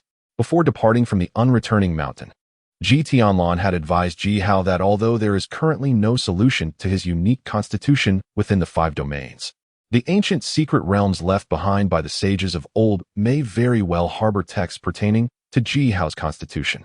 Although the secret realm discovered by the Lu family pales in comparison to the profound sanctuaries of ancient sages, one can never predict where ancient texts may be encountered. With this thought in mind, Ji Hao could not help but lick his lips, feeling a surge of excitement within. Very well. Since my esteemed nephew is eager to explore the secret realm, the Lu family shall allocate a quota for him. As the secret realm has already been opened, any delay could lead to unforeseen complications. I shall now proceed to seek out other families in Qingcheng to sell additional quotas. You should also prepare yourself swiftly, as we aim for the martial artists of Qingcheng to set out tonight." Upon hearing this, Lu Hongkai smiled and readily agreed. Ji Hao, brimming with vitality yet not breaking through to the filling sea realm, led the Lu family to believe he aspired to attain the elusive perfect mountain-moving realm, which had not been heard of in the 5 domains for quite some time. Thus, it was only natural for Ji Hao to harbor such immense interest in the secret realm, as the legacies left by ancient ancestors might well offer him further benefits for his physique. Once Lu Hongkai finished speaking, Lu Yi acknowledged him with a nod and turned to leave, as the participation of the Lu family's young lady was indispensable in such an opportunity. In light of this, Ji Hao expressed his gratitude to Uncle Lu. Witnessing Lu Yi's departure, he also bowed in thanks to Lu Hongkai. A secret realm, regardless of its lower grade, still embodies considerable opportunity. Lu Hongcai's willingness to grant Ji Hao a quota clearly reflects his regard for Ji Tianlu within the Lu family. Given Lu Hongcai's intentions, Ji Hao was naturally inclined to accept this kindness. "Very well, my esteemed nephew, do make your preparations. While the secret realm is replete with opportunities, it is not devoid of peril. Thus, it is wise to proceed with caution on this journey." Lu Hongkai chuckled softly at the words, then turned and strode confidently towards the entrance of the Qingmu Hall. He mused that the remaining spots for the secret realm could fetch a handsome price among the prominent families of Qingqing. As Lu Hongkai and Lu Yi departed, the hall returned to its initial tranquility. Ji Hao refrained from wandering around the Lu family estate, instead choosing to meditate quietly within the Qingmu Hall, for he was not well acquainted with many here. As for Ji Tianlu, Ji Hao understood that any meeting with him would depend on the elder of Qingyang Palace wishing to seek him out. As the last rays of the setting sun faded from the horizon, the majority of Qingcheng was enveloped in the stillness of night, save for the vibrant entertainment districts that thrived under the moonlight. Esteemed guests, the third elder will accompany you on this journey, ensuring your safety along the way. Within the secret realm, I urge you to proceed with utmost caution. In the shadows of night, at the entrance of the Lu family estate in the eastern part of Qingcheng, Lu Hongkai had already tempered the smile from his face, now adopting a solemn expression as he addressed the 10 young martial artists before him. Among them was Ji Hao, who nodded in understanding. Given that the secret realm is a remnant of an ancient power, it is inevitable that numerous perilous protective formations remain. Thus, entering the realm warrants exceptional vigilance. As this expedition is primarily led by my Lu family, you must embody the responsibilities of a legitimate daughter. Take care of the others during our journey. And remember that the martial artists of Qingqing must stand united within the secret realm. Observing this, Lu Hongkai discreetly cast a glance at Ji Hao before turning to Lu Yi, imparting his earnest admonition. Indeed, Yi shall not bring shame upon the Lu family's esteemed lineage. Upon hearing this, Lu Yi's expression hardened somewhat, her crimson attire accentuating her solemnity as she nodded in acknowledgement. Lu Hongkai, feigning indifference, cast a glance that others may have overlooked. However, as Lu Hongcai's beloved daughter, Lu Yi comprehended that her father's gesture was a clear admonition to ensure the safety of Ji Hao, a disciple of the Qingyang Palace, during their expedition to the secret realm. "Very well, I shall wish you all a safe journey," Lu Yi declared. At her words, a smile finally graced Lu Hongcai's countenance. After nodding to the other influential families of Qingqing by his side, he subtly gestured to Lu Wishan, indicating that he should lead Lu Yi, Ji Hao, and the other 8 individuals on their departure. "Everyone, mount your steeds, we shall set forth." Upon reaching the entrance of the Lu family estate, Lu Winshan, having received Lu Hongcai's instructions, swiftly mounted one of the fine horses prepared by the Lu family. He turned to Ji Hao and the others with a cheerful smile. With his words, Ji Hao and the other 9 mounted their horses, following Lu Winshan towards the southern part of Qingqing. The hooves of their steeds echoed melodiously against the cobblestones, creating a charming symphony in the night. "Dear friends, we have arrived." From atop their horses, Ji Hao and the others observed several hastily erected tents before them, their hearts easing slightly at the sight. After a night of relentless galloping, even the act of riding had left them somewhat weary. The camp lies to the north, adjacent to the Qingqing encampment. You may take a moment to rest. We must await the arrival of several factions before entering the secret realm, and I shall inform you when the time comes. In front of the camp, Lu Winshan had just dismounted with the warriors of Qingcheng when a figure clad in black gracefully approached. After offering a slight nod to Lu Wenshan, the figure turned towards Lu Yi and the others, speaking softly. Yes, thank you, Uncle Lu. Lu Yi, who had just leaped down from her mount beside Lu Wenshan, quickly clasped her hands and smiled upon seeing the black-robed warrior arrive. Behind Lu Yi, Jihao's eyes narrowed at the mention of the black-robed warrior, Lu Kai, the esteemed elder at the pinnacle of the Lu family's life and death realm. Upon hearing her words, Lu Kai cast a brief glance over Lu Yi and the warriors from Qingqing, choosing to remain silent. He merely exchanged a knowing look with Lu Wenshan before soaring away once more. After Lu Kai's departure, Lu Wenshan smiled at Jihao and the others, then followed suit into the sky, heading in the direction Lu Kai had taken. Left behind, Lu Yi and the group exchanged glances before opting to rest in an unoccupied tent. Inside the tent, Jihao set down the Xiantai longsword and his pack, settling into a meditative posture to recuperate. This meant that, according to the distribution of power among the surrounding cities of Bugue Mountain, Qingqing had dispatched a total of 8 Phil Sea Realm warriors. It was likely that the nearby cities of Luoxue and Gi had sent similar numbers of younger warriors from the Phil Sea Realm as well. Even though Jihao bore the identity of a disciple of the Qingyang Palace, competing for opportunities within the secret realm against these warriors would prove challenging. Moreover, Gi City, one of these 3 cities, did not fall under the jurisdiction of the Qingyang Palace, but instead belonged to another formidable faction, the Thundergate, which harbored deep-seated animosity towards Qingyang Palace. In the eastern domain, the Qingyang Palace stands majestically in the northern region, while the city of Luoxue marks the southernmost point of the palace. Further south from Luoxue lies the 2 other formidable powers of the eastern domain, the Blade Cliff and the Zhonglei sect.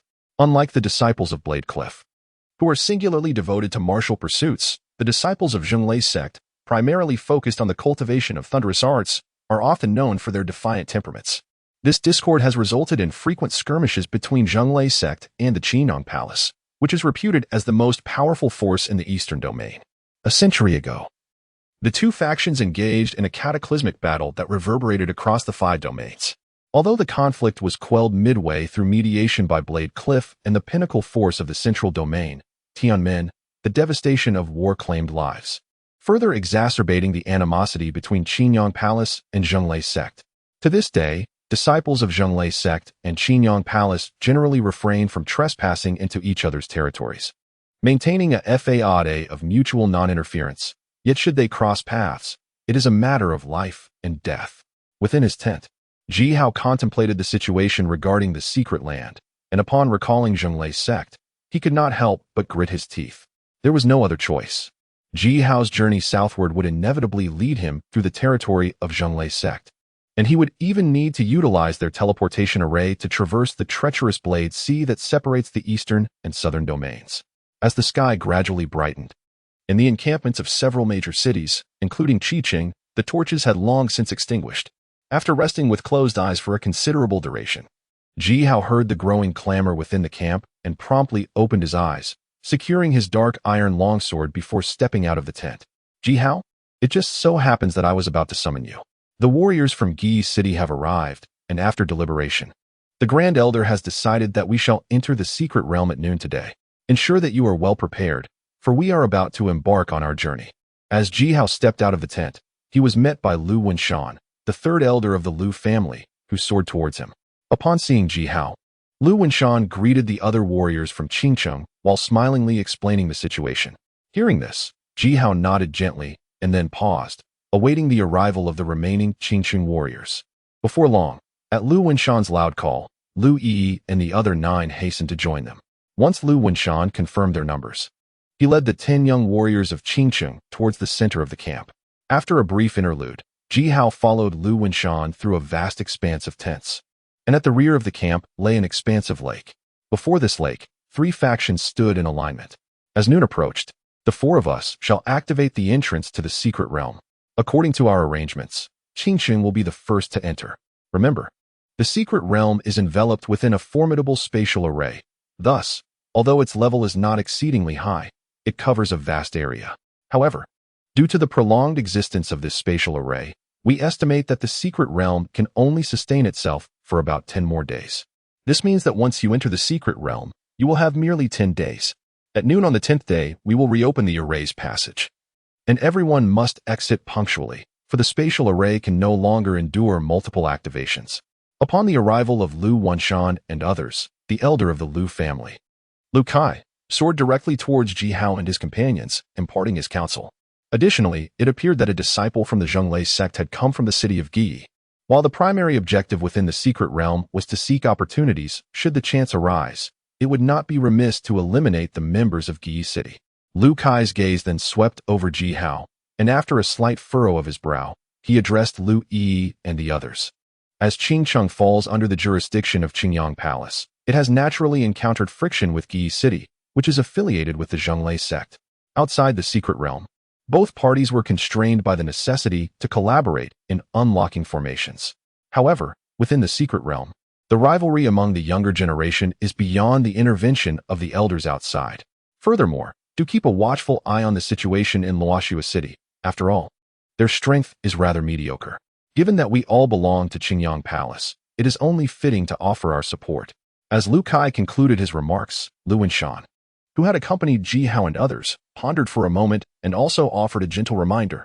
The two cities at the southern end of Qingyang Palace seem to have suffered due to Qingqing's overwhelming prowess, drawing an influx of martial artists, while the neighboring Luoxua City has, over the years, declined in strength, falling far behind Qingqing and Gi City. With the elders of the Lu family having delivered their exhortations, the martial artists of Qingqing, including Ji Hao, finally seized the opportunity to survey their surroundings. Directly before them, the other factions that had arrived early had already claimed their respective positions at the forefront of the lake. Ji Hao raised his gaze and observed that among the three factions, one faction was distinguished not only by 10 young martial artists but also by 3 elderly men who had just conversed with Lu Kai. Without a doubt, this faction was likely the formidable Gi City, located to the north of Zhenglimen, and these 3 elders were probably masters of the Nirvana realm. Ji Hao's eyes swept over the young martial artists from Gi City, due to the absence of any conspicuous aura emanating from their corporeal forms. He found it difficult to ascertain their true prowess. However, judging by the defiant demeanor of these young individuals, it could be inferred that their strength was comparable to that of Qingqing.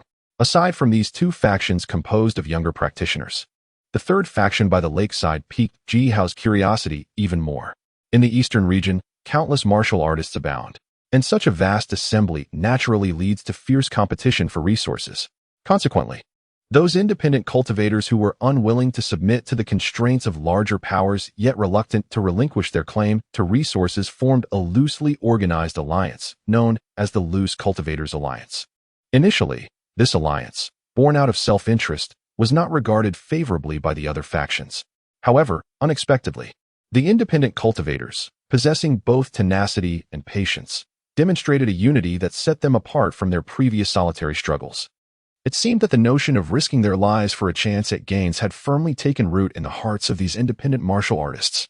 In recent years, during various resource competitions in the eastern region, the Loose Cultivators Alliance, with its numerous and fearless members, often managed to secure a share amidst the major factions.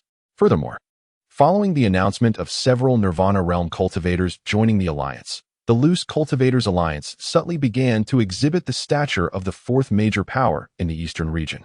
Beside the lake, the practitioners of the Loose Cultivators Alliance were not engaged in idle chatter like the younger generations from other cities. Instead, they each closed their eyes in quiet contemplation, embodying a serene silence. As Ji Hao's gaze swept over the members of the Loose Cultivators Alliance, who were evidently elder than the youth from Qingqing, a profound sense of wariness, deeper than that towards the city of Gi, arose within him. Having endured the harrowing trials of the unreturning mountain, Ji Hao understood well that the most dangerous dogs often remain silent. At the appointed time, he addressed Lu Kai, Lei Sun, and Mu Yao, instructing them to assist in activating the array of the secret realm, urging the disciples of Qingqing to enter expeditiously as per their initial plan. Shortly after Ji Hao's eyes scanned the prominent factions before him, an elderly man, appearing to be in his 50s, suddenly stepped onto the surface of the lake. A compass materialized in his hand as he stroked his beard and directly addressed Lu Mu and the others. Disciples of Qingqing, prepare. Upon hearing this, Lu Mu informed Ji Hao and the others before leaping to stand before the elderly man from the Loose Cultivators Alliance. Simultaneously, One of the Nirvana realm practitioners from Gi's city and the leader from the Snowfall city also rose in response. As the four Nirvana realm practitioners hovered in midair, a milky white light curtain gradually emerged beneath the compass held by the elderly man. Lu Kai and the others exchanged glances, and with a simultaneous surge of formidable energy, they pressed towards the light curtain. Under the impact of their collective force, the curtain rippled visibly, and moments later, a dark opening appeared in the direction the compass was pointing. Disciples of Qi-Cheng, enter the array. As the cave entrance emerged, Lu Kai and his three companions continued to channel their spiritual energy into the luminous screen until the surrounding turbulence subsided. Only then did the elderly man, wielding a compass, call out to the warriors of Qi-Cheng. Upon hearing his words, Ji Hao and the others finally retracted their envious gazes towards Lu Kai and leapt towards the entrance of the formation. Flanking the stone path, besides the pavilions, stood numerous towering stone sculptures of various designs. A sword-wielding man pointed his blade towards the heavens. A book-holding woman gazed at the sun and moon, and a winged giant tiger suspended the galaxy in its maw. All of this seemed to narrate the glorious past of this ancient relic. According to the investigations conducted by the Grand Elder and his companions, this secret place exuded an impressive aura. However, the benefits it harbored appeared to be scarce. With nearly 1,000 pavilions in sight, we should commence our search from the 3 levels on the left. Ji Hao, upon hearing this, discreetly surveyed the distribution of the surrounding pavilions and naturally comprehended that Lu Kai and the others had likely explored this area for quite some time. Yet, a question lingered in Ji Hao's mind. Despite the imposing presence of the stone sculptures flanking the path, why did the remnants here seem only applicable to the younger generation at the first 2 realms of physical cultivation? Nevertheless, despite his doubts, Ji Hao understood that Lu Kai must have discerned greater advantages within these 3 levels of pavilions. The practitioners at the Nirvana realm from other factions would surely ascertain the same, and with the entrance to the formation still intact, it was possible that the next moment would see the arrival of individuals from Guei City into this secret domain. Therefore, the warriors of Qi-Cheng were particularly diligent, striving to locate another pavilion within the limited time available, thereby significantly increasing their chances of uncovering valuable resources. Let us first explore this area, Ji Hao announced. With so many pavilions here, we can act separately. Should anyone encounter danger, do not hesitate to call for assistance. Everyone, exercise utmost caution. In the domain of the 3-tiered loft, Lu Yi cast her gaze upon the assembly and, after a moment of contemplation, spoke aloud. According to the accounts of Lu Kai and others, this secret realm harbors few opportunities and minimal dangers. Thus, the primary concern for everyone remains the warriors of the Unity City. However, as all present are cultivators of the first 2 realms of physical existence, it is evident that slaying one another would not be accomplished in haste. Therefore, within this confined area of the 3-tiered loft, Lu Yi did not anticipate any unforeseen incidents. Upon her declaration, the disciples of Qi-Cheng nodded in agreement. As elite disciples of the same city, they naturally possessed a substantial confidence in their abilities. Recognizing that the warriors from Unity City could not swiftly eliminate them, they reasoned that it would be more advantageous to search individually for resources rather than collectively, as this would hinder equitable distribution. After a brief discussion, the pearlescent light curtain in the sky began to ripple once more. The expressions of Lu Yi and her companions shifted as they understood that the second faction, Unity City, had indeed entered the secret realm. The crowd below the loft ceased their chatter and hastened towards a still intact section of the building. On the spot, Ji Hao had intended to caution everyone about the rogue cultivators, yet upon observing the confidence etched on the faces of the Qi-Cheng warriors, he realized that these prodigious disciples from formidable factions held little regard for the generally talented rogue practitioners. With a shake of his head, he chose to remain silent and instead rushed eagerly towards a loft situated behind him. What treasures might await him in this secret realm? In the 21st chapter of the 5 domains, titled Persuasion of Surrender, Ji Hao cautiously pushed open the grand entrance of the first floor of the ancient loft. To his surprise, instead of the anticipated odor of decaying wood, the interior exuded a refreshing and invigorating fragrance. Ji Hao rested his right hand upon the dark iron sword, slowly surveying the entirety of the attic. The lowest level of the 3-story loft fell far short of his expectations for abundant treasures. Rather, it resembled a training ground for martial artists. Before Ji Hao, at the edge of the first floor, stood merely a practice post and a weapon rack. the latter entirely devoid of any weaponry.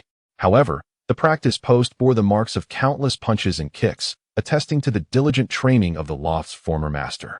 Upon realizing that no opportunities awaited him on this level, Jihao sighed softly and shifted his gaze toward the second floor of the attic.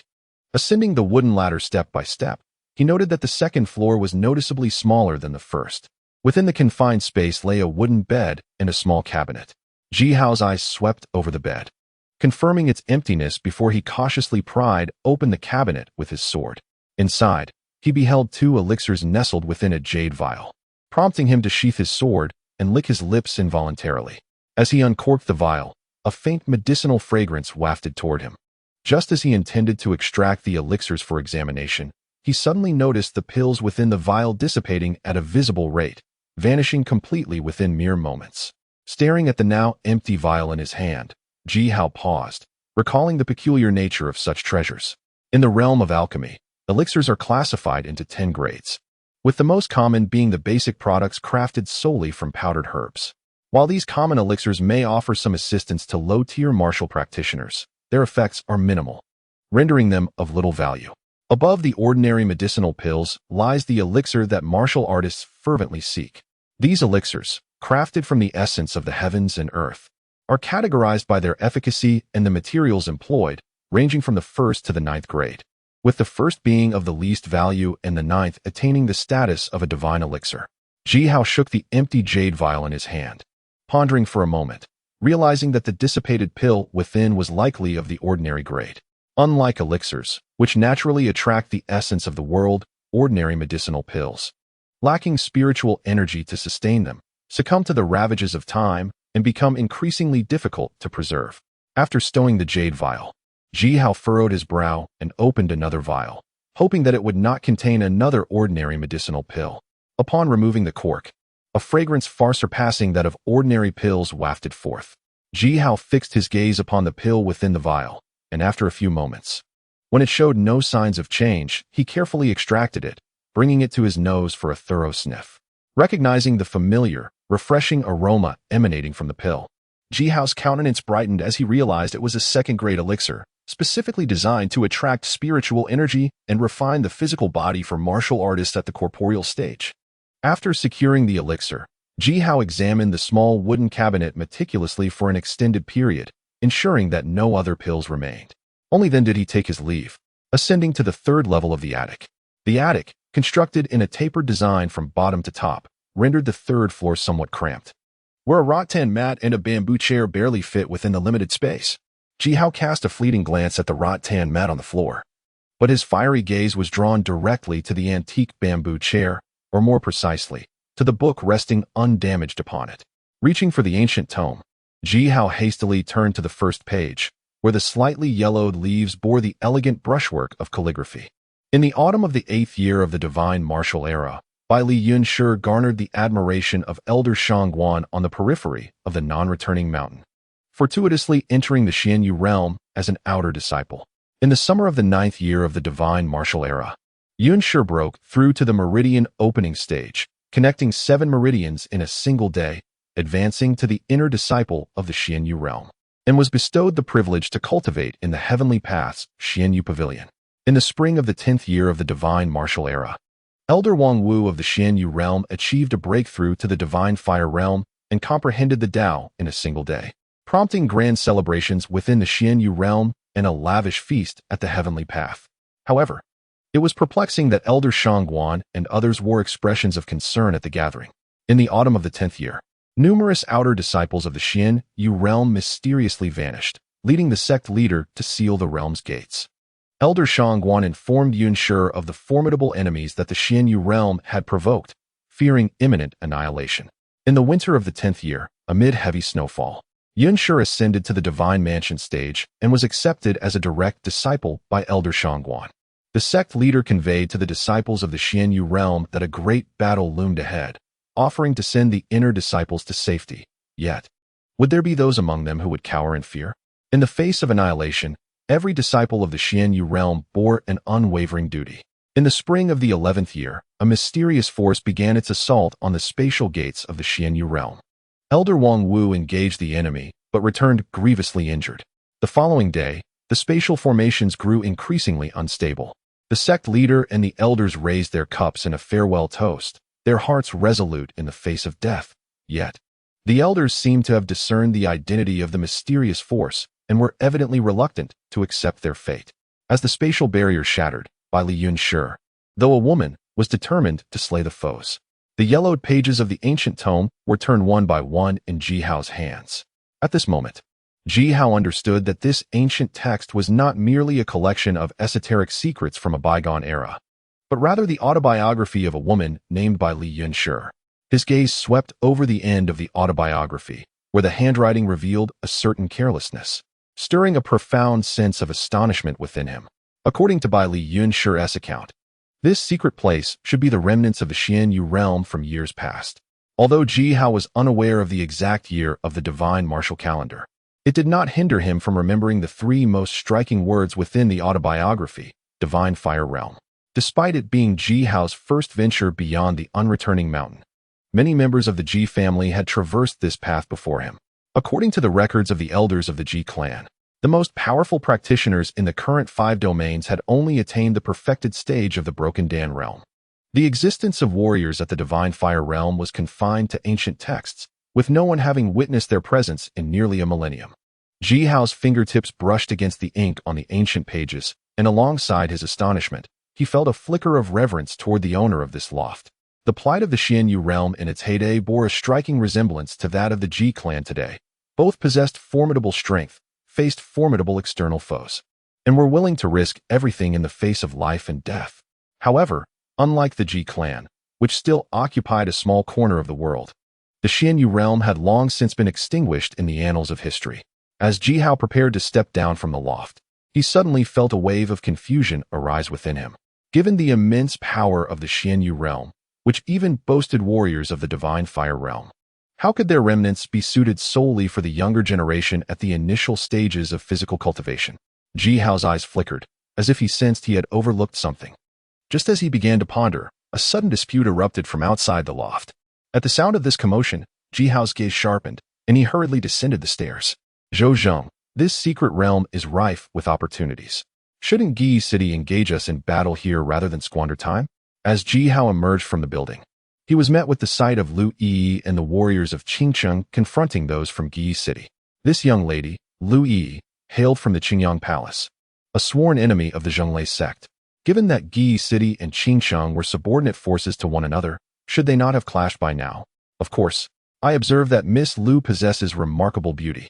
If she were willing to become a concubine to me and, upon exiting this secret realm, lead her family to ally with the Zhonglei sect, I could indeed spare you all today, Miss Lu. What say you?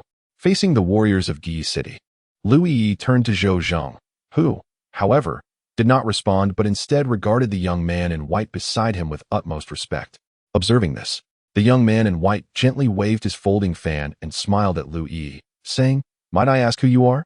"Zhou Zheng, we have been rivals for years. Have you suffered so many defeats that even the voice of a junior from Yi City has fallen to another's hand?" At these words, a glint of coldness surfaced in Lu Yi's eyes as she glanced at Zhou Zheng beside the young man in white and scoffed. "Miss Lu, Qingqing is merely a watchdog raised by the Qingyang Palace.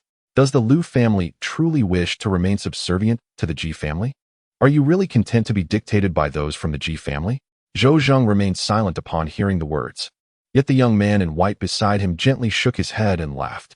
This young master believes that the relationship between the Lu family and the Qingyang Palace cannot be easily undermined by mere words. Since our humble beginnings, the Lu family has been fortunate to receive the support of the Qingyang Palace. Our current achievements are solely due to their assistance. Should the Lu family rebel, how would we differ from those ungrateful ruffians of the martial world? Upon hearing this, Lu Yi's eyes gleamed with a cold light, but she feigned indifference. Glancing at Ji Hao, who had approached her side, and coldly smiled. "Haha, Miss Lu has no desire to be among the ungrateful, and naturally, Zhonglei sect would not compel her. However, if our Zhonglei sect were to promise the Lu family that they need only remain in the shadows and not interfere in the conflict between Qingyang Palace and Zhonglei sect, once we have vanquished Qingyang Palace, the Lu family could take a third of Qingyang Palace's territory as allies of Zhonglei sect." The young man in white, upon hearing this, snapped his folding fan shut with a resounding clap and grinned arrogantly. Do you truly believe that this young lady is akin to those? Haha. Miss Lu is unwilling to be one of those ungrateful individuals. Thus, Zheng Lei Min will not impose any demands.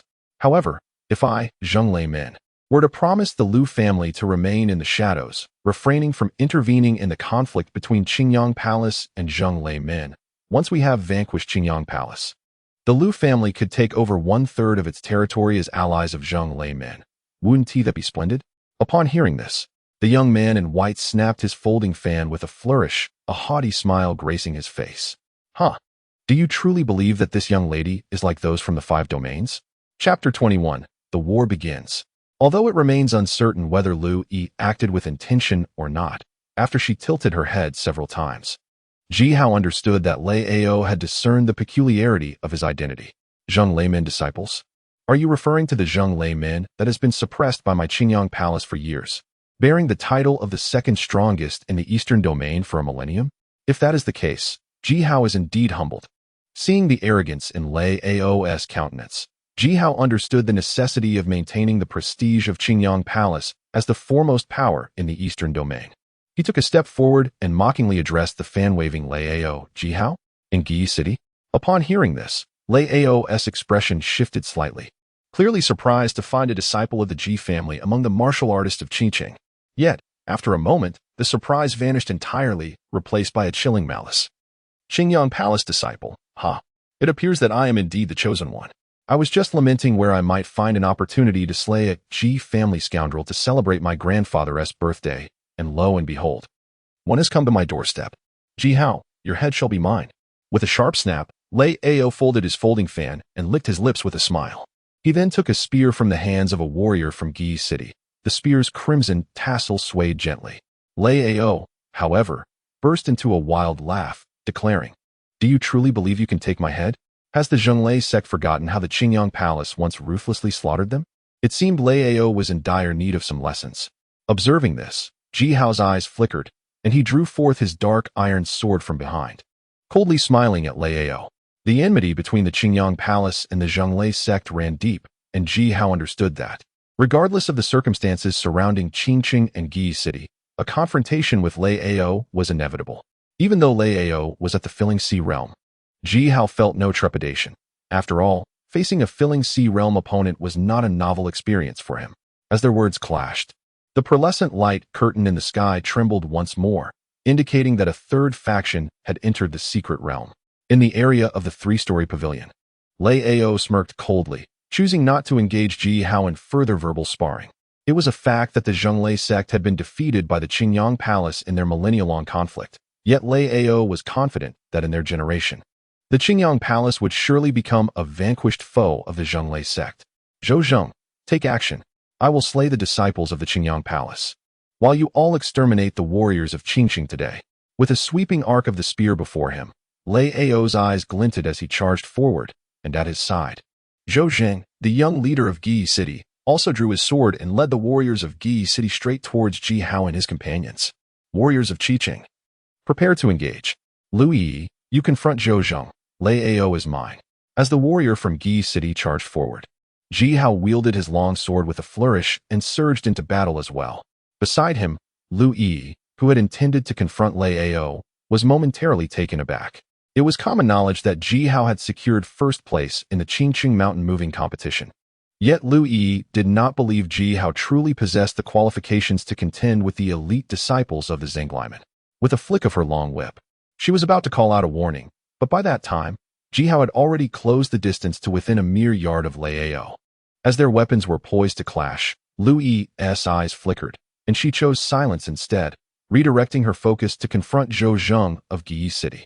At half a yard, it was indeed challenging for Ji Hao's long sword to strike, yet for Lei Ao, wielding the king of weapons, his long spear was more than capable of launching an attack. The crimson long tassel whirled in tandem with the spear tip as Lei Ao let out a sinister laugh, exerting force with both arms as the spear tip lunged directly at Ji Hao's heart. Ji Hao's gaze sharpened at this sight. The principle of an inch longer is an inch stronger was evident in the clash of weapons. As the long spear approached, Ji Hao was compelled to halt his advance, positioning his dark iron longsword vertically to counter the silver spear's thrust. With the strike thwarted, Lei Ao's expression remained unchanged. The spear, having transformed from a thrust into a sweeping motion, was empowered by the spiritual force of the ocean-filling realm, and the silver spear tip swiftly struck Ji Hao's sword, producing a crisp sound of impact. The immense force reverberated through Ji Hao's dark iron sword, causing his grip to tremble and forcing him to retreat several steps, his eyes now reflecting a hint of solemnity. Without the use of spiritual power, possessing formidable vitality, could it be that you were still within the mountain-moving realm? With a decisive strike that secured the upper hand, Lei Ao refrained from launching an immediate attack. He contemplated briefly while observing Ji Hao's grip on his sword, and then an enigmatic smile crossed his face. Ji Hao, however, chose not to respond, instead glancing at the small chip that had formed on the surface of his exquisite black iron sword, then shifting his gaze to Lei Ao's spear. The fact that Lei Ao could inflict such damage upon the Ji family's costly black iron sword with a single blow suggested that his spear was undoubtedly a semi-spiritual weapon. Casting a defiant glance at Lei Ao, Ji Hao exhaled softly, causing the black iron sword to vanish from his grasp, replaced by a resplendent fiery red longsword, the Li Luan. As soon as the Li Luan sword materialized, an unnatural surge of spiritual energy emanated around Ji Hao, catching the keen eye of Lei Ao, who had been monitoring Ji Hao's every move. After a moment of furrowed brows, Lei Ao could not help but exclaim, "A semi-spiritual weapon, a storage ring. Ji Hao, it appears your status in the Qingyang Palace is quite significant. Could it be that you are the son of Ji Junwu? If so, slaying you today would be a tremendous achievement for me." As he sensed the spiritual energy radiating from the Li Luan sword, which seemed to surpass that of his spear, Lei Ao's eyes gleamed with an uncontrollable delight. He cast a covetous glance at the ring on Ji Hao's finger, his face alight with ecstasy, as if he believed Ji Hao to be a fortuitous treasure sent by the heavens. In stark contrast, Ji Hao remained unfazed by Lei Ao's words. He gracefully twirled the Li Luan sword before him, unleashing a swirling crimson flower of energy. The red glow emanating from his arms intensified, signaling the activation of the Ji family's secret technique, burning blood. Ji Hao was unmistakably prepared to confront Lei Ao and bring their encounter to a decisive conclusion. As the power of the blood surge coursed through him, Ji Hao took a swift step towards Lei Ao, brandishing the Lien Luan sword with a resonant clang that echoed through the air. Despite the short distance of merely half a zhong, Ji Hao raised the Lien Luan sword high and struck downwards before Lei Ao could react. Noticing the crimson glow emanating from Ji Hao's arms, Lei Ao realized that Ji Hao had unleashed his full potential. The arrogance in his eyes swiftly diminished as he gripped his lance with both hands, executing the dragon lifts its head maneuver.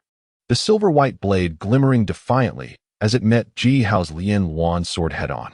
When their weapons clashed, it seemed as if the benefits bestowed upon Ji Hao by the grand ritual of the Lien clan erupted in that very moment.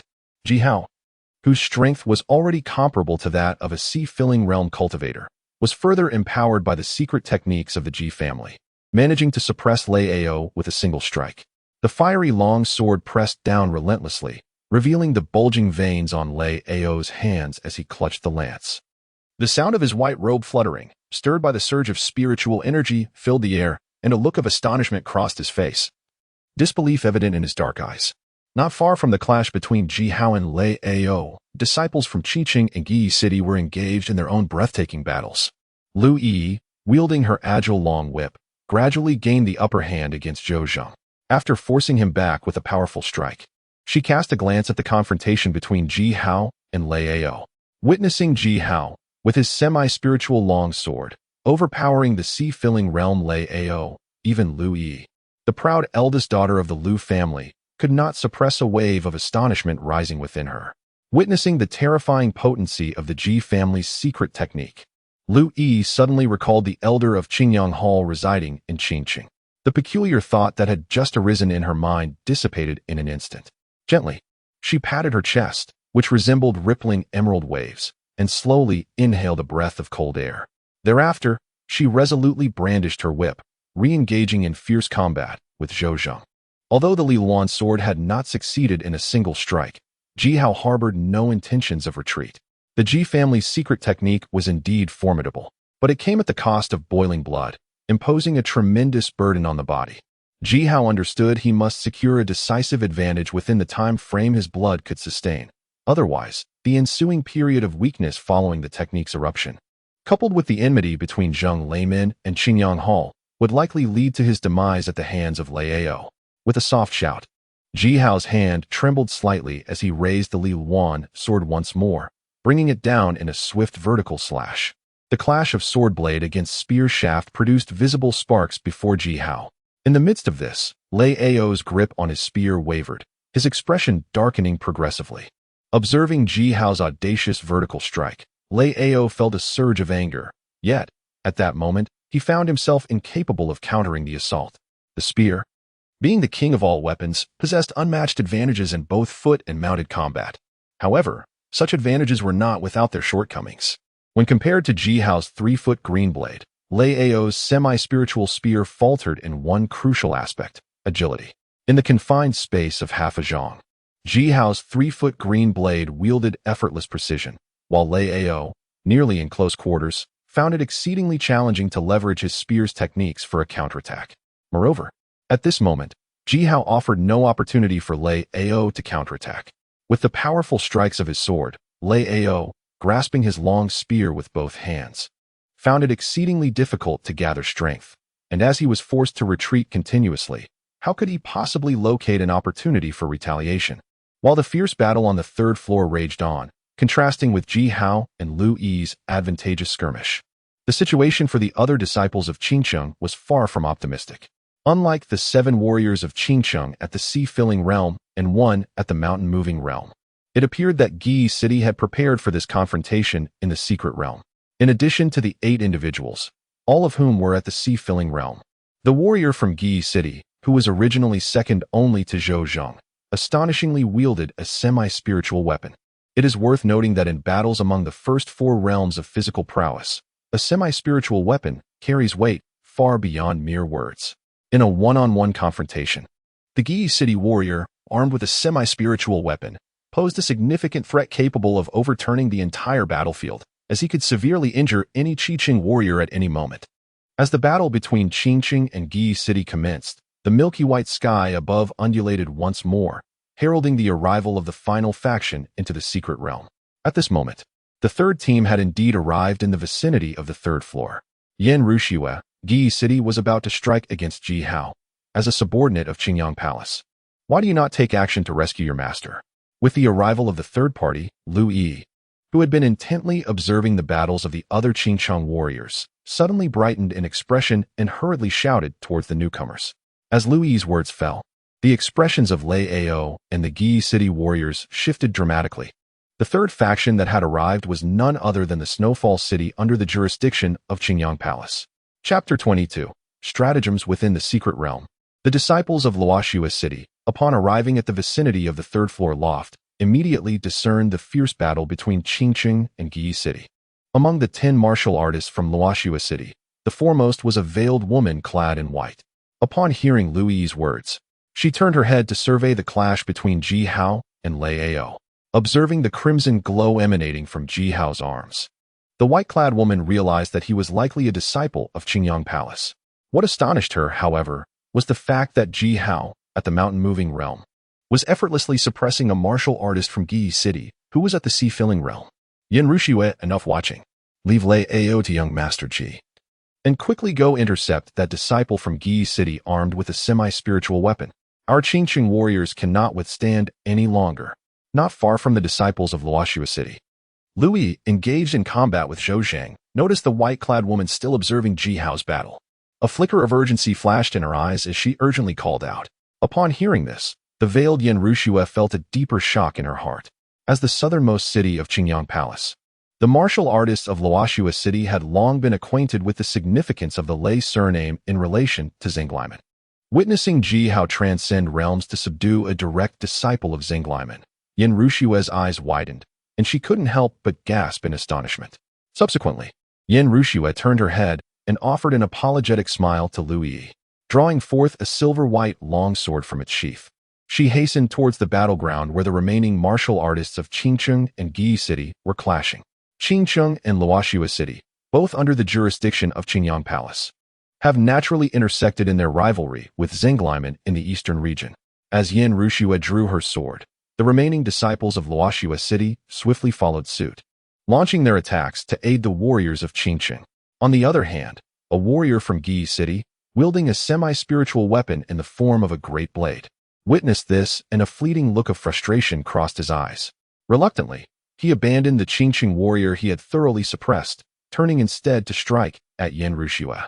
The younger generation of Gi City, having clashed with Luoxua City for years, understood that leaders like Yan Rushua, despite being of the lesser ranks, possessed strength that far surpassed that of ordinary Phil C realm warriors. Although Luoxua City's power was evidently inferior to that of Qingqing and Gi City, with only 5 Phil C realm warriors among 10, the addition of these 5, along with 5 mountain moving realm warriors, was sufficient to sway the tide of the battle. As Yan Rushua, with her semi-spiritual longsword, subtly suppressed the strongest warrior from Gi City, aside from Zhou Zheng. The remaining 7 warriors from Gi City found themselves increasingly encircled by the 16 warriors from Qingqing and Luoxua City. With the encirclement tightening, all present understood that this life-and-death struggle was approaching its conclusion. In front of the 3-story pavilion, Zhou Zheng, witnessing the complete encirclement of the Gi City warriors, felt a surge of rage, his eyes narrowing in fury as he cast a resentful glance at Lei Ao, who was fiercely battling Ji Hao. It seemed he was incensed by the incompetence of the Zhengliman disciples, realizing that a Phil C realm warrior could not triumph over Ji Hao, a mere mountain-moving realm opponent. As Zhou Zheng's gaze fell upon him, Ji Hao wielded the Liyuan's sword, relentlessly cleaving downwards. Yet, with Lei Ao adjusting his breath, Ji Hao's fierce strikes, empowered by his surging blood energy, were failing to yield the initial results. Each clash between the sword's blade and the spear's shaft caused Lei Ao's long spear to tremble slightly less, and his retreat had long since ceased. Ji Hao, gripping the Liyuan's sword, felt his complexion redden. The repeated slashes and the continuous eruption of his blood essence had brought him to the brink of exhaustion. He realized that he had underestimated Lei Ao, a disciple of Zheng Leimin, whose reputation matched that of Qingyang Palace. Lei Ao's physical prowess was indeed commendable. The initial advantage he had seized in the battle was rapidly diminishing, and soon Ji Hao would no longer be able to suppress him. It seemed inevitable that Lei Ao would emerge victorious. However, despite Lei Ao's formidable foundation, he would still require some time to break free from Ji Hao's restraint. Ji Hao's peripheral vision swept over the battles of the other 3 city warriors. With the intervention of Luoxua City, the defeat of Gi City was now unavoidable. As long as he could endure until the warriors from Qingqing achieved victory, could one man, no matter how strong, contend with the combined forces of 2 cities? Before Ji Hao, Lei Ao felt the previously waning energy of his spear surging once more, a glint of coldness flashing unexpectedly in his eyes. What Ji Hao could anticipate, Lei Ao, now at the pinnacle of the sea-filling realm, certainly could as well. Observing the imminent defeat of the Gi City warriors, Lei Ao bit his teeth in frustration and suddenly lifted his gaze towards Ji Hao, speaking out.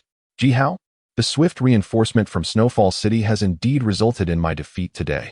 However, if we continue to clash, even if you manage to vanquish all the warriors of Return One City, the inevitable counterattack from them will lead to significant losses for both Qing City and Snowfall City.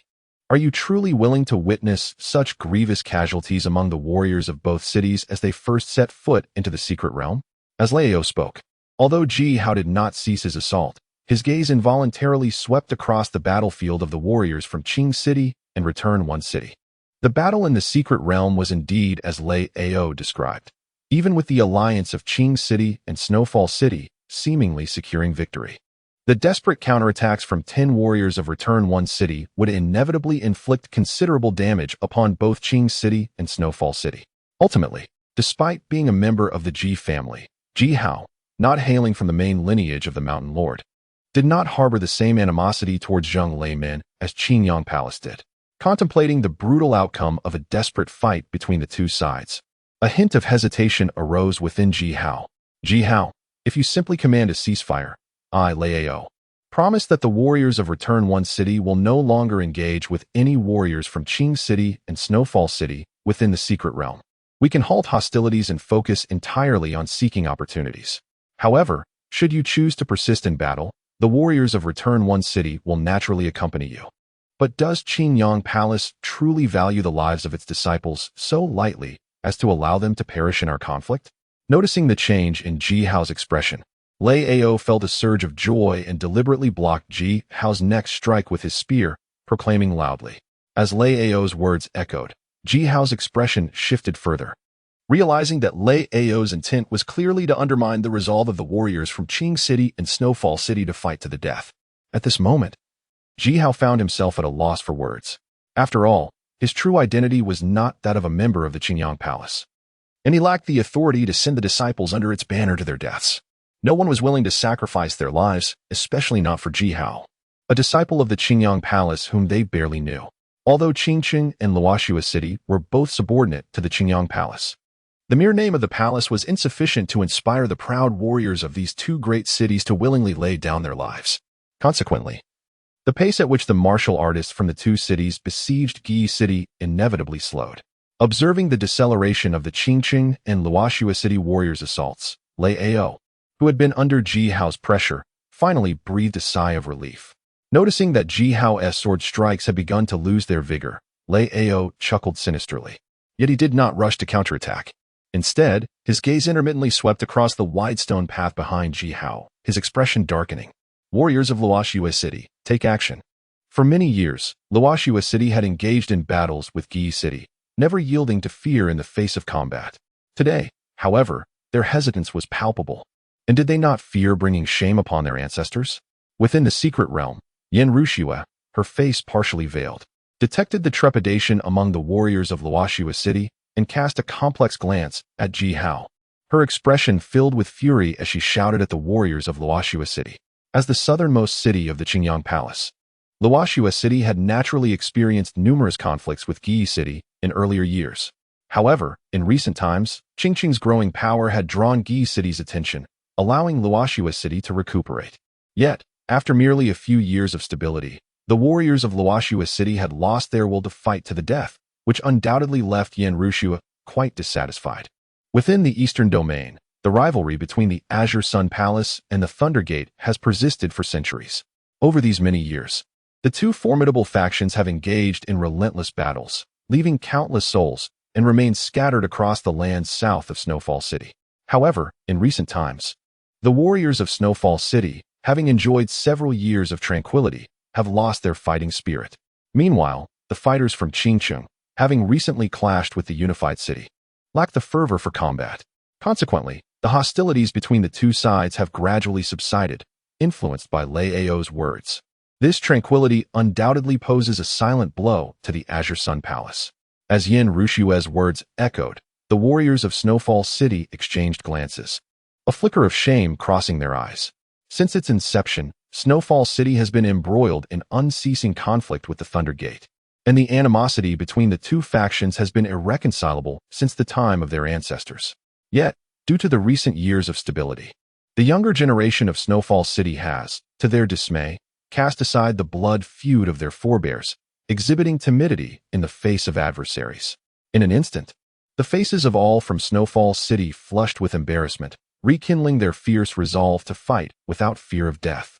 On the opposite side, Ji Hao observed as the warriors of Snowfall City reignited their fighting spirit, prompting the Qingqing fighters to join in earnest, their resolve to vanquish their enemies renewed. A sense of relief washed over him. However, as he felt the waning vigor within himself, Ji Hao's gaze flickered, just as he was about to seize the final moments to rally the warriors from both cities. He suddenly caught sight of Lei Ao's scrutinizing gaze directed at him from behind. Perceiving the indifference etched onto Lei Ao's face, an apparent disregard for the lives of the warriors from Unified City, Ji Hao's heart sank. Nevertheless, as he drew his sword, he feigned nonchalance and cast a glance over his shoulder. The 6-foot stone path came into view, and a frown creased Ji Hao's brow as a sudden realization struck him. As the time of the third fluctuation of the celestial dome combined with the arrival of the warriors from Luoxua City, Ji Hao felt a sudden shock within.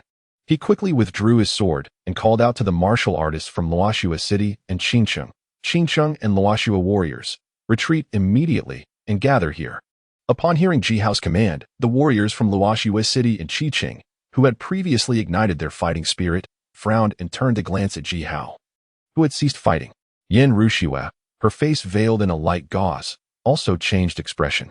Noticing the gravity etched upon Ji Hao's countenance, she took a deep breath and ordered her warriors from Luoxua City, Listen to young Master Ji's command, retreat.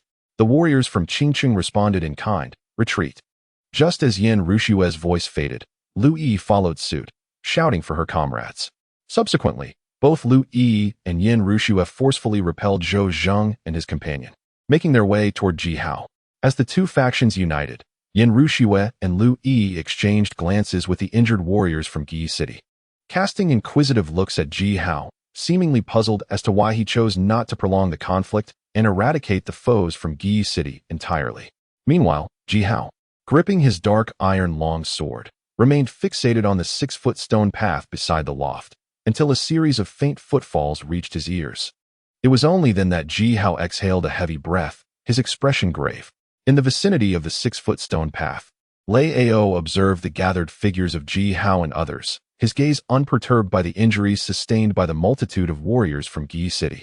Instead, wearing a bittersweet smile of regret, Ji Hao, you truly embody the essence of a disciple from the Qingyang Palace. You may have anticipated certain outcomes, yet the expanse of this secret realm is limited. Where can you retreat to in such a moment? As Lei Ao's words echoed, Ji Hao's expression darkened. Yet he refrained from responding. Beside him, Yin Rushue's countenance shifted, her gaze drawn to the 6-foot stone path, revealing a hint of astonishment. Conversely, the disciples from the Snowfall City, positioned behind them, displayed indignation upon hearing Lei Ao's remarks, seemingly believing him to be boasting. Were it not for Ji Hao's sudden command, the disciples from the Gi City would likely have suffered considerable losses by now. How can you be certain they will assist you? The sound of approaching footsteps grew ever closer. Ji Hao lifted his head, a grave expression adorning his features as he inquired of Lei Ao. Certain? Should I disclose that our entry into the secret realm was, in fact, a mutual scheme? Our purpose here is merely to convene and discuss certain matters. As for the individuals from Qingqing and Snowfall City, they are but incidental prey in this endeavor. However, you have presented me with a delightful surprise, an esteemed disciple of the Ji family from the Qingyang Palace, who could indeed lay a foundation for our forthcoming discussions. Wouldn't you agree, Brother Helion? Upon hearing this, Lei Ao merely smiled with an inscrutable expression before turning his gaze towards the edge of the 6-foot stone path, calling out with a resonant voice, Lei Ao, I carry my father's token. If the Zhenglaiman can indeed promise the Qingyang Palace half of their territories, the Loose Cultivator Alliance would naturally be willing to collaborate with you. As for these individuals, what difficulty is there in dispatching them? Barely had Lei Ao concluded his statement when 10 figures leaped forth from the edge of the 6-foot stone path, representing the 4th faction entering the secret realm, the Loose Cultivator Alliance. The leader of the Loose Cultivators Alliance gazed at the two distinctly divided factions beside the 3-story pavilion, his brow slightly furrowed.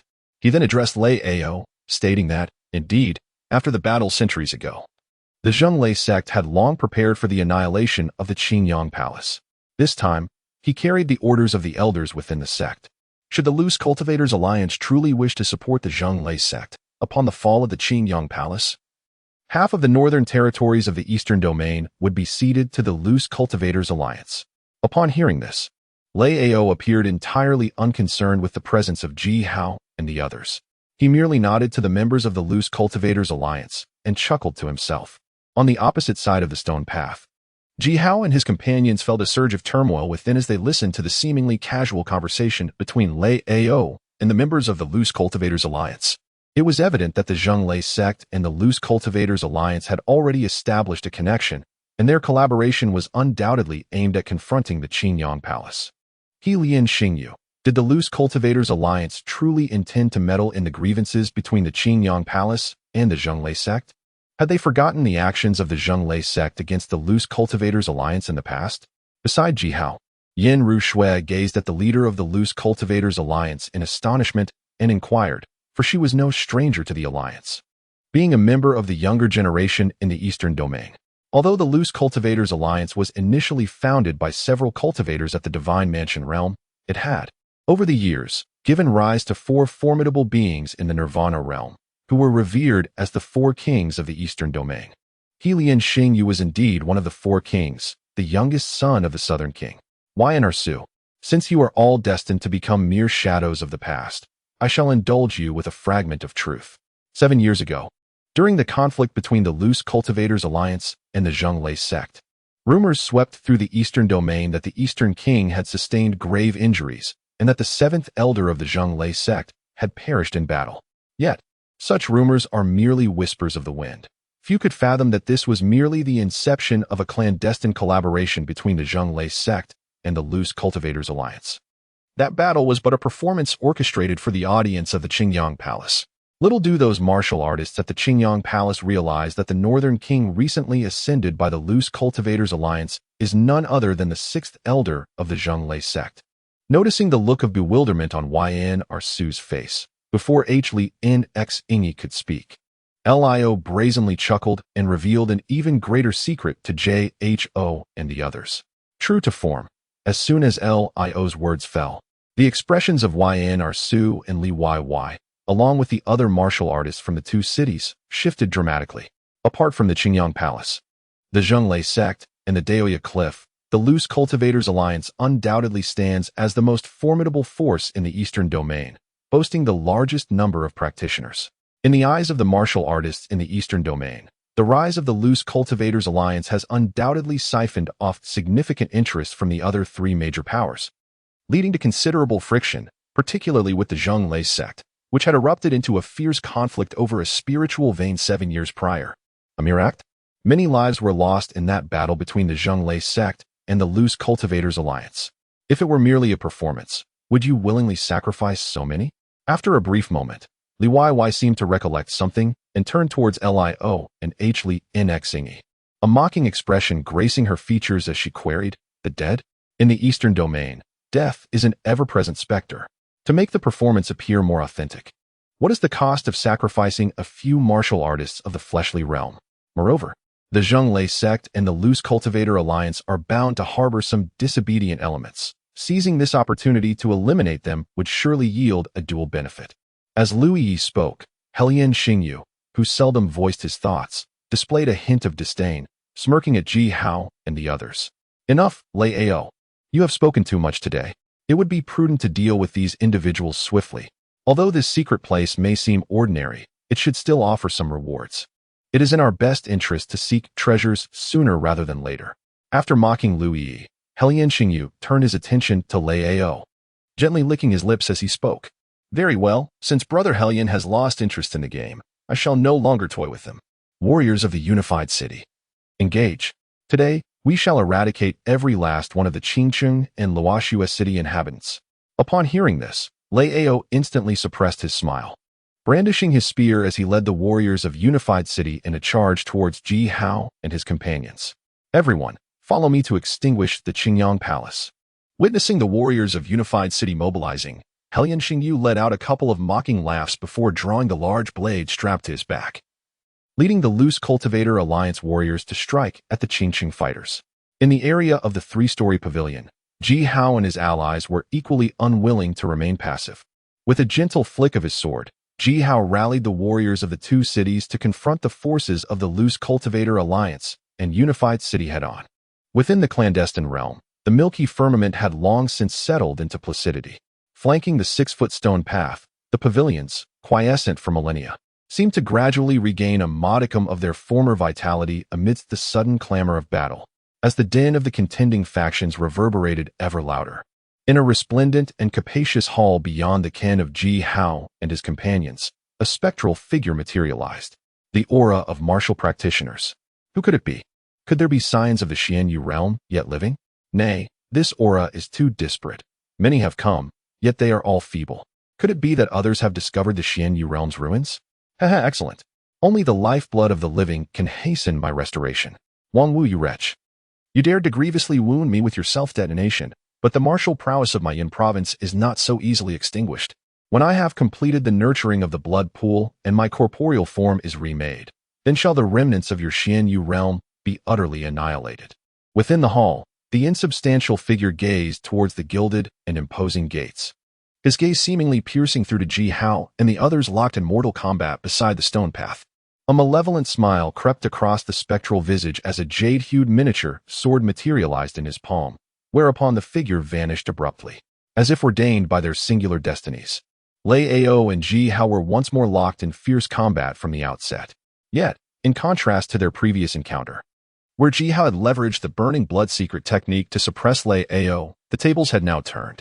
With the effects of the Ji family's secret technique waning, Ji Hao, now contending with only the strength of the moving mountain realm, found himself on the defensive against Lei Ao's dragon-like spear thrusts. After a mere score of exchanges, Ji Hao was relentlessly driven back to the very precipice of the stone path by Lei Ao's relentless assault. Jie Hao, within the halls of the Qingyang Palace. There are numerous talents, yet even individuals like Jie Yi and Jie Yao seemingly lack the privilege to bear storage rings. How could you, merely a practitioner of the mountain-moving realm, have access to such abundant resources from the Jie family? The silver spear glimmered with a chilling luster. Sensing that defeating Jie Hao was proving too effortless, Lei Ao's eyes sparkled with intrigue as he deliberately tempered his offensive, inquiring with an amused tone.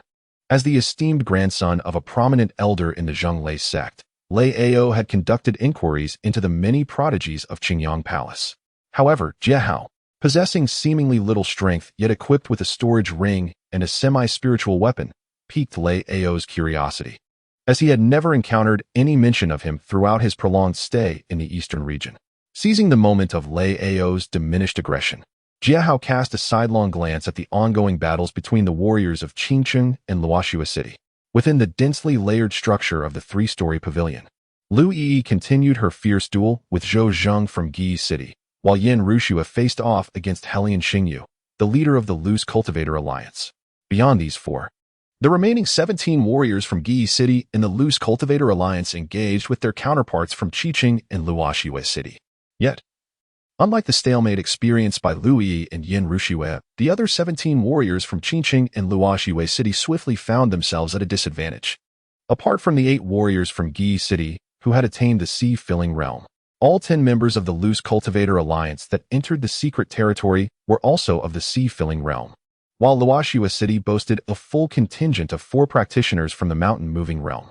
In other words, aside from the battle involving Ji Hao and his 2 companions, the remaining warriors from Qingcheng and Luoxua City must contend with 17 warriors from Gi City, comprising 12 from the sea-filling realm and 5 from the mountain-moving realm. Among these 17, one is a formidable figure wielding a semi-spiritual weapon. The difficulty of this situation is readily apparent. By the 6-foot stone path, Lei Ao noticed Ji Hao's silence, and a shadow of gloom flickered in his eyes. He shifted his long spear from a thrust to a sweeping motion, a cold smile creeping upon his lips. How audacious for a turtle in a jar to be so arrogant.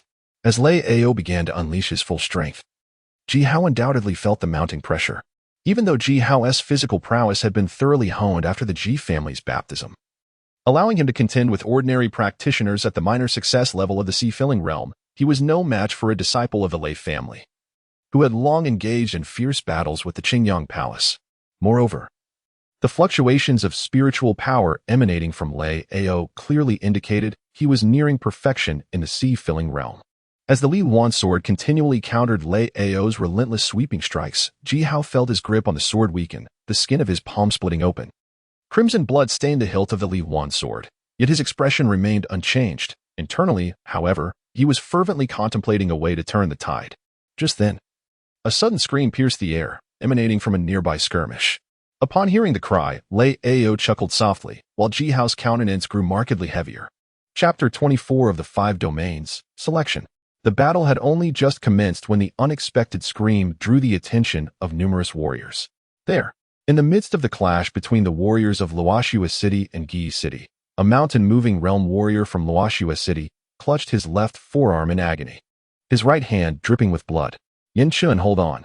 Beside the warrior named Yin Chun, another practitioner from Snowfall City, witnessing the gruesome state of Yan's left arm, clenched his teeth and resolutely intervened to stop the martial artist from Gi City from continuing his assault. Facing 2 practitioners of the filling sea realm alone was a formidable challenge. On the edge of the 6-foot stone path, Ji Hao, who was being relentlessly suppressed by Lei Ao, sensed the disturbance by the pavilion. With a slight distraction, he glanced over and observed the warrior from Snowfall City struggling to fend off the 2 assailants from Gi City. It was evident that he was at a significant disadvantage, and his defeat was merely a matter of time. Ji Hao, still daring to be distracted while battling me? It seems you truly do not regard me with any respect. The battle among the various factions had escalated to a life-and-death struggle, where the defeat of any one individual could sway the entire outcome. As Ji Hao pondered how to break the stalemate, Lei Ao suddenly unleashed an additional surge of power. The tip of his spear aimed directly at Ji Hao's heart. Although anxiety gripped him, Ji Hao understood that overcoming Lei Ao with his mountain-moving realm cultivation was an arduous task. Thus, the ultimate direction of this conflict rested upon the individuals from Qiqing and Snowfall City. As the spear's cold gleam pierced through the air, Ji Hao's eyes narrowed, and he met it head-on with his fiery red sword, the Li Luan sword. When the spear tip struck the blade, Ji Hao felt a wave of numbness surge through his arm, and a flicker of astonishment crossed his face as he was compelled to retreat several steps, his feet firmly planted on the 6-foot stone path. So, Ji Hao, do you believe that my Lei sect's techniques surpass your Ji family's secret arts? Observing the changes in Ji Hao's expression, Lei Ao sneered twice, the cold gleam on his spear re-emerging as he pressed forward relentlessly. Upon hearing this, Ji Hao's countenance darkened. The Zheng Lei sect had long established its dominance in the eastern region, even managing to contend with the Qingyang Hall, which possessed ancestral bloodline techniques, undoubtedly owing to its unique strengths. The thunderous techniques of the Zheng Lei sect were precisely the divine skills that allowed the Lei family to stand proudly at the pinnacle of the 5 domains. Noticing the chilling light on the spear, Ji Hao's eyes flickered, and he was compelled to meet Lei Ao's assault head-on with the Li Luan sword once more. After unleashing the Ji family's secret techniques, Ji Hao's strength had already diminished compared to the outset. Now, with Lei Ao employing the thunderous techniques of the Zheng Lei sect, Ji Hao, already at a lower realm, could only rely on his formidable physique to withstand the onslaught. However, with Ji Hao seeking to buy time, Lei Ao, who had already gained the upper hand, was unwilling to grant him such an opportunity. On the 6-foot stone path, after pushing Ji Hao back several steps, Lei Ao bent his knees slightly, letting out a low growl, then gripped his spear with both hands, dragging it back swiftly for a few paces before leaping into the air, aiming to strike Ji Hao fiercely with his silver-white spear. Seeing this, Ji Hao, whose arms still tingled with numbness, gritted his teeth tightly. The mysterious iron sword emerged from his storage ring, with Ji Hao wielding the Li Luan in his right hand and the iron sword in his left, crossing the 2 blades before him in a desperate attempt to block the impending strike. Witnessing Ji Hao's decision to confront his attack rather than flee, Lei Ao could not help but laugh maniacally. Following his laughter came the thunderous clash of spear against sword. As a formidable warrior of the reclaimed sea, Lei Ao's thrust with all his might naturally possessed remarkable power. The dual swords wielded by Ji Hao clashed against the long spear, and the previously damaged black iron sword shattered into 2 pieces upon impact. The force of the spear was partially countered, but Ji Hao had no choice but to abandon the black iron sword and instead grasp the Li Luan sword with both hands, engaging in a stalemate against the remaining 7/10 of Lei Ao's strength. Under the downward pressure of the silvery spear, Ji Hao's arms trembled, veins bulging. As the Li Luan sword quivered in his grip, the flesh of his palms tore anew, a drop of crimson blood cascading from his wrist to the ground. Yet, Ji Hao remained resolute, his gaze fixed unwaveringly on Lei Ao, refusing to retreat even an inch. In contrast to Ji Hao's desperate defense, Lei Ao, while exerting his full strength, clearly held back from risking it all. Observing Ji Hao teetering under the spear's weight, a subtle smirk emerged at the corner of Lei Ao's mouth, accompanied by a soft scoff. On the 6-foot stone pathway, Ji Hao was on the verge of defeat, and the area surrounding the 3-story pavilion had fallen into disarray due to Yan Shen's injury. The various factions that had entered the secret realm were engaged in tense battles, oblivious to the bloodstains left by Yan Shen's wounding at the hands of the warriors from Guei City, which had long since vanished from the ground.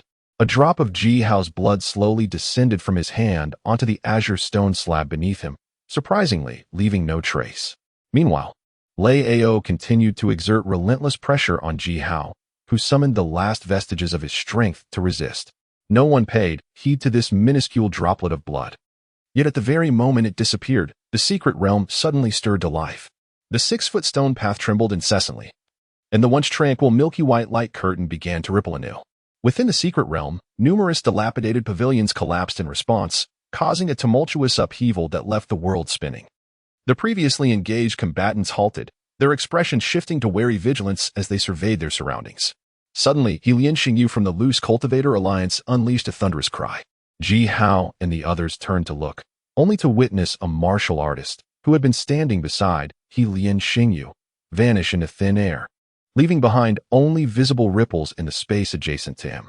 Moments later, as Liang Ho disappeared within the span of mere breaths, several more martial artists succumbed to the same fate, their startled exclamations echoing in succession. Ji Hao exchanged glances with Yan Ruxue and the others who had gathered, each reflecting a measure of trepidation. After another brief interval, just before Ji Hao, both Lu Yi and Lei Ao, surrounded by numerous martial artists from Gi City, similarly vanished. Ji Hao swallowed hard, instinctively reaching out toward the spot where Lu Yi had just been. His hand passed through without obstruction, and furrowing his brow, he confirmed that his arm remained unchanged. He could not help but offer a wry smile to Yan Ruxue, realizing that the remnants of the Xuanyu realm indeed harbored considerable secrets.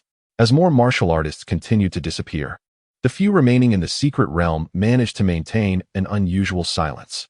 Realizing his inability to resist, Ji Hao could not help but shake his head. He retrieved a Baichao Dan left by Ji Chongkong from his storage ring and consumed it, regardless of what lay ahead. It was always beneficial to recover as much as possible from his injuries. Just as the Baichao Dan settled in his stomach, a peculiar force suddenly emerged beside him. Ji Hao's eyes widened, and he attempted to anchor himself to the ground with his feet. But the mysterious power that had already whisked away so many warriors was beyond the capacity of a mere mount-moving realm cultivator to resist. In less than a breath's time, Ji Hao vanished completely, leaving only ripples of spatial disturbance in his wake. A blinding white light flashed before him, and after a brief sensation of weightlessness, Ji Hao felt the solid ground beneath his feet. Upon opening his eyes, he found the Li Luan sword materialized in his hand from the storage ring, and he cautiously surveyed his surroundings. Before him lay a stone cave with a singular path of passage, and faintly, several wooden stakes were embedded in the ground ahead. As Ji Hao took a few steps forward, he noticed that he was alone. The others had seemingly vanished at different intervals. The selection for the disciples of the Xianyu realm had commenced, comprising 3 trials. The first trial, the Wooden Man Alley, was a prerequisite to becoming an outer disciple of the Xianyu realm, with a reward of half a spiritual weapon and 100 spirit stones. After walking approximately 100 steps, Ji Hao curiously examined the several wooden stakes carved into humanoid shapes before him. Just as he pondered the purpose of these stakes, a voice devoid of any emotional fluctuation resonated from all directions. However, Ji Hao was perplexed, for during the recent battle among the factions, no one had triggered any special prohibitive mechanisms. Why, then, had the teleportation array of the Xianyu realm suddenly activated? Was there perhaps still a living presence in this place? Upon this realization, Ji Hao furrowed his brow, a sense of foreboding stirring within him. However, almost immediately, the wooden figures before him began to move along various trajectories, converging towards the sole living soul in this place, Ji Hao. Dismissing any further thoughts, Ji Hao licked his lips and brandished his sword, determined to fight back. Regardless of whether there were any other living beings in the Xuanyuji or the purpose of the selection, it seemed that only those who survived this trial would be deemed worthy of such knowledge. With a gentle sweep of the Lian Luan sword, a fiery red afterimage trailed behind Ji Hao. The Baichao Dan, a second-tier elixir, possessed healing properties far superior to the medicinal powders he had previously consumed. Glancing at the scars that had formed on his palms, Ji Hao couldn't help but mutter a few curses, seemingly reproaching himself for his squandering. After lowering his gaze and then lifting it again, within the span of merely 3 breaths since Ji Hao had leapt forth with his sword, he found himself 10 paces away from the first wooden figure. In that brief distance, Ji Hao finally confronted it. With a swift motion, he struck forward with the Lianwan sword, expecting a clean cut. Contrary to his expectations, upon encountering the sharpness of the semi-spiritual weapon, the wooden figure merely bore a faint white mark, while Ji Hao, exerting considerable force, was jolted backward several steps. Taken aback by the ineffectiveness of his strike, Ji Hao inhaled sharply, and just as he was about to swing his sword once more, he was suddenly confronted by 2 additional wooden figures, one on each side. Surrounded by 3 assailants, Ji Hao's heart sank, a weight of gravity settling upon him once more. Catching a glimpse of the 3 wooden figures' attack directions, Ji Hao's eyes flickered as he seized his sword and charged towards the leftmost wooden figure. His blade collided with the wooden figure, momentarily halting its advance. Seizing the opportunity, Ji Hao deftly darted to the right, unleashing another strike at the second wooden figure advancing from that direction. A muted clash echoed as the second wooden figure also paused in its tracks. At that very moment, the first wooden figure, which had initially charged at Ji Hao, finally reached him. However, with his readiness, Jihao was not to be struck by this wooden foe. Wielding his sword with both hands, he delivered a decisive blow, carving another scar upon the wooden figure, which intersected perfectly with the previous mark. Observing the three wooden figures stalling, Jihao took a few steps back and licked his lips, seemingly finding these thoughtless wooden figures excessively rigid, incapable of truly obstructing a genius such as himself. Yet, just as a hint of complacency surfaced in Jihao's demeanor, the three wooden figures he had struck began to move once more. Behind them, 5 additional wooden figures surged towards him, and under the encirclement of 8, Jihao could not help but be momentarily taken aback. Although devoid of intellect, it was evident that the martial artists of the Xianyu realm had invested considerable effort into designing this wooden figure corridor. Each of the 8 wooden figures was uniquely carved, with the closest one to Jihao standing with slightly bent legs. Its right arm extended forward while the left hand supported the right arm, adopting a palm strike aimed directly at him. As the cave's 3 walls were composed entirely of stone, the only exit lay behind the wooden figure. Observing the imminent approach of the wooden figure, Jihao recognized that evasion was futile. He had no choice but to charge forward with his sword. He struck the wooden figure with the Li Luan sword, the crimson tip clashing against the figure's right palm. As anticipated, this encounter inflicted no tangible harm upon the wooden figure, yet, with a soft sound, it came to a halt in its tracks. Without the luxury of contemplation following his strike, Jihao was immediately confronted by another wooden figure launching a dual-fisted assault and a third executing a sidekick. With a sharp glint in his eyes, Jihao slightly leaned forward, thrusting the Li Luan sword towards the leg-kicking figure while simultaneously delivering a high kick towards the dual-fisted assailant. The 2 strikes resonated almost in unison, and as the dual-fisted and leg-kicking figures ceased their movements, Jihao leaped into the air, delivering successive kicks towards the remaining wooden figures. After engaging with 8 wooden figures, they momentarily froze at the point of contact for approximately 10 breaths. However, after this brief interlude, the first wooden figure to stop now began to advance slowly towards Jihao's position.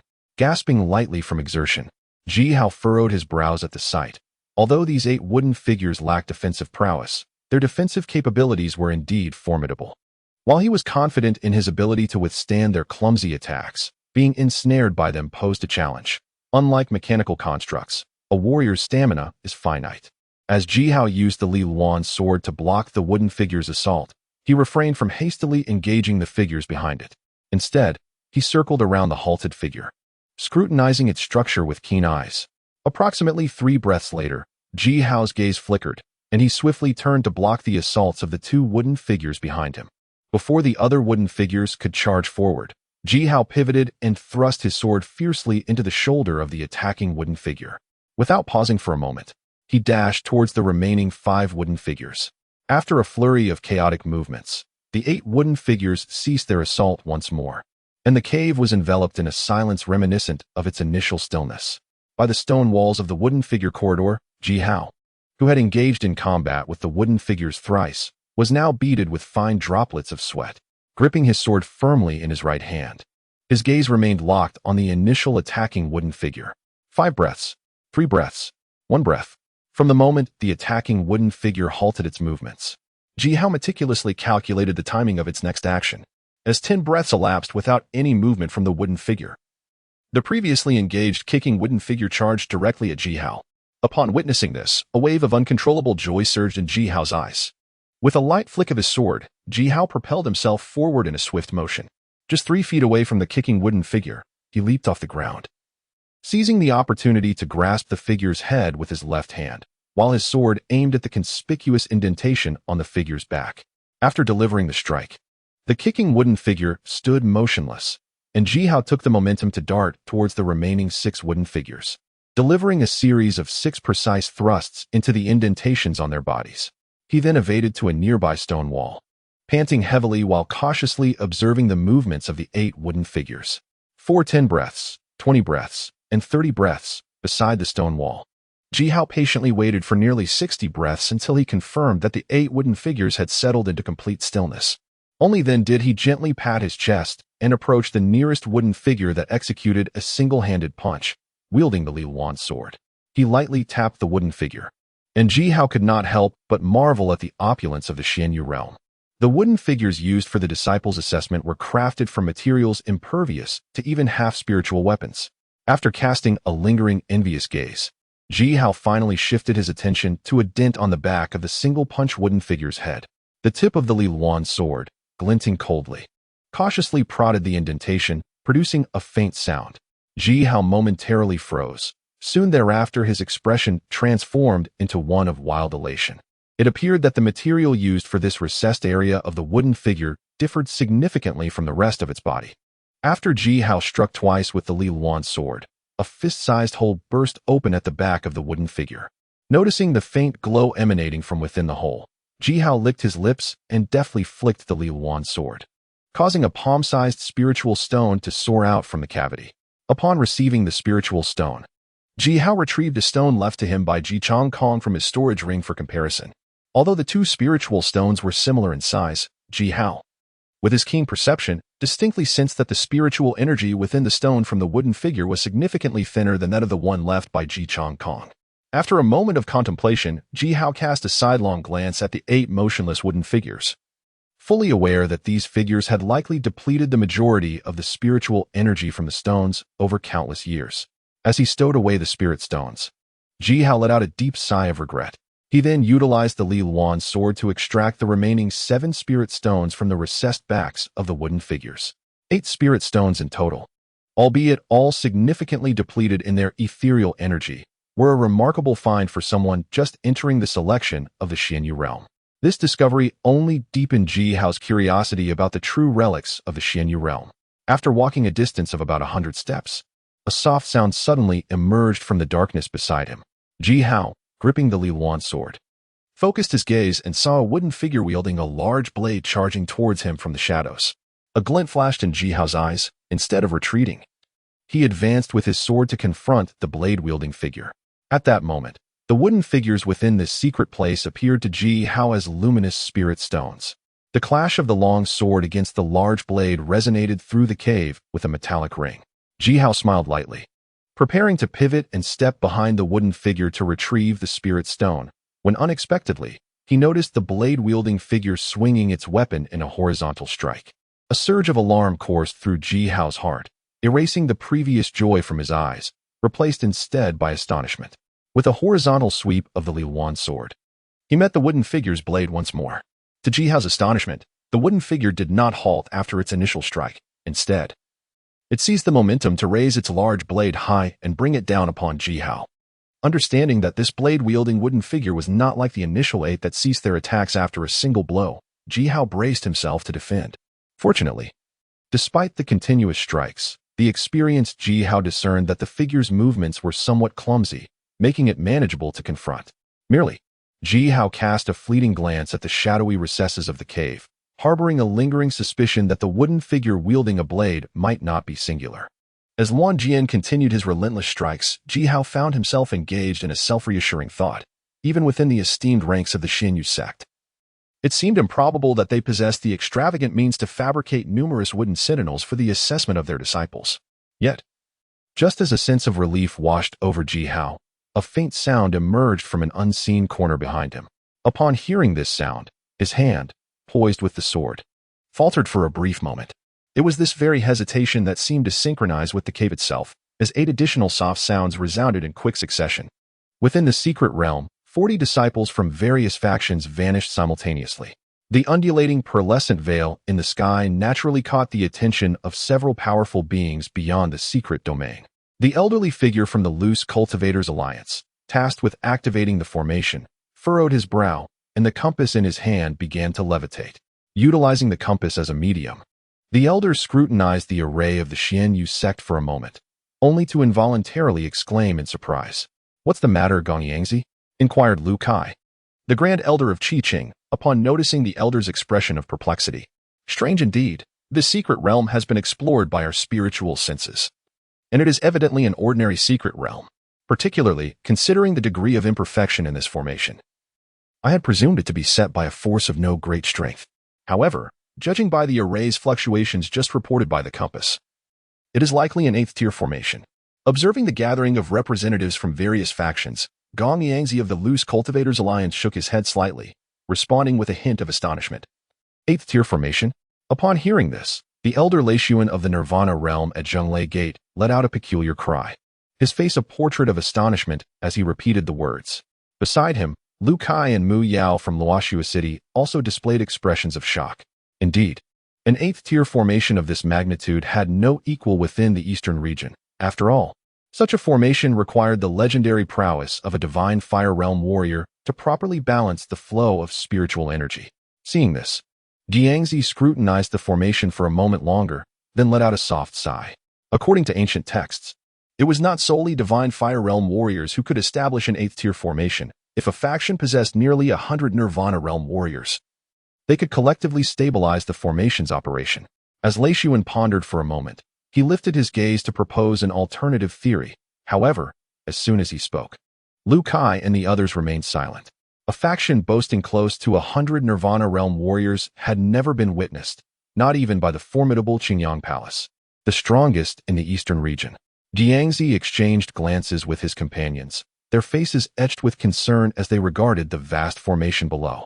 Following the recent fluctuations, even they, as Nirvana realm warriors, found it impossible to probe into the formation, implying that the younger members of the factions entering the secret realm might be facing unforeseen calamities that eluded their awareness. Outside the formation, several Nirvana realm warriors were engulfed in worry, while within the assessment cave, Ji Hao was consumed by grievances. After exchanging several blows with the knife-wielding wooden figure, a series of light sounds echoed through the cave, and to Ji Hao's astonishment, 9 additional wooden figures appeared beside him. These figures, akin to the knife-wielder, were capable of continuous offensive maneuvers, yet each bore a distinct weapon: swords, spears, halberds, axes, staffs, hooks, forks, whips, and maces, 10 entirely different armaments in total. As Ji Hao deftly sidestepped the thrust of a spear-wielding wooden figure, he prepared to counterattack with his sword, only to be met with the swift advance of a long mace from his right. Forced to adjust the angle of his Li Yuan sword, he engaged in a clash with the mace, the crisp sound of their collision resonating in the air.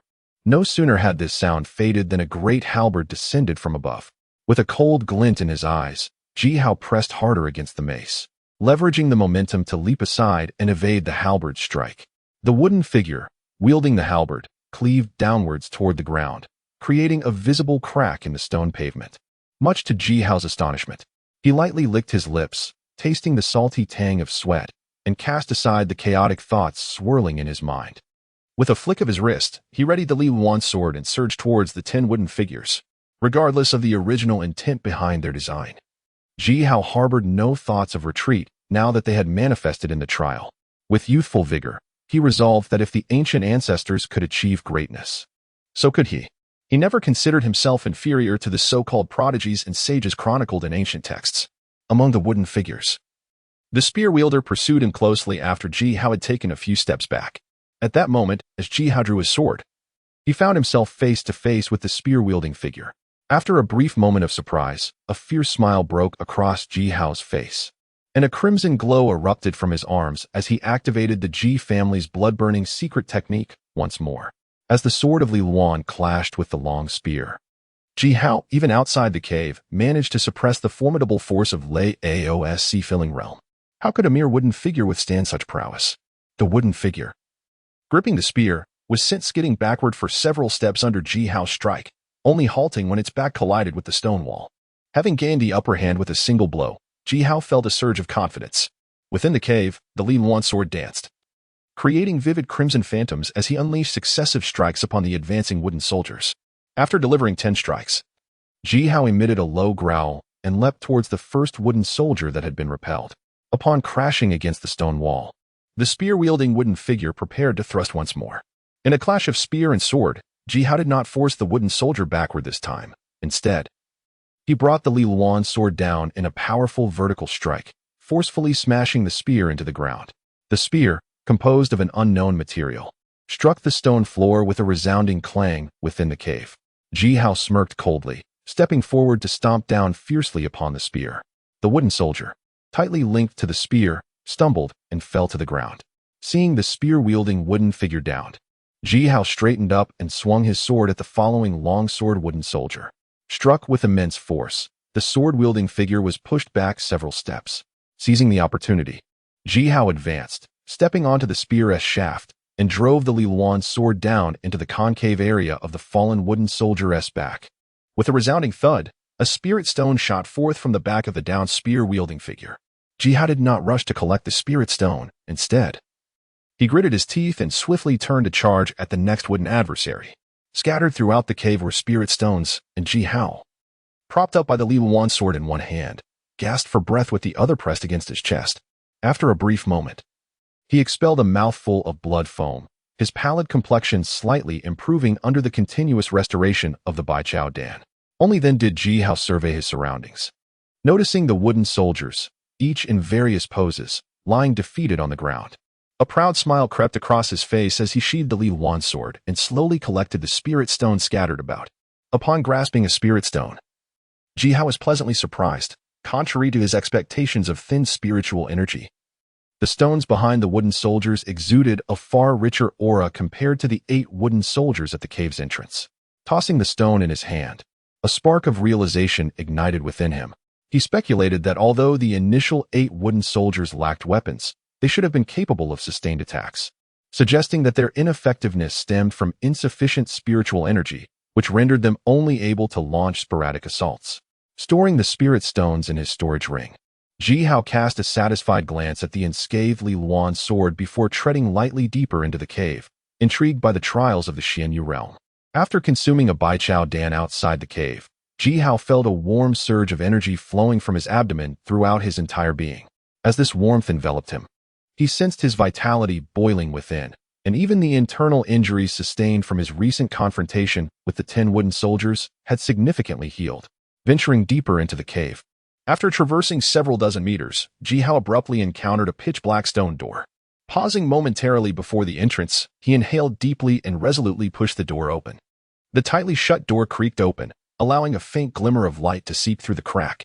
Accustomed to the dim illumination within the cave, Ji Hao furrowed his brow slightly. Once his eyes adjusted, he fully opened the door and stepped outside. As he emerged from the stone portal, a strong, nauseating stench of blood assaulted him. Instinctively, he covered his mouth and nose, and before him lay a stone bridge approximately 10 zhang long and 3 zhang wide, beneath which sprawled a vast blood-red pool. At that moment, on the bridge, 2 martial artists, a man and a woman, were engaged in fierce combat. Young Master Ji, your timing is impeccable.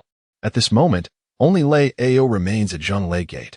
If we join forces to vanquish him, we may find a way to delay the cooperation between the Loose Cultivator Alliance and Zheng Lei Gate. The sound of Ji Hao pushing open the door naturally drew the attention of the 2 combatants on the bridge. The female martial artist, upon recognizing Ji Hao, deftly swung her long whip to repel her opponent, a spear-wielding warrior, and urgently called out to him. You fools! Do you truly believe that with a mere beginner in the Filling Sea realm and a useless mountain mover, you can hope to slay me? Such delusions. The wielder of the whip was none other than Lu Yi, the young mistress of the Lu family, and her adversary was Lei Ao from Zheng Lei Gate. Observing that only 2 were engaged in battle on the bridge, Ji Hao's eyes flickered as he unsheathed the Li Luan sword and charged toward Lei Ao. Resolving the conflict before the other disciples of Zheng Lei Gate arrived would undoubtedly impede the collaboration between Zheng Lei Gate and the Loose Cultivator Alliance significantly. Chapter 26. Betrayal. The moment the Li Luan sword appeared, a subtle yet resonant sound of swordplay echoed beside Ji Hao. With his right hand firmly grasping the 3-foot Qing Feng, he leaped forward from the stone gate, the vitality he had just regained surging through him as he boldly strode across the stone bridge towards Lei Ao. Upon the bridge, a fierce battle raged between Lei Ao and Lu Yi, with the whip and spear being among the longer weapons in the arsenal. Hence, they fought at a distance of several feet. Amidst the intertwining spear light and whip shadows, a blazing red sword beam suddenly thrust forward, aiming directly at the silvery spear. With a deft sweep of his semi-spiritual spear, Lei Ao deflected the long whip. Upon noticing Ji Hao's approach, a cold smile crept upon his face, his eyes revealing unmasked derision. With a vertical slash of his spear, he clashed with Ji Hao's Li Luan sword, producing a resounding clang that caused Ji Hao's grip on the sword to tremble, forcing him to involuntarily retreat a few steps. This young master has already reached the pinnacle of the Filling Sea realm. You two, one just entering the Filling Sea realm and the other at the Moving Mountain realm, dare to conspire against me? Is this not the folly of deluded minds? Lei Ao boasted, reveling in his superiority. When the warriors from Guei City and the Loose Cultivator Alliance arrive, I assure you, you will find yourselves in a perilous predicament. Having gained the upper hand, Lei Ao laughed maniacally, holding his silvery spear at an angle while slightly tilting his head in disdain toward Ji Hao and Lu Yi. Young Master Ji, we can no longer hold back. If we wait for the people from Guei City and the Loose Cultivator Alliance to emerge, we might truly find ourselves in grave danger. Lu Yi, wielding the long whip, interjected, her expression shifting dramatically as she glanced at the silent Ji Hao. Urgently, she continued. With a gentle flick of the Luan sword, Ji Hao glanced at the remaining doors behind the stone bridge, understanding the numerous uncertainties in this disciple assessment. Had all evaluations been conducted in the Wooden Man Alley, the disciples of the sea-filling realm would undoubtedly emerge faster than those of the mountain-moving realm. Following Lei Ao and Lu Yi, the strongest disciple of the sea-filling realm was undoubtedly Helian Xingyu from the Loose Cultivator Alliance. Ji Hao comprehended the truth in Lu Yi's words. The next individual to emerge from the stone bridge could very well be a sea-filling realm warrior from either the Loose Cultivator Alliance or Guei City. To eliminate Lei Ao, they must seize this opportunity while he was alone. Yet, for reasons unknown, despite the favorable conditions for vanquishing the enemy, a sense of unease lingered in Ji Hao's heart. All right, Miss Lu, let us exert our utmost efforts to swiftly eliminate Lei Ao. A flicker of confusion crossed his gaze as he cast another glance towards the stone cave behind the bridge, attributing his apprehension to concerns over the next warrior to emerge. As he glanced at Lei Ao, who stood proudly with his spear, Ji Hao gritted his teeth, forcibly channeling his blood energy to activate the Ji family's secret technique. He called out to Lu Yi before dashing towards Lei Ao. However, as Ji Hao surged forward a few steps, he failed to notice the jealousy and ferocity that suddenly flickered in Lu Yi's eyes as he brushed past her. Amidst the swirling bloodlight, the Luan sword appeared even more crimson. With a sweep of his long sword, Ji Hao's 3-foot azure blade clashed fiercely against the silver-white spearhead, producing a resounding echo. Empowered by the Ji family's secret technique, Ji Hao finally possessed the strength to confront Lei Ao. Miss Lu, why do you not take action? The silvery spear clashed repeatedly with the fiery red Lin Luan sword, resonating with a series of crisp sounds akin to metal striking stone upon the stone bridge. Aware that he could not maintain this forceful exertion of the Ji family's secret technique for long, Ji Hao felt a sudden surge of doubt as he noticed that Lu Yi had yet to unleash her whip. Nevertheless, he bellowed with conviction, Young Master Ji. Yi was just gathering momentum for the Lu family martial art. Now that she is ready, I implore you to help hold off Lei Ao for a moment. Behind Ji Hao, upon hearing his words, Lu Yi's long whip suddenly radiated a captivating crimson hue. Her expression remained inscrutable, devoid of joy or sorrow, as she responded with clarity. Grasping the hilt of the Lin Luan sword with both hands, Ji Hao, after another interchange of spear and sword, leaped forward, dragging the blade of his sword across the shaft of Lei Ao's spear, producing a jarring sound of friction. Lei Ao's expression shifted slightly, compelled to parry Ji Hao's sword strike with a flick of his hands while simultaneously raising his right leg to deliver a lateral kick toward Ji Hao. With both hands gripping his sword, Ji Hao was acutely aware of Lei Ao's every movement. Upon seeing the incoming kick, a glimmer of delight crossed Ji Hao's face as he responded with a lateral kick of his own, colliding with Lei Ao's strike. At the same time, he pressed the Lin Luan sword forward, compelling Lei Ao to transition from a thrust to a horizontal grip on his spear, leading to a tense standoff. Young Master Ji, hold on. Just as Ji Hao and Lei Ao continued their fierce exchange, Lu Yi, not far from the stone bridge, finally lashed her whip and surged forward from her position. Holding the long whip in reverse, she beheld the standoff between Ji Hao and Lei Ao, her eyes widening as she cried out fervently. Upon hearing the words, Ji Hao finally breathed a sigh of relief in his heart, increasing the strength in his long sword by 3 parts. Just as he was about to glance up at Lei Ao's response, he suddenly felt Lei Ao's right leg, which had just been engaged in combat with him, forcefully pressing down towards his left foot, intentionally intensifying the standoff between them. A trace of astonishment welled up within Ji Hao as he raised his gaze, only to find Lei Ao's expression filled with mockery. Sensing a sudden gust of wind behind him, Ji Hao had no time to ponder and instinctively attempted to withdraw his sword and evade towards the side of the stone bridge. However, Lei Ao, who had deliberately allowed Ji Hao to be ensnared, was unwilling to let him escape so easily. With a swift motion, he wielded his silvery long spear, using its shaft to strike against Ji Hao's hands that gripped the sword, forcing Ji Hao's upper body to lean back involuntarily. At that moment, behind Ji Hao, the poised Lu Yi unleashed her whip. Fueled by the might of the filling sea realm and a surge of martial prowess, her whip struck fiercely against Ji Hao's back, tearing through his azure robe and flesh in a violent explosion of blood. The excruciating pain surged through Ji Hao, leaving him no time to utter a word. As the long spear in front of him transitioned from defense to offense under the weight of his weakening resistance, Lei Ao seized the haft of the semi-spiritual weapon, driving the silvery spearhead through Ji Hao's chest. The agonizing torment seemed to spark the last flicker of rationality within Ji Hao, who grit his teeth and swung the Li Wan sword forward. He then took a step back, withdrawing the spear from his chest, blood gushing forth in torrents from both his front and back. With the last remnants of his strength, Ji Hao cast a reluctant glance at Lu Yi and Lei Ao, before leaping backward into the blood-stained pool beside the stone bridge. Beneath the stone bridge, the once tranquil blood pool seemed to awaken with vitality upon the entry of a living being. The surface began to ripple incessantly, bubbles mingling with wisps of crimson smoke erupting forth. On the bridge, both Lu Yi and Lei Ao slightly changed color, casting a regretful glance at the spot where Ji Hao had vanished. Lei Ao sheathed his spear, turned to Lu Yi with a faint smile, and spoke. Beside him, Lu Yi withdrew her scrutinizing gaze from the sanguine pool, the last vestige of complexity fading from her eyes. She looked up at Lei Ao with a cold smile, though her tone bore a hint of inquiry. Fear not, Miss Lu, Lei Ao chuckled. The goal of the Zhonglei sect has always been the Qingyang Palace, not the territories of the northern region of the eastern domain. As for what you have mentioned, I vow by the ancestors of the Lei family that whatever promises I have made to the Lu family will be fulfilled in full measure by the Zhonglei sect. The notion of betrayal is utterly unfounded. While factions may exist within the Lei family, my lineage, led by the third elder, has consistently garnered the most support.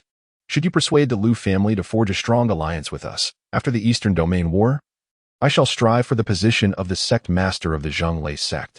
At that time, if you do not mind, it would be entirely appropriate for you to assume the role of the sect master as consort, the esteemed lady of the foremost power in the Eastern Domain. Upon hearing this, Lei Ao rested his silver spear upon his back and beamed at Lu Yi, his words infused with grand ambition. Lu Yi, in response, felt the last remnants of darkness from Ji Hao's demise dissipate, her heart filled with joy as she cast a sidelong glance at Lei Ao. She clasped her hands in salute and spoke with a gentle smile. With a gentle flick of her cascading tresses, Lu Yi cast a sidelong glance at the now tranquil crimson pool, a soft scoff escaping her lips as she followed Lei Ao towards the stone bridge's exit. The relationship between the Lu and Ji families was cordial. However, after centuries of being master and servant, the Lu clan, as subordinates, harbored a latent discontent. Recalling the subservient demeanor of her clan's disciples whenever they encountered the scion of the Qiyang Palace, and her father's obsequiousness before Ji Tianlu, the sixth elder of the Qiyang Palace, Lu Yi could not help but feel a burgeoning dissatisfaction with their predicament. Although the Zheng clan had established early communication with the formidable Qiqing in the south of Qiyang Palace, Lu Hongkai, the head of the Lu family, had remained indecisive, which ultimately led to the elders of Qiyang Palace being dispatched to oversee the Lu family. Lu Yi flicked her long whip with a sense of purpose. If her father was unwilling to make a decision, then it fell upon the eldest daughter of the Lu family to take the reins. Upon the Tinjiang stone bridge, Lei Ao, with a sidelong glance, observed the contemplative Lu Yi. His countenance remained unchanged, yet internally he found her amusingly naive. The Lu family? Merely a minor faction under the auspices of Qiyang Palace, daring to covet 30% of its territory. It was worth noting that even the seemingly modest four kings were reluctant to yield such substantial claims, given the numerous practitioners of the Nirvana realm lurking in the shadows. Known as the fourth greatest power in the Eastern Domain, the Alliance of Lu's Cultivators. Reflecting on Lu Yi's earlier haughty demeanor, Lei Ao could not help but deem her foolish. A daughter of a family stationed in a single city, aspiring to ascend the heights of the Lei clan? Collaboration? The wife of the Zheng clan's leader? With her standing, did she truly believe she was worthy? In the 27th chapter of the Five Domains, titled Reclamation of the Sea, as Lu Yi and Lei Ao departed from the exit atop the stone bridge, mere moments later, several stone gates at the entrance of the bridge slowly creaked open. Helian Xingyu, Yen Ruxue, and a host of warriors from the reclamation realm emerged one after another. However, these individuals cast only fleeting, perplexed glances at the bloodstains on the bridge before hastily crossing it, oblivious to the sudden appearance of a whirlpool in the crimson pool beneath. Below the stone bridge, after being grievously wounded and falling into the blood-red pool due to the combined schemes of Lui and Lei Ao, Ji Hao had believed his survival was a mere illusion. Yet, perhaps due to the profound tenacity of his spirit, Ji Hao, after a prolonged struggle in the sanguine depths, was met with an unexpected turn of fate. The pain, excruciating and penetrating to the marrow, enveloped him. As he submerged in the blood pool, the acrid scent of blood filled his nostrils, while the deep lash wounds on his back and the gaping hole pierced by Lei Ao's spear bled profusely. The suffocating sensation of the viscous blood and the agony coursing through his body compelled Ji Hao to make one final effort at survival at the bottom of the pool. Summoning the last vestige of his strength, he opened his eyes and reached upwards with feeble arms, yearning to discern something amidst the chaos. Yet, all he beheld was a sea of crimson.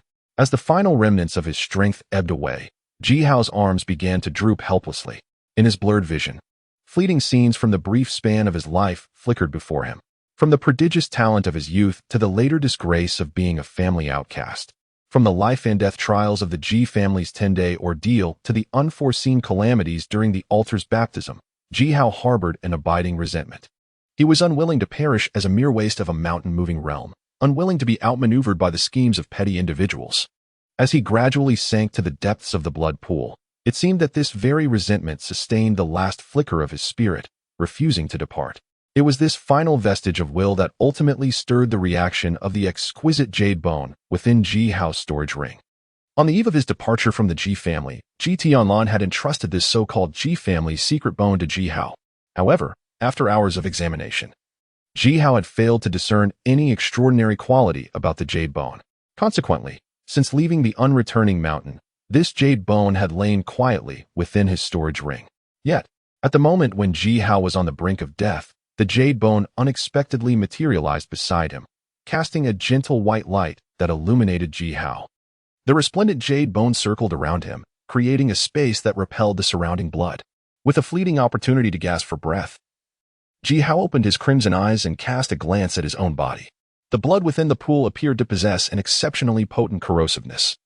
After merely a few breaths submerged in the pool, the flesh and blood of Ji Hao's already grievously injured body began to vanish. The jade bone emanated a continuous, faint white light, and for reasons unknown, beneath this warm radiance, Ji Hao felt as though he should have already succumbed, yet a remnant of consciousness lingered within him. After the resurrection of the jade bone, it seemed to possess a hint of sentience, sensing that Ji Hao had already awakened. The milky white light barrier surrounding him instantly dissipated, and the blood that had previously receded surged back, enveloping Ji Hao once more.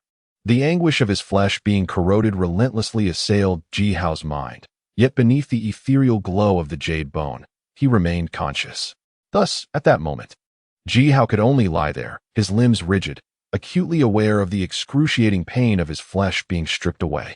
After approximately the time it takes for a stick of incense to burn, Ji Hao had long lost consciousness amidst the incessant torment within the blood pool. The lustrous jade bone continued to emit a faint white radiance, but no longer did it shroud Ji Hao's mangled form. Instead, it now encased a blood-stained skeleton. As if to confirm the absence of any flesh upon the white bones, the crystalline jade bone gently swayed for a moment, and an inexplicable force emerged. Dark red glimmers, far deeper than the sanguine waters, began to converge upon Ji Hao's skeletal frame. This deep crimson light clung to the blood-stained bones, miraculously regenerating flesh, gradually forming a blurred, corporeal body. As the jade bone commenced the reconstruction of the flesh, the black spherical shadow that had manifested twice before in the unreturning mountain reappeared upon Ji Hao's back. The shadow swayed gently, slowly absorbing the white radiance emanating from the jade bone, and it gradually became more animated. The blood pool corrupted the flesh swiftly. Yet the reconstruction by the jade bone was evidently a more protracted process. Nearly 3 hours elapsed before the jade bone ceased its absorption of the blood light surrounding the crimson pool, revealing a complete and intact body once more. As the crimson glow faded, the shadow behind Ji Hao also vanished in tandem. The crystalline jade bone circled around Ji Hao leisurely before suddenly intensifying its luminescence. Under the radiant white light, Ji Hao finally regained his consciousness. I am not dead. Clenching his fists, Ji Hao felt his back and then lowered his gaze to inspect his chest. Discovering that the injuries sustained during his battle with Lei Ao and Lu Yi had completely healed, he was momentarily taken aback, but quickly slapped himself hard across the face. The surge of pain prompted an unexpected joy within him. With widened eyes, he scanned his surroundings. Realizing the boundless crimson expanse surrounding the luminous barrier indicated that he was indeed at the bottom of a blood pool. Curiously, he reached out to poke the white barrier. Noting that his fingers could freely penetrate the light while the surrounding blood could not breach its confines, a jolt of surprise coursed through him, and he hastily shifted his focus back to the crystalline jade bone, observing the continuous emanation of soft white light from the bone. Jihao exhaled a breath laden with the stench of blood, his mind flooded with reflections. To have survived what seemed an inevitable demise was undoubtedly attributed to the enigmatic jade bone of the Ji family. However, the myriad capabilities that this bone exhibited today left Jihao pondering whether it was genuinely a bone at all. If so, what formidable life force might it possess? With a gentle sigh, Jihao finally comprehended the meaning behind Ji Changkong's assertion that the Ji family harbored countless secrets. Yet, he realized that these mysteries were intrinsically linked to strength. Clenching his fist tightly, he was about to lament his own inadequate cultivation when he suddenly paused in surprise. With a relaxed fist transforming into a clenched one, Jihao suddenly inhaled sharply, realizing that a practitioner could gauge their strength based on the profundity of their vital energy. In that fleeting moment of clenching his fists, Jihao felt an unprecedented surge of power coursing through his limbs, significantly stronger than before. It was noteworthy that despite years of arduous training, he had been unable to break through to the sea-filling realm. He had endured a level of physical refinement that far exceeded that of ordinary martial artists. His vital energy was so profound that even the master of the Golden Phoenix Hall, who had already reached the Nirvana realm, was left astounded. A breakthrough? The exhilaration of a surge in vital energy arrived swiftly, yet it could just as quickly dissipate. A spark of inspiration ignited within Jihao's mind. Igniting his bloodline with fervor, he licked his lips, his eyes glinting as he settled into a meditative position within the luminous space, gradually forming the foundational spirit-invoking technique of the Ji family with his hands. At the bottom of the blood-red pool, as Jihao meticulously regulated his breathing, the boiling vitality within him surged forth once more. An inexplicable force of attraction emanated from his body, radiating outward.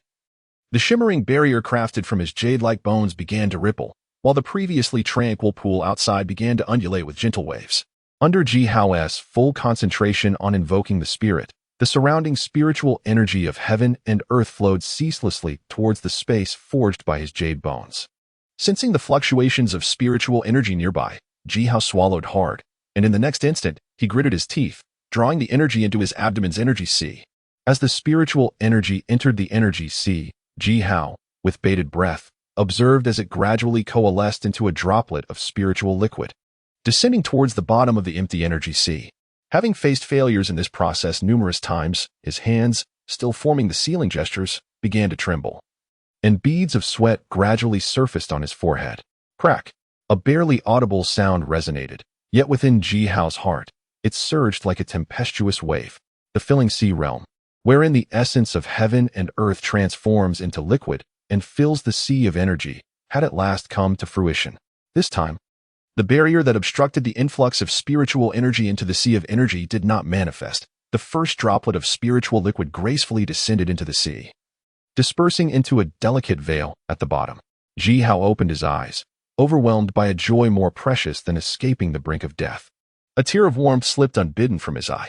After a moment, Jihao calmed his spirit and began to absorb the essence of heaven and earth with all his might. One droplet after another of spiritual liquid gradually took shape, until a total of 9 droplets fell into the sea of energy. It was then that Jihao sensed the sea's resistance to the spiritual liquid. Withdrawing the mark in his hand, he straightened his posture, unable to contain his excitement. 7 years had elapsed since he first attempted to break into the filling sea realm at the tender age of 8. During these 7 years, Jihao silently endured the disdain of his peers within the Ji clan, watching helplessly as the lines on his mother's forehead deepened. He had long yearned to embrace the mantle of his father's genius, to alleviate his mother's burdens, and to free her from worry over him. Pausing for a few breaths at the edge of the blood pool, Jihao shook his head, retrieving a fresh set of garments from his storage ring. He then reached for the Lian Wan sword on the ground, grasping the jade bone before leaping towards the blood pool above. In the filling sea realm, 3 droplets signify the initial stage, 9 droplets denote minor success, 18 droplets represent major accomplishment, and 36 droplets epitomize the pinnacle. Although Ji Hao had just broken through, it seemed that due to the extraordinary strength of his physical foundation, he managed to condense 9 drops of spiritual liquid in one go. This signified that Ji Hao's martial arts cultivation had surpassed Lu Yi, making him the second most formidable individual in the secret realm, second only to Lei Ao. In the blood pool, Ji Hao leaped onto the stone bridge, gazing intently at the bridge's end for a considerable time. With a resolute clench of his jaw, he charged towards the bridge's exit. Lei Ao, Lu Yi, the next time we meet will herald your demise. As Ji Hao emerged from the stone door at the end of the bridge, he passed through a thin veil of light. The acrid stench of the blood pool vanished completely, replaced by a refreshing and subtle fragrance of books. In the third round of the disciples' trials, the Xianyu Book Pavilion tested comprehension. This place housed tens of thousands of precious secret tomes from the Xianyu realm. By overcoming the challenge with his sword, one could gain access to a lower-grade sword classic for a day of contemplation. Behind the luminous curtain stood a colossal tower, spiraling upwards with a series of steps. At its base, several figures sat in meditation. Among them were Lu Yi and Lei Ao, both conspicuously present. Ji Hao's eyes narrowed, and he instinctively summoned the Li Luan's sword into his palm, poised to strike.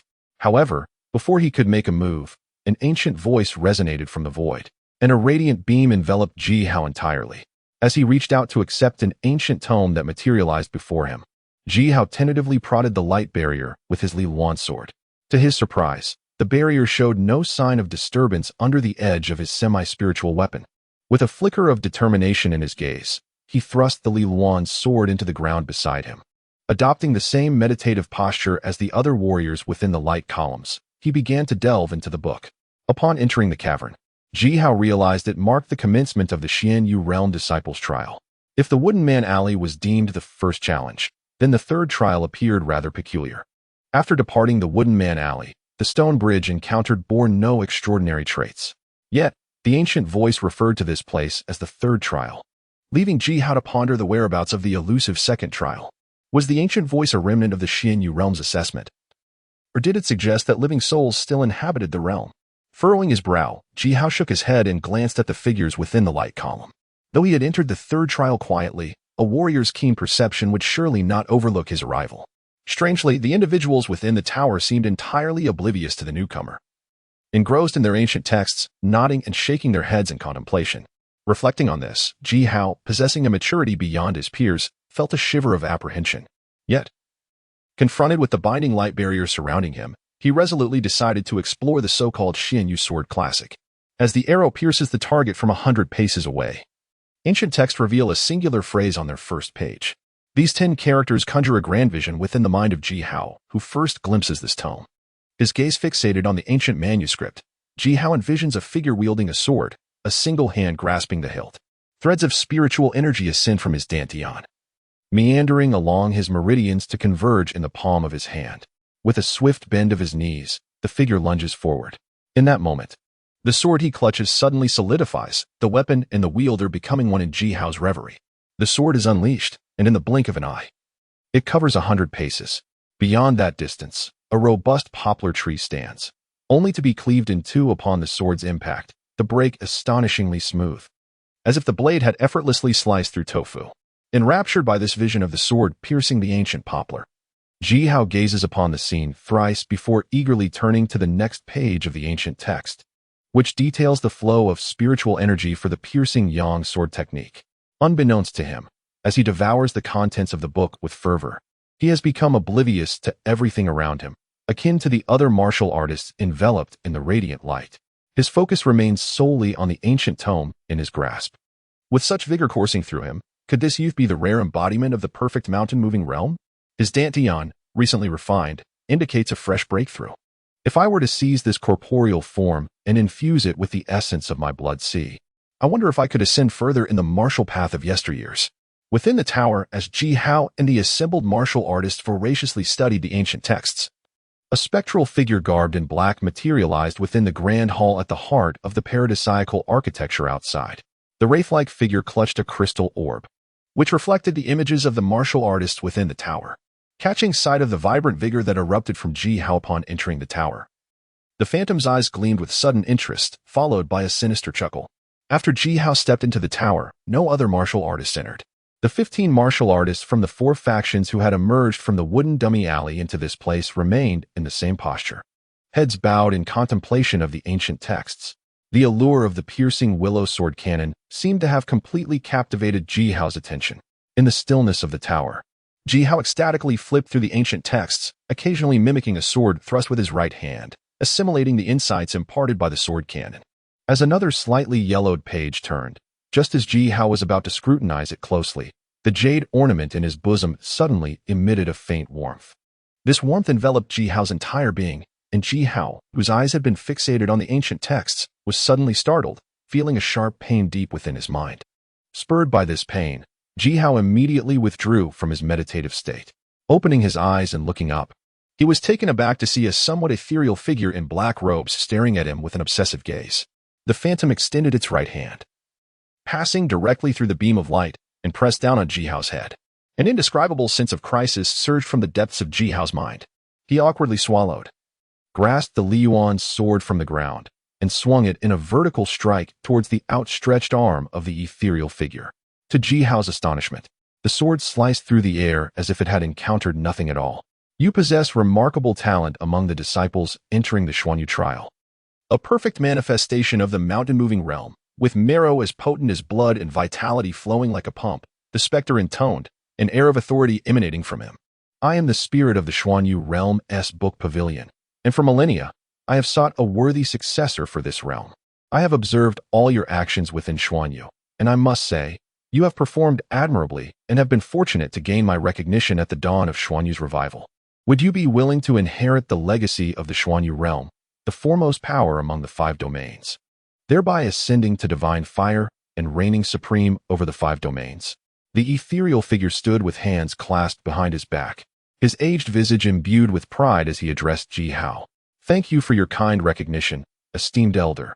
However, I am already bound by my familial legacy, and I am held in high regard by my ancestors within my clan. It would not be wise for me to hastily abandon my roots and become a traitor to my family, Ji Hao replied, his expression subtly shifting yet maintaining a respectful demeanor. Ha, I would not force you into such a predicament. The Xuanyu realm has long since perished, and the outside world has likely forgotten its name.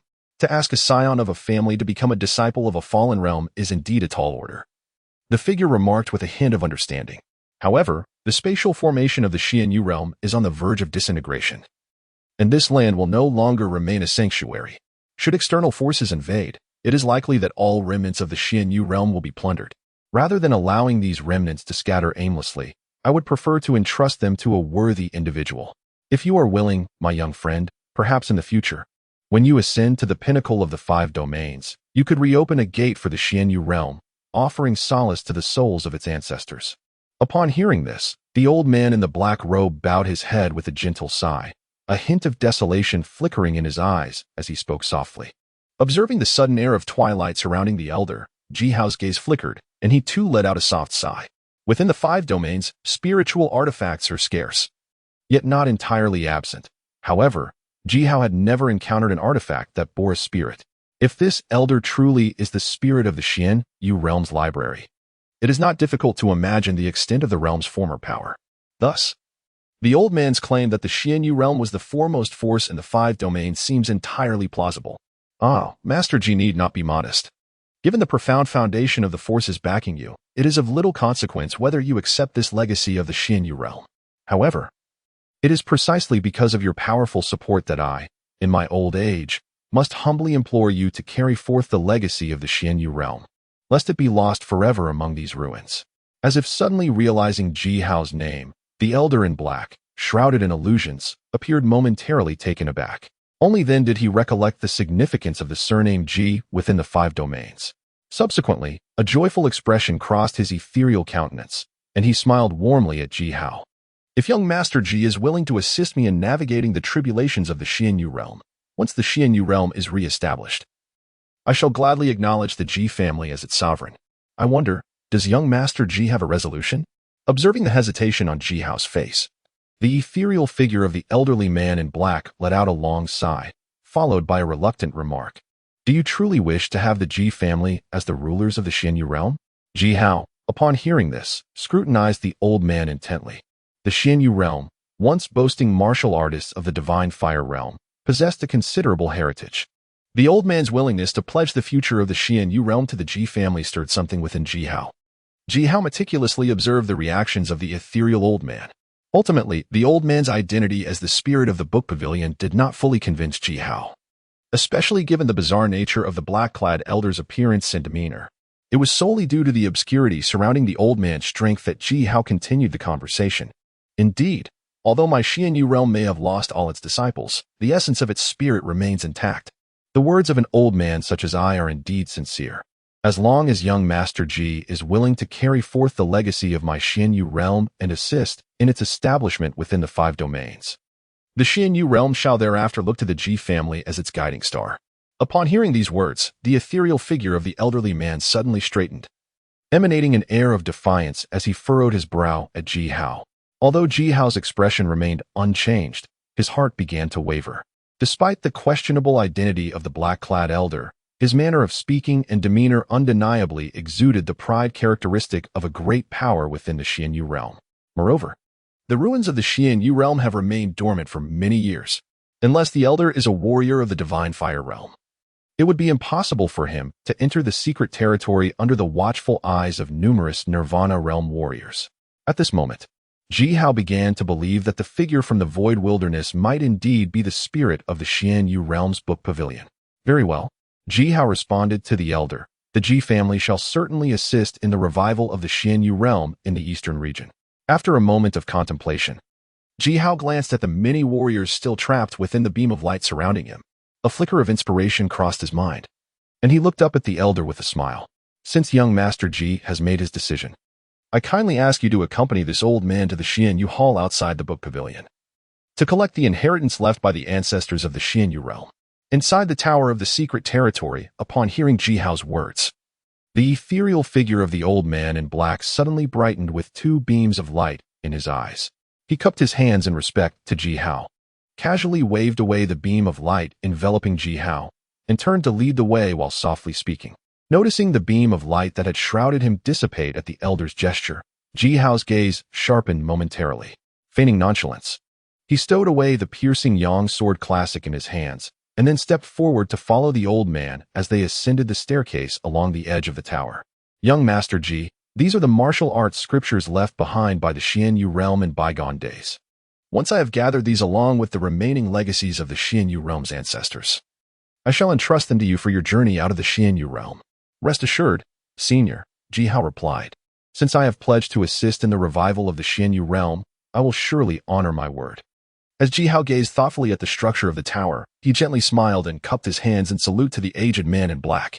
The old man, upon hearing this, revealed a flicker of intrigue in his eyes, but merely nodded in acknowledgement, resuming his collection of jade scrolls from the tower's upper levels. Ascending the stairs, they proceeded for approximately half a quarter of an hour until they reached the pinnacle of the tower, where a grand obsidian door awaited. Peering down from the doorway towards the base of the tower, Ji Hao observed the faint silhouettes of Lei Ao and the other martial artists, appearing diminutive amidst the radiant beam of light that pierced the tower's apex. Yet, it was evident that they remained deeply engrossed in their studies of ancient texts, oblivious to their surroundings. Young Master Ji, the old man began, beyond the library lies the true core of cultivation within the Xianyu realm, the inner sanctum of Xianyu. In the heyday of the Xianyu realm, the outer sect alone housed over 10,000 disciples, both inner and outer members. Within the inner realm, no less than 50 elders attained the nirvana stage, while nearly 1,000 disciples had achieved the divine abode stage. Alas, following that great calamity, all disciples of the Xianyu realm perished in battle, leaving it desolate for millennia. As Ji Hao pushed open the towering door, a blinding light surged forth, and the old man, hands clasped behind his back, gazed outside with a melancholic expression. Once his eyes adjusted to the brilliance beyond the tower, Ji Hao stepped out to survey his surroundings. To his astonishment, the towering structure, soaring over 100 meters, was constructed underground, and outside the tower lay a stone pathway exceeding 6 feet in width. Advancing onto the stone path, Ji Hao cast a sweeping glance at the various landscapes of the inner sanctum of Xianyu, as described by the old man. Beneath the azure sky, expansive lofts are scattered in various directions, though they seem to cluster subtly around the surrounding structures.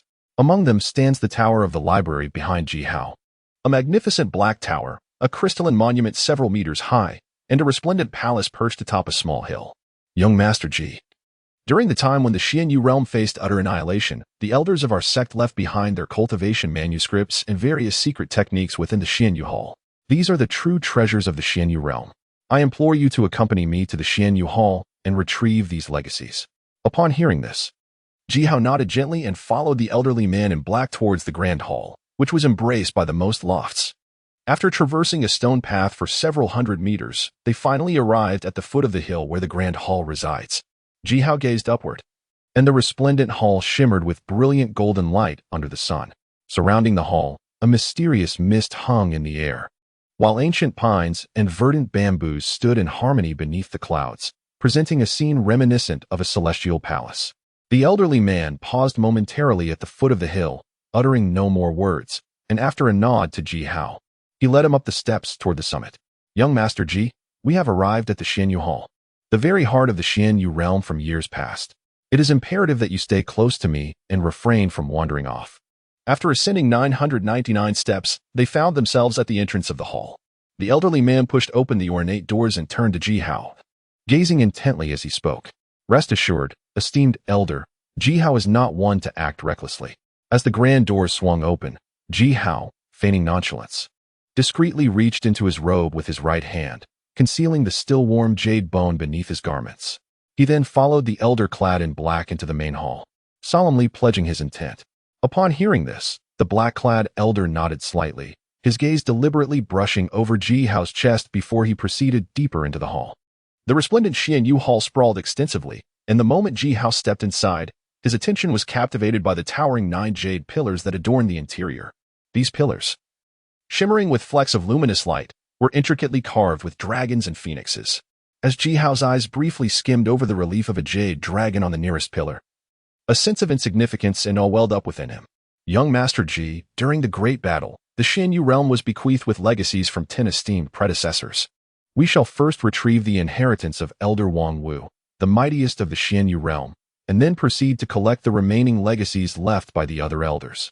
Understood, Ji Hao replied, gathering his composure and exhaling softly, a smile gracing his lips as he responded to the black-clad elder. Upon entering through the side door of the Xianyu Hall, Ji Hao's eyes were drawn to a skeletal structure laid out in the side hall, glimmering with a hint of golden light.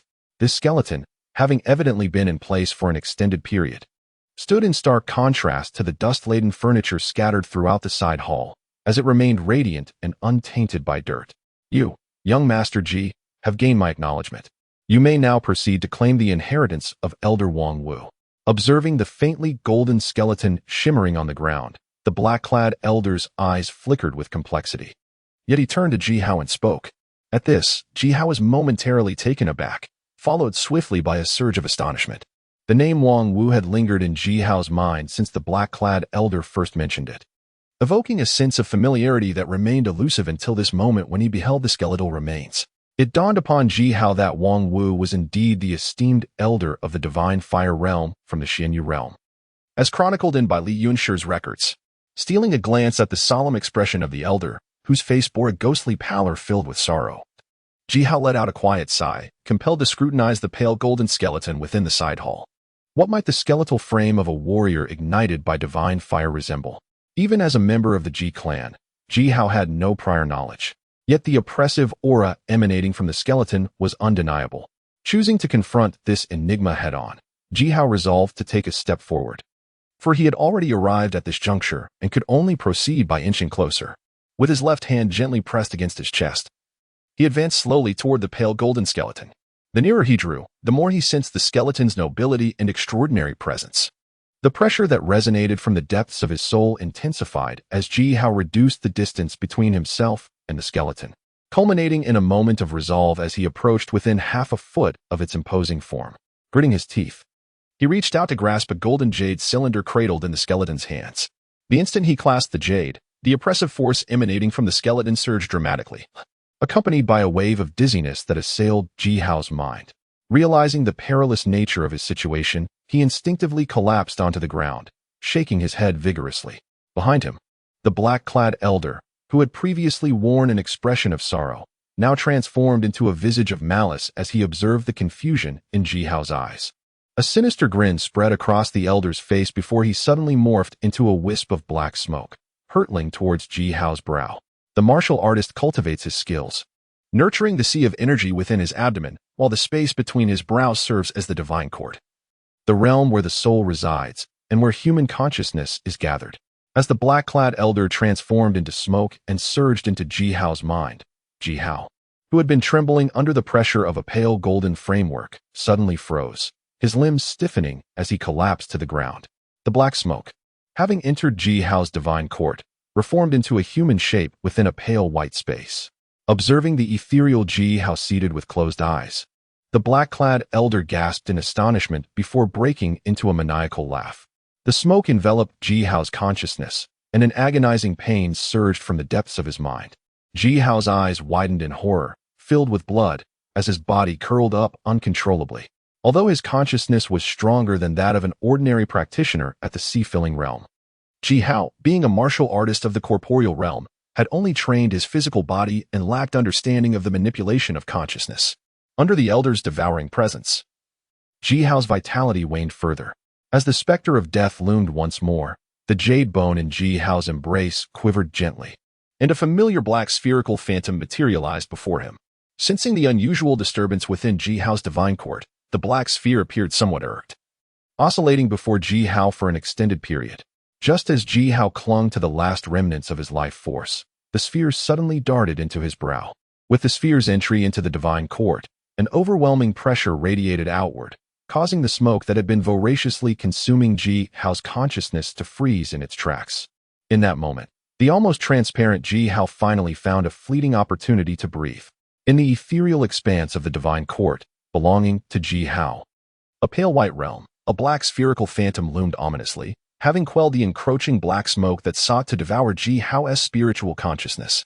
With a languid motion, it drifted toward the remnants of Ji Hao's spirit, carelessly dispersing the black smoke that had materialized into an elderly figure clad in dark robes. Within the already confined space of the divine court, the black smoke, once cornered, escaped the phantom's intimidating presence. The elder, now solidified, cast a grave glance at the spherical apparition before him. Suddenly, a look of astonishment crossed his face as he seemed to recall something. Pointing at the phantom and exclaiming in a shrill voice, "How is this possible? How can this creature still exist in the world? Was it not eradicated by the combined efforts of the 13 holy clans?" As the spectral elder uttered these words, a hint of reluctance flickered in his gaze as he glanced at Ji Hao's waning spirit. Swiftly, he attempted to retreat from the divine court. However, the spherical phantom, as if attuned to the elder's declaration, emitted an inexplicable aura. With a gentle sway, several dark chains erupted from its back, piercing through the elder's chest just as he attempted to depart, binding him in place.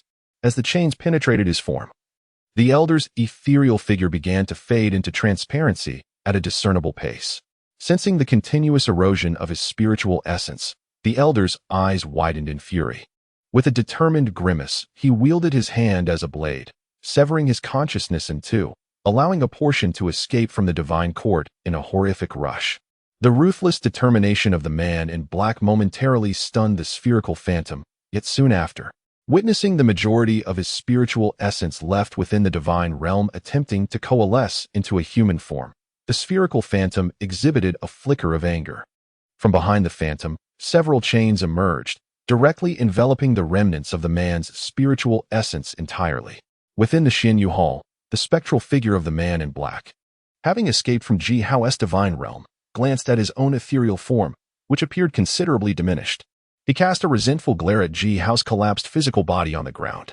Soon after, seemingly intimidated by the spherical phantom within Ji Hao's divine realm, the man's eyes flickered, and he hastily fled towards the exit of the grand hall.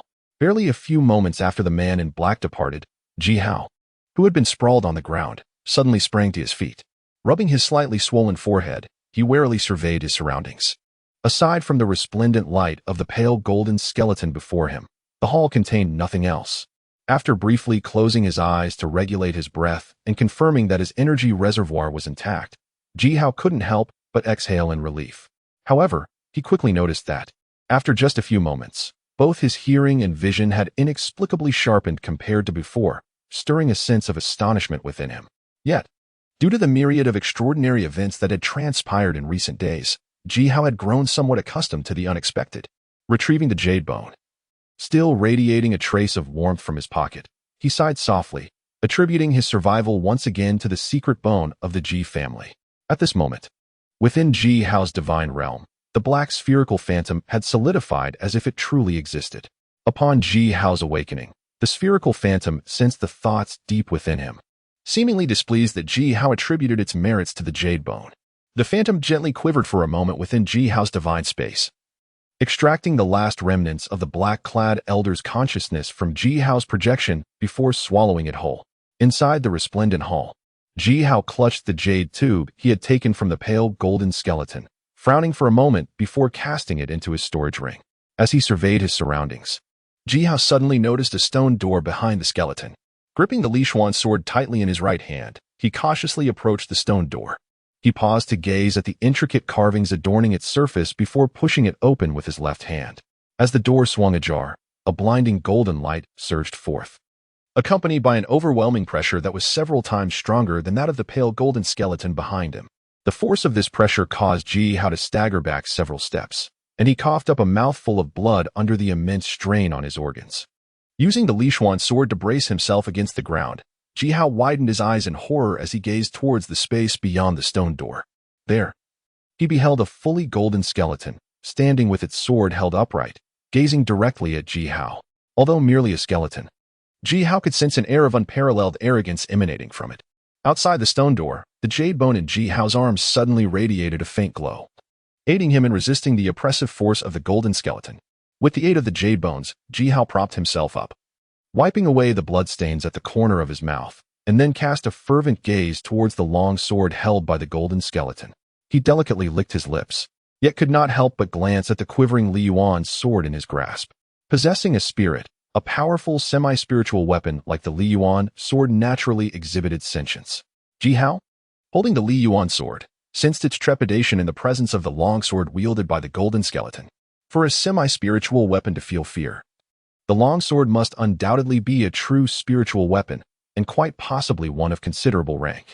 After meditating for a considerable time at the stone door, Ji Hao grasped the Ji family's secret bone in his left hand and held the Li Yuan sword at an angle in his right, all the while surveying the remaining corners within the stone door as he approached the golden skeleton.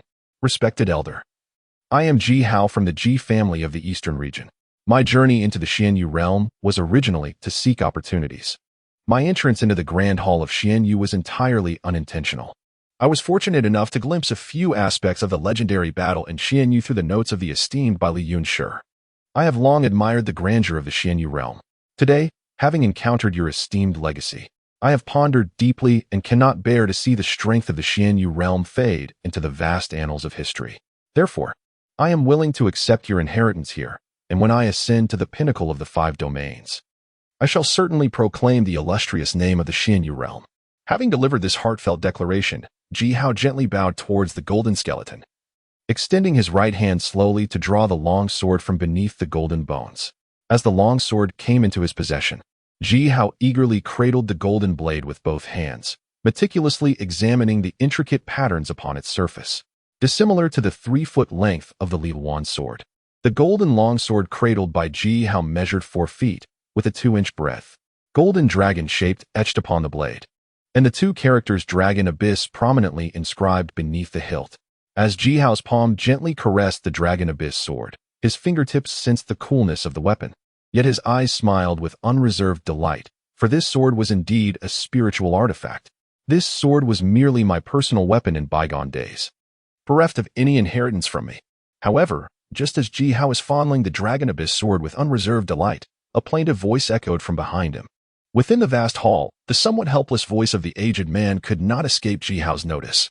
Upon hearing this sound, Ji Hao's hand gripping the sword trembled slightly.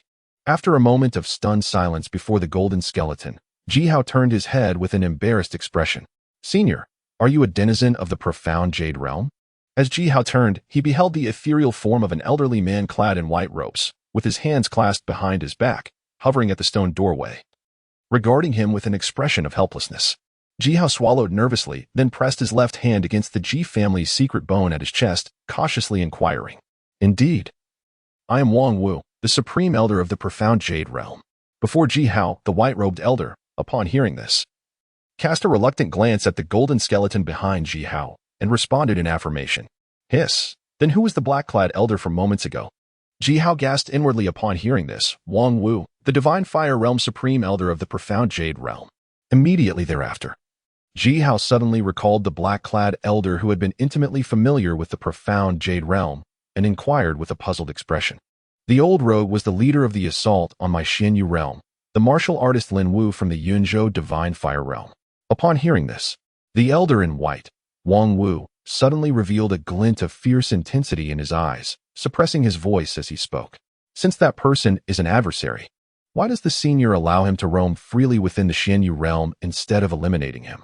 Ji Hao pondered Wang Wu's words for a moment, feeling little surprise. Since the black-clad elder had emerged from the tower, Ji Hao had speculated multiple times about his identity. However, due to his inferior strength, Ji Hao could only feign belief in the black-clad elder's claims, accepting his identity as the spirit of the Xianyu realm's library. Now, upon hearing Wang Wu's statement, Ji Hao felt a flicker of understanding within. Yet he was perplexed as to why Wang Wu could permit his family's nemesis to survive within the Xianyu realm for several millennia. When I fell in battle, I had just entered the initial stage of the divine fire realm, while that old rogue had already achieved great mastery within it. Though we are both remnants of our former selves, he has been revived for hundreds of years, while I have only recently awakened after years of languishing. Thus, I am unable to defeat him. Wang Wu, upon hearing this, his eyes flickered, yet his expression remained unchanged as he replied, Are you implying that you are all dead? Ji Hao was taken aback by Wang Wu's calmness in admitting his inability to overcome such foes, yet he suppressed his voice to inquire further. Indeed, but one cannot truly call us dead. In that battle of yore, I self-destructed at the level of the divine fire realm, forcibly dragging that old rogue and the other enemies down with me. However, a practitioner of the divine fire realm had already reached the threshold of semi-mortality. It is not so easy to perish. After thousands of years of muddled existence, the remnants of my spirit and that old rogues finally began to awaken in turn. Upon hearing this, Wang Wu candidly revealed everything to Ji Hao without any reservations. As Wang Wu concluded his words, Ji Hao's eyes flickered, and he instinctively licked his lips. This was due to the impression Wang Wu and Lin Wu gave him, akin to facing an elder of the Nirvana realm within their clan. Thus, Ji Hao subconsciously assumed that both possessed the cultivation of that realm, which led him to refrain from taking direct action against the old man in black. However, at this moment, realizing that the old man, Lin Wu, was merely a remnant soul, Ji Hao felt a tinge of regret for his previous restraint. Although I am but a remnant soul, I still possess strength not inferior to that of the divine abode realm. Lin Wu, in his prime, was mightier than I, and having awakened before me, his strength must be greater. Had it not been for the mysterious object within you, it is likely that your corporeal form would have already become a dwelling for that old scoundrel. Sensing Ji Hao's thoughts, Wang Wu appeared to find amusement in them, and he continued speaking. Does the esteemed elder have a method to deal with Lin Wu at this juncture? Ji Hao, feeling somewhat awkward upon hearing this, chuckled lightly, patted the jade bone in his embrace, and after exhaling a breath of foul air, he replied, Under normal circumstances, I would surely be no match for that old scoundrel. However, after that thing within you devoured a portion of his remnant soul, his strength may now be inferior to mine. Thus, dealing with him should not pose much difficulty. Upon hearing this, Wang Wu turned and led Ji Hao towards the exterior of the Xianyu Hall, laughing as he walked. Then why did the esteemed elder not act earlier to eliminate Lin Wu?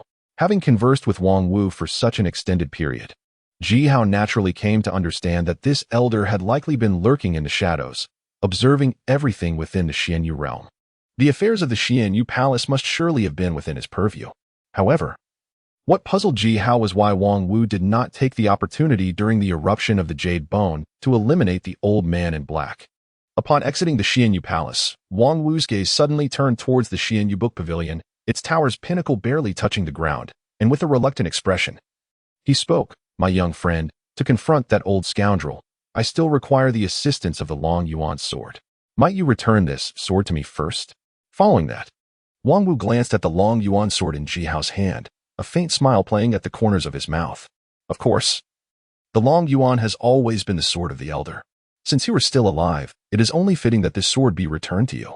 Upon hearing this, Ji Hao's eyes momentarily reflected a sense of reluctance, yet he maintained a cheerful demeanor as he handed the Long Yuan's sword back to Wang Wu. Just as Ji Hao's words fell, an explosion of blood energy erupted from the location of the Xian Yu Book Pavilion. Sensing this familiar aura, which should have dissipated millennia ago, Wang Wu smiled sadly, gave a heavy grunt, and then accepted the Long Yuan sword from Ji Hao. With a swift movement, he soared towards the Xian Yu Book Pavilion. As Wang Wu's figure vanished from sight, Ji Hao pondered for a moment outside the Xian Yu Palace before also setting off towards the tower. The remnants of the spirit of a warrior from the divine fire realm engaging in battle would undoubtedly be of significant benefit to those who observed. Entering the tower through the stone door adjacent to the stone path, Ji Hao swiftly ascended the staircase to the lowest level of the loft. His gaze briefly swept over the disciples of various factions, still engrossed in their ancient texts. Ji Hao frowned slightly, then turned and darted out through a luminous barrier at the base of the loft. Lin Wu, many years ago, you annihilated my entire Xian Yu realm. Today, I shall personally see to your demise. Tomorrow, I will ascend to Yunzhou to avenge the grievances of my Xian Yu disciples. Emerging from the barrier, Ji Hao found himself on the stone bridge, where he had been ensnared by Lu Yi and her accomplice.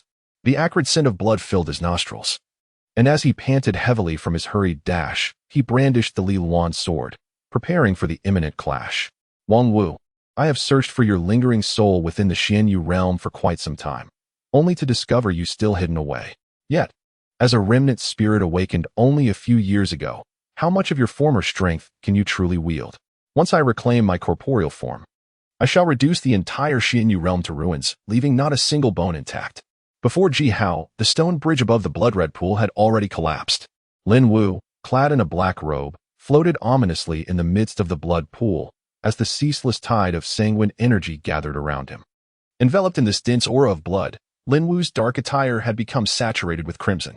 Upon seeing Wang Wu and Ji Hao arrive, Lin Wu let out a sinister laugh, exuding arrogance. Wang Wu, infuriated by the taunts, uttered a fierce shout, yet chose not to speak further. In his hand, the Long Yuan sword emitted a golden radiance, slicing through the air towards Lin Wu from the edge of the blood pool. In the center of the blood pool, Lin Wu regarded Wang Wu's sword strike with disdain, the swirling blood energy around him accentuating his presence like that of a demon amidst the crimson tide. With a swift motion of his right arm, Lin Wu conjured a towering column of blood from the pool beneath him, resembling a blood serpent that surged directly toward Wang Wu. Upon encountering the golden sword light, rather than slicing through the flow like a knife through water, the blood serpent was cleaved in twain beneath Wang Wu's blade, shattering midair. The severed halves of the blood serpent passed by Wang Wu, unable to coalesce amidst the swirling sword energy, bursting into a myriad of crimson blossoms. Amidst the torrential rain of blood, Lin Wu wore a malevolent grin.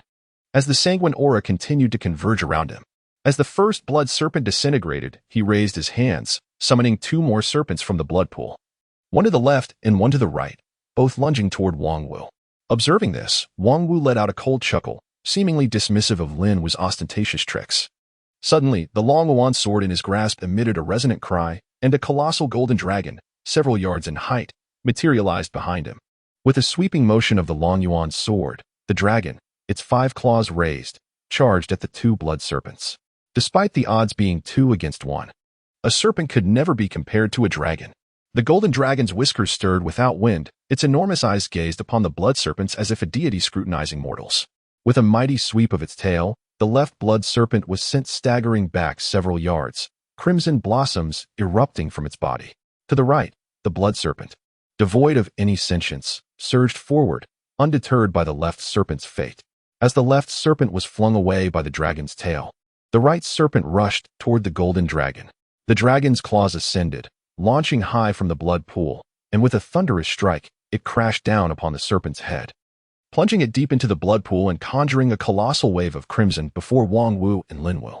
Behind the golden dragon, Wang Wu observed the surrounding blood energy continuously coalescing towards Lin Wu. Reluctant to engage in further conflict, he grasped the Long Yuan sword with both hands and, with a fierce roar, propelled himself alongside the golden dragon, aiming directly for the heart of the blood pool where Lin Wu resided.